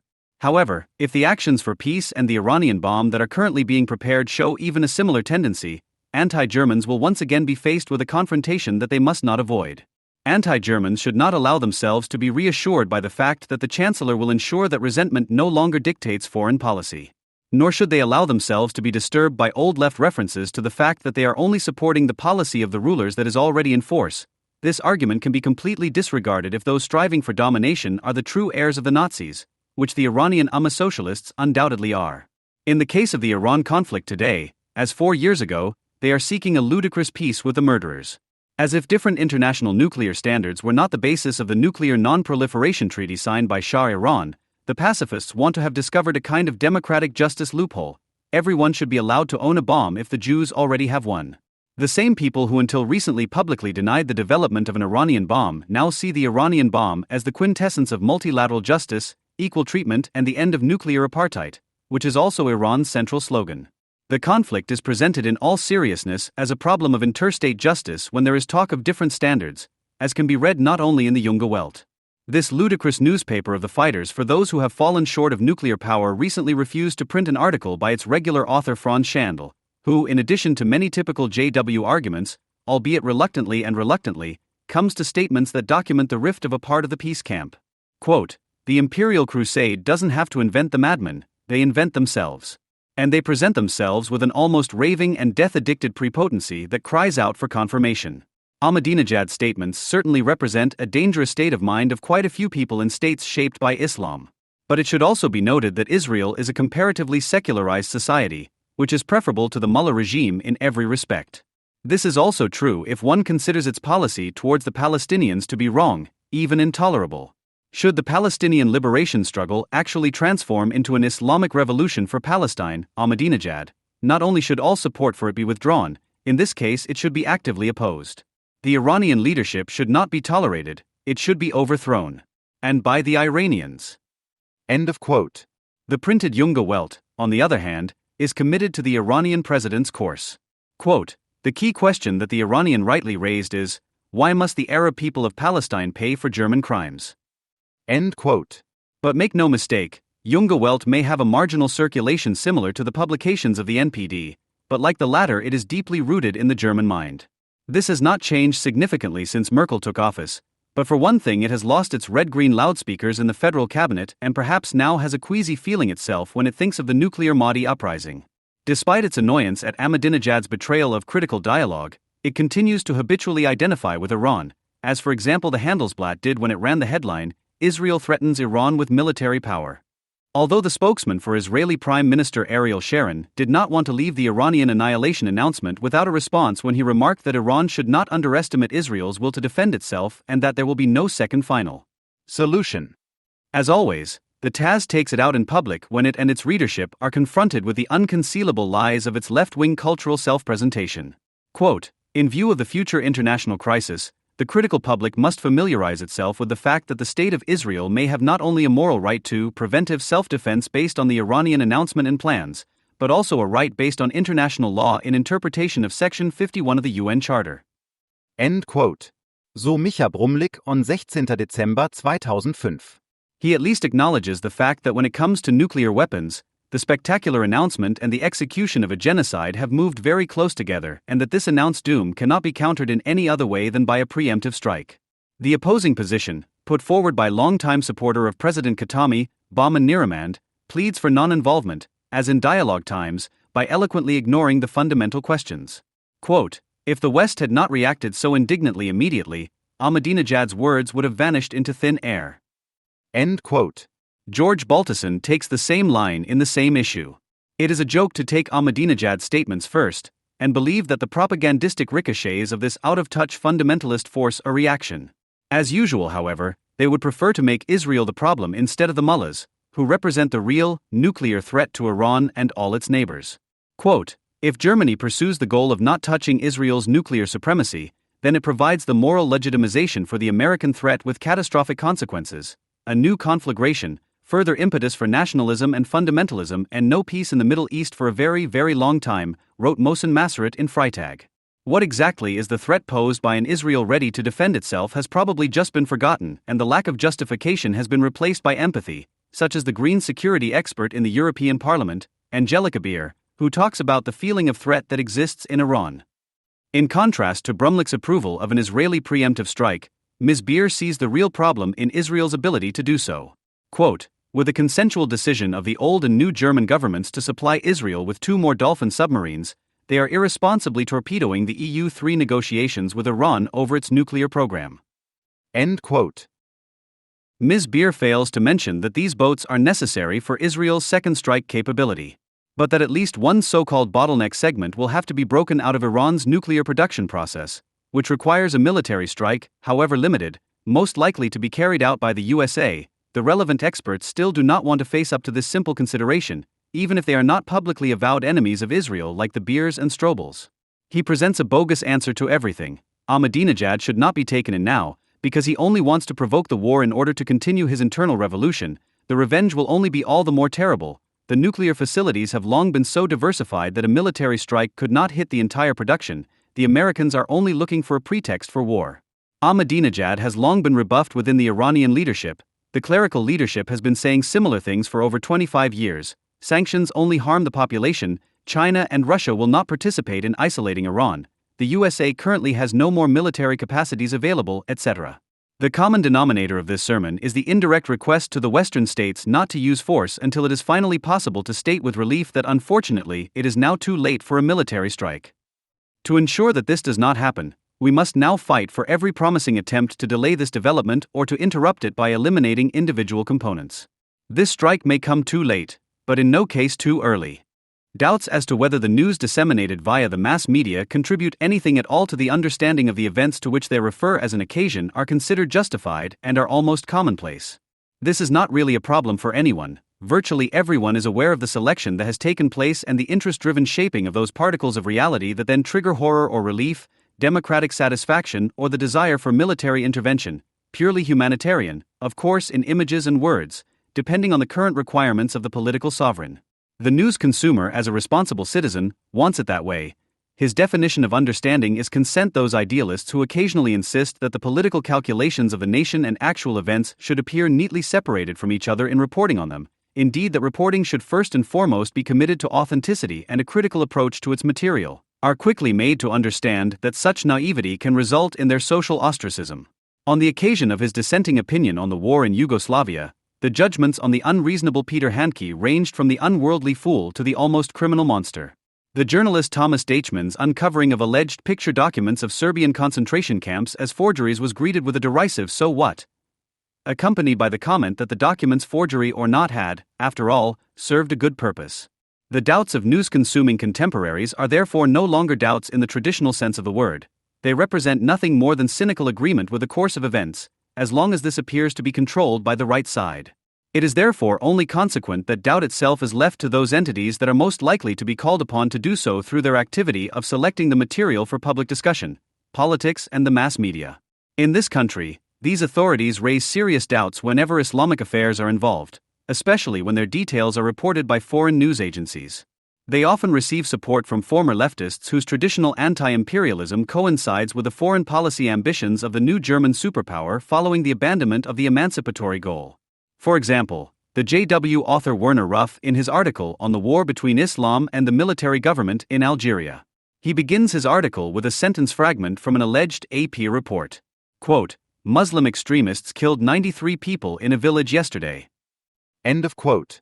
The splinter quoted is actually nothing more than the suggestion of a news item, which is intended to illustrate the tendency of such reports that Ruff assumes.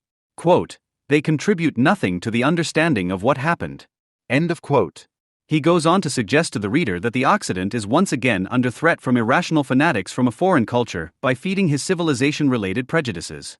In fact, what Ruff quotes contributes nothing to an understanding of the Algerian events, mainly due to his own omissions.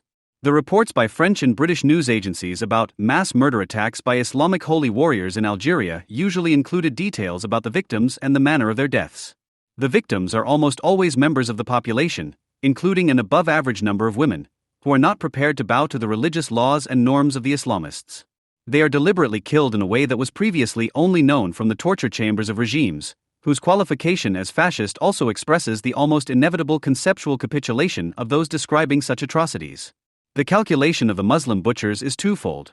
The horror generated is intended to make even the dullest and most narrow-minded existence under clerical rule appear more bearable than the continuation of an un-Islamic way of life, which is now associated with mortal danger and the fear of torture. In addition to the powerlessness of the military government and the Western decadence it represents, the ongoing atrocities are primarily intended to demonstrate the omnipresent power of Sharia law. Whether in possession of state power or not, the message of the massacring commandos is to make it clear that Islamic law, virtue and morality will be enforced one way or another, as is known from Iran, Sudan and Afghanistan. It is also the most effective practical implementation to date of a German neo-Nazi battle cry, "We'll get you all."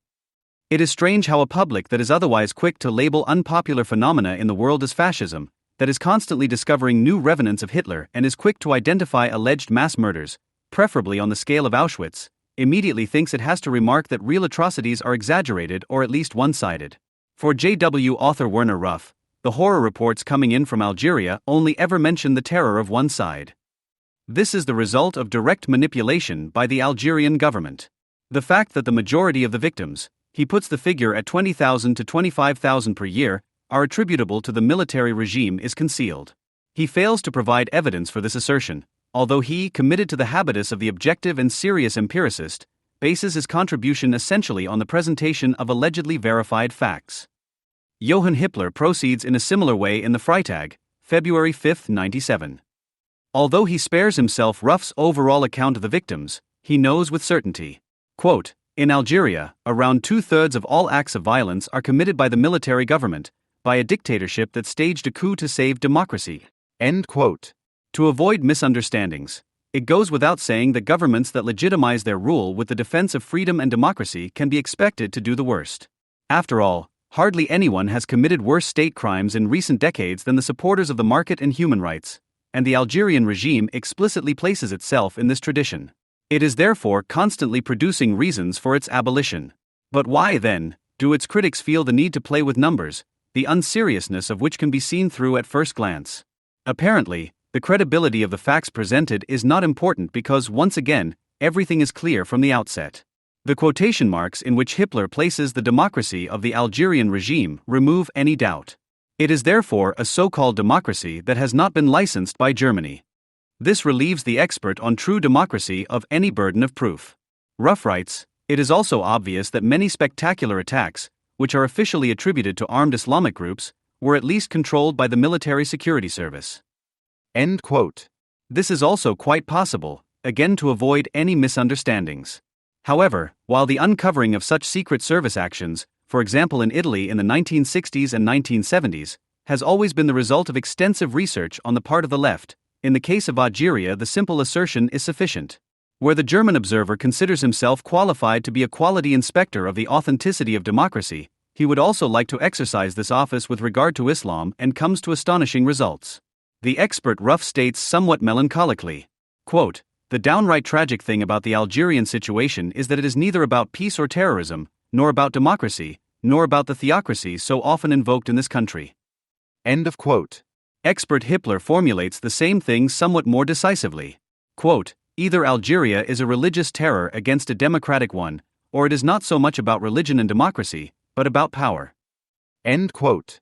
Because for Democrats there can be no democratic terror without quotation marks, because such terror is only ever a legitimate defense of freedom, Islam, genuine and true of course, can also expect its anti-terrorist absolution within the framework of this expert equation. Hitler provides the justification by means of an analogy that is immediately obvious to any good German. Quote, anyone who always and automatically identifies religious fanaticism behind every act of violence will neither understand terror nor be able to combat it effectively. When Germans burn homeless people or Lebanese in the Federal Republic, this is not German or Christian violence, even though the perpetrators may be German Christians. It is criminal violence that must be analyzed and evaluated regardless of how the perpetrators seek to justify it. End of quote. The German campaigners against Goldhagen would certainly have wished for such an exculpation of ideologically justified terror, but it did not occur to them. While they were still trying to portray the Shoah as the work of reluctantly driven ignoramuses, because there was apparently no way around the fact that the perpetrators were Germans and acted inspired by originally German culture, a year later a former leftist offers them the solution to their dilemma. Whatever Germans may have done, they did not do it as Germans. No matter how much the arsonists of recent years may blather on about a Germany free of foreigners, their motives ultimately have nothing to do with this country and its particular way of thinking. An independent analysis and assessment was probably carried out by those politicians who took the murderous arson attacks in Mölln and Solingen as an opportunity to abolish the right of asylum and transform criminal violence into the democratic exercise of authority by allowing refugees to be legally handed over to their executioners outside Germany. Werner Ruff also calls on the Algerian regime to make the conflict productive in this way, following the German model. Because it did not succeed in crushing the armed Islamic resistance, it had to integrate it into the state. Quote, terrorism as a form of political action must be forced into legality by politically recognizing the movement and making it a negotiating partner. End of quote. If, in the course of the projected negotiations, the currently still illegal punitive actions of the Islamists are finally incorporated into the already Islamized state legal canon, then, one can assume, the stain of the German quotation marks will also disappear from Algerian democracy.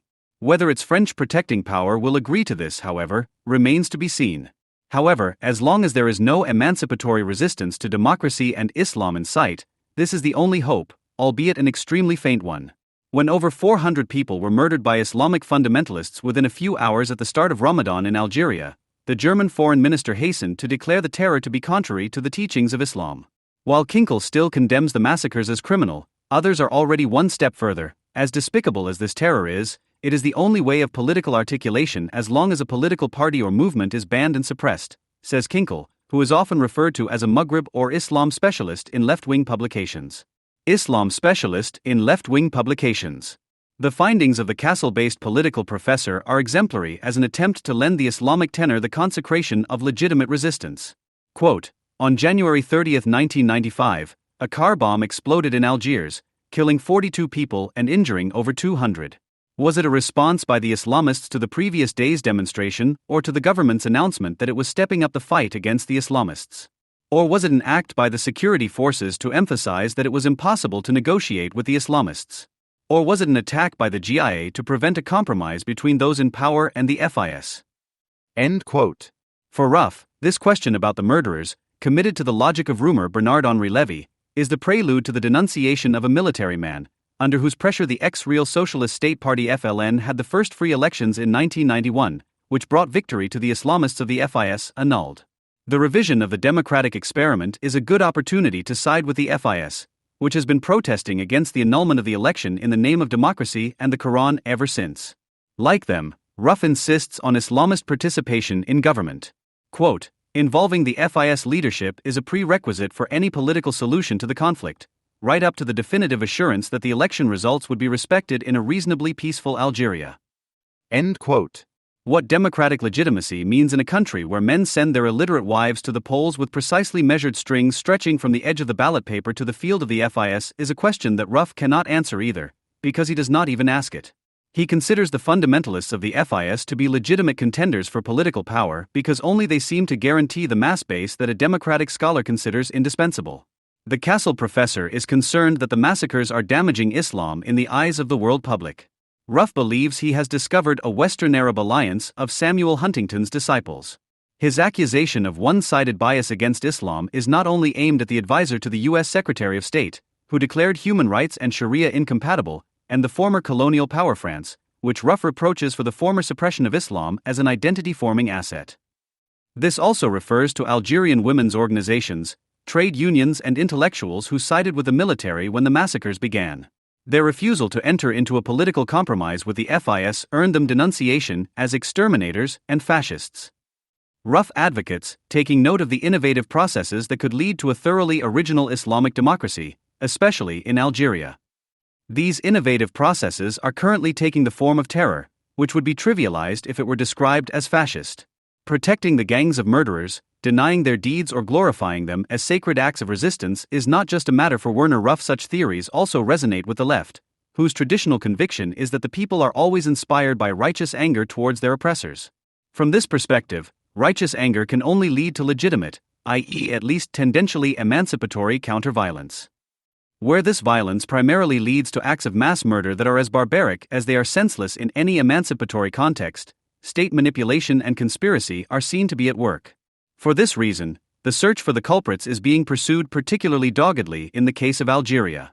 Nothing preoccupies leftists more than the question of whether the military might not be responsible for the massacres of the population.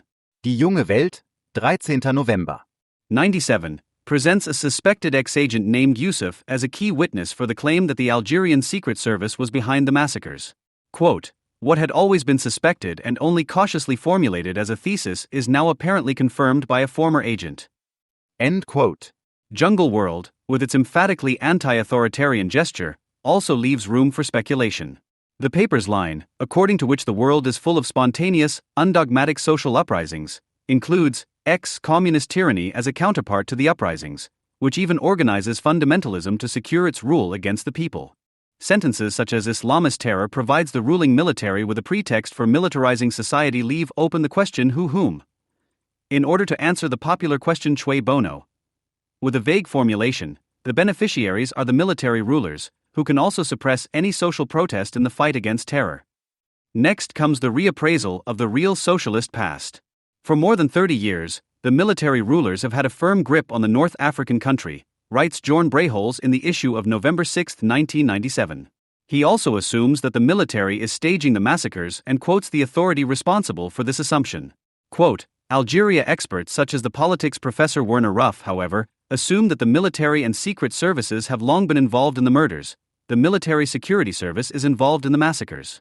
It is a barbaric power elite in the military that has oppressed the country in the most brutal way for decades and murdered tens of thousands of civilians. End quote. Whispering about the alleged authorship of the military is the easiest way to keep quiet about Islam and still be able to talk about its victims. Islam is also regarded by leftists as a legitimate element of popular culture, as a building block of a global potpourri of collective mentalities idealized as a network, against which ideological criticism is considered Eurocentric presumption. Eurocentrism is now the verdict on any claim to universal validity, be it bourgeois oppressive equality or its communist critique.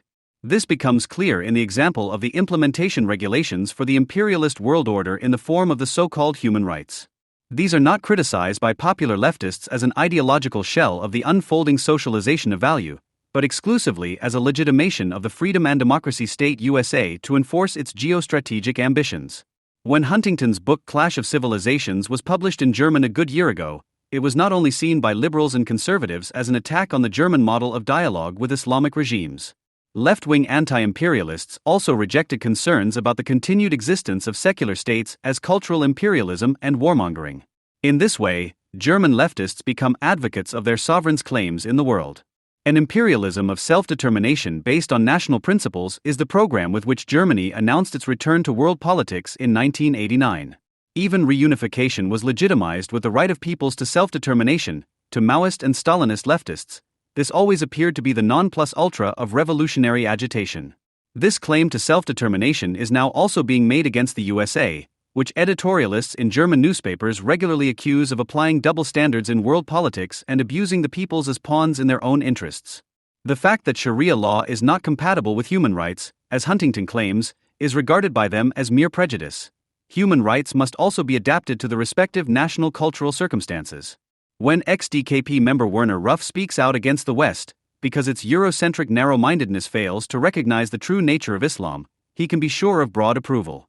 Yet the renaissance of Islam in Algeria is by no means solely the legacy of French imperialism, as the Jungle World, November 9, 1997 writes, thus giving German anti-imperialism a clear conscience. It is also the result of a nationalism of liberation that continues to be part of the iron ideological stock of the left, which resists criticism all the more vehemently because the anti-imperialist ticket in an enlarged Germany can be used to polemicize against any imperialism except German imperialism. Anti-imperialism, understood as a struggle for national liberation, was the lowest denominator that the post-68 left could still agree on. While the question of the revolutionary subject in one's own country had long since been divided, with some still focusing on the proletariat while others were already looking to the so-called new social movements, when it came to the question of the revolutionary subject in distant countries, the answer was clear: the people. Ideologically, they drew on Third World theorists whose ideas were only needed to underpin their own revolutionary practice.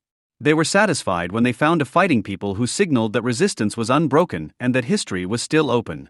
One of the most esteemed theorists of liberation nationalism was Frantz Fanon. His main work, The Wretched of the Earth, captivated readers with its combination of a view of the consequences of colonialism based on psychoanalysis and a theory of liberation borrowed from French existentialism.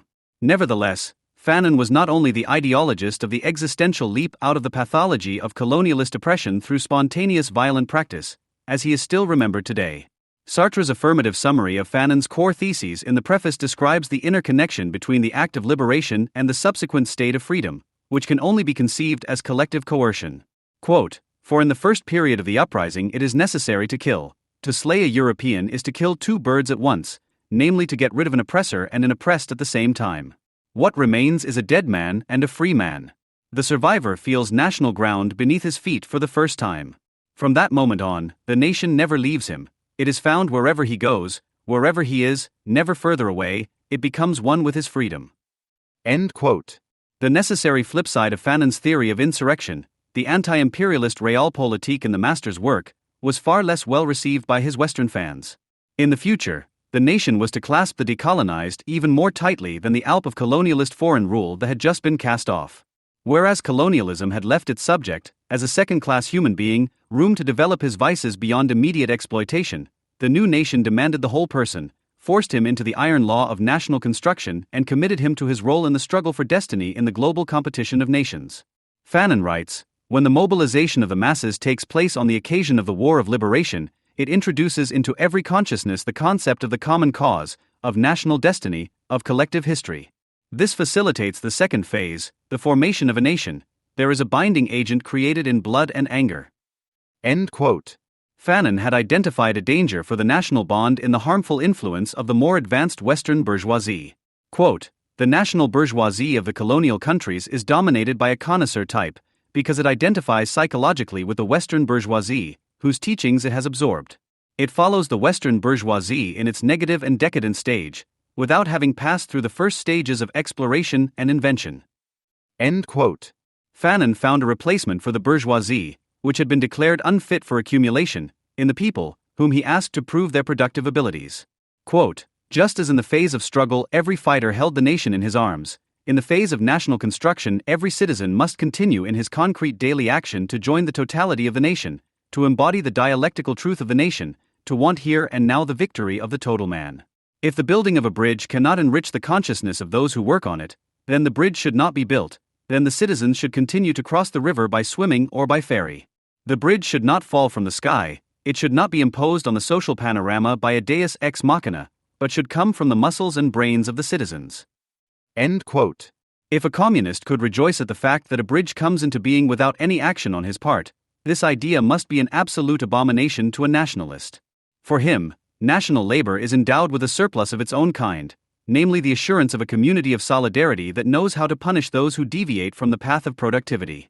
Criticizing the national outbursts of liberation theorists such as Fanon was not, however, the concern of the left, which reveled in national liberation. Most of them still agree today with psychiatrist Frantz Fanon's diagnosis that a lack of national sentiment is a serious psychoaffective mutilation. It was always more important to them to position themselves on the right side, which was understood as the side of the nation in the fight against U.S. imperialism. The enthusiasm for national liberation was based on the firm belief that the collective use of labor was the adequate means of struggle against a world market that was conceptually reduced to the actions of imperialist states and thus misunderstood. Thus, the persistence of poverty after liberation from colonial rule has never been explained in any other way than by the sinister machinations of some IMF functionaries who undermine national sovereignty. Anti-imperialism as a struggle against the restriction of national sovereignty has always been perfectly compatible with the most reactionary forces. In the Algerian liberation struggle, Islam was used as a mobilization against French influence. The slogan "Islam is my religion, Arabic my language, Algeria my fatherland," which was raised in the 1930s by nationally oriented operators of Quran schools, was made the basis of Algerian statehood by the FLN after independence. As a state party that saw itself as the representative of all the people, it was not concerned with communism, but with the success of a nation-state, and consequently it also deliberately promoted Islamism whenever it felt that national unity was endangered by the actions of the left. From the outset, the project of National Socialism was conceived as a demarcation against a West that was perceived as decadent and to which not only the USA but also the Soviet Union was added. The much-vaunted national independence consisted of a socialism that saw itself as the result of the social postulates enshrined in the Quran and never went beyond state integration via material incentives.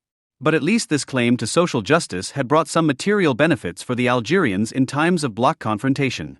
Fanon described the advantages of non-alignment quite nicely.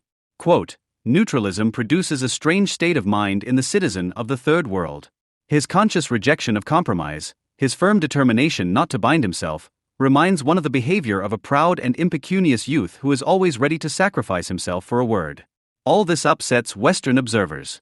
What outrages them is the disproportion between what these people claim to be and what is actually available to them. These countries without streetcars, without troops, without money in no way justify the arrogance they display. Are we ultimately dealing with nothing but imposters? The political leaders of these empty countries, who talk the talk, arouse indignation. They want to be silenced. Yet they are courted. They are given flowers. They are invited. Yes, they are courted. That is neutralism. Although 98% of them are illiterate, there is a huge amount of literature about them. They travel excessively. The leaders of the underdeveloped countries and their students are regular customers of the airlines. African and Asian leaders have the opportunity to attend a course on socialist planning in Moscow and a course on the merits of liberal economics in London or at Columbia University in the same month. End quote. The prerequisite for this neutralism was the existence of two competing groups of states in world politics. The existence of an SU that not only stood up for international solidarity in the form of economic aid, but was also in a position to guarantee it militarily, was particularly important. Analogous to the decline of real socialism, the FLN removed the program item socialism from the Algerian constitution in 1989. Since then, the Islamists have been active as corpse eaters of the Algerian state ideology. They have reduced the pathos of national liberation to its core, to the unity of the nation, which no longer appears in the name of progress, but instead professes regression in the name of Islam. Renunciation is preached, a simple and just life that is equally beneficial to God and capital. Even for the ideologues of liberation nationalism, poverty was never anything other than the result of the perfidy of a predatory element that gorges itself on the fruits of national labor. The FIS has taken up the legacy of this conviction and reduced it to a religious denominator. The infidels are those in whom it sees allies of a world market identified with France and beneficiaries of a colonial rule that is still in force. The Islamic fundamentalists are serious about Fanon's threat to renounce civilizational achievements if necessary if they are not able to promote national consciousness. Their massacres are punitive expeditions against those who are suspected of no longer having a modern sense of entitlement. It is no coincidence that it is the Berbers who are most affected by the terror. As Muslims who do not believe in the state-regulated use of headscarves and who, instead of throwing themselves towards Mecca 5 times a day, prefer to enjoy music, the Rai, in which the enjoyment of sex, alcohol and drugs is sung, they are a thorn in the side of those whose aim is to create a state based on work and renunciation. Troublemakers are beaten into the slimmed-down Islamic state so that they do not forget that life is already a precious commodity and that more than physical reproduction will not be possible in the future. Resentment against the parasites is a German program, and Werner Ruff also explains the military's refusal to share power with the FIS by the fact that an elite accustomed to its sinecures is not capable of the necessary modesty.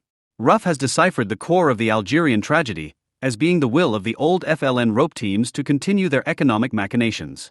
The fact that the profiteers from the War of Liberation and the Algerian development model do not consider it possible to live in a society based on Sharia law is a circumstance that, as Werner Ruff emphasizes, does not excuse the self-serving behavior of the FLN, but only explains it. The Germans had always known that real socialism cheated the people of their identity. After the successful political advocacy for the folkish excesses of the economic decay products in Eastern Europe, the Islamic movements now offer themselves as another ideal clientele for the German peacemakers. Nothing gives Germany as much prestige in the Islamic world as the fact that Germany only had a short colonialist past due to the restrictions of the Treaty of Versailles. Human rights, as Roman Herzog had already announced in 1995 in his speech at the award ceremony for the Peace Prize of the German book trade to the Rushdie hater Anne-Marie Schimmel, should in future be demanded in the Islamic world in such a way that no one need fear that a continuation of old colonialist methods of hatred with ideological means is taking place here. Fr. October 16, 95. Insisting on the role of the internationally active guarantor of cultural self-determination is the trump card that Germany intends to play not only against its French competitors. As the majority within the FLN has long been prepared to share power with the FIS and was only prevented from doing so by the army back in 1992, there is no need for Germany to make overly harsh noises or intervene militarily. Werner Ruff also knows, statehood cannot be imposed on a torn society either by force or by external diplomacy. A peace initiative can only be successful if it is also wanted and supported by the antagonistic forces in Algeria. End of quote. It goes without saying that it must be the Germans who are called upon to take such an initiative, and not only for Ruff, who advocates ending the division of labor within the EU and possibly in cooperation with the USA, according to which the war in Algeria is the sole responsibility of France. End of quote. The Greens also call for active participation by the German government in an international peace initiative for Algeria. The inability of the Algerian government to settle the conflict makes international mediation necessary. German history shows that the stability of a democracy depends essentially on the extent of the violence that preceded it. Even such ideologues of the basic law as Kurt Sontheimer were able to gain at least one thing from the National Socialist tenor, namely that at that time, albeit at a high price, the foundation was laid for a lively and also responsible conception of constitutional law. End quote. The otherwise rather sensible Sabine Kabir also muses in her book Algerian. Zwischen Traum und Albtraum, Algeria, Between Dream and Nightmare, Sabine Kabir also ponders whether the path to civil society does not require a bloody experience. Quote, ultimately, it was not to be expected of a developing country without democratic traditions that it would bring about a halfway functioning democracy in just a few months. She writes about her impressions of the situation in Algeria a few days before the FIS election victory. Quote, I thought of the German experience. The first attempt at democracy, the Weimar Republic, had ended in fascism. Hadn't even the French needed the revolutions of 1830, 1848 and 1871 to achieve the goals of 1789 more badly than well. End quote. What Germany sells as purification from the trials and tribulations of the 20th century, and with which it legitimizes its self-imposed mission of global crisis intervention, is the ideological imprint of the violence that preceded the purification that the Germans are now credited with internationally. The equidistance towards Islamist terror and anti-democratic military forces, which the Germans have so carefully maintained, is supposed to find its abolition in a reconciliation of those who are still hostile to each other today. Rough sees the basis for an end to the political culture of violence in the persecution of all political forces by the military regime as well as in the suffering of the population and the will for peace of the vast majority of Algerians. End quote. The Islamic terrorists have long since made the practical part of this insight their own. They know that before such a national reconciliation is possible, a population must have been so worn down that it would rather endure peace, however repressive, than naked violence. The Bundeswehr is not granted a breather. Immediately after the World Cup, during which the troops will be needed at home, the German armed forces face another foreign policy test, this time dealing with problems of a completely different caliber, ensuring the nation building in deepest Africa. As early as mid-June, the first soldiers, the advance team, arrived at the deployment location, the Democratic Republic of Congo, DRC, a country that has not experienced a quiet few years since its independence from the Belgian colonial power in 1960. At the end of the 19th century, the author Joseph Conrad had already given the title Heart of Darkness to the territory that King Leopold II had declared his private property at the time. However, the country's darkest years were only a short time ago. However, the disaster for today's DRC did not begin on its own territory, but with the genocide in Rwanda, in which around 800,000 Tutsis were slaughtered at the behest of the then Hutu government between April and July 1994. In July, Tutsi rebels of the Rwandan Patriotic Front, RPF, who were fighting from positions in Uganda, then conquered the capital Kigali, took power from the Hutus and thus put an end to the killings. Many of the Hutu soldiers and members of the Interahamwe militia, who had committed the massacre together, then fled across the border to the west into what is now the DRC, then still called Zaire. From there, they planned a counterattack with the aim of overthrowing the ruling Tutsis. Several tens of thousands of militiamen had gathered for this purpose in the Kivu provinces in the east of today's DRC in the immediate vicinity of the Rwandan border and allied themselves with the Mai Mai, an ethnic militia there that is also active in the province of Katanga. Other militias, including the Lord's Resistance Army, LRA, which maintains bases in southern Sudan and wants to rule Uganda according to the biblical Ten Commandments, and the Islamist Militia Allied Democratic Forces, ADF, had established themselves in the Ituri district north of the Kivu provinces along the border with Uganda and intervened from there in the civil war raging in northern Uganda. In 1996, the governments of Uganda and Rwanda decided to no longer tolerate the interference of the militias operating from Zaire in the internal political affairs of their countries, but to take military action against them and therefore invade the neighboring country. They allied themselves with Laurent Desire Kabila, who had been leading an unsuccessful uprising against the long-ruling dictator Mobutu Sese Seko since the 1960s, at times with Che Guevara at his side. Supported by Ugandan and Rwandan troops, Kabila finally conquered Kinshasa in 1997, thus ending Mobutu's 30-year dictatorship. Kabila became president of the current DRC, and a number of Tutsis who had supported the uprising were given high positions in the new government and the reformed army. However, there was soon a rift between the hitherto allies. Kabila, who in turn turned out to be a dictator, had in the meantime joined forces with the anti-Ugandan and anti-Rwandan militias that were still present in the east of the DRC and, with their support, tried to oust his former comrades in arms from influential positions and assert himself as sole ruler. Kabila supplied the aforementioned gangs with weapons, enabling them to resume their attacks against Uganda and Rwanda. In the course of a large-scale purge, the Tutsis also lost their positions in the government and the army. In August 1998, Ugandan and Rwandan troops invaded the DRC again, now to support an uprising against Kabila, whom they had just helped to power. The two attacking states armed their new allies within the DRC Uganda, for example, the Mouvement pour la Libération du Congo, MLC, and Rwanda, among others, the Rassemblement Congolais pour la Démocratie, RCD. This time, however, the subversive undertaking failed, not least because 3 other African states, Angola, Namibia, and Zimbabwe, intervened in the fighting in favor of Kabila. As a result, what Madeleine Albright called Africa's First World War broke out in the DRC, killing 4 million people in its course and aftermath. The battles of this war caused a sensation not only because of their political and military dimensions, but above all because of the outrageous brutality with which more or less all warring parties tried to prevail against their opponents. The fighting between the various militias caused unparalleled devastation and a humanitarian catastrophe, especially in the eastern areas of the DRC, where they outdid each other in their terror against the civilian population. Women and children in particular were the victims of extreme orgies of violence. Initially, there was no clear winner in this war.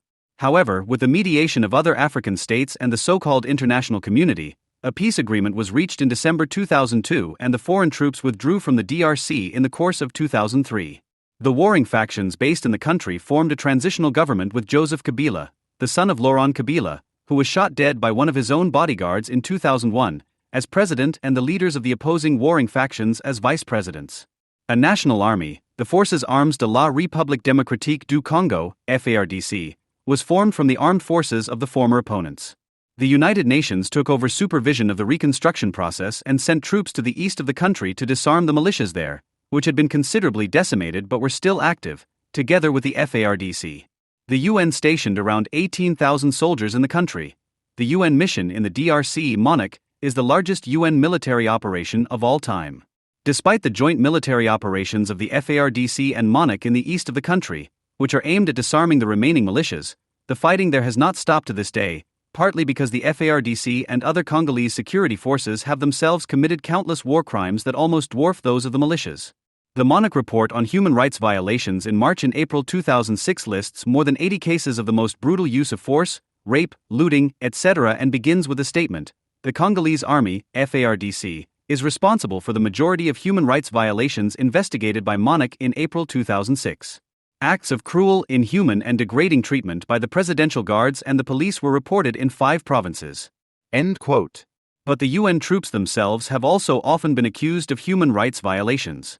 The Observer reported a joint attack by FARDC and MONUC troops on the small village of Kazana, Ituri, in which MONUC troops opened fire on civilians without warning.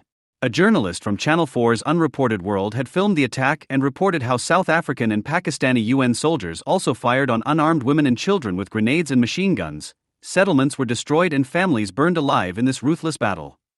End quote. So although the civil war in parts of the country has not yet ended and the living conditions of the population in large parts of the DRC are more than precarious, democratic elections are to be held in the DRC for the first time again on July 30th, after 4 decades of dictatorship and war. And to ensure this, the Bundeswehr is being sent to Africa. The German troops will lead a European Union military unit to ensure peace and order during the presidential, parliamentary and local elections to be held between July and November. It is expected that Kabila will win the elections, if only because his opponent's sphere of political influence is regionally limited, so that they can at best achieve success at local level.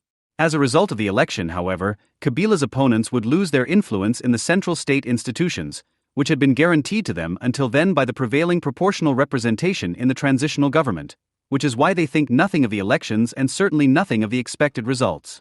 They are the ones the EU's Congo mission has in its sights if Kabila's opponents do not accept their defeat, stir up unrest or even consider taking up arms again. The message is that they will have to deal with Europe's military power. If this were to happen, Kabila would have won the war after all and Europe would have a powerful ally in Central Africa, the continent's 3rd largest state, in whose soil diamonds, gold, silver, copper, cobalt, oil, uranium and many other treasures are waiting to be mined in large quantities. These natural riches of the country, which are mainly found in the southeastern and northeastern regions, in Katanga, the Kivu provinces and Ituri, are currently still in the hands of the locally dominant warlords and gangsters. That a stable central government under Kabila will finally guarantee international capital the minimum of state order and stability that has so far been lacking in the DRC, thus strengthening those institutions through which the Europeans could gain privileged access to the gold and diamond mines. So far, the motives for the EU's Congo mission are no riddle. The mission, which will cost the Germans alone around 60 million euros, will be worthwhile, as there is a geostrategic gain that can hardly be weighed up in monetary terms if the mission is successful. And that would be the case if nothing else happens while the EU troops are in the DRC, i.e. if Kabila wins the elections and his opponents resign themselves to the loss of power. then the whole EU mission would actually have been superfluous, but one could still claim that nothing had happened because the military presence of the Europeans had successfully deterred the potential troublemakers. Europe would finally be ahead for once, and the USA, which regards Uganda and Rwanda, but not necessarily Kabila, as its allies, would also find itself on the losing side. However, the scenario described seems to be not only the one that the EU would like to see, but also the only one for which it has prepared itself. The EU is by no means deploying its concentrated military power, not a large force that any of the parties involved in the power poker in the DRC would have to fear. The Europeans are not even sending 2,000 soldiers to this country, which is half the size of the EU, where almost 10 times as many UN soldiers are already stationed, and where every self-respecting politician has his own armed formation with many times the number of troops offered by the EU. Kabila's private army, the Garde Spéciales de Sécurité Présidentielle, CSSP, has between 10,000 and 15,000 well-trained and equipped soldiers alone. His opponents may not have quite as many men at their disposal, but they too can count on several thousand armed soldiers. Moreover, although the FARDC is an all-national army in name, the fact that the soldiers, who have been thrown together from the former warring parties, are underpaid, undisciplined and disloyal means that it is to be feared that in an emergency, the Congolese army will quickly disintegrate back into the components of which it is composed. A small EU force with little combat experience is unlikely to command the respect of either party in the DRC. And this is particularly true of JA's German contingent in the EU mission. The German soldiers themselves are obviously more afraid of their deployment in the Congo than those whom their deployment is supposed to deter. They are particularly afraid of a confrontation with child soldiers. For this reason, the Bundeswehr leadership and the German government took care during the international negotiations on mission planning to ensure that although Germany would be in charge of the operation, its own soldiers would not be expected to do too much. The EU's Congo mission, EUFOR-RD Congo, is being carried out from a Bundeswehr barracks in Potsdam-Gelto, which was converted into the operational headquarters, OHQ, in May and June. The operational commander is the German Lieutenant General Karl-Heinz Wierek, an Air Force commander with ministerial experience. A total of 19 EU states plus Turkey are participating in the mission. Germany is not only providing the command personnel, but also the second largest team with 500 operational and 280 support personnel, just behind France, 800, which is also responsible for military command on the ground. The force headquarters, FHQ, in Kinshasa, right on the front line so to speak, is led by French General Christian Domey. Strictly speaking, however, one cannot speak of the front line here, as Kinshasa is by no means in the middle of a contested terrain. At present, the fighting in the DRC is exclusively in the eastern border areas, where militias are still hiding in the bush in some places. In the Ituri district, the Mouvement Révolutionnaire Congolais, MRC, which emerged from 5 former militias in June 2005 and is an alliance of Kabila opponents who have not been integrated into the transitional government, is making the area unsafe. The LRA, although considerably weakened by Ugandan troops, is also still fighting there. The Forces Démocratiques de Libération du Rwanda, FDLR, i.e. the former Rwandan soldiers and Interahamwe, as well as Mai Mai are mainly active in the Kivu provinces. Kinshasa, however, is located more than 1,000 kilometers away from this crisis area in the rather quiet west of the DRC, close to the Atlantic coast. And not only does the DRC cover a huge area, half of the national territory is also covered by rainforest. There are hardly any roads, let alone paved railways, let alone intact ones. In the capital, you don't notice anything of what is going on the eastern borders of the DRC. For the German soldiers, however, even Kinshasa is not yet far enough away from the gunfire. The German forces, i.e. the parts of the EU unit that are not needed for reconstruction work or medical tasks but are ready for combat, are all housed in Libreville, the capital of Gabon, which is located directly by the sea. Gabon lies to the northwest of the DRC and does not even share a national border with it. In Libreville, on the northernmost stretch of Gabon's long Atlantic coast, another 900 kilometers from Kinshasa, a soldier is more likely to be bitten by a shark than encounter one of the child soldiers that haunt the German soldiers' nightmares. In reality, therefore, the Bundeswehr will mainly be preoccupied with itself during its mission in Congo rather than with child soldiers. The tasks that have been assigned to it, i.e. that it has allowed to be assigned to it, are almost exclusively those that arise as a result of the mission itself. The Bundeswehr provides rooms, infrastructure and personnel for the OHQ in Potsdam and is involved in setting up the French-led FHQ in Kinshasa. Otherwise, it is entrusted with logistical and, above all, medical tasks and is deployed if, for example, a soldier falls ill with malaria. It would only have a military task in the narrower sense in the fictitious case that Kabila's opponents take up arms and attack Kinshasa. In other words, in the case for which it claims to be prepared, but which it hopes will not happen. However, if, contrary to all expectations, the worst should become reality, care has already been taken in advance to ensure that things do not become too delicate for the German soldiers. The military task of the Bundeswehr in the narrower sense is vaguely defined as follows: carrying out evacuation operations to remove individuals from dangerous situations. Such an evacuation operation could in principle become necessary anywhere, i.e. anywhere in the DRC, especially outside the capital. In this case, however, the German armed forces would no longer be responsible, and the comrades from the other EU states would have to take over, as only they are allowed to leave Kinshasa at all, because the operational area of the EU-led Operation EUFOR-RD Congo is the territory of the Democratic Republic of Congo, including the adjacent waters. German forces will only be deployed on the territory of the Democratic Republic of the Congo in the Kinshasa area. This shall not affect German participation in the command of Operation EUFOR-RD Congo. End of quote. In the Kinshasa area, however, the only danger comes from the Union pour la démocratie et le progrès social, UDPS, the largest opposition party, which initially boycotted the elections and is now no longer allowed to participate, and it is conceivably harmless. It is led by one of the DRC's best-known politicians, Etienne Tshisekedi, who has fought against Mobutu and later against Kabila since the 1980s. However, the word fought here has a rather unexpected meaning in the context of the DRC's history. What distinguishes the UDPS from the other parties is that it has no weapons and rejects armed struggle altogether. The danger it poses is the simple demonstrations it has been organizing in Kinshasa since June, which have so far been kept in check with police batons and tear gas. Is the Bundeswehr perhaps targeting these demonstrators? Whatever the case may be, this division of labor, the Germans lead the military mission, the others carry out the military missions, goes back to the initiative of the German defense minister, who was able to push through these German conditions in negotiations with France in particular in the spring. Franz Joseph Jung expressed his satisfaction to the FAZ that the dangerous tasks could be delegated to other nations. Quote, "The spatial limitation to Kinshasa applies to Germany as far as evacuation is concerned," said Jung. In the event that evacuation services were necessary in the country, he had agreed with the French side that this task would be carried out by the French. This would be the case if the reserve stationed in Libreville had to be deployed.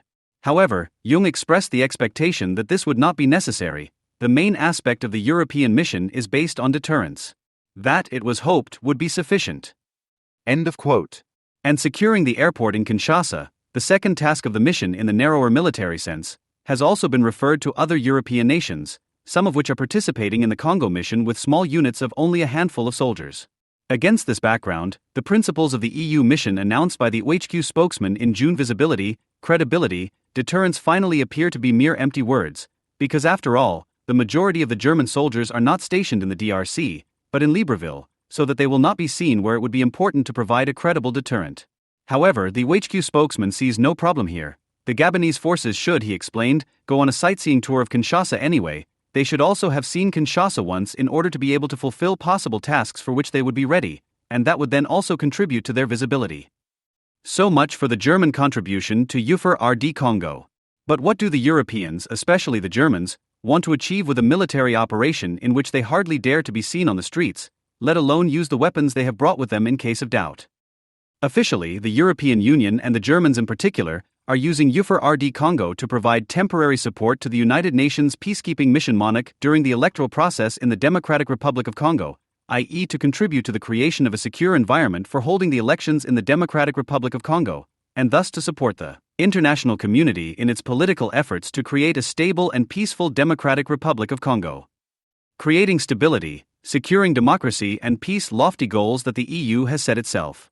However, experts are amazed at how these goals can even begin to be achieved with the resources actually deployed, and the layman wonders. With just under 2,000 soldiers, almost half of whom, namely the German contingent, are determined to stay out of trouble, are they making a contribution to stability, democracy and peace in a country like the DRC? There is a growing suspicion that the Europeans' Congo mission is primarily a symbolic one. A suspicion that, if one listens closely to Javier Solana, Europe's chief diplomat, is becoming even stronger. When he visited the Henning von Treschow barracks in June, where the OHQ is housed, he first addressed his words to the German soldiers, who could hardly be reassured despite the deployment concept being so favorable to them, and assured them once again that the risks of the mission were well calculated and that the European soldiers would not be in any great danger. But then Solana revealed the real purpose of the EU mission. This operation was an example for the future. He continued, This operation is also a signal of the European Union's ability to act in terms of security policy. End quote. So is it not about the DRC, about stability, democracy and peace for an African country, but about Europe, as the International Herald Tribune also suspected, calling EUFOR-RD Congo a purely cosmetic operation? After all, as the two authors Jean-Yves Hain and Bastien Giegerick from the International Institute for Strategic Studies wrote on June 12, the mission is less an example of future operations than of how far the EU is from effectively fulfilling its international responsibilities. The mission mainly consolidates Franco-German friendship and has to do with the European Union's desire to revive faith in a European defense policy after the fiasco over a European constitution. Enforcing and securing stable conditions in the DRC was at best a secondary factor. However, the EU mission would achieve precisely the opposite of what it intended, because, far from demonstrating Europe's determination to be a serious peacekeeper, this mission only underlines Europe's current inability to be a strategic player. According to Hain and Giegerick, if the EU had really been interested in the elections in the DRC, it would have deployed its troops where unrest is most likely to occur, in the east, not in Kinshasa. But the east of the DRC is precisely the place where the EU troops will not go. Although these insinuations are difficult to refute, and certainly not factually, Operational Commander Lieutenant General Karl-Heinz Vierek could not allow the suspicion that the troops under his command were not up to the tasks they had set themselves to sit on him and his soldiers. He therefore used a press conference in Brussels to save the reputation of his troops with a few pithy remarks.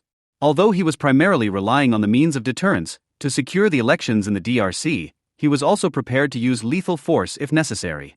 In the event that deterrence fails, Vierek promised, his boys would fight anyone who wants to disrupt the elections and grandly announced that the EU mission was not limited to Kinshasa, but that the soldiers would intervene anywhere in the country, no matter where the unrest broke out. However, he failed to mention that this declaration of war, if at all, would certainly not call on all parts of the troops to deploy. The German soldiers, certainly would not. His wording was also incomplete, cut off at the end, so to speak, because he should have correctly said, in the whole country, except the eastern territories. Because Vierek will certainly not be sending EUFOR soldiers to areas where tens of thousands of FARDC and MONUC troops are already operating, and if he does, then at most a couple of French soldiers. Without blushing, he then went on to claim that the purpose of the EU mission was purely military. How much truth there is in another statement he made a short time later at a press conference in Berlin will not be clarified anytime soon, because it refers to a fictitious situation that he, as commander of the entire mission in general and German lieutenant general in particular, will certainly know how to avoid, at least for his.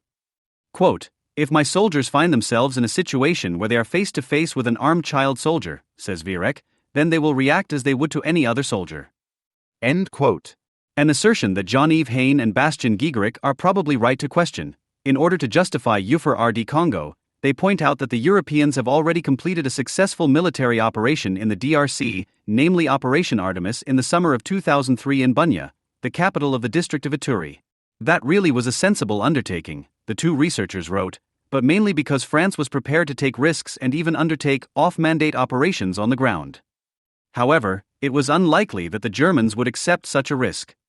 Operation Artemis took place between June and September 2003 and was mainly carried out by French troops under French command, although it was formally an EU operation under UN Security Council mandate. After the Rwandan troops suddenly withdrew from Bunia in May, violent ethnic clashes immediately broke out in the town. Members of the Lendu and Njiti minorities attacked members of the Hema minority. Houses burned, and in a very short time hundreds were killed and thousands displaced. The situation escalated more and more. MONUC, which at the time had barely 700 soldiers, mainly from Uruguay, stationed in the area, failed to pacify the city, but the 1,500 or so French soldiers who arrived in June got the situation under control. This was not only due to the number of soldiers. The FAZ recapitulated this anecdote, which sums up the difference to the deployment in the DRC. The short story should therefore be quoted at length. A three-eyed boy with a Kalashnikov stands in front of the UN soldier's tank and tells the commander standing in the hatch to leave. The Uruguayan laughs. The boy releases the safety on his weapon. The Uruguayan hastily closes the hatch and has the tank turned around. Then the French troops arrived in Bunia. To welcome them, hand grenades were hurled into the French tent camp at the airport. The militias wanted to test whether they could deal with the French in the same way as the UN soldiers. French soldiers chased the assassin's car to the Bunia marketplace, where the attackers managed to escape. The following day, the French commander addressed the militiamen, "Messieurs, you have exactly 24 hours to lay down your arms. Some of the militiamen believed that this was another call from the UN with no consequences. They were shot dead by French soldiers as they aimed their guns at a patrol. One of the dead was a child soldier. Nobody seemed to care, not the French, not the Western journalists, and certainly not the civilians in Bunya, who had been terrorized by such youths for months. The news that the white soldiers were serious spread quickly. 5 days later, Bunya was unrecognizable. End quote. Of course, the motives for Operation Artemis were not entirely different from those for EUFOR RD Congo. At that time, immediately after the Iraq War, when Germany and France were trying to establish themselves as an alternative world power against the USA, it was also about Europe. They wanted to demonstrate that Europe was also a strategic player. At the time, France was particularly keen to show that its anti-Americanism, unlike that of the Germans, was not merely based on appeasement and the peace movement. Under German command, even this small but effective military operation would have been a complete fiasco. On Christmas Eve 2006, the news agencies announced the good news. Ethiopian troops had invaded neighboring Somalia and were advancing towards Mogadishu to overthrow the Sharia dictatorship that had been installed there 6 months earlier.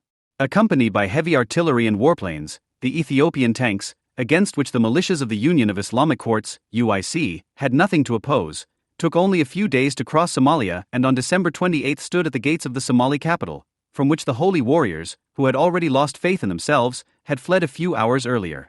The Islamists gathered in the port city of Kismayo south of Mogadishu, their last bastion, which fell into the hands of Ethiopian troops and those of the Somali Transitional Federal Government, TFG, allied with them on New Year's Day 2007. The rule of the UIC, which had begun on June 5, 2006, thus came to an end. At the beginning of January, an American special task force began hunting down the escaped Islamic terrorists, continuing the operation launched by Ethiopia. In a New York Times report published at the end of February, which cites unnamed Pentagon officials who are said to have been directly involved in the planning of the operation, it is reported that there was already close intelligence cooperation between Addis Ababa and Washington during the Ethiopian Christmas Eve offensive. On January 6, 2007, the report continues, 2 American AC-130 gunships aircraft with devastating firepower landed at a small airfield in eastern Ethiopia, and another part of the commando took up position on the Kenyan northern border to thwart possible escape attempts by the terrorists. On the Somali coast, U.S. Navy warships blocked the escape route, and in Djibouti and Qatar a squadron of F-15E fighter planes was on standby.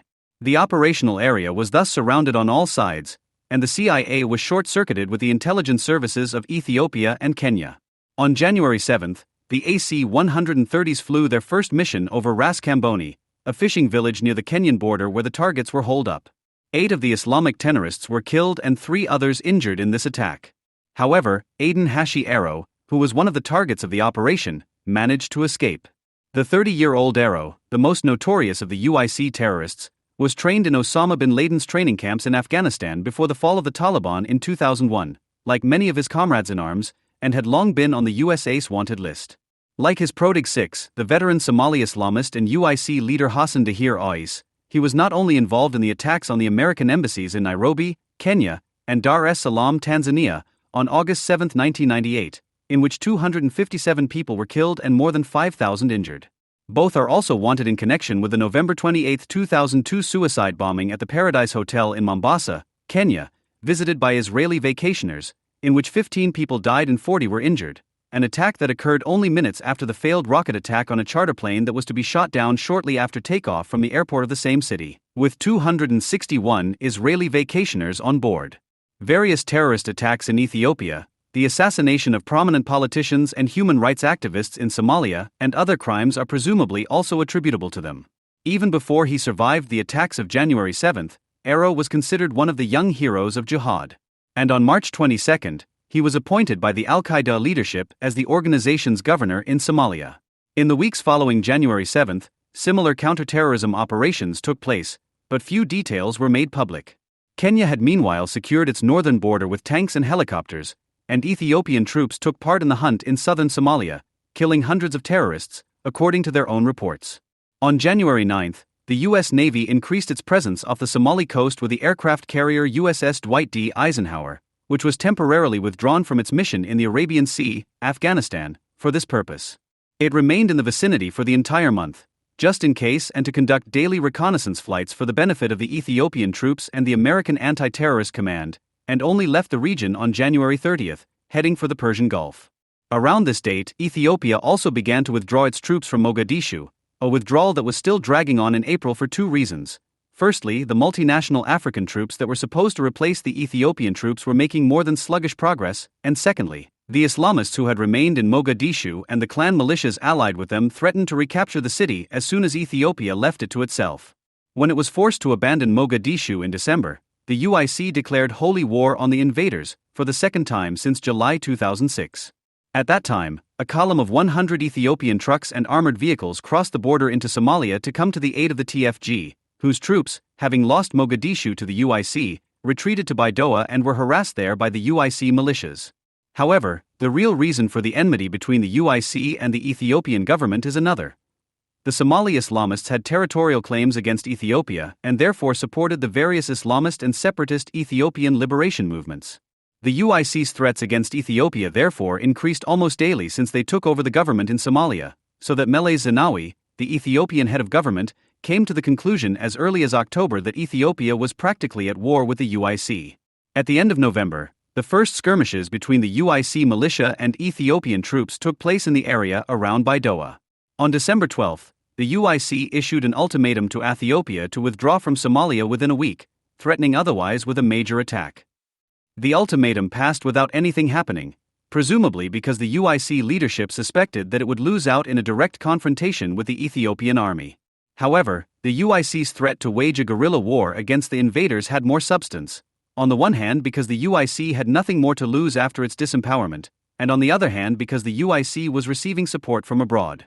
On January 4, Ayman al-Zawahiri had already called for support for the UIC and for believers around the world to turn Somalia into a second Iraq with suicide attacks and roadside bombs, and the troops of the TFG and Ethiopia did not appear to be in a position to control Mogadishu with its 1.5 million inhabitants and probably just as many weapons. They had entrenched themselves in barracks scattered around the city, were initially occupied with holding their positions and were waiting for the 8,000 soldiers announced by the African Union, none of whom arrived until early March. Although there were only a small number of attacks against the troops in January and February, this changed at the beginning of March. When the first 500 of the 1,500 Ugandan AU soldiers landed at Mogadishu airport on March 6, they were greeted with mortar shells. On March 8, Aden Hashi Ero spoke out again for the first time and called on the youth of Somalia to wage war against the occupiers. One day later, an airplane bringing more soldiers from Uganda caught fire shortly before landing. Whether the fire was caused by a rocket that an Islamist group claimed to have fired at the plane or was due to a technical defect, as an army spokesman claimed, remained unclear. However, another plane, which was supposed to deliver equipment for the Ugandan soldiers, was actually shot down by a missile. When TFG police forces set up roadblocks and carried out house searches to disarm suspected terrorists on March 21, the fighting escalated again. A mob sympathetic to the Islamists dragged 4 of the soldiers who were killed through the streets burning. A series of demonstrations against the occupiers and the expressions of opinion of the citizens of Mogadishu disseminated via the local and international media had already made it clear in the weeks before that the troops were not only fighting against isolated extremists, but that they had a clear majority of the traditionally anti-Ethiopian and anti-American population against them. Not a single word was heard in which it was not asserted that the people had never had it so good under the Sharia regime of the UIC in the past 15 years. The TFG now tried to conduct a dialogue with the spokesman of the Hoi clan, the tribe from whose ranks the leaders of the UIC, Aden Hashi Ero and Hassan Dahir Ois, also come and which is in charge in Mogadishu, but without success. The clan leaders did not enter into any serious talks, but stuck to their demand for the immediate withdrawal of the occupiers. The fighting therefore continued unabated. On March 28, the TFG called on the residents of the city center, a stronghold of the Islamists, to temporarily leave the district, and on the morning of March 29, Ethiopian tanks, accompanied by heavy artillery and combat helicopters, advanced into the center. There they were met by masked militiamen with machine gun fire and mortar shells and fired back with rockets from the helicopters. One helicopter was shot down by an anti-aircraft missile. Similar scenes were also observed in other parts of the city. Once again, dead soldiers were set on fire and dragged through the streets. The number of victims soon reached 3 figures, and the number of people who had fled Mogadishu had risen to 60,000 by the end of March. But although eyewitnesses mainly reported homes and hospitals being hit by mortar shells, the artillery of the Islamists and clan militias, UN Secretary-General Ban Ki-moon only criticized the Ethiopian troops and said, as if there had not been plenty of similar attempts in recent decades, that peace in Somalia could only be achieved through comprehensive dialogue and national reconciliation. But just as little as the war against terror has the dialogue with terror been able to force a peaceful coexistence of the Somalis. Is Somalia perhaps not yet ready for a little peace? And is it therefore better to leave the Somalis to their own devices? The UN seems to have already drawn this conclusion, because the appeals for dialogue and reconciliation, which are as eloquent as they are inconsequential, ultimately contain nothing more than this: we won't interfere, sit down at a round table and deal with it yourselves. But what happens when Somalia is left to its own devices is well known. It is left to the terror of Islam. Wasn't Somalia left to its own devices over the past decade and a half until the Islamists were finally in power? And are the Somalis at peace now? Obviously not. At the end of March, the Red Cross spoke of the worst fighting in more than 15 years. Ethiopia is now said to be to blame because it interfered. All appeals for dialogue and reconciliation really amount to nothing more than a demand for non-interference. If the Somalis think Sharia is good, let them. Talk to the Taliban, at least to the moderates. The question of what kind of peace it is when people's everyday lives are forced into the ways of Allah from childhood onwards by the guardians of Islamic revivalism, as in Iran, for example, must not even be asked in order not to jeopardize the dialogue being conducted for the desired reconciliation. The main thing is peace, even if the Ayatollahs are already working on the atomic bomb.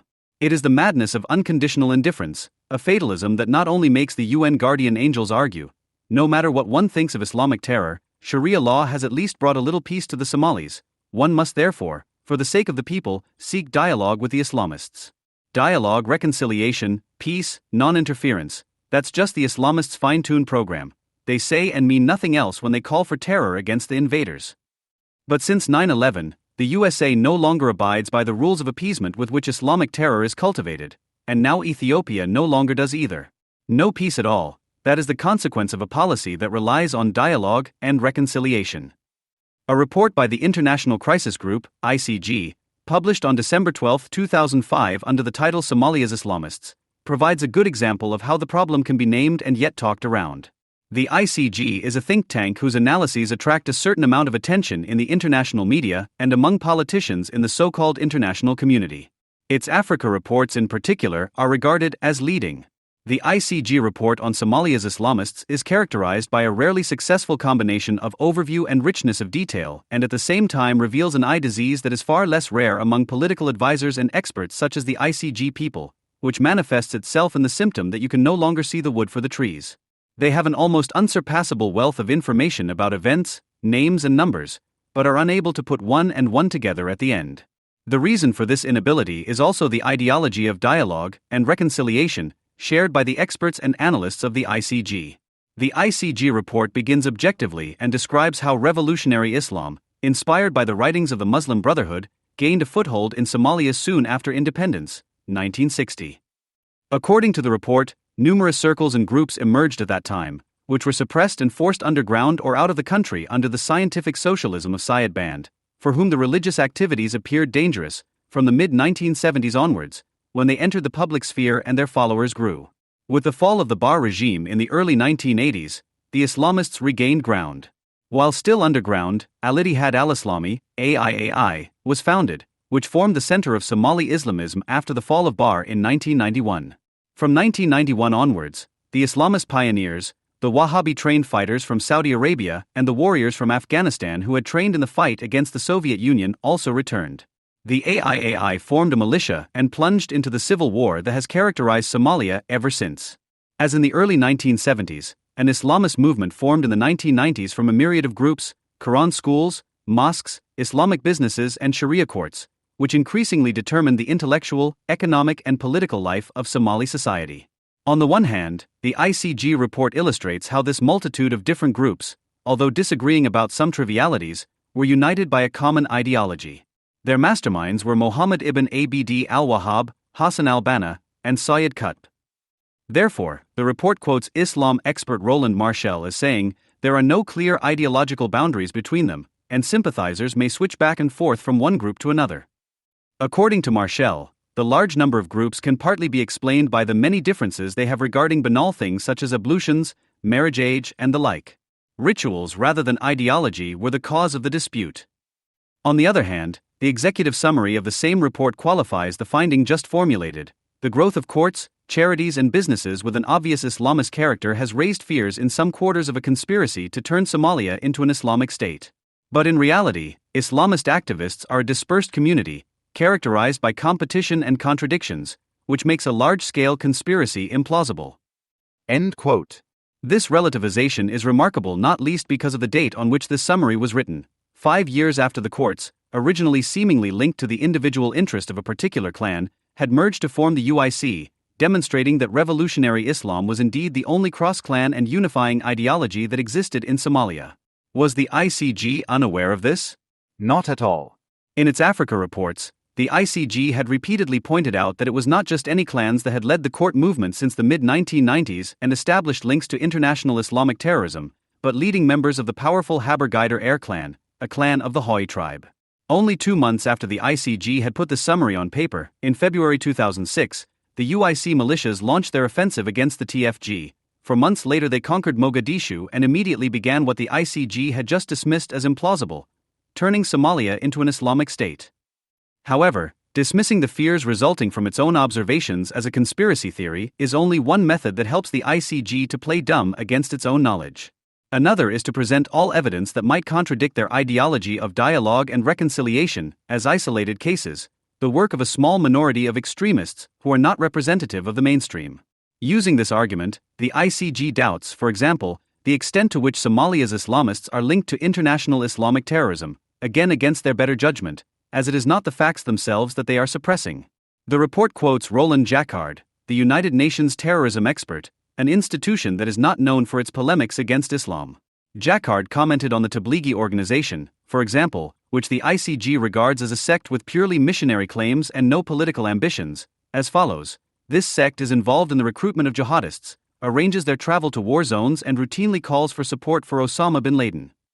A Tablighi office in Baku, Azerbaijan, for example, is run by a Somali, who, according to Jacquard, has helped Somali mujahideen to fight on the side of the Chechen holy warriors against Russia. The American Taliban, John Walker Lind, was also recruited by the Tablighi before he went to fight in Afghanistan. Without denying Jacquard's accusations, the ICG turns this active role played by the Tablighi in the terror war into a passive one. It is possible that extremist groups infiltrate Tablighi and use it as a cover for their travels and contacts, in other words, abuse it. The ICG ideologues also object if the Sharia courts are judged to be Islamist, as they are supposed to be involved in the process of national reconciliation. But nevertheless, the courts provided a platform on which Islamist groups were able to spread. The ICG report itself describes elsewhere that it was the other way around. The first court in Mogadishu was founded in 1993 by members of the AIAI, the organization that founded Islamic terrorism in Somalia and whose members made up the entire leadership of the UIC when it took power in 2006. Hassan Dahir Ais, the then leader of the AIAI militias and member of the Haber-Geider clan, founded the most notorious court with the most powerful militia in Mogadishu in 1998, the court Ifka Halani, whose militias were later commanded by Aden Hashi Arrow. The ICG itself literally writes, Arrow's appointment as commander of the Ifka Halani militia establishes a disturbing link between the jihadist Islamists, the court system and the former Al-Ittihad movement represented by Ais. End quote. It is also worrying how little the ICG wants to know about its own findings. If the extremist argument no longer applies, another method can be used to trivialize what has been found. It could be, according to another often heard argument, that someone holds extreme positions but doesn't really mean it. According to the ICG, this must be the case with the Islamic welfare organizations that have gradually taken over the Malian education and healthcare system since 1991. According to the ICG, the fact that at least half of these organizations are on the American list of terror financiers, while the rest have not yet made it onto this list only because US officials also lack a sense of the ideological context, does not mean anything. These organizations simply have a lot of money and, like their colleagues from Hamas and Hezbollah, only take care of children, the poor and the sick because their religious conscience tells them to. Quote, "The expansion of Islamic charities is primarily a response to need and the availability of funds. Most Islamic NGOs profess that their faith offers a way out of the crisis that has plagued their country for 15 years and understand their activities in this context. Islamic charity is not necessarily a sign of the rise of radicalism, nor is it inherently anti-Western. On the contrary, the efforts of Islamic NGOs are a pragmatic response to a crisis where any help is welcome." End quote. And it is no different with the protagonists of Somalia's business world, which, according to the ICG, is around 80% dominated by local or foreign Islamists.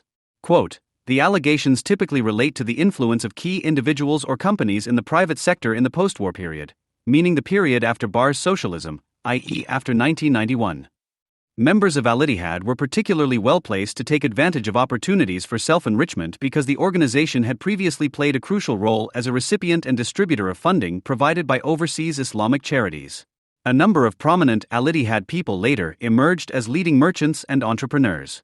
In Bosaso, for example, a militant survived the 1992 battle between Al-Ittihad and the SSDF, a former militia of the Darude clan, and went on to establish one of Somalia's largest money transfer businesses, naming former Al-Ittihad spokesman in London, Mohammed Sheikh Osman, as his representative in Nairobi. Other important Islamists also gained a leading role in the business. Abubakar Omar Adani, for example, a central figure in the consortium that controls Mogadishu's Eelman Haven, is known for his radical views, his support for militant ventures and his friendship with Hassan Dahir Ois. End quote. But this means nothing to the ICG because the religious views of some leading businessmen, however, have nothing to do with an Islamist conspiracy. End quote. All just conspiracy theory again, because Islamists may believe that business can advance the Islamic cause. Many Somali entrepreneurs, however, simply believe that Islam is good for business. End quote. The transition from Cold to Holy War was not limited to Somalia. The following, therefore, aims to shed light on the position of Somali Islamism in the context of international Islamic terrorism, with specific examples of brotherhood in arms with other terrorist organizations or well-meaning states. The examples are taken from a report of the Monitoring Group on Somalia, which was submitted to the UN Security Council on November 22, 2006. The Monitoring Group reports semi-annually, so all examples refer only to the period between April and October 2006. The following are only a small selection of those of which the Monitoring Group got wind at all. Without any analytical claim, they are only intended to indicate the dimensions. Egypt. On July 26, representatives of the UIC met with high-ranking military officials from Libya, Egypt and Eritrea in Mogadishu at the residence of the UIC's chief financial officer, Abubakar Omar Adani.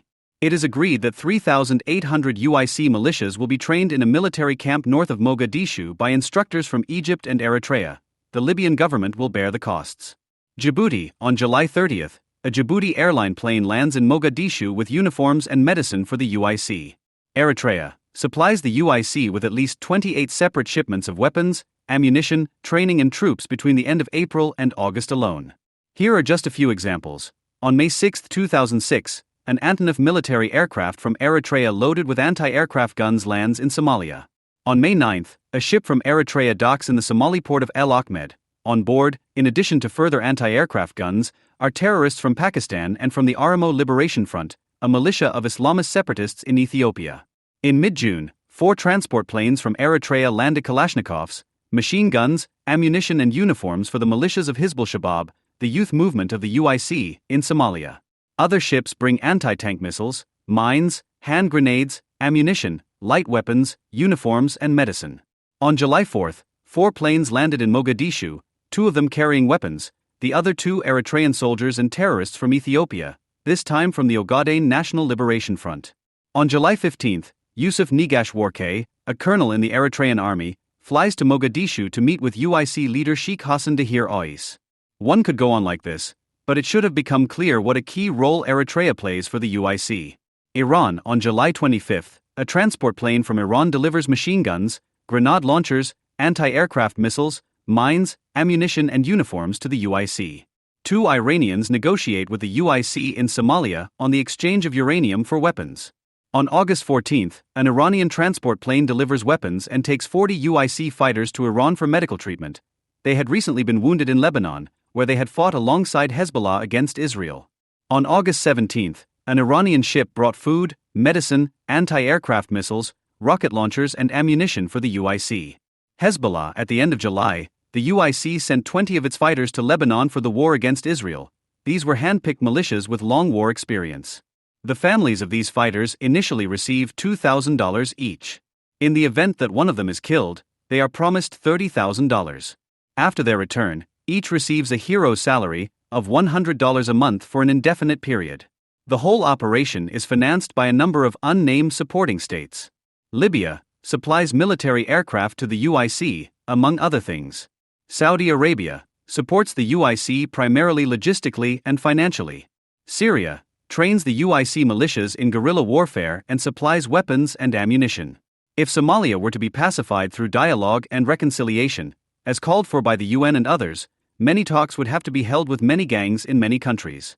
Jean Ziegler, Swiss sociology professor and deserving member of the Swiss Social Democratic Party, does not like global capitalism, the USA, or the so-called Western world in general.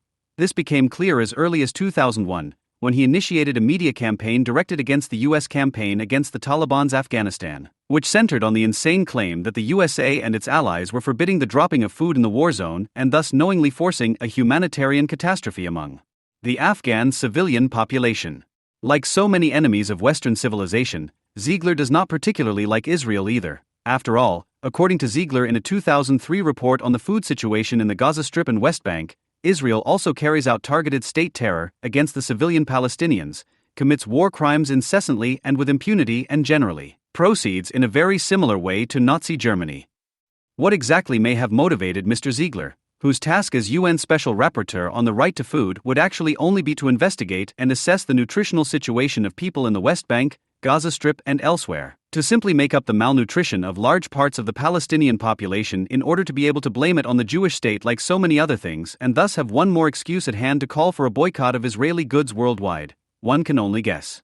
It cannot have been compassion for those suffering from hunger and anger against those who allow or even intend this, because it is significant that the commission he sent to the West Bank and Gaza Strip to investigate the conditions there was the only one he ever sent to the West Bank and Gaza Strip in 2003.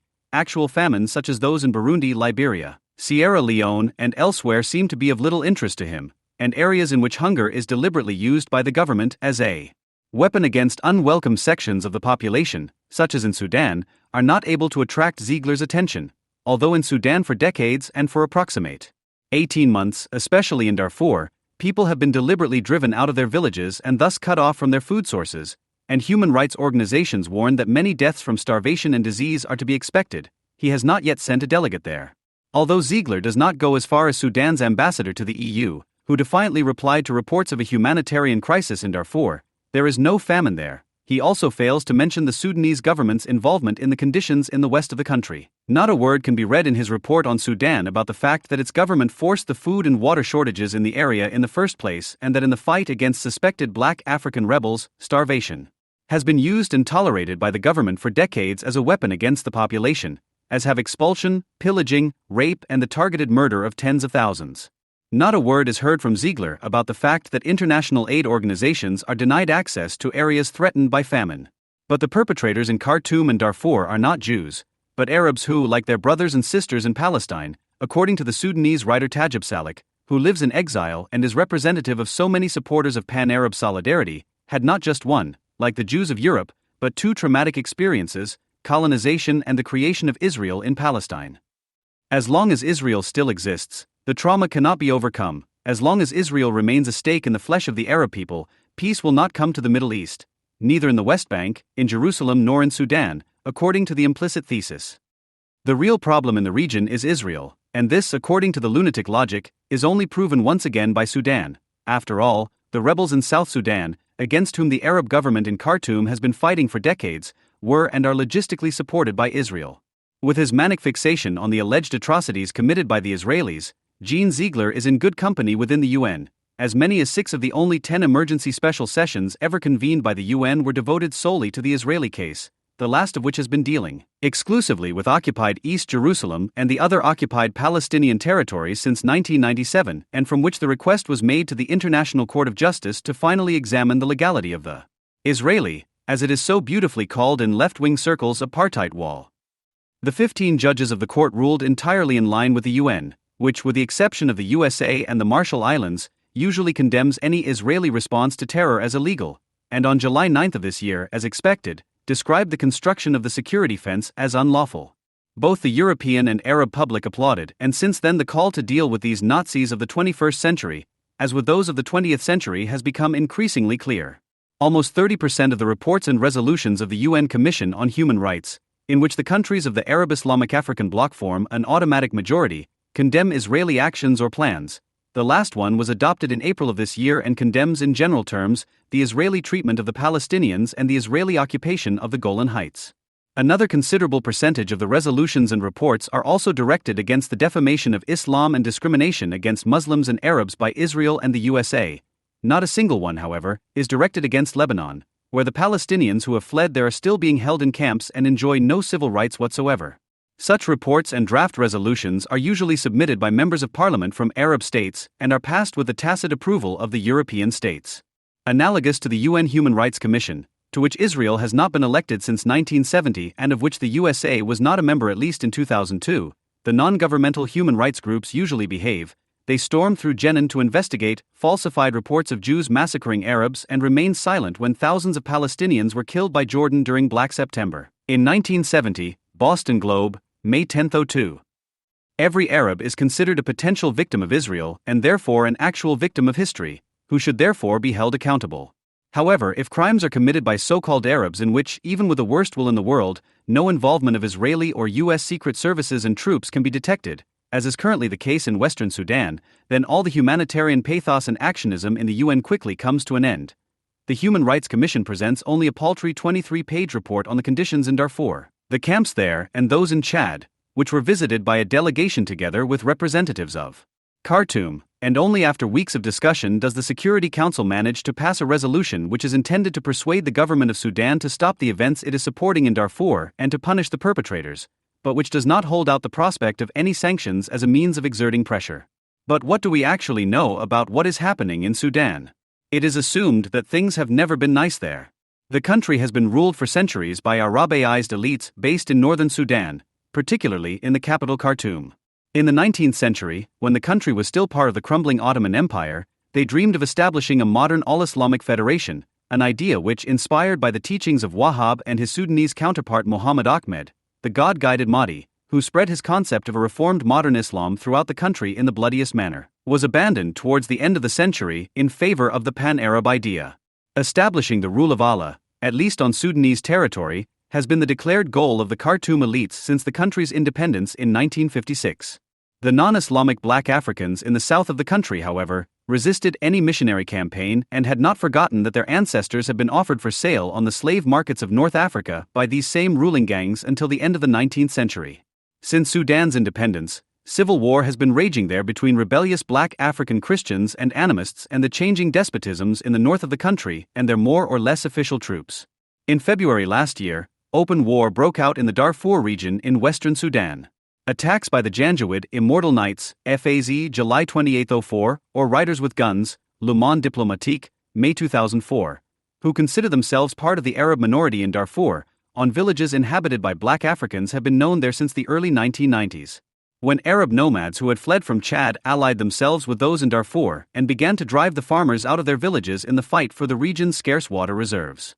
However, the conflict in Darfur only intensified after the Darfur Liberation Army, DLF, which was founded in 2000 and renamed the Sudan Liberation Movement/Sudan Liberation Army, SLM/A, in March of the same year, decided to join forces with the Justice and Equality Movement, JM, on February 25, 2003 to engage in armed resistance against the attacks by the Janjaweed. Since then, armed Arab gangs have been marauding through the villages, burning and killing anything that gets in their way. The result: an estimated 120,000 victims of violence, to which another 60,000 dead will be added, who will perish of disease and malnutrition. And over 1 million people who have left their villages due to the attacks by the Janjaweed and who have since been mostly wandering around the region or have been able to save themselves in camps on the border with or in Chad. Similar to the South Sudanese Sudan People's Liberation Army, SPLA, led by John Garang, the rebels in Darfur are also fighting against the political and economic marginalization of their region forced by the government in Khartoum. There is a lack of electricity, water, schools and roads in the south and in the Darfur region, and against the forced Arabization of the entire country since 1989. As was once the case in the south of the country, where the Mujahideen of the Paramilitary Popular Defense Force, PDF, received all the support they could wish for from the government also decided on Darfur, after the rebels scored their first military successes, such as the capture of the region's second-largest city, Melite. The government in Khartoum decided to intervene. Although the rebels in Darfur are not being attacked with poison gas supplied from Iraq, as was once the case against those in the south, the Sudanese Air Force regularly flies attacks on villages that are suspected of harboring rebels, and the Arab militias in Darfur are also being supplied by the government not only with state-of-the-art weapons, but also with trained troops. The Janjaweed can therefore not simply be described as militias supported by the Sudanese government. They are deliberately working together with the government troops and can also count on impunity for their massive crimes, says Kenneth Roth. But why all this? According to popular opinion, the Arab Muslims in northern Sudan are suppressing the population groups striving for secession in the east, west, and especially the south of the country solely to prevent the balkanization of Sudan. In Darfur, however, virtually no one is in favor of secession, and in the south of the country, too, the SPLM has long fought for the reform of the state towards an undivided secular Sudan. The now popular idea of a separate independent state results more from mistrust of the Khartoum government, which has so far failed to adhere to any of the agreements reached in various treaties, than from ideological premises.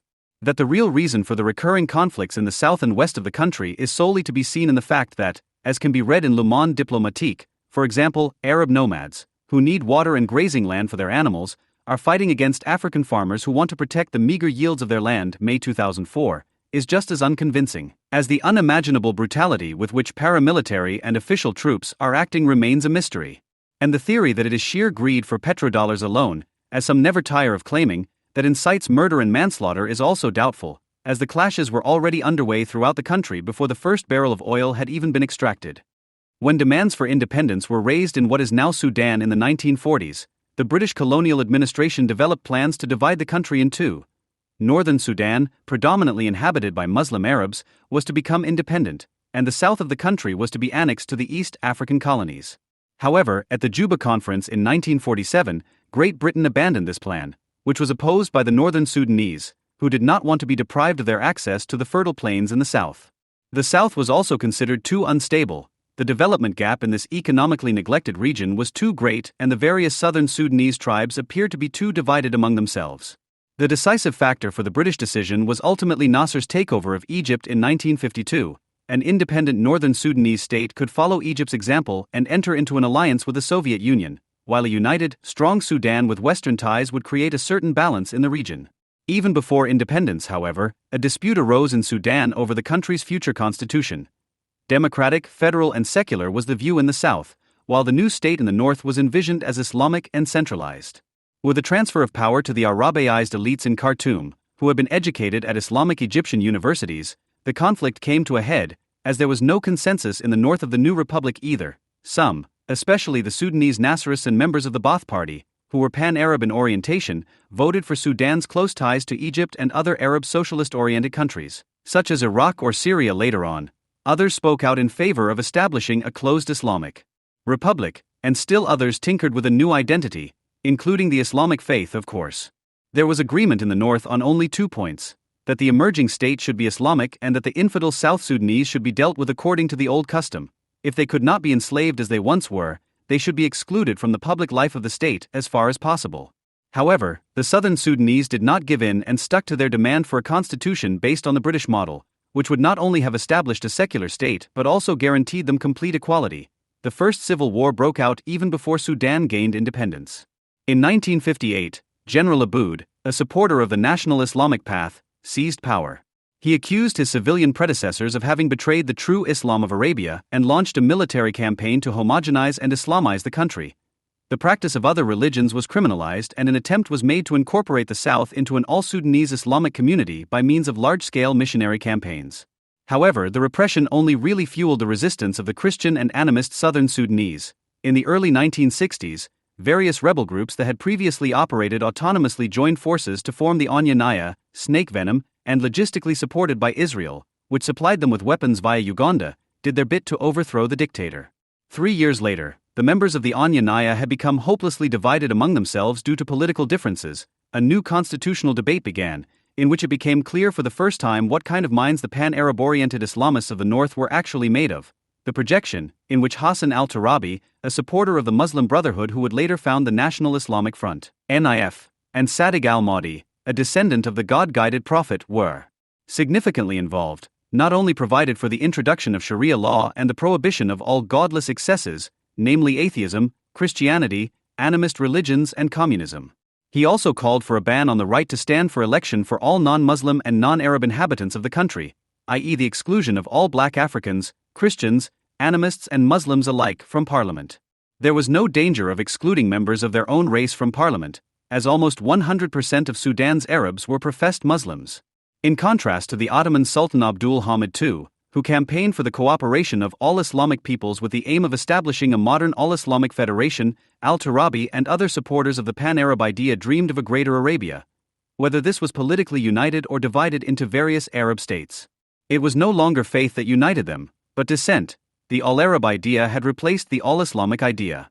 This political disenfranchisement of the black population of Sudan was accompanied by a scorched earth policy. Entire villages were burnt down, harvests destroyed, massacres of the black population carried out, and the surviving inhabitants of the places in question were deported to the north, where, like their ancestors, they eked out an existence in conditions that were in no way inferior to those of slavery. In May 1969, this situation seemed to have come to a temporary end. The coup d'état by al-Numeri, a pan-Arab Nasserist supported by both socialists and communists, prevented the establishment of a presidential Islamic republic, and a peace agreement was signed between the government and the southern Sudanese rebels in Addis Ababa in 1972. The still completely undeveloped South was granted its own parliament and a certain degree of autonomy. Support measures such as the construction of a university in the southern Sudanese capital Juba were initiated, and the Anya Naya were incorporated into the regular army. However, the situation in Sudan soon changed again. After the heads of the leading communists and socialists were cut off following a failed coup attempt, both parties were criminalized and the country found itself in a severe economic crisis, which caused the dissatisfied population to revolt. Numeri increasingly returned to his Arab Islamic roots. He distanced himself from the state socialist ideas of the Nasserists and Baathists and propagated, entirely in the spirit of the Ummah party, Islam as the only true unifying factor. He consequently introduced a one-party system in 1972. In 1977, he openly allied himself with the Al-Ansar/Ummah party, whose aim was to promote Shawa Islamiyah, i.e. Islamic awakening, as well as the Muslim Brotherhood party around al-Turabi, and had himself appointed ruler of the faithful. At the end of the 1970s, he even ordered the cleansing of Khartoum, as more and more black Sudanese settled there, either because they had been deported there to do the menial work required, or because they had fled to the north to escape the civil war in the south. The Arab population of the capital feared racial alienation and declared a need for action. All members of the black race that the government troops could get hold of, regardless of religion, were then herded into camps and deported to the south. A further step on the path to Islamization was taken in 1983, when Numeri introduced Sharia law as the only law applicable to all.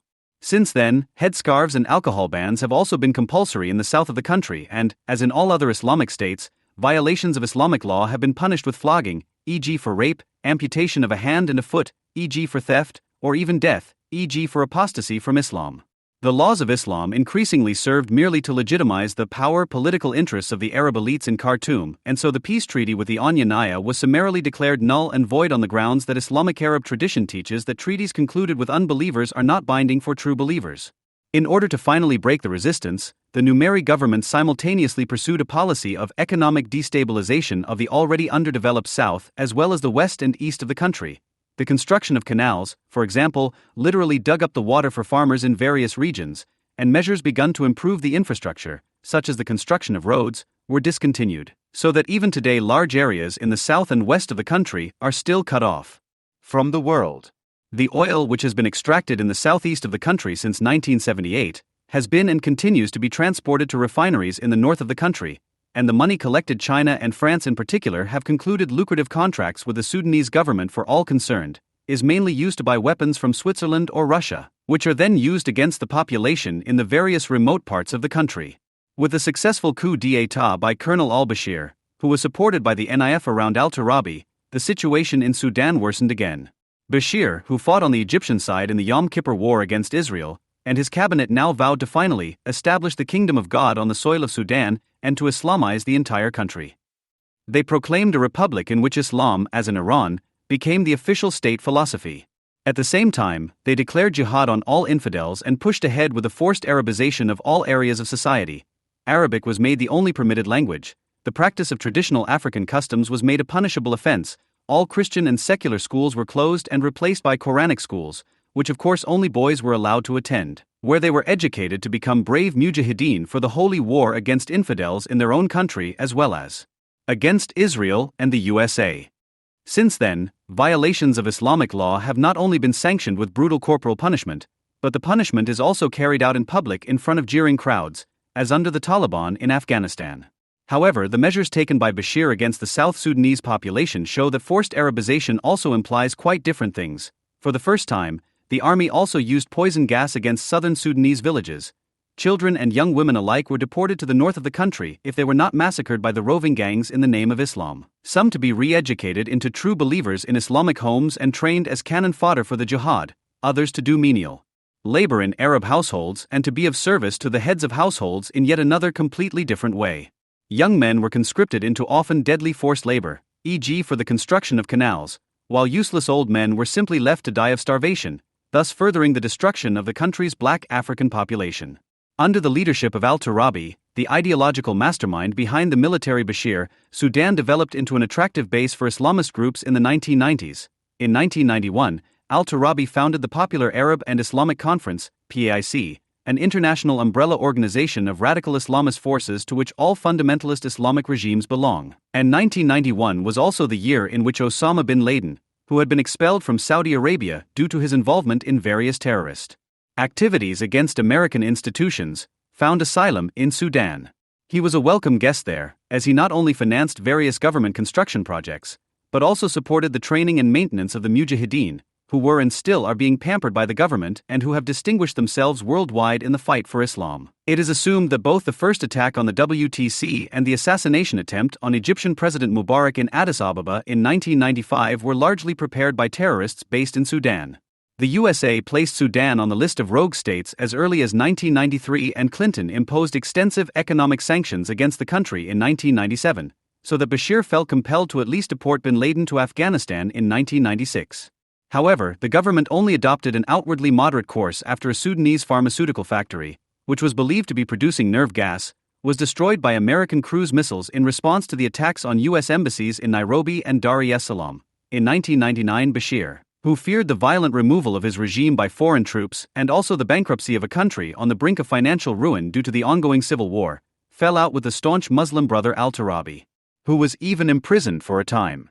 Dutiful attempts were made to at least give Sudan the appearance of democracy and the rule of law. Exiled politicians such as al-Nameri were allowed to return. Several parties were admitted, and in 2000 elections were held again for the first time, although they were not so free and secret and were boycotted from the outset by the opposition parties, which had been intimidated by the government in a similar way to Iraq under Saddam, so that Bashir was able to garner immense shares of the vote, but were well understood by the USA as a gesture.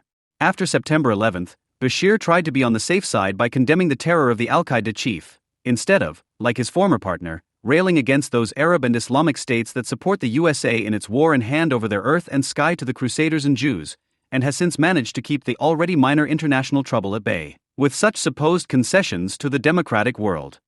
In a declaration signed on May 27 of this year, also under pressure and after long mediation efforts by the USA, the SPLA/M and the government declare their intention to make peace with each other after decades of civil war and lay down the conditions that should form the basis for such a peace. However, the war in Darfur is not mentioned in this document, so that the government can proceed there free of treaties and scruples, even though the SPLA/M and the SLA are organized in a joint umbrella organization, the National Democratic Alliance, NDA, and even though on the surface it looks as if the rebels in the west of the country are fighting the same battle as those in the south. And yet the two conflicts differ in one crucial detail. The black African inhabitants of Darfur believe in Allah like their enemies. The leader of the JM, Khalil Ibrahim, even belonged to the Islamist al-Turabi party for a long time, and yet they receive no form of support or solidarity from their religious brothers and sisters in Khartoum or from the member states of the Arab League. They fare like the Polish, Ukrainian, Romanian, and other auxiliary troops of the Germans, who tried to serve the Nazis as particularly convinced enemies of the Jews. Nothing, no act of murder. A large number of the troops stationed in South Sudan were recruited from members of the predominantly Islamic tribes of Darfur, and no profession of faith, however convincingly presented, can hide the stain of their origins in the eyes of the Arab rulers in Khartoum. Like the Germans once did, the Sudanese Arabs also adhere to an Arab vision, dreaming of a greater Arabia, integrated into the powerful community of the Ummah, in which there is only room for other races if they are content with the role of slaves and serfs who earn the livelihoods of others. Light-skinned Arabs still feel, as Die Welt writes, as master race, destined to dominate the blacks. And as it is well known that a people needs space, but at least habitable space is in short supply in Sudan, the available space must be depopulated to make room for the members of the only true people on earth, the Arabs, chosen by Allah to achieve supremacy on earth. As in South Sudan, where the economically valuable, fertile and oil-rich regions were depopulated by militias and the army in order to settle people of Arab descent, the same approach is being taken in Darfur. Extensive regions are being sealed off and devastated by the government. First came the airplanes. The airstrikes were followed by the cavalry militias, Der Standard, July 17, 2004, which try to fulfill their official mission, destroy the villages, drive out the people. Welt, December 5, 2004, as effectively as possible.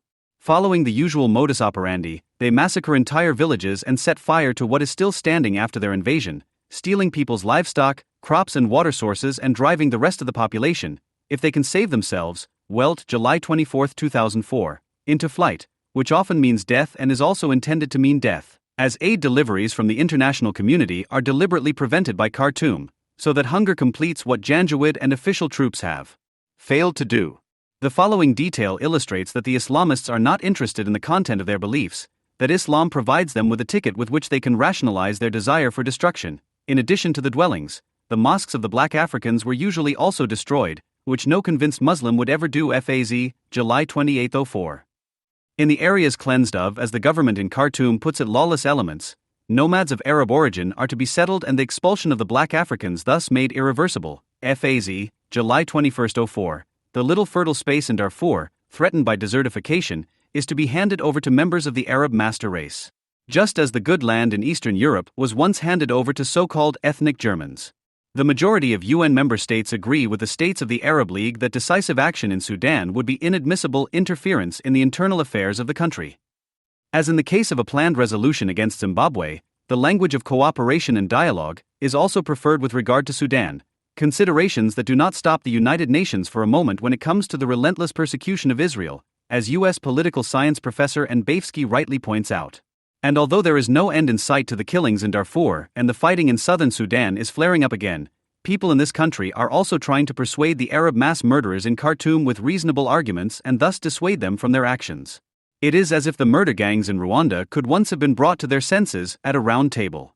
And even in the USA, the calls for intervention are not as shrill as the greatest investigative journalist of all time, Jürgen Elsasser, thinks they are when he writes that Washington and Berlin are stirring up intervention hysteria with unverifiable reports. Junge Welt, May 29, 2004.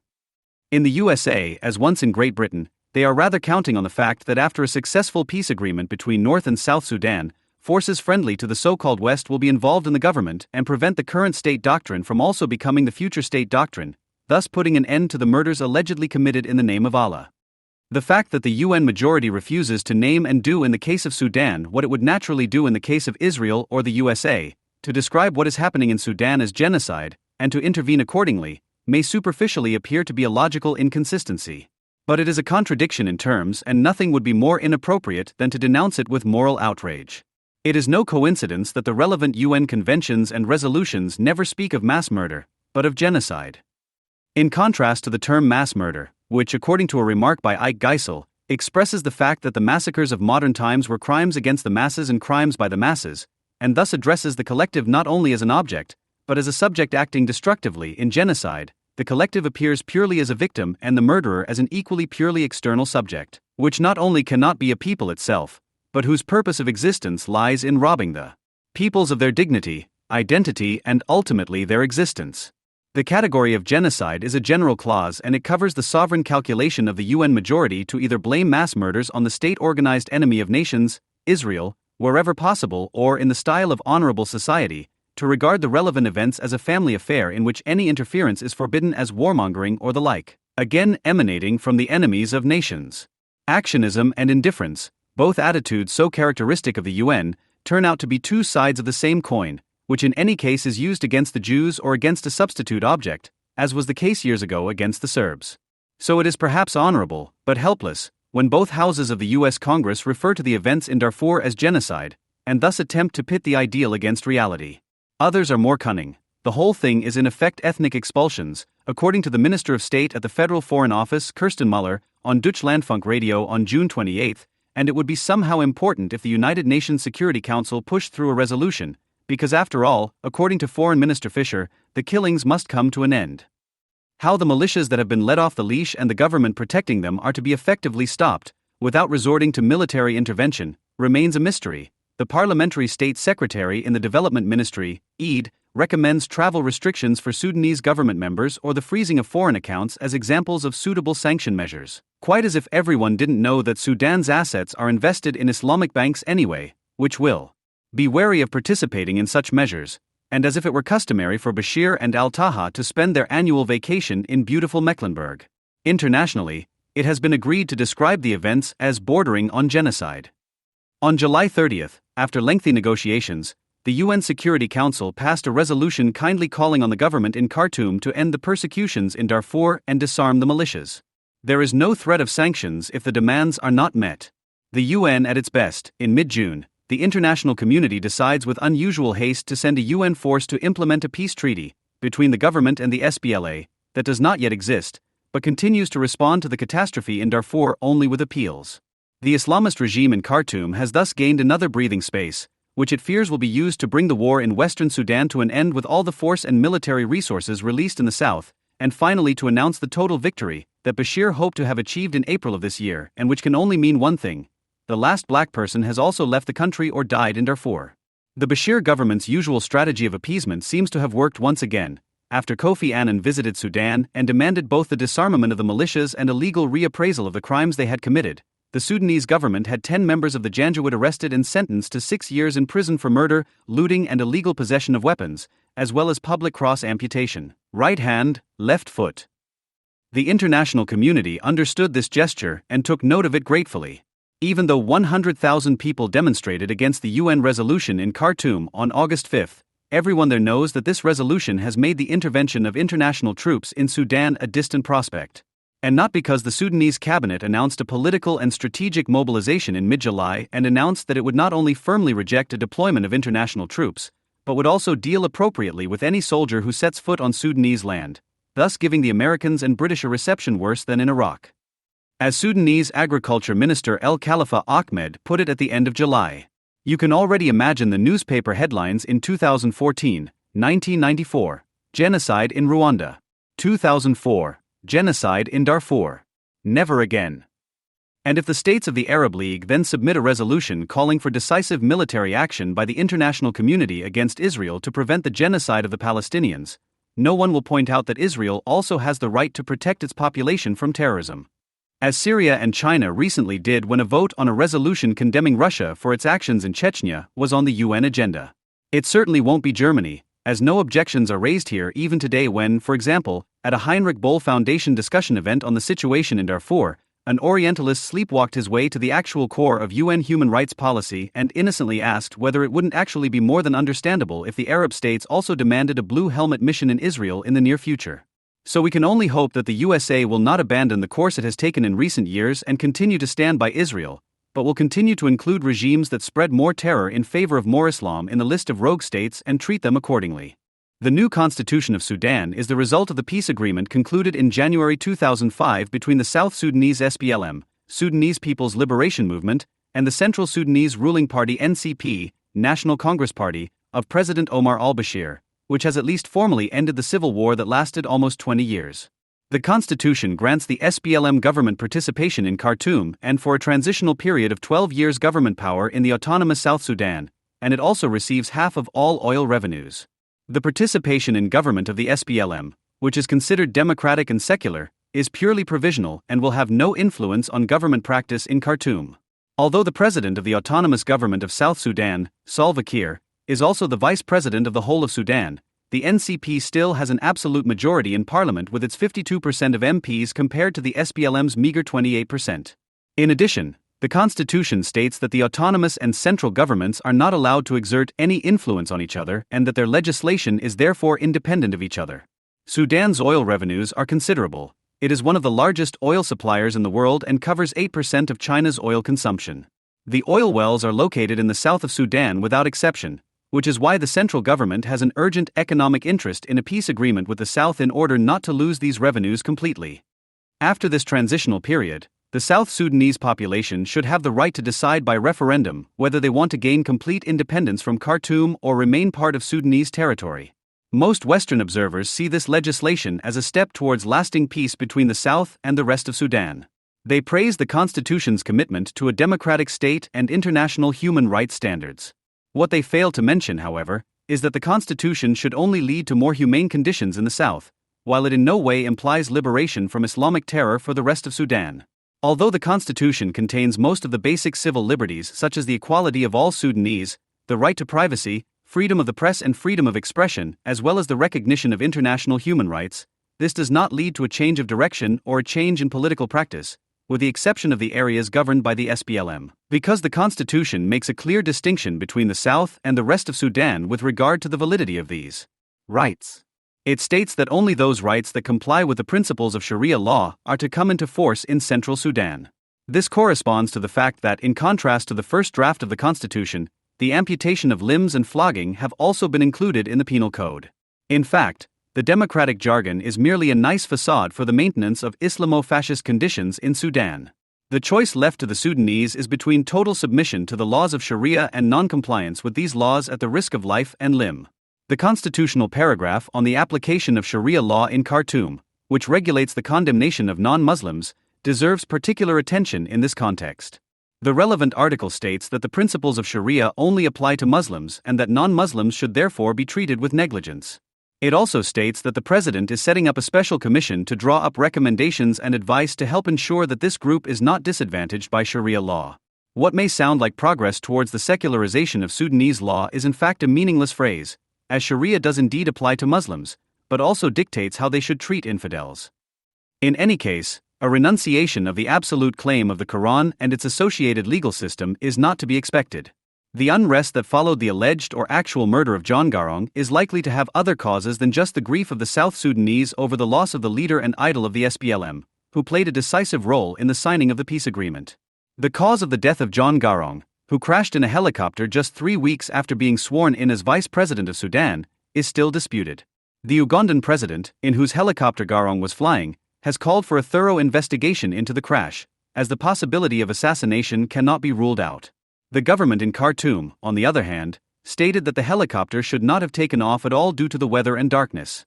For criminologists and conspiracy theorists, it should be noted that both the Ugandan president and the central government had an interest in John Garang's death, the former to provoke the unrest that had occurred and thus further destabilize Sudan even after the peace agreement, the latter to deprive the SPLM of its leading figure and thus disillusion it. Since most of the unrest did not break out in South Sudan, but originated in Khartoum, where it was initiated by South Sudanese living there, it is to be expected that the insurgents are well aware that the achievements of the peace agreement relate solely to the South, which is currently beyond the control of the central government. The tenor of Western media that the unrest is disrupting peace and democratization in Sudan is evidence of a complete lack of reality with regard to the lives of the southern Sudanese minority in central Sudan, who continue to suffer under Islamic oppression. However, the rejection of this oppression should not justify the unrest, as it was not only directed against the Islamic regime and its henchmen in the police and judiciary, but against all Arabs in general. In some cases, there were even outright lynchings. The riots ended with 130 dead and more than 300 seriously injured. They did not express a desire for better conditions, but rather, in addition to anti-Arab racism, only powerlessness and capitulation in the face of state action. The SPLM naturally distanced itself from the rebels, while European left-wing commentators seconded that the decades of everyday racism of the Arabs against the South Sudanese had turned the rebels into rebels in the first place. One of the first official acts of the autonomy government, which followed directly after the peace agreement, i.e. even before the new constitution was introduced, was the suspension of Sharia law for South Sudan. Although this ended the influence of Islam on legislation, the validity of the constitution in South Sudan can still be restricted by an abstractly formulated will of the people, or by customary rights, which indicates the extent to which South Sudan is also characterized by archaic clan structures that are not compatible with a Western democracy. This customary law, which is based on the will of the people, includes the genital mutilation of little girls, which is certainly compatible with the dogmas of Islam, but is also common in the predominantly non-Muslim South. The newly passed law to protect children from moral or psychological abuse only applies formally. It is not individually enforceable. This means that genital mutilation carried out in Christian families is still not punishable. This restriction of the absoluteness of the law shows that even in the South, the legal form does not necessarily arise from the generally valid commodity form, but rather that the law represents an ought in economic conditions that are still essentially feudal and based on subsistence farming, where agriculture is practiced in large family groups in order to live off the yield and not to be able to offer a surplus for sale on the market. It is not the general bourgeois legal form that applies, but a tribal law that strengthens the patriarch and his community. In Central Sudan, the fact that the state lives mainly from the income from the nationalized oil industry and maintains a large bureaucracy is expressed in an essentially fascist law, i.e., one that places the state at the center and to which individuals are as irrelevant as the customary law of the South. The clans and gangs are replaced here by the state gang. The resulting subordinate position of the individual to the community is reflected in the fact that even in the new constitution in both South and Central Sudan, basic rights such as the free choice of a partner are not individually enforceable. While men and women formally enjoy the same rights in the new constitution, in reality women are still subject to rigid sexual morality without having the enforceable right to free themselves from their family clan, but in view of a sovereign who has no real power independent of the clans, from which authority should this right be demanded? Law without the sovereignty that guarantees it is only a non-binding moral canon of values. The fact that the SPLM was able to abolish Sharia law and introduce the constitution without any significant protest from radical Muslims is also due to the history of South Sudan. Since Sudan's independence from England, South Sudan has been regarded as an area that stood up for the democratization and secularization of Sudan against the changing Islamic or pan-Arab dictators who ruled in Khartoum. For this reason, he regularly incurred the wrath of the respective central governments, which began to pursue the jihad from above in a racist manner against black Africans in the 1980s at the latest. The civil war in which the SPLM, or rather its military arm, the SPLA, Sudanese People Liberation Army, was the leading South Sudanese force, was thus necessarily also a struggle against repeated attempts to forcibly Islamize the South, which emanated from Khartoum and in their racist Islamic fury, did not stop at the destruction of villages and poison gas attacks on the population. Whether the project of a democratic and secular South Sudan will work also depends on whether the South, which is mainly supported by Uganda, can continue to assert itself militarily against the central government.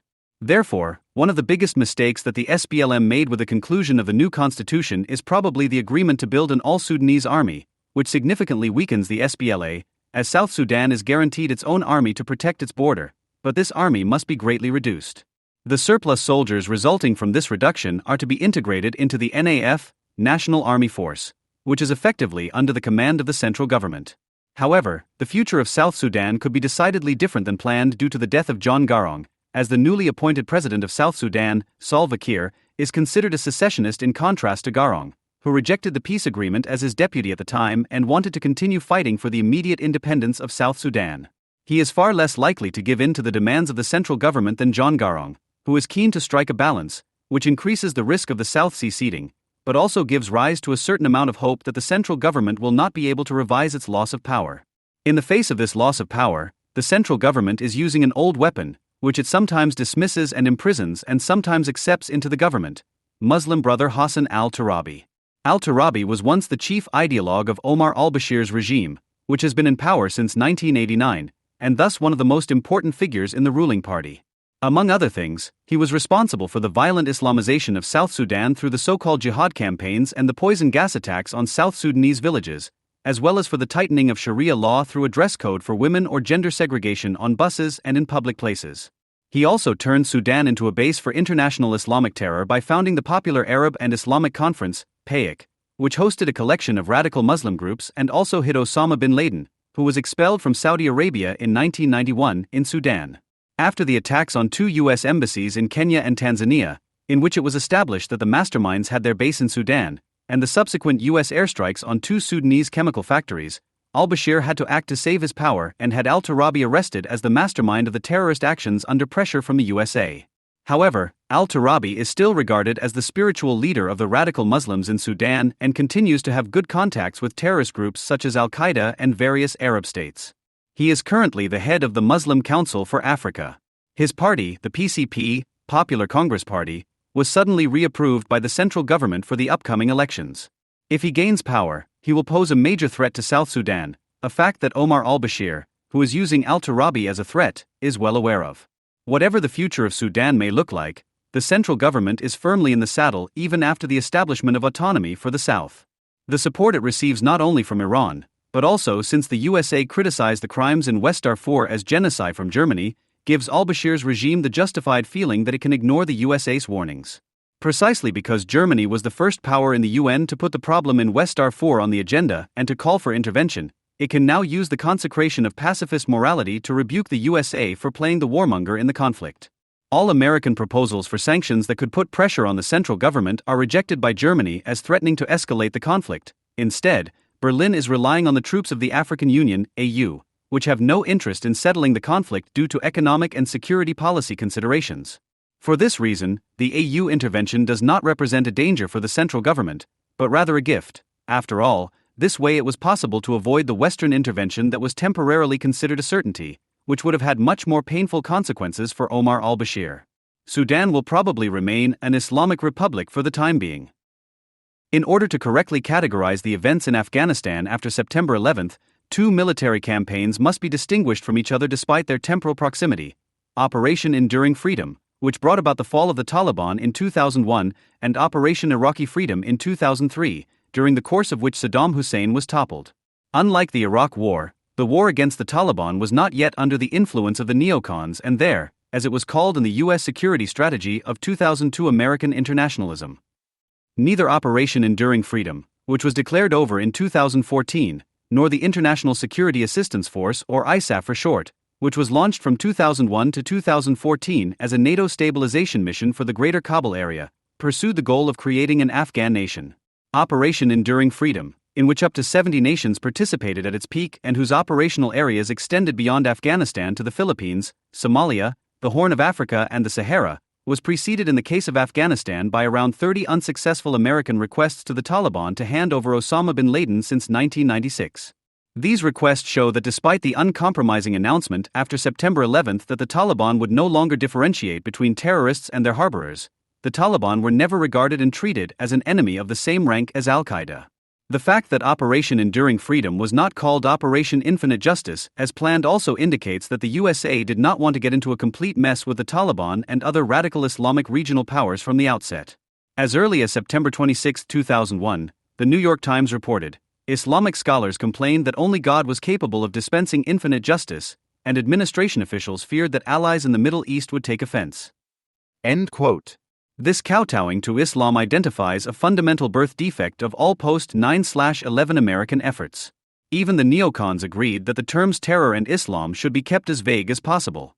In his first two keynote speeches to the U.S. Congress on September 14 and 20, 2001, George W. Bush set the tone.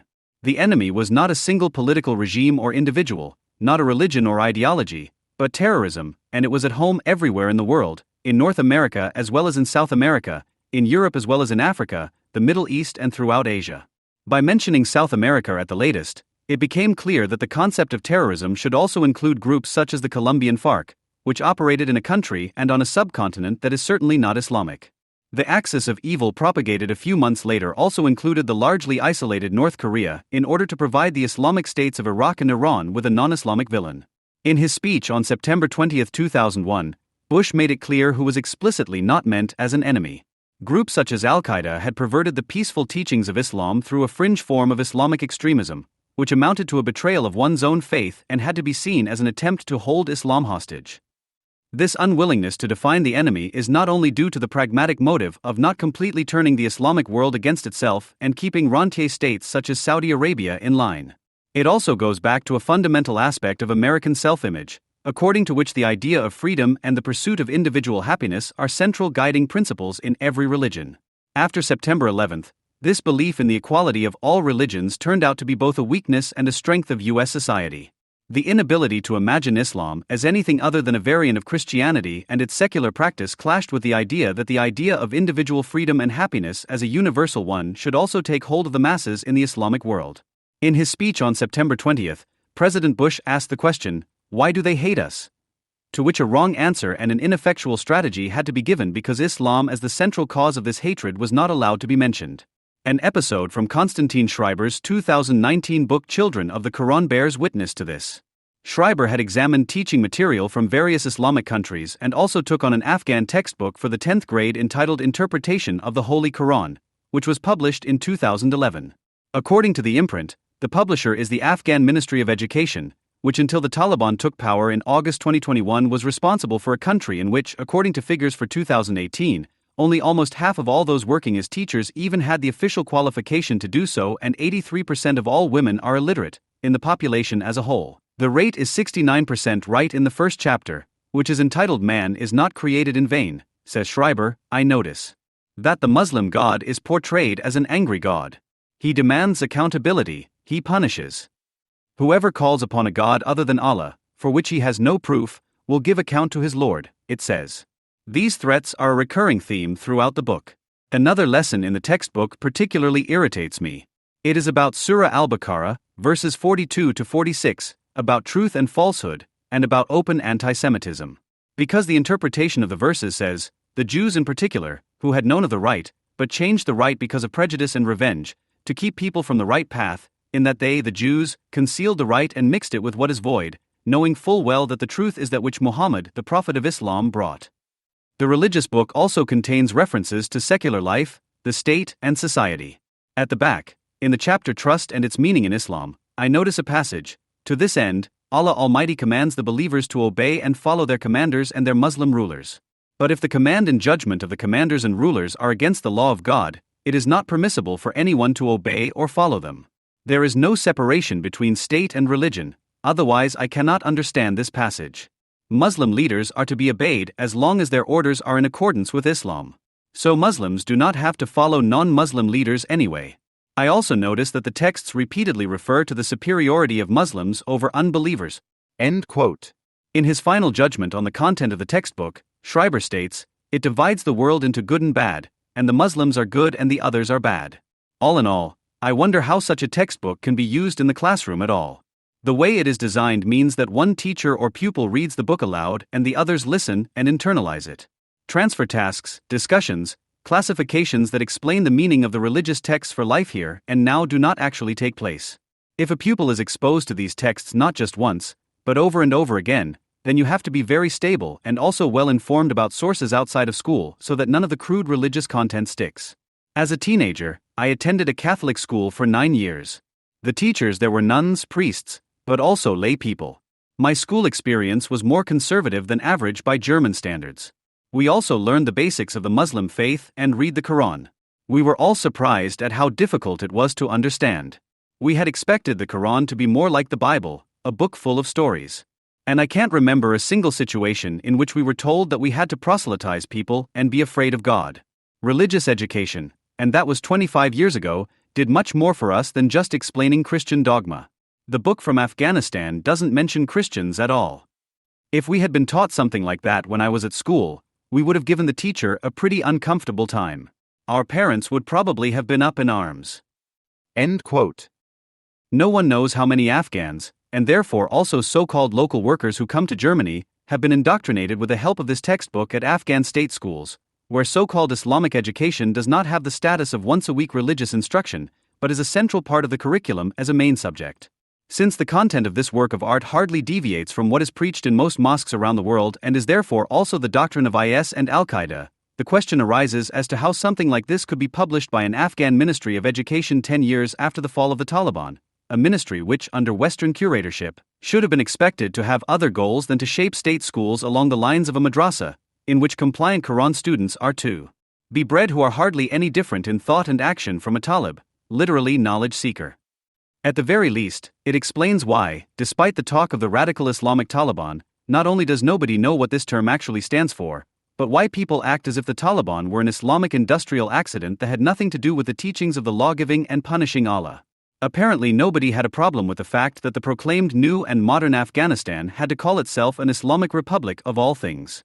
If the Ministry of Education of the Islamic Republic of Afghanistan is the publisher of a guide to jihad, it is reasonable to suspect that, from the West's point of view, nothing has actually failed in Afghanistan because no serious attempt was made to build something that could have failed in the worst case. This suspicion was substantiated by Konstantin Schreiber, who researched who had commissioned the textbook and who contributed to its financing.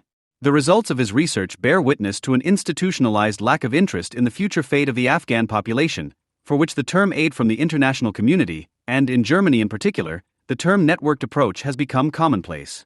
An initial inquiry by Schreiber to the German Society for International Cooperation, GIZ, revealed that, although the latter is largely responsible for the training of Afghan teachers, the donor for textbooks in Afghanistan is UNESCO.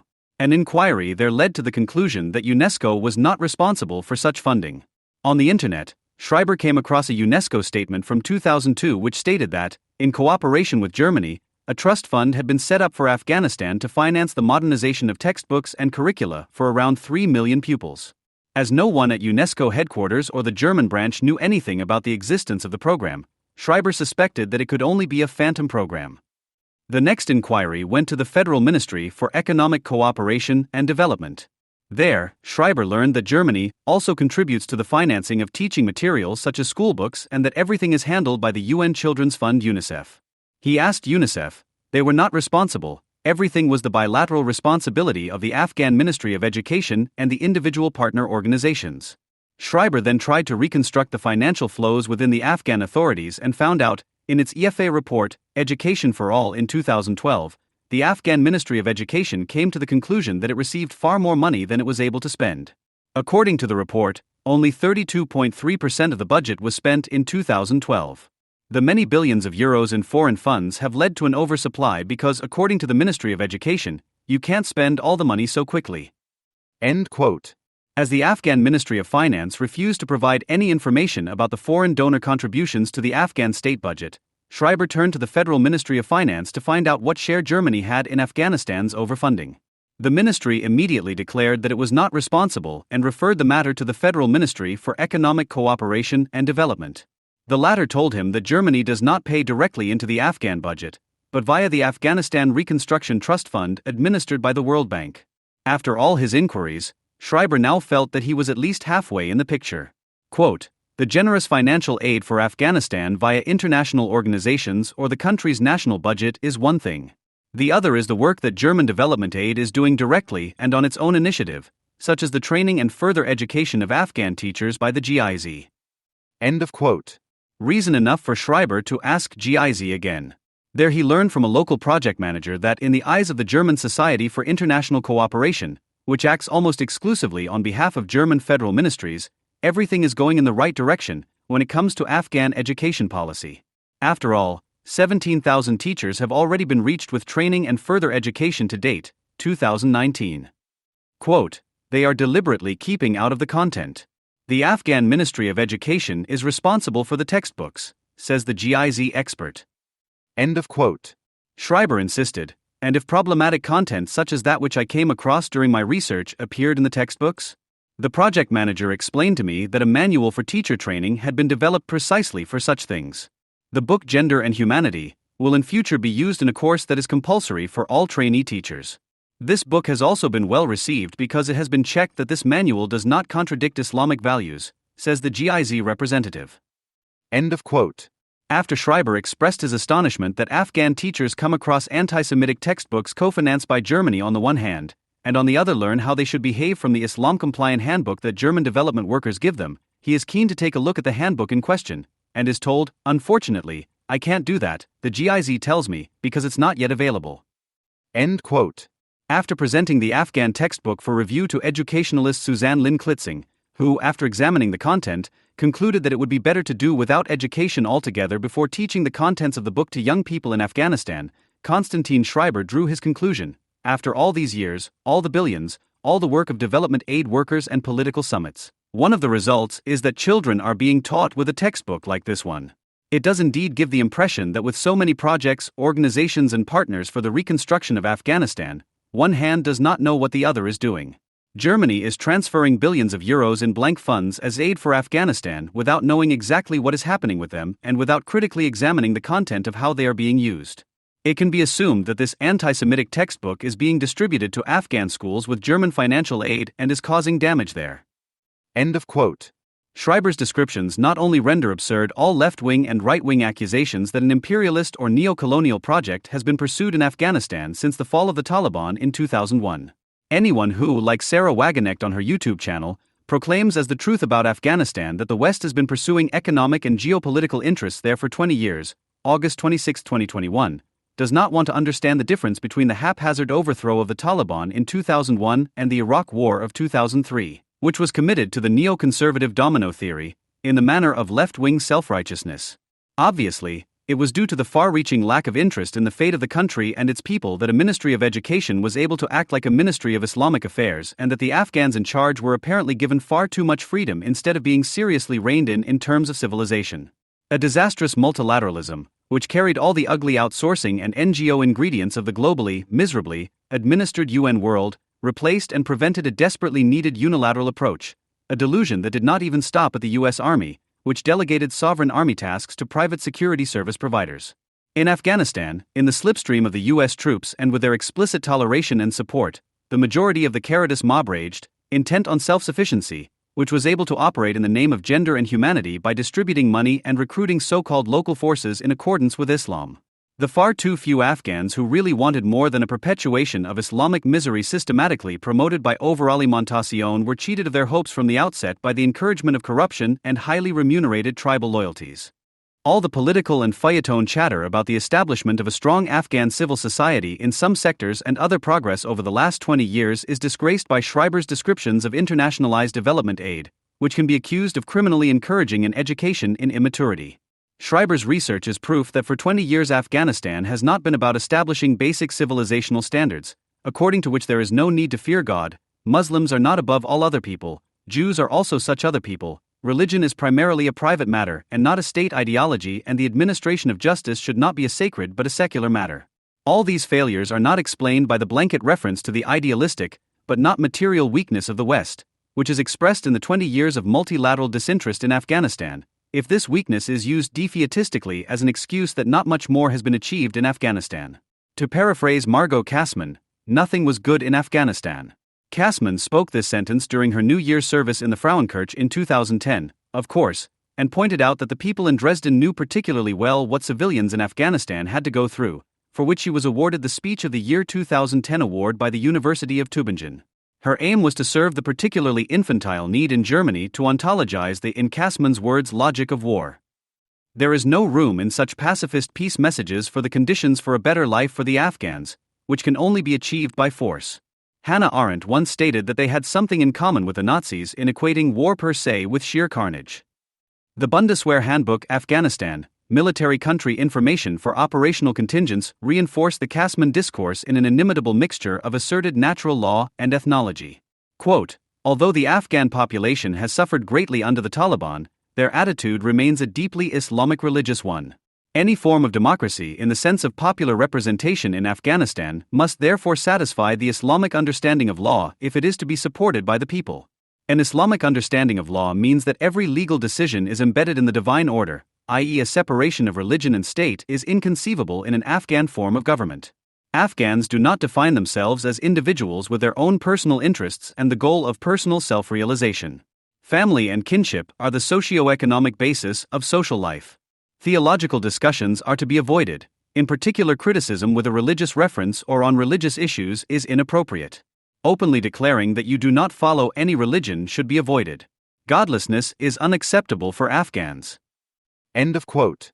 Such fateful certainty is apparently contradicted by the anti-racist insight that an Afghan who crosses the German border instantly understands himself as an individual and finds godlessness acceptable, which is why, as a consequence of such progressive and cosmopolitan logic, he is denied any urgently needed civilization assistance in advance.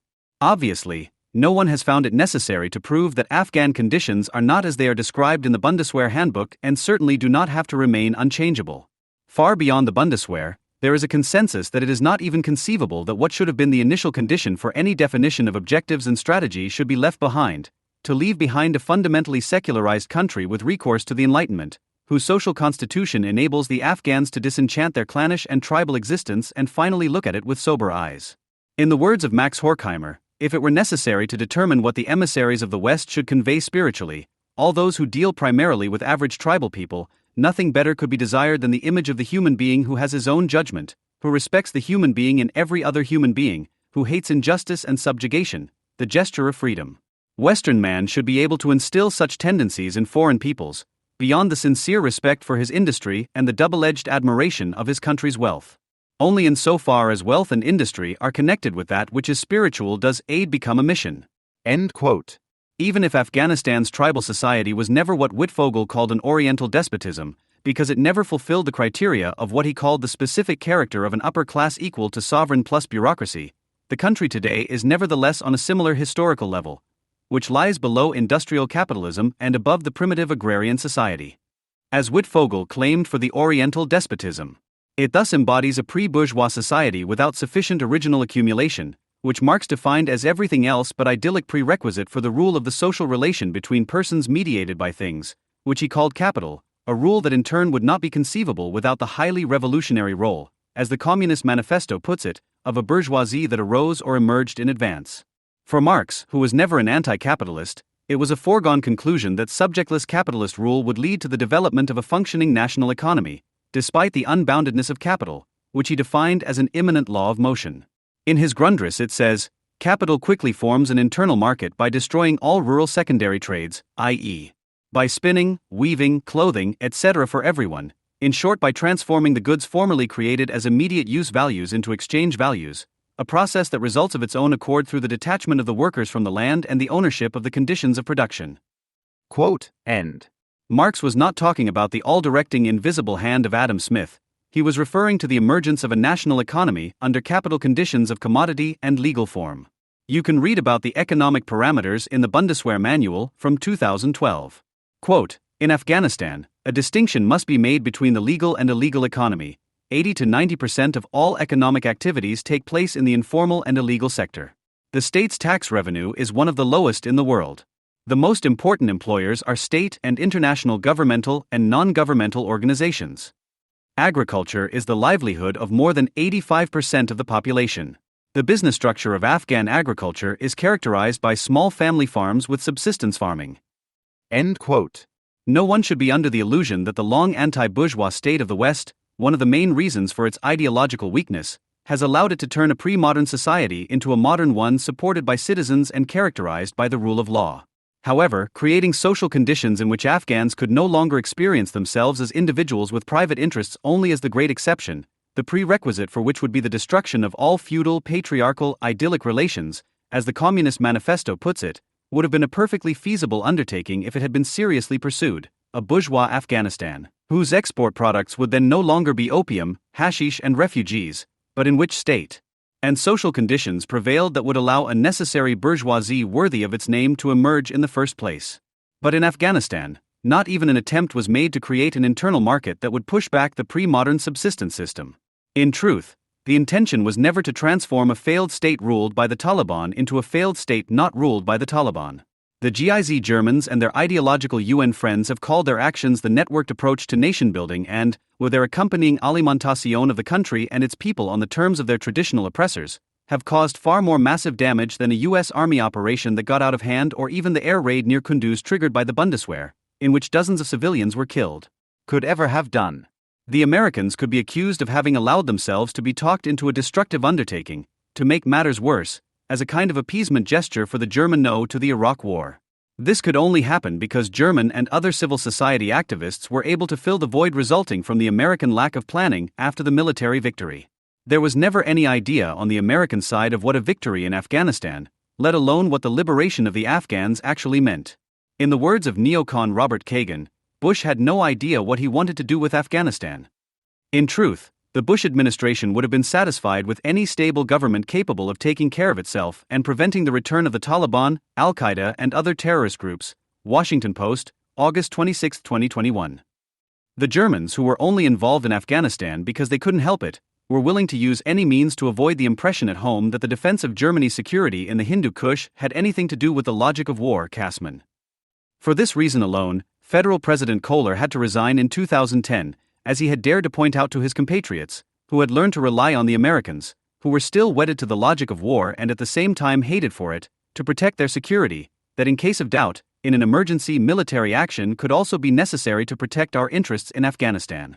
At around the same time, Frank-Walter Steinmeier, who was German foreign minister until 2009, proudly announced in a Bundestag session, in a kind of Kohler counterspeech as a legacy of his time in office, that it had taken far too long for us to convince others that we must give top priority to civilian reconstruction and the protection of the civilian population in Afghanistan. In order to be able to silence people who thought even remotely like Horst Kohler, even the astonishingly realistic Afghanistan analyses of the otherwise always well-liked quasi-internal German Institute for International and Security Affairs were ignored. In May 2010, the Foundation not only criticized the German debate on Afghanistan as strongly self-centered, but also warned urgently of the possible destabilizing effect of network development aid. Joseph Verbowski is one person who demands an honest discussion about Germany's role in Afghanistan from a destructive power eager for foreign trade surpluses, thereby proving that he has little understanding of the workings of a Germany that is open to the world, always honest and never at a loss for strong symbols. This doctoral student at the University of the German Armed Forces in Munich should nevertheless be endorsed in his conclusion about Germany's role in Afghanistan. Quote, German politicians did not want to accept that the demands of stabilizing the entire country of Afghanistan through a networked approach required significantly more resources and, above all, the willingness to fight for these demands. Germany continued to hope to establish a strong symbol of German responsibility between the military and civilian actors without actually being involved in the war. End quote. Quite a few American politicians and experts are of the opinion that it would have made more sense as the path of least resistance to leave Afghanistan just a few years after 2001, when the Taliban were largely defeated and ready for a peace agreement, instead of letting the Germans in particular foist a nation-building endeavor that was devoid of strategy and purpose, but sounded all the more noble for it. The then Secretary of Defense Donald Rumsfeld in particular is said to have been strictly against it at the time, as we learn from Carter Malkasian in Foreign Affairs, 4/5 2020, who even states for the period immediately after the fall of the Taliban, the first mistake was the Bush administration's decision to exclude the Taliban from the post-invasion political settlement. High-ranking Taliban leaders tried to negotiate a peace agreement with Afghan President Karzai in December 2001. They were willing to lay down their arms and recognize Karzai as the legitimate leader of the country. End quote. Several more times between 2002 and 2004, the Taliban approached Karzai with a request to participate in the political process. Without question, a peace agreement would have been an extremely fragile one, which would have resulted in a loss of personal freedoms, especially for women, which demonstrably existed in relation to Taliban rule both under the Karzai government and under his successor Ashraf Ghani. The Americans apparently decided against including the Taliban in a post-war order because they still adhere to the false idea of the Taliban as an anti-Afghan foreign body, which is largely consensus in the West. The then German defense minister Struck, for example, got carried away with the claim that the Taliban had only occupied Afghanistan until 2001, i.e. that they were basically nothing more than a kind of occupying force. The journalist Richard Herzinger, who likes to be passed around as a model liberal, reiterated Struck's thesis on the occasion of the Taliban's takeover in August 2021, saying that the Afghans were subject to the arbitrariness of Islamist extremists. In 2001, the Americans' most important Afghan allies were not only a desolate collection of tribal leaders and warlords, but also explicitly anti-Pashtun stakeholders. The very name Northern Alliance refers to the fact that, unlike the south and east of Afghanistan, hardly any Pashtun live in the north. The Pashtun south and east form the region to which Afghanistan owes its name. Afghan means Pashtun in Persian, in which around 40% of the total population lives and from which almost all of the Taliban are recruited. The fact that the Taliban, and with them a significant part of Afghanistan, were not allowed to participate in peace in Afghanistan in its weakest phase is part of the prehistory of their resurgence. This is also linked to the increasing deterioration of the security situation and the mood of the Afghan population over the years. Until the end of the war, there were only a few recruits of Pashtun origin in the ranks of the Afghan security forces, who had to live with the fact that Karzai, for example, who always ruled as a patron, spoke of the Taliban as our brothers, who the Afghan army and police nevertheless had to fight. When the German Institute for International and Security Affairs, SWP, stated in spring 2006 that the security situation in Afghanistan had deteriorated alarmingly, Karzai was told in the same breath that it had not been possible to remove one of the most important obstacles to security and stability in the country, the alienation of Pashtun population groups. In 2007, the Taliban already felt strong enough to boycott the so-called Peace Jirga with 1,600 participants convened at the beginning of June, at which a peace and reconciliation plan was adopted in coordination with international partner countries, including the USA and Germany, which primarily provided for negotiations with the Taliban and to attack it with missiles. Since then, the Taliban have rejected all attempts by the Afghan government to enter into direct negotiations with them. Karzai's advances also earned him increasing criticism within Afghanistan, which in 2010 led to a rift between Karzai and the head of the Afghan Secret Service, Amrullah Saleh, who later became his deputy in the Ghani government and has seen himself as the legitimate successor to his boss since Ghani's abrupt departure. In 2011, it became known through Karzai's channels that the USA in particular was pushing ahead with negotiations with the Taliban. Under Barack Obama, they were thus adopting a demand that the UN envoy for Afghanistan, Kai Eid, had already vehemently made.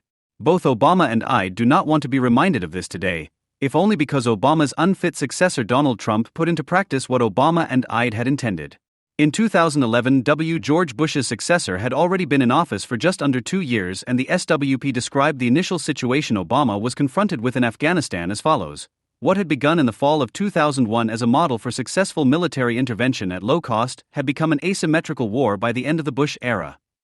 End quote. Under Obama, what had been effectively tested in Iraq in 2006 as a counterinsurgency strategy, FM3-24 counterinsurgency, was adapted as a triad of clean, hold, and build to contain attacks. The new strategy officially announced by Obama was accompanied by an immense increase in troops and a rapid increase in targeted killings of Taliban fighters by drones, including in the Taliban's traditional Pashtun retreat in Pakistan, a strategy which, incidentally, Obama's Vice President Joe Biden never wanted to embrace. Poppy cultivation, the rigorous fight against which drove the Taliban in droves, was hardly sanctioned. On the other hand, it was Obama who was the first to announce, and this without taking into account the previous agreements in the alliance, as the SWP complained, that his main goal was to bring the troops home as quickly as possible. This premise of Obama's turned the increase in troops and intensification of targeted killings into a means of withdrawing troops as quickly as possible, thus limiting all prospects of success in the fight against the Taliban in advance. The means to an end was thus also the development of the Afghan security forces, euphemistically called Afghanization, which was simultaneously declared a priority. The three elements of counterinsurgency were simply supplemented by the transfer of military command and control to the Afghan military. The same strategy that had been used in Iraq to contain the civil war in order to strengthen the central state led, in the words of the SWP, to the undermining of the central government's monopoly on the use of force in Afghanistan, where, to make matters worse, greater reliance was placed on support from tribal militias. Under Obama, not only did the realization that the Taliban could not ultimately be crushed mature, it also prevailed under him. The development of the Afghan security forces was driven forward in the hope that the central government would be able to rely on them, although nobody believed this. The SWP stated the following about Obama's entry to exit. American combat troops should not remain in Afghanistan indefinitely. That is the core of Obama's cloudy message, which was based on the principle of hope, or contained a bet, that after the withdrawal of American troops the Afghan side will be capable of good governance and administration. Because the SWP is a German foundation, this correct assessment of the Obama doctrine was combined with complaints about typical American lack of culture. The American debate was very strongly rooted in technocratic thinking, which stood for an almost apolitical and ahistorical ideology of feasibility. In 2014, not only Operation Enduring Freedom, which was not allowed to be called Operation Infinite Justice, but also the UN-mandated deployment of the International Security Assistance Force, ISAF, ended in a completely apolitical and ahistorical manner. The final withdrawal of all international armed forces, including the Bundeswehr, began, reducing the total strength of all international military forces to just over 9,500 as of February 2021. Since then, the focus has only been on building up the Afghan security forces under the title Resolute Support. The fight against al-Qaeda remnants and the newly formed IS groups in Afghanistan remained the sole responsibility of the U.S. Army, which dubbed this fight Operation Freedom Sentinel, which also saw the mother of all bombs, the U.S. Army's largest conventional bomb, used against a tunnel system suspected of being used by IS in eastern Afghanistan in April 2017. 1 year after the start of Resolute Support, the SWP gave a devastating report card, particularly to the Afghan security force leadership. The Army and police, but also the Secret Service, are part of a patronage system that encompasses the entire state apparatus. Enrichment and embezzlement are the order of the day, many subordinates only exist on paper, and kidnappings and extortion of protection money occur frequently. There are informal ceasefires with the Taliban, and around 70% of the losses in the security forces are not due to dead and wounded, but to voluntary departures such as desertions. A particularly stressful moment in the relationship between NATO troops and local forces, which illustrates the dilemma of the Americans in all its ugliness, was the so-called insider incidents, in which uniformed Afghans used their freedom of movement within the barracks of the international force to carry out assassinations. The English edition of Wikipedia is probably not wrong in its assessment that these incidents are primarily not due to infiltrated terrorists, but to intercultural misunderstandings, social insults, and personal revenge. The SWP assessment of the state of the Afghan security forces published back in 2015 reads almost identically to those published in August 2021 on the occasion of the Taliban's triumphant advance. Over the years, the overall situation has ultimately only changed to the extent that the Taliban have been able to conquer more and more territory. This is particularly bitter for the minority among the local forces who wanted more than to be part of the system of a shithole country called the Islamic Republic of Afghanistan and who had to endure Joe Biden's invectives on the occasion of the Taliban's conquest of Kabul that the Afghans did not want to fight, in all their insulting harshness. Against this backdrop, the SWP was able to reuse a text module that it had used on March 24, 2021, for example, year after year, and was unfortunately always right. Quote, NATO and thus also the Bundeswehr are far from a successful conclusion to build up Afghan security forces that can independently and effectively provide security throughout the territory. Spiegel, March 24, 2021. It is undeniable that Trump's agreement with the Taliban in February 2020, which has only one purpose, to finally make the final withdrawal of the Americans irreversible, has further worsened morale among the local forces and boosted that of the Taliban immensely.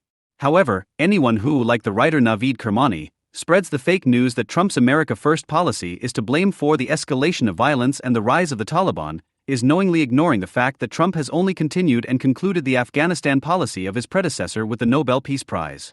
The trivialization of the violence, which escalated as if it were a pub brawl, makes it clear that Kermani is not interested in the truth, but in cultivating a German enemy image. When it was reported in mid-August 2021 that CIA Director William Burns had gone to Kabul for talks with the Taliban, the FAZ and others rubbed their eyes in amazement. Were the Americans interested in making the Taliban a partner in the war on terror? What seems absurd at first glance is not so ill-considered from a strategic point of view. In the USA, it has been soberly observed what distinguishes the Taliban from their rivals in the Islamic State and Al-Qaeda, who also adhere to the Ummah ideology, and why they are enemies with IS. It is true that the Taliban adhere to the teachings of the Deobandi University, the second most influential Sunni ideological school after the Al-Azhar University in Cairo, which proclaims that the Ummah idea should be above any national idea. Nevertheless, they differ considerably from IS and Al-Qaeda in that they are strongly ethnically influenced.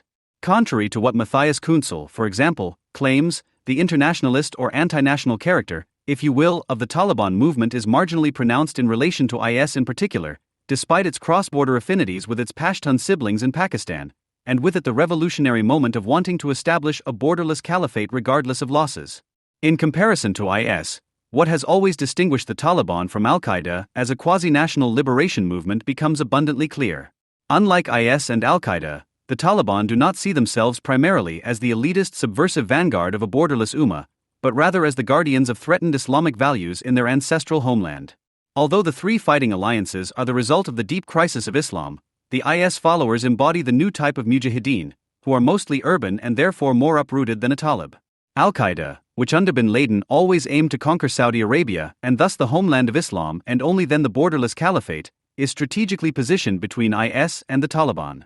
The different interpretation of the Ummah doctrine is also reflected in the appreciation of these murder gangs among the supporters of a jihadist international in the West. Radicalized, predominantly migrant youths will not travel from the West to the Hindu Kush to join the Taliban, who are perceived as old-fashioned, peasant, and uncool.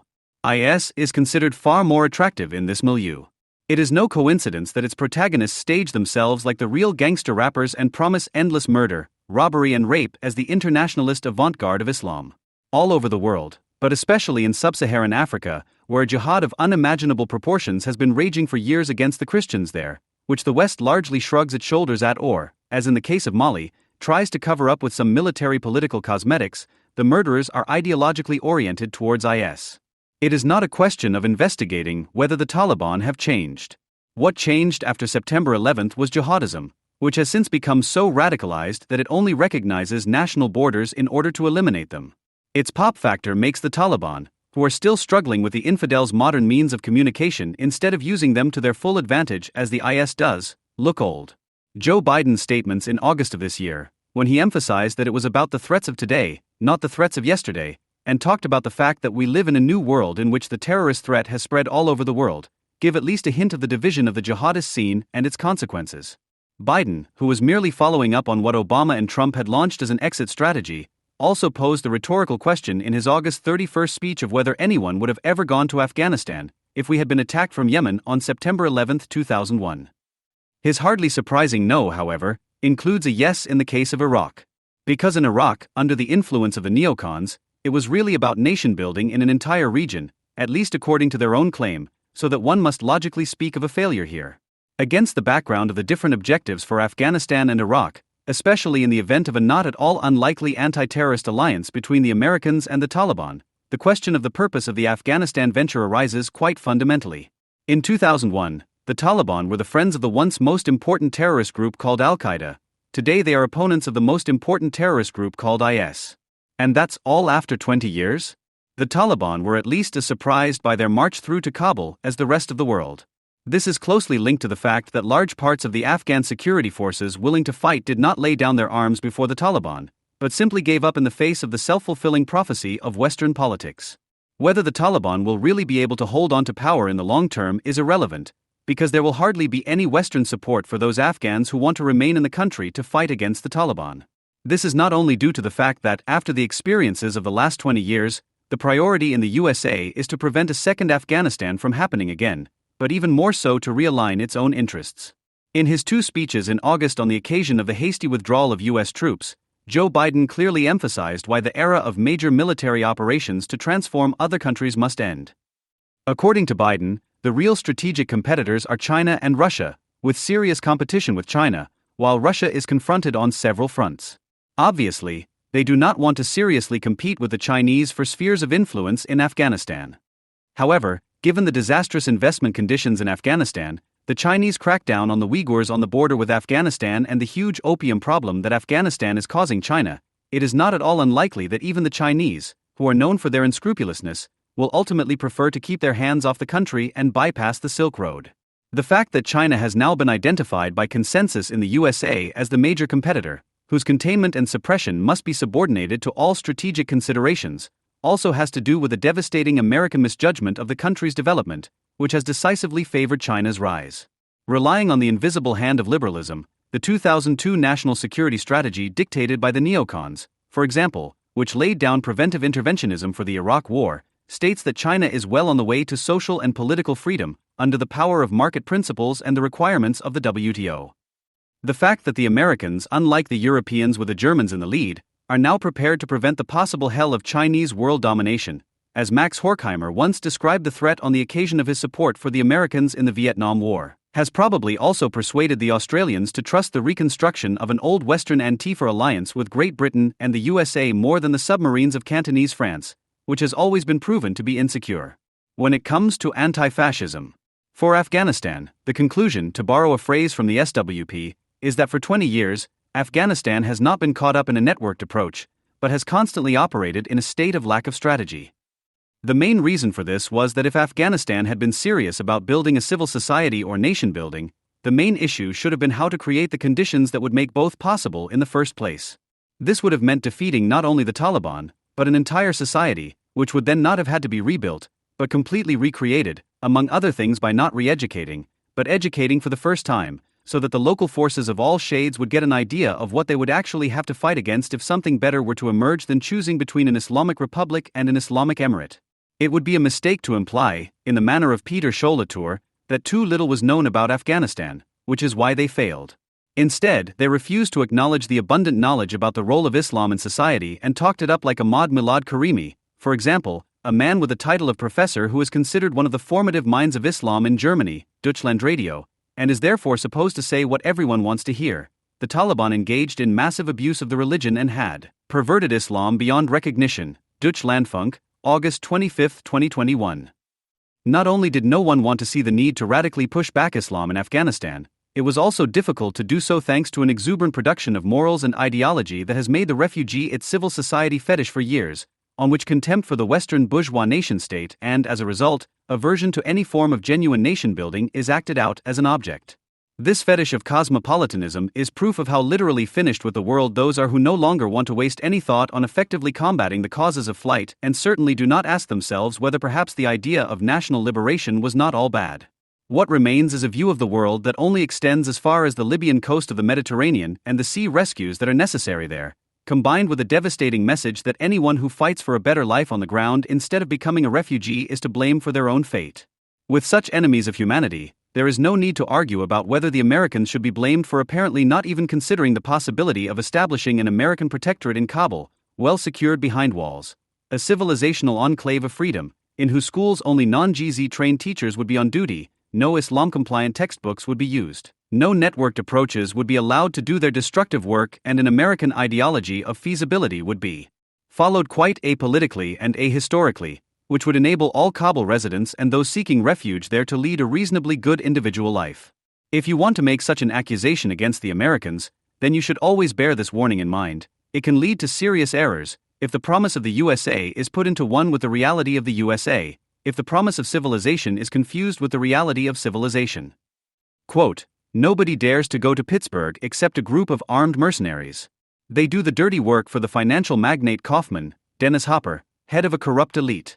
20 years after Romero brought his zombie chronicle to an end with Day of the Dead, Land of the Dead marks a radical new beginning. In the past, apocalyptic conditions were always accompanied by the hope of a new beginning for mankind, but Romero seems to have lost this hope. In Land of the Dead, he shows a system that has frightening parallels to contemporary America, in which Kaufman is reminiscent of George W. Bush, from his tie to his unscrupulous politics. Against this backdrop, Romero stages a revolutionary play whose dynamics are breathtaking. In the end, it's no longer the humans he trusts to make a start, but the zombies, who are at least on the right track. End quote. In the first 3 Living Dead films, the image of zombies appearing en masse, moving forward clumsily and as if blindly driven, not acting like humans and yet having their shape, stumbling on incessantly and yet actually having to be dead, also served the director as a metaphor for the alienated existence of humans as market subjects. So now Romero has apparently also followed the process of decay of left-wing criticism with the tacit reinterpretation of his characters. The zombies no longer stand with critical intent as before for the people, who almost without exception would have to behave inhumanely under the mute compulsion of circumstances, but rather affirmatively for all those whose attack on America Philip Roth, one has some sympathy for. The revolutionary play against unscrupulous Kaufmans, performed by a representative of left-wing Hollywood and appreciated by German cultural editors, was not currently performed in New Orleans, even though unscrupulous handling of disaster control briefly led to apocalyptic conditions there. After days of delay, there was the prospect of reconstruction, if not a new beginning, then by the people. The fact that George A. Romero is nevertheless right when he sees the zombies on the promising path, which more and more people also consider to be the right one, precisely because it is directed against the people, could be read the day after Sasha Westfall's film review in the Taz, which has always shown understanding for the undead going for the throat of some Kaufman in the Twin Towers or in Tel Aviv, under the headline, "The Real Catastrophe." Quote, "Even joy and pity beat in my chest at the same time. For example, I am currently delighted that the latest storm disaster did not hit just any poor country, but the richest nation on earth. Yes, I even see this as a kind of compensatory justice for what the inhabitants of this country have done to other inhabitants through their war in Iraq. However, I would be even happier if I knew that only the homes of Bush voters and army personnel had been destroyed. I feel truly sorry for everyone else." Philip Mosshart, Taz, February 9, 2005. As always, the real catastrophe in Germany is not the Springer Group. It is, after all, the last opinion maker to get involved in the reunified splatterland of Germany, and at least leaves it open whether the paranoid wishes for destruction that are spread out reflect the opinion of the editor or that of left-wing Hollywood. The sleeper from the Taz, who apparently only talks about destroyed houses, which he wishes for a large part of the American population, although he knew that at the beginning of September it was assumed that thousands of dead homeowners were possibly waiting to be rescued in them, uses the Great Flood as an anti-imperialist divine judgment against a majority of the population whose collective guilt for crimes against humanity has been evident since the re-election of George W. Bush at the latest.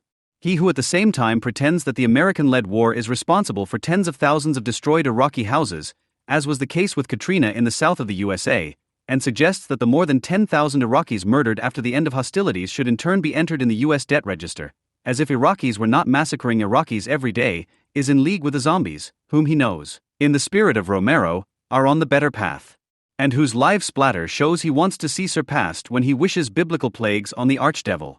The joy at the compensatory justice that the USA has met is an unmistakable call to those who have always interpreted every natural catastrophe as divine legitimization of their own highly earthly world war against civilization to continue their revolutionary play unabated. But to make sure that only the Springer high-rise in Berlin's Kochstrasse is destroyed and not the headquarters of the daily radical newspaper 300 meters to the west. The USA, as we know it, has long since ceased to exist.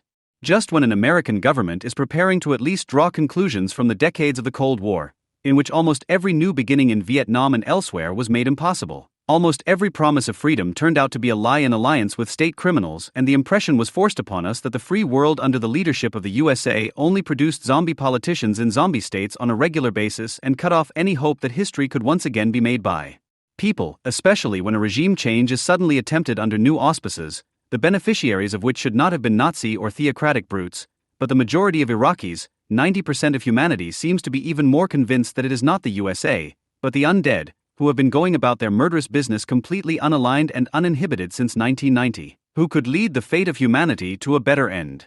Criticizing and denouncing the USA, which we thought we knew until 1990, for its outrageous betrayal of its own values would have been the right thing to do if we had ever been serious about its credo.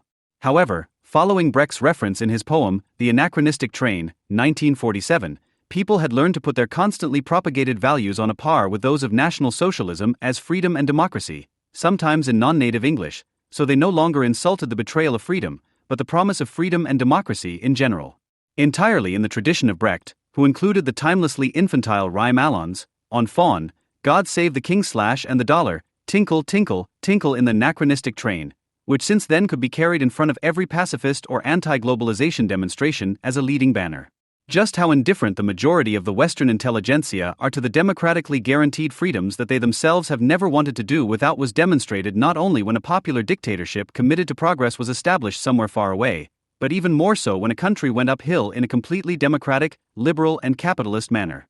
Whenever, for once, something succeeded and allies of the USA were transformed from nasty military dictatorships into at least tolerable democracies, South Korea and Taiwan may serve as examples here.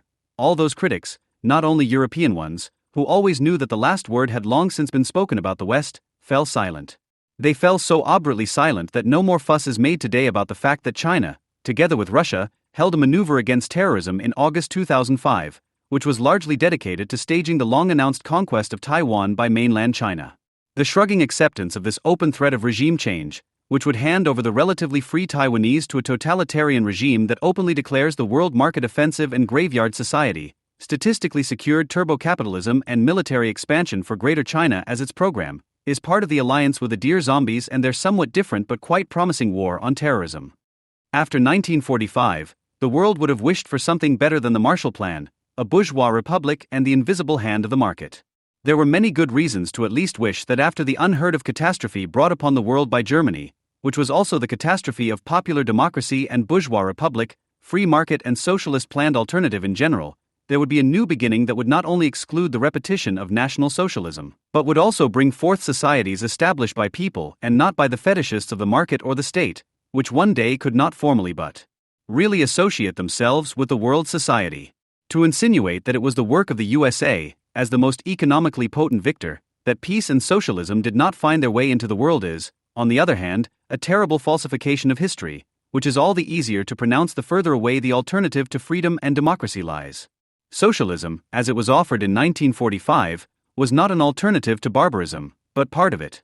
It was not possible to do more in favor of party communism than to attest to the Soviet Union, and with it all the communist parties that were brought into line, that they represented a lesser evil in comparison to Nazi Germany, upon calm examination, which the Western European intelligentsia in particular did not want to undertake. This communism, and it was the only one that could have historically realized the hope of a different level of socialization, was not only bureaucratically ossified, as people used to say after 1956, it was a monument to the betrayal of the cause and at the same time an expression of mass murder. The betrayal of every idea that was friendly to the individual human being, as it occasionally broke through the official party command tone with Lenin and Trotsky, and the never-ending murder of traitors to the structure, the party line, vigilance, socialist morality and whatever else the accusations were called since 1928 at the latest. In 1945, this Soviet communism had sent functionaries to Europe who had been brought into line, who were covered in the blood of their comrades murdered in Moscow, whom they themselves had blackened, and whose first actions consisted of putting their comrades who had remained in the anti-fascist resistance at home under the Stalinist curb.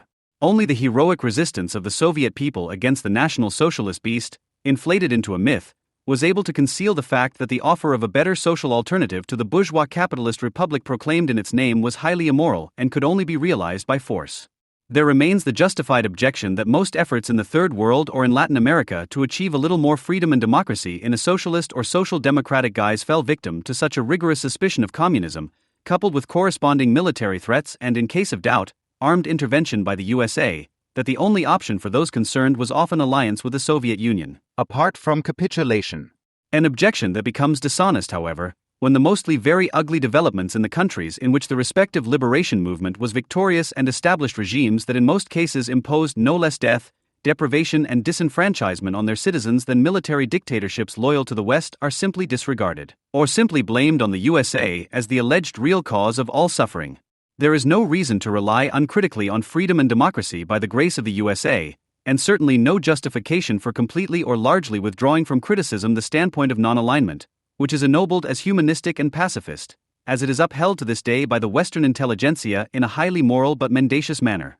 From Stalinism, which one had supposedly always criticized as a progressive intellectual, the Western Friends of the Peoples and their struggle for liberation borrowed a right to mass terror against the counter-revolution, which was and is attributed to everyone whose actions or opinions were not congruent with the inexorable course of history, from the law of historical progress.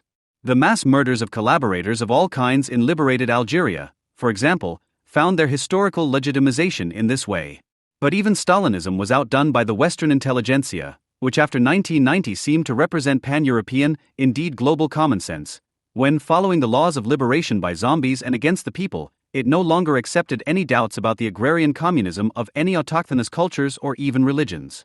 At the latest with the enthusiasm for the Algerian War of Independence and its ideologues such as Frantz Fanon, intellectual Europe turned towards that larger bloc which, after 1956, as an anti-colonial people's liberation movement, even surpassed the partially pacified late Stalinism in terms of unscrupulousness. The U.S. creed that freedom and democracy would inevitably prevail as the end of history under the sign of market socialization was countered by a worse historical myth, according to which liberation as popular liberation could neither be bound to the sparse substantive barriers that freedom and democracy still meant, nor to the Soviet idea of catch-up development from agrarian to industrial, from clan-bound autochthonous to Western urbanized societies. The capital betrayal by the USA of its own intentions when, in 1980 FF, it equipped Mujahideen against the Soviet troops and their Afghan allies with money, weapons and logistics, thus helping to prepare the conditions that later led to the Taliban regime, was possibly the only time when Europe was completely satisfied with its foreign policy. Perhaps precisely because the Soviet Union tried to set standards of civilization in Afghanistan and, for example, enforced compulsory education for girls in the short term. In those years of decline, the non-aligned world, which was gradually becoming the majority in the UN and world public opinion, had grown weary of its silent complicity with the Soviet Union. A splatter movie was looming ever more threateningly, whose protagonists wanted to settle accounts with Western imperialism once and for all and not quite wrongly attributed the Soviet Union to the Western camp. By arming those zombies of all people, who have since been the pacemakers for more and more cultures, not only Islamic ones, for whom the final battle against the West is their last party mission, having decisively weakened real socialism and helped it to its imminent end, the USA was burdened with those new tasks that seem so crazy that one can rightly say, the USA we knew has long since ceased to exist. Freedom and democracy, as the measure applied to those who promise both, are finally passé. In the inflammatory phrase freedom and democracy, there are still involuntary flashes of what freedom can be in non-communist times alone. The promise of an economy regulated via the market, to which a democratically legitimized state sets those limits that not only allow the individual producer his mediation via the market, but moreover his highly private withdrawal from all impositions of a public or even collective nature. Democracy, which is proclaimed as an alternative to this, has long since cashed in on the freedom of private producers to be on their own. It is the formally completely correct acclamation model of plebiscitary masses who have long been calibrated to final goals of apocalyptic proportions and will certainly always choose what will give them a shabby, dependent and short, but somehow glorious life in the struggle for cultural values, which is likely to leave the world in shambles. The freedom that this democracy brings is the simple expression of the immediate high spirits of completely disenfranchised and blinded masses, who have been systematically deprived of any chance to relate to anything other than the culturally forced collective, namely to themselves and thus also to people. Such education for freedom takes place in the madrasas of Pakistan, where the Third World War is taught under the sign of jihad, as well as in the state educational institutions of China, where the economic miracle of the worker ants is propagated as the beginning of a Chinese age that, from the invasion of Taiwan to the nuclear alliance with Iran, has dedicated itself to a more proud goal than the leading role on the world market. If the fictional zombies of the filmmaker Romero or the real ones like the Taz writer Mosshart are to take over the work of living people who take their own destinies into their own hands as a matter of course, it is only because freedom and democracy are now understood without limits, namely in boundless negativity. If the liberal school, with its positivist view of rights, defined freedom as the absence of constraints, especially those imposed by the state, it also assumed a positive freedom of the individual in determining his own destiny, i.e., an unspoken canon of values that was at least partially guaranteed by society and the economy. This barrier, which the rule of law once formally and therefore so effectively set, is today simply declared obsolete. A market without free market subjects is just as alien to liberal theory and, to a certain extent, practice as a state without private citizens. At a time when the anti-colonial dream of the Western and tricontinental intelligentsia seems to be coming true, when the Third World is finally breaking out of the North-South divide and is quite confidently exploiting itself in the spirit of a South-South divide, as confirmed by intra-African, but also Chinese-Forasian and Chinese-African trade relations, there is no melancholy about the weakening ties to the North, although the new dependencies economically and socially overshadow almost everything that Western multinationals and other unscrupulous financial magnates have done to the countries of the Third World since 1945. The barrier that Western dominance involuntarily set for itself, both in state and economic terms, was that the investing corporations and the intervening governments of the USA, Great Britain, and to a lesser extent, France always had to be measured against the standards at home, and it almost automatically led to scandal and rebellion when trade unions were banned and governments bought or paramilitary organizations murdered on behalf of the state. Where governments make themselves dependent on corporations, in whose home country trade unions are seen as a fighting force for the ruthless exploitation and political oppression of workers, as in China, or bring private foundations into the country that see the welfare state as a soup kitchen with an attached indoctrination center for the spread of global terror. Outrage against such southern inhumanities can no longer be sparked by the contradiction that arises between economic or charitable practice and the underlying promise of freedom or the obligation to alleviate human misery regardless of the person, their beliefs and political thinking. After all, even at home, China promises nothing but state-guaranteed exploitation and Chinese national chauvinism, and in Islamic countries the cheek to the brotherly kiss and a handful of rice are offered only to those who faithfully submit to the murderous missionary program. The decisions taken after 1990, starting with the First Iraq War, pointed in a new direction, unknown to the USA, and critics of the USA would gradually have had reason to admit to themselves that this country no longer confirms the prejudices once held about it. If the result of 1991 was at least to break the top off the omnipotence of one of the bloodiest regimes in the Orient and to grant at least part of the Iraqi population, the Kurds on the other side of the 36th parallel, liberation from Ba'ath Nazism by means of a no-fly zone. The activities after September 11, 2001 were certainly no longer driven by the punishment or replacement of any government puppets, but rather in all seriousness by the will to push through a real regime change. This should not be seen as human happiness, but as being in the interests of both sides, the Afghan or Iraqi side and the American or Western side in general. It was and is only about oil to the extent that this natural wealth is not only traded as a commodity on the world market, but is increasingly being used as an instrument to enforce total domination and spread global terror. If those who constantly chanted "no blood for oil" had taken their slogan seriously, they would have had to support the American-British campaign against the Ba'ath regime. After all, it was Saddam who constantly sent petrodollars to Palestinian suicidal families or invested in corresponding terrorist organizations and, last but not least, turned his own country into a refinery which, instead of producing petrol from crude oil, used the natural substance to generate the foreign currency that only served to release streams of human natural sap in open and undeclared wars.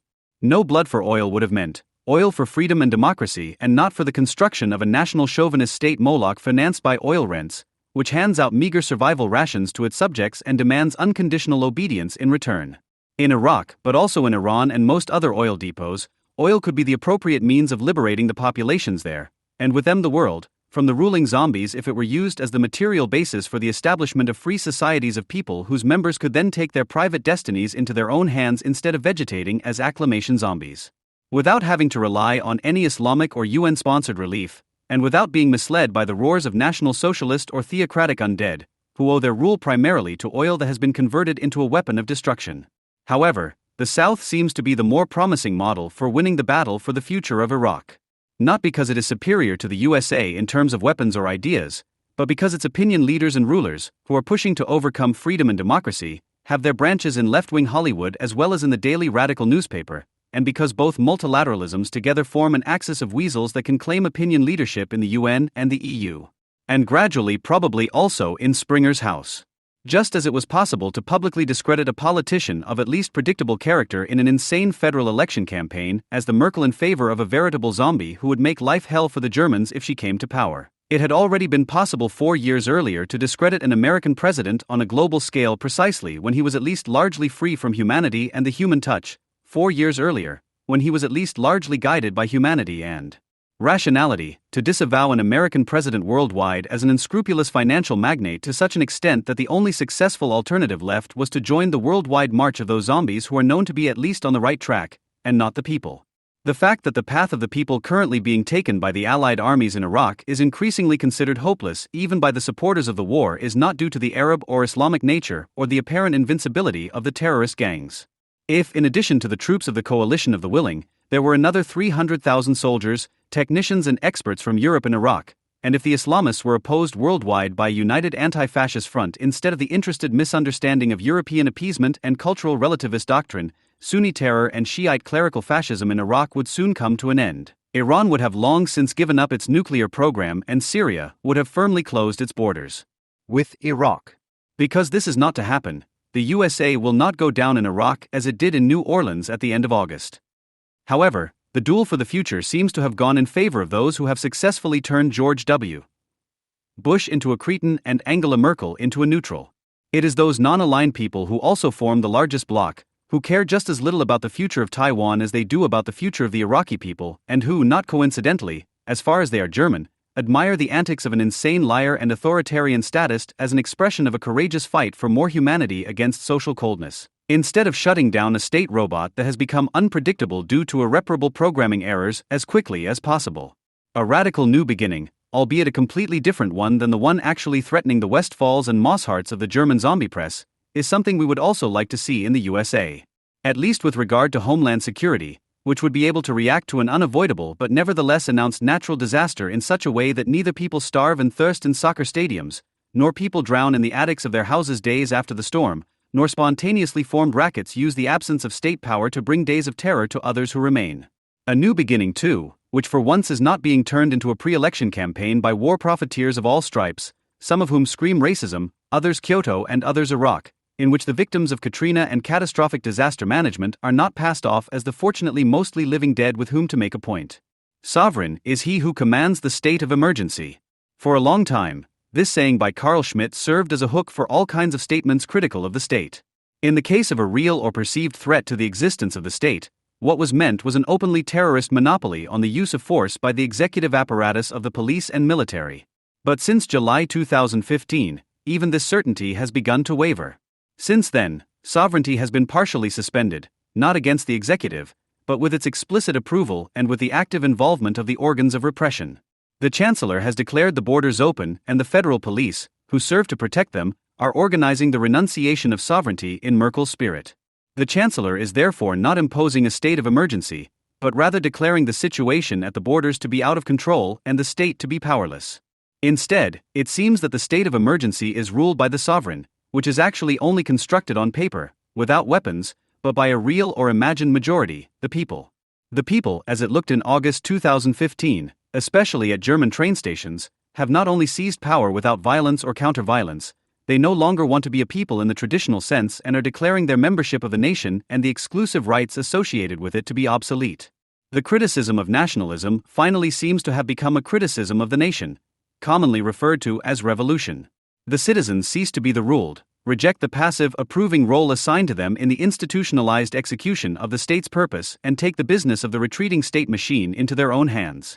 Initially, they organize themselves to take on state tasks, also known as helping, and lead a double rule alongside the representatives of the authorities, who have long since been infected by the new spirit, not in coping with the state of emergency, but in perpetuating it as everyday life. Giving up one's own national borders would only be half as progressive if one could not force a few less revolutionary-minded neighbors to do the same: Serbia, Hungary, Croatia, Slovenia, and Austria first and foremost. The organs of repression that accompany refugees to their accommodation, and insofar as they have the necessary manpower, prepare them for their new legal status by registering them, are no longer present elsewhere, which leads to the elimination of other state-maintained obstacles, such as those that have annoyed the unfree people for so long when driving and parking their cars unhindered. Here, too, the liberated citizen helps himself. However, the German people, who until September in particular acted as an auxiliary sovereign, taking from the state internally what it no longer wants to admit externally, have grown into an evil enemy. A nation of dark Germans is beginning to pose a threat not only in the zone and is crying out, as only shameful servile natures do, for the old state sovereign. It is demanding rule over closed national borders and a stop to immigration, regardless of where and why the people come from. That is part of the revolution.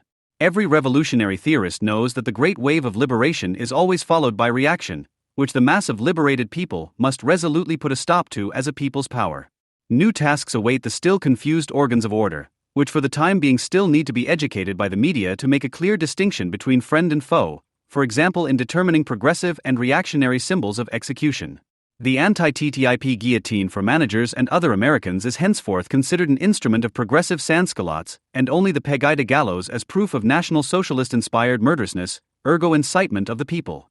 Perhaps the Chancellor only wanted to say at first, for the time being, we cannot stop the wave of refugees without shooting at them ourselves or represented by allies at some border. That is why we must succeed in doing what is not easy, but feasible, taking in a large number of people in Germany in a very short space of time. These would have been appropriate words in the face of a looming humanitarian catastrophe. She told the population something completely different. Everyone is needed to cope with a flood of asylum seekers, just like the flood of water on the Oder Dike in the east of the country in 2010, at least as long as there are camera crews on standby. She also said, quite literally, we can't build a fence, which is of course complete nonsense, because of course we can. She should have said, for the time being, we are not making use of this right of sovereignty because we don't want to become brutes. Perhaps she also wanted to say, for the time being, we are powerless and have to cope with a situation whose internal consequences are not yet foreseeable. But she didn't want to be powerless, just like her fellow countrymen, quite a few of whom find the idiot word Merkeln funny and apartment. With 34% of the votes cast, it was voted second place in the Youth Word of the Year 2015 and stands for doing nothing, making no decisions, making no statements. The fact that she did not make any decisions where there was no need or no means of doing so, that she did not declare all sorts of things to be a matter for the boss with stupid statements in a pithy tone, i.e. that she did not act as if she could personally contribute much to steering the destiny of the country or the world, was what made her successor so charming after the years in government of an authoritarian rioter. She was strong where she relied on the functioning of the apparatus and did not govern with a steady hand, which in reality means a strong hand, but instead let the agitators and 512 apostles in her own ranks and those of the opposition run into the void in a pleasantly calm tone, but quite systematically. In contrast, she was weak from the outset when it came to countering the ideological impositions that had become a cross-party, unassailable truth and thus a reason of state through the columns of the conservative press. She also Merkelized an energy turnaround and pursued a European foreign policy for peace, which culminated in the withdrawal of the Bundeswehr from Kunduz and other Afghan bases. The truth about her summer fairy tale was revealed on September 22, 2015, when she publicly presented the official biography of former Chancellor Schroeder in his presence. The stubbornness, the obstinacy is your hallmark, she called out to him, saying that he was a fighter both internally and externally. Nowhere is the real powerlessness of a German chancellor more evident than in Schroeder's shirt-sleeve pragmatism, his permanent gesture of we can do it, no matter what. Of course, he didn't achieve anything. Despite his personal commitment, he didn't save any companies from bankruptcy. The Elbe swelled again by itself in 2002 and he didn't forge Agenda 2010 either, but had it written down by a functionary of the Volkswagen Group, which is responsible for fundamental economic and moral issues. The agenda that determines who should be fleeced and bullied according to the standards of common sense. And yet the incorrigibly political obstinacy and stubbornness of losers like Schroeder is an invitation to his compatriots to loudly articulate their authoritarian dream of direct intervention by state power, which is of course obliged to act for the common good. The recurring resentment towards supposedly bureaucratic hurdles, which are supposed to protect against the voluntaristic calculation of power, i.e. arbitrariness, is longed for as the promise of a state beyond institutional mediation. In the summer and early fall, the woman who no longer wanted to be Merkel reached for the stars and the entire public hoped with her. The world had set up its own live ticker on the day of the decision, for the Nobel Peace Prize as the world's thank you to a chancellor not only of all Germans, but at least of all Europeans. Experts put her in with a chance because she showed moral leadership, by taking in tens of thousands of refugees in Germany. Moral leadership is always invoked in the coercive tone of the savior, whose convictions to oppose is tantamount to a human flaw that no one wants to accept. The savior does not lead a government in the traditional sense by virtue of a parliamentary majority, but executes fate. Anyone who refuses to accept the fateful mandate proclaimed by an appointed mouth runs the risk of losing everything. If we now start having to apologize for showing a friendly face in emergency situations, Then that's not my country, said Merkel on September 22, 2015, according to Focus, tellingly after a meeting with Austrian Chancellor Werner Faymann, who had expressed reservations. She addressed her words, which were in no way meant as an insulting threat to resign, at most indirectly, to the growing number of Germans who do not want to see any refugees in their country, or at least far fewer. Instead, she gave the world a presumptuous speech about Germany and its claim to leadership. Merkel described the refugee crisis as one of the biggest challenges in decades. After the xenophobic riots in the small Saxon town of Heinlein, it was also a matter of showing a certain German face. Focus September 15, 2015, to reaffirm her credo borrowed from Barack Obama, I say again and again, we can do it and we will do it. Those who lead the people morally as saviors are always obtrusively modest. Quote, the first signal of welcome to the refugees, as Merkel describes it, was not given by herself after the xenophobic riots in Heinlein, Saxony. Rather, it came from the people at Munich Central Station, who had welcomed the refugees with applause. End of quote. The false modesty is followed by a threat. Quote, if we say at the end that it was a mistake that you welcomed the people in a friendly manner at Munich Central Station, then you can see what you get out of it, then I simply won't accept it. End quote. The baton is thus handed over to extras of an internal consummation, who are consequently characterized not as the self-celebrating conglomerate of students, social workers, teachers, local Green and SPD officials etc., but as the German face. The commitment to a welcoming culture of the friendly face threatens all critics of the general line with being thrown into a drawer with the East Saxon mob. They were all told that they would see what they got out of it. Even the repulsive behavior of hundreds of thousands of genuine zonies, supplemented by a growing number of West German zonies who are turning every empirical truth into a lie by the way they present it, cannot change the fact that it is not so much the very large number of refugees since the summer of 2015, but rather their official increase of 100,000 or more per month for the unforeseeable future that needs to be explained. Even the xenophobia draped as criticism of Islam by millions of genuine and opinionated zonies does not make the ominous mixture of religion and popular culture of the almost universally professed Sunni immigrants any more sympathetic. Both the sheer number of refugees and their culture are problems that cannot be solved by pointing to mobbing and, increasingly often, lashing out and hitting fellow countrymen. But where the German face is to be saved, the all-clear is given with regard to the figures, which it is better not to mention anyway, as if there is no difference between 1 and possibly 3 million refugees within 12 months, and the question of the social consequences of decidedly Islamic immigration is countered with a manslaughter slogan of Islam hatred, which we all have to confront. The stance on the refugee issue has become a test of conviction as to who can still claim to belong to the German community. In the spirit of revolutionary upheaval, what appears to be aimed solely at Pegida and the AfD actually means anyone who lacks willing consent to the new course. Miserable defeatists are false patriots, proclaimed Alan Posner in Die Welt, October 26, 2015, representing a head of government who has become completely dependent on him and his guildmates. Moral leadership is well received because people believe they know that morality represents a sphere opposite to the state in which it cannot be wrong to participate. Beyond the state is where humanity begins. There is a consensus in Germany, as if humanity in pre- or post-state societies is far from it. Anyone who opens the borders to millions without being able to say whether they can close them again is acting morally in the sense of wishful thinking, which has nothing to do with the dream of one thing that Marx assumed all people had. For this dream is that of the enlightened human being who does not want to go back to what he has once achieved, but instead sets out to take the leap out of an order that cannot deliver what it has promised. This dreamer is not a seeker of meaning or even a visionary and does not need romantic compulsory morality, if only because he fears the continued effect of the past, which he believes has been overcome and which is kept very modern in the celebration of moral leadership. To abolish state sovereignty and thus all coercion presupposes both ancient and modern coercion. From the establishment of taboos to the sublimation of instincts, from clan society to the modern law-governed state, coercion is inherent in all levels of socialization.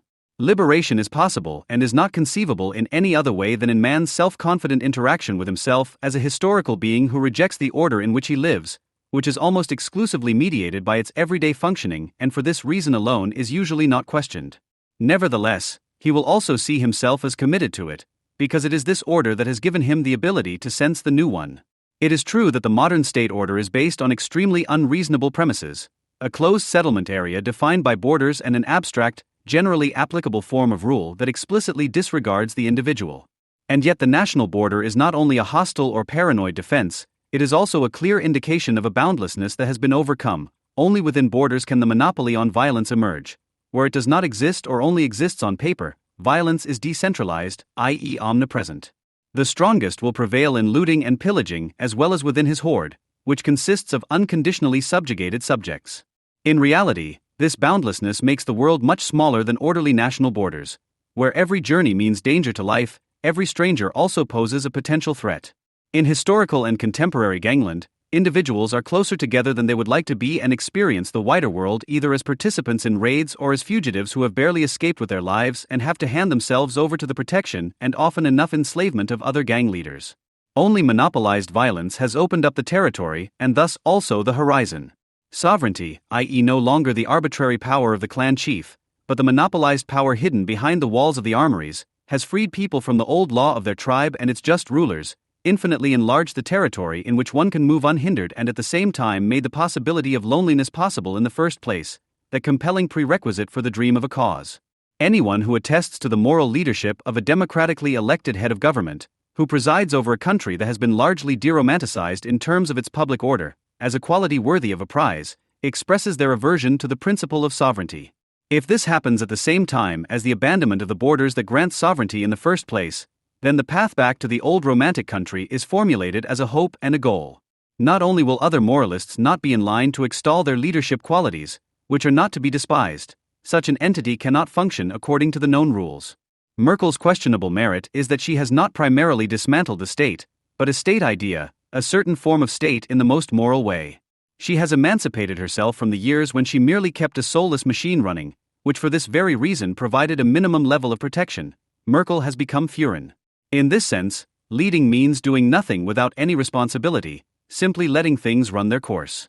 And they are running, because the pointless and groundless process of partially shutting down and even more so the public delegitimization of national sovereignty is in line with the needs of the unwilling.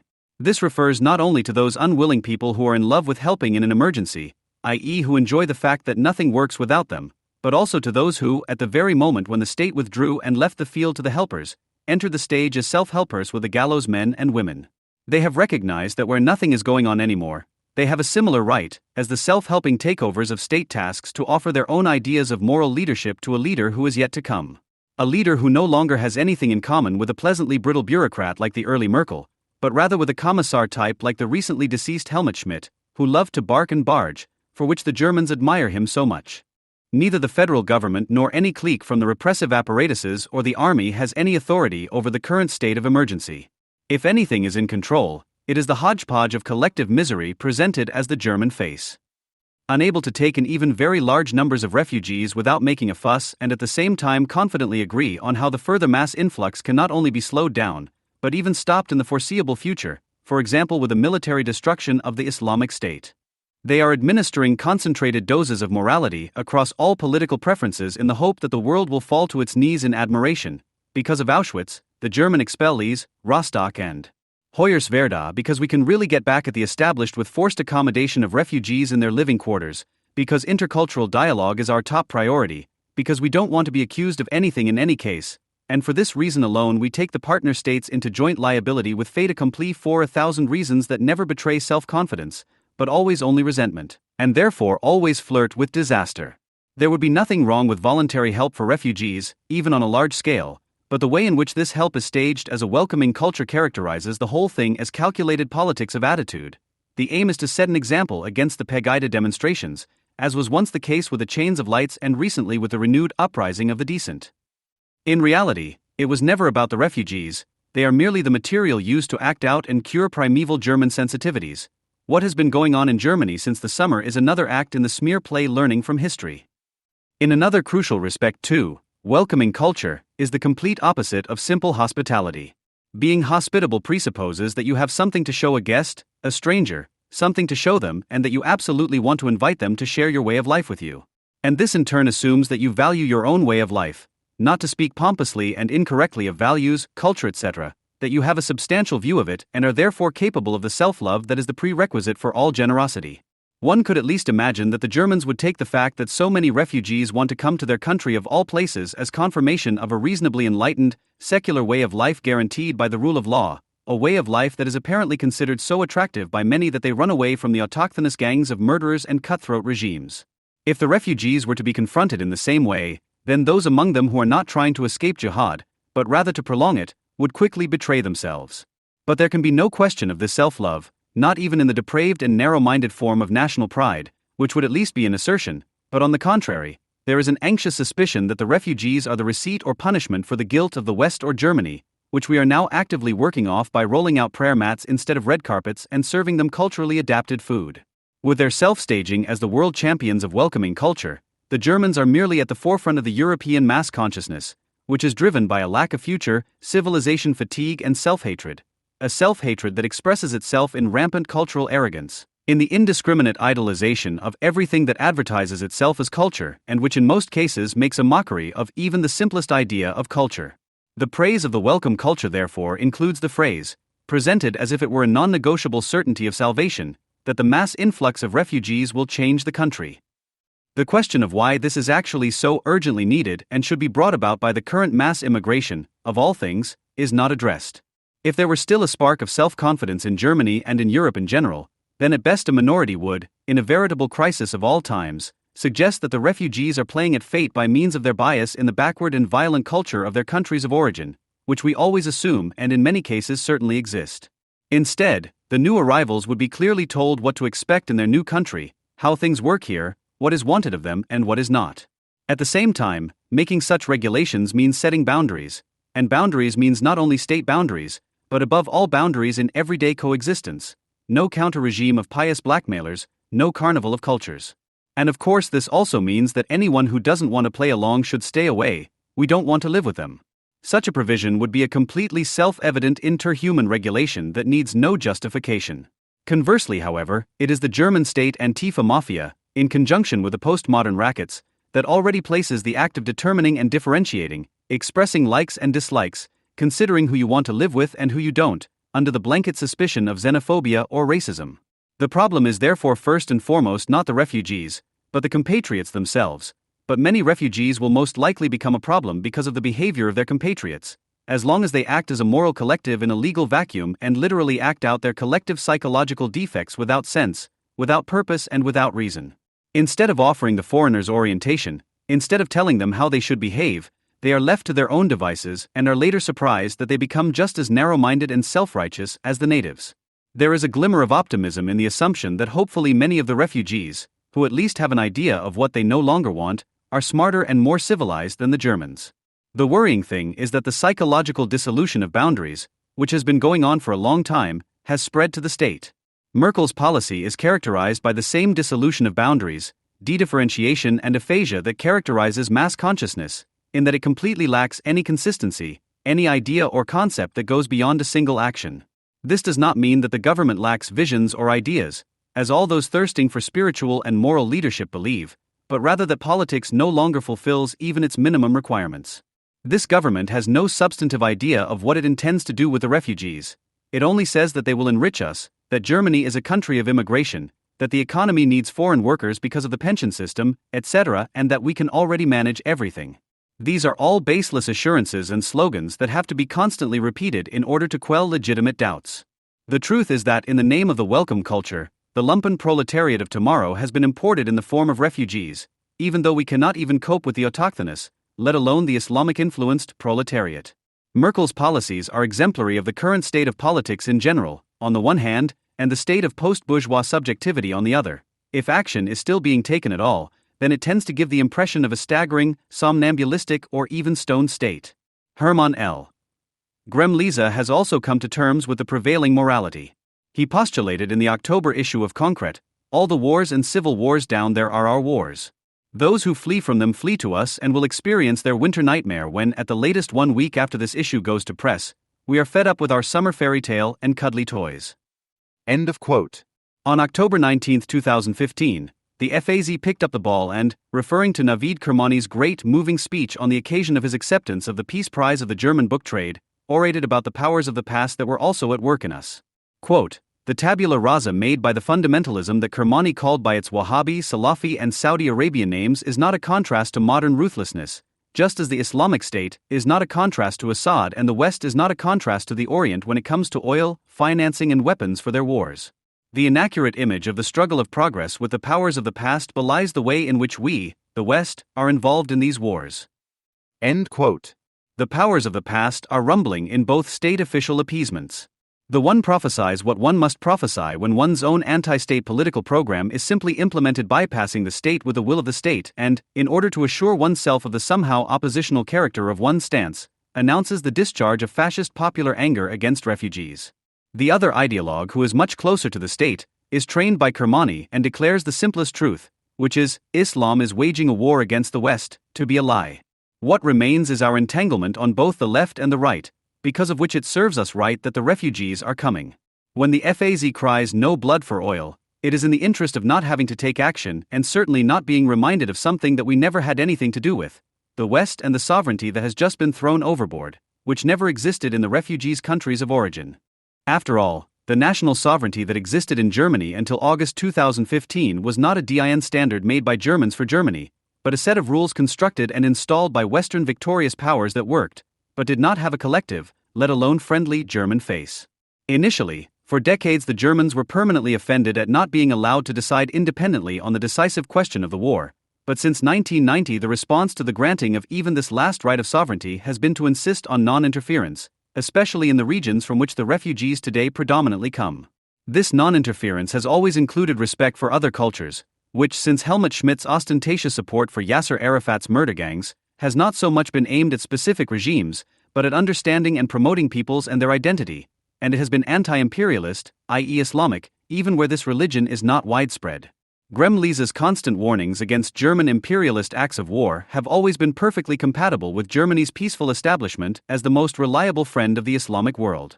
The warm welcome for 1 million refugees in 6 months was never meant seriously for this reason alone, because all the helpers and greeters are convinced that their culture, which we respect, basically only works at home, far away from all Western entanglements. The short course on entanglement ends with the certainty that at some point the borders will be closed again, but nothing inside will be the same as before. Instead of recognizing our obligation to stand up for tolerable conditions in Syria and elsewhere in response to their civil wars and enforcing them militarily, instead of talking about the misery there, which is sure to get worse due to the weapons available everywhere from Western production, and finally admitting that it is not the interference but the non-interference of the West and especially Germany in the collapsing states there that is our fault, we are withdrawing from Kunduz with a cold smile and at the same time preparing to reject the applications of Afghans seeking asylum. Instead of actively violating territorial and international property rights and permanently depriving the potentates in the Arab oil states of access to the oil revenues with which the global jihad is financed, and imposing Western living conditions on the oil fields and with them on the inhabitants there, everywhere where Muslims live. They themselves and even more so the non-Muslim minorities are being made to bleed for the conditions of the Arab oil. Whereas in the past the aim was to militarily subjugate the world, which was denied the progress it represented, Western Europe, and the progress of humanity it claimed to represent, the Soviet Union, which ultimately cost the lives of 6 million Jews, today skeptical of progress, i.e. out of the noblest motives and fully committed to world peace, one submits to the World Warring International of Jihad, to whose members one conveniently appoints every refugee, whether they like it or not, from a predominantly Muslim country. The beloved Mama Merkel is also the mother of those holy places which, laid out with prayer rugs in many refugee homes at a predetermined hour, document the omnipotence of Islam over any dissenters.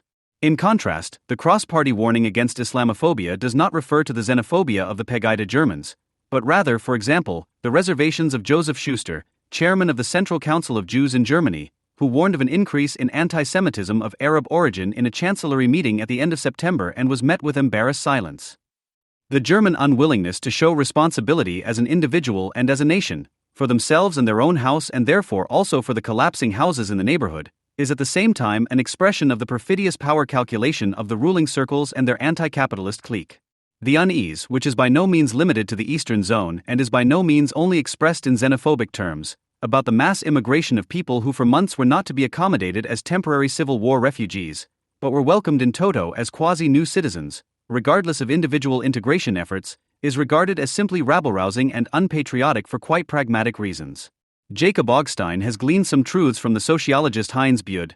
Today we assume a service proletariat, which is calculated at 12 to 15% of the working population, i.e. 5 to 6 million people. For these people, the refugees who are now coming to Germany in their hundreds of thousands are not just an imaginary threat, but a real one, a reserve army, always ready to deliver parcels, clean hallways or sell food in snack bars. According to Bude, the service proletariat is joined by the embittered, by which he means people who, despite good educational qualifications and a high level of motivation, have not achieved the position of comparable others and cannot really enjoy their precarious prosperity because they feel it is constantly under threat. That is another 10%. And there you have the fascist threat. The sociologist calls this misfortune, which runs right through society, a coalition of fear. Quote, when service proletarians and the precariously wealthy join forces in a diffuse mistrust of the system, things get dicey in the country. End of quote. Jacob Augstein's useful application of Bude's quite interesting considerations looks like this. In the era of self-optimization, these people look in the mirror and realize that there is not much to optimize. It won't get any better. They have learned the standards that decide what is valuable in this society. And they know where they stand. That is the essence of our neoliberal version of democracy. It only recognizes the homo economicus in people and strips all other concepts of their content. Dignity, freedom, justice, they all mean something else. Or nothing. End of quote. Just when the minimum wage is once again being put up for discussion and the service proletarians are being promised a reserve army of competitors toiling away at dumping wages, left liberal Germany is not discussing strategies on how to mitigate the hue and cry between the autochthones and allochthonies, but is preaching renunciation and morality and threatening not only the Pegida Germans with the Antifa. And in revolutionary times, it may well be made up of nothing but selfless helpers who are happy to join in because they are not even precariously wealthy, but are in their majority underpaid social workers or genuinely precarious people who are also disgruntled because they are not in demand.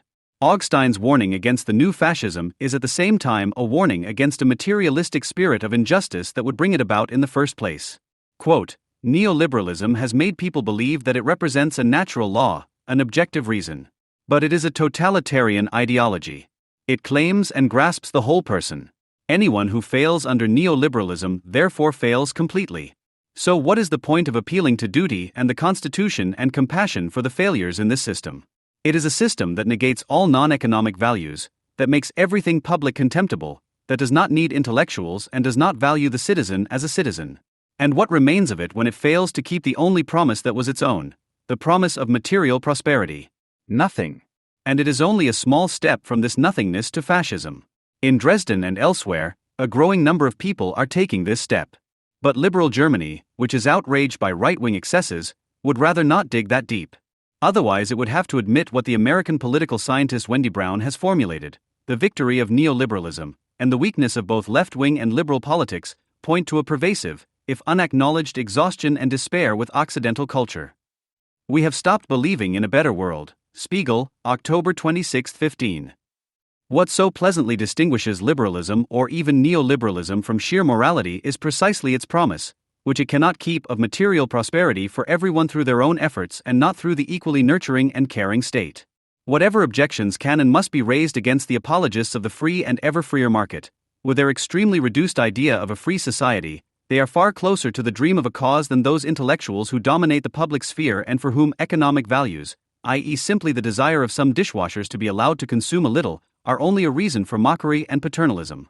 The liberal's homo economicus at least holds out the prospect of the bourgeois, who does not want to be bullied by intrusive poverty administrators who are not even citoyens because, as free-floating ideologues, they cannot represent the dual nature of the citizen.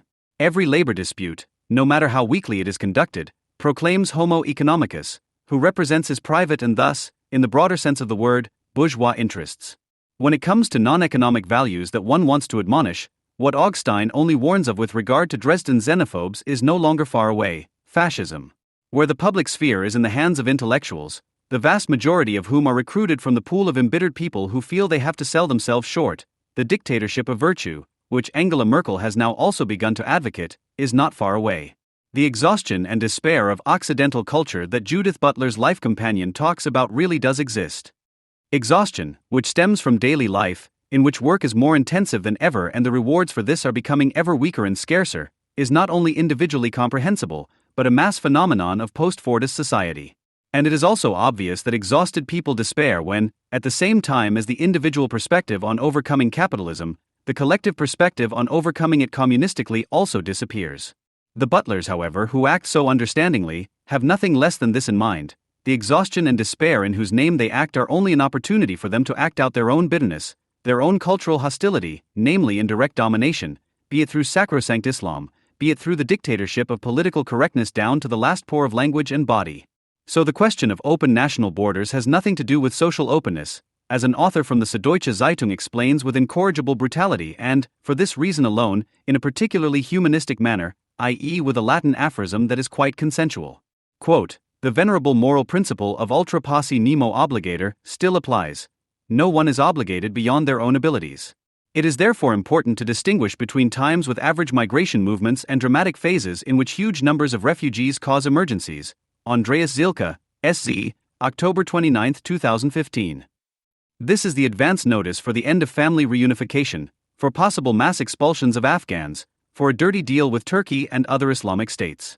This also means that Carl Schmitt's dogma is back in force and the state is called upon to make a swift comeback and sovereignly command several states of emergency at once.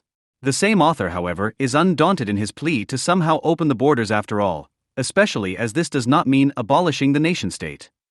On the contrary. Quote, "With Kant, the immigrant only had guest rights, but that is no longer enough today. Universality has long been more than just a legal and moral principle, it exists de facto." End quote.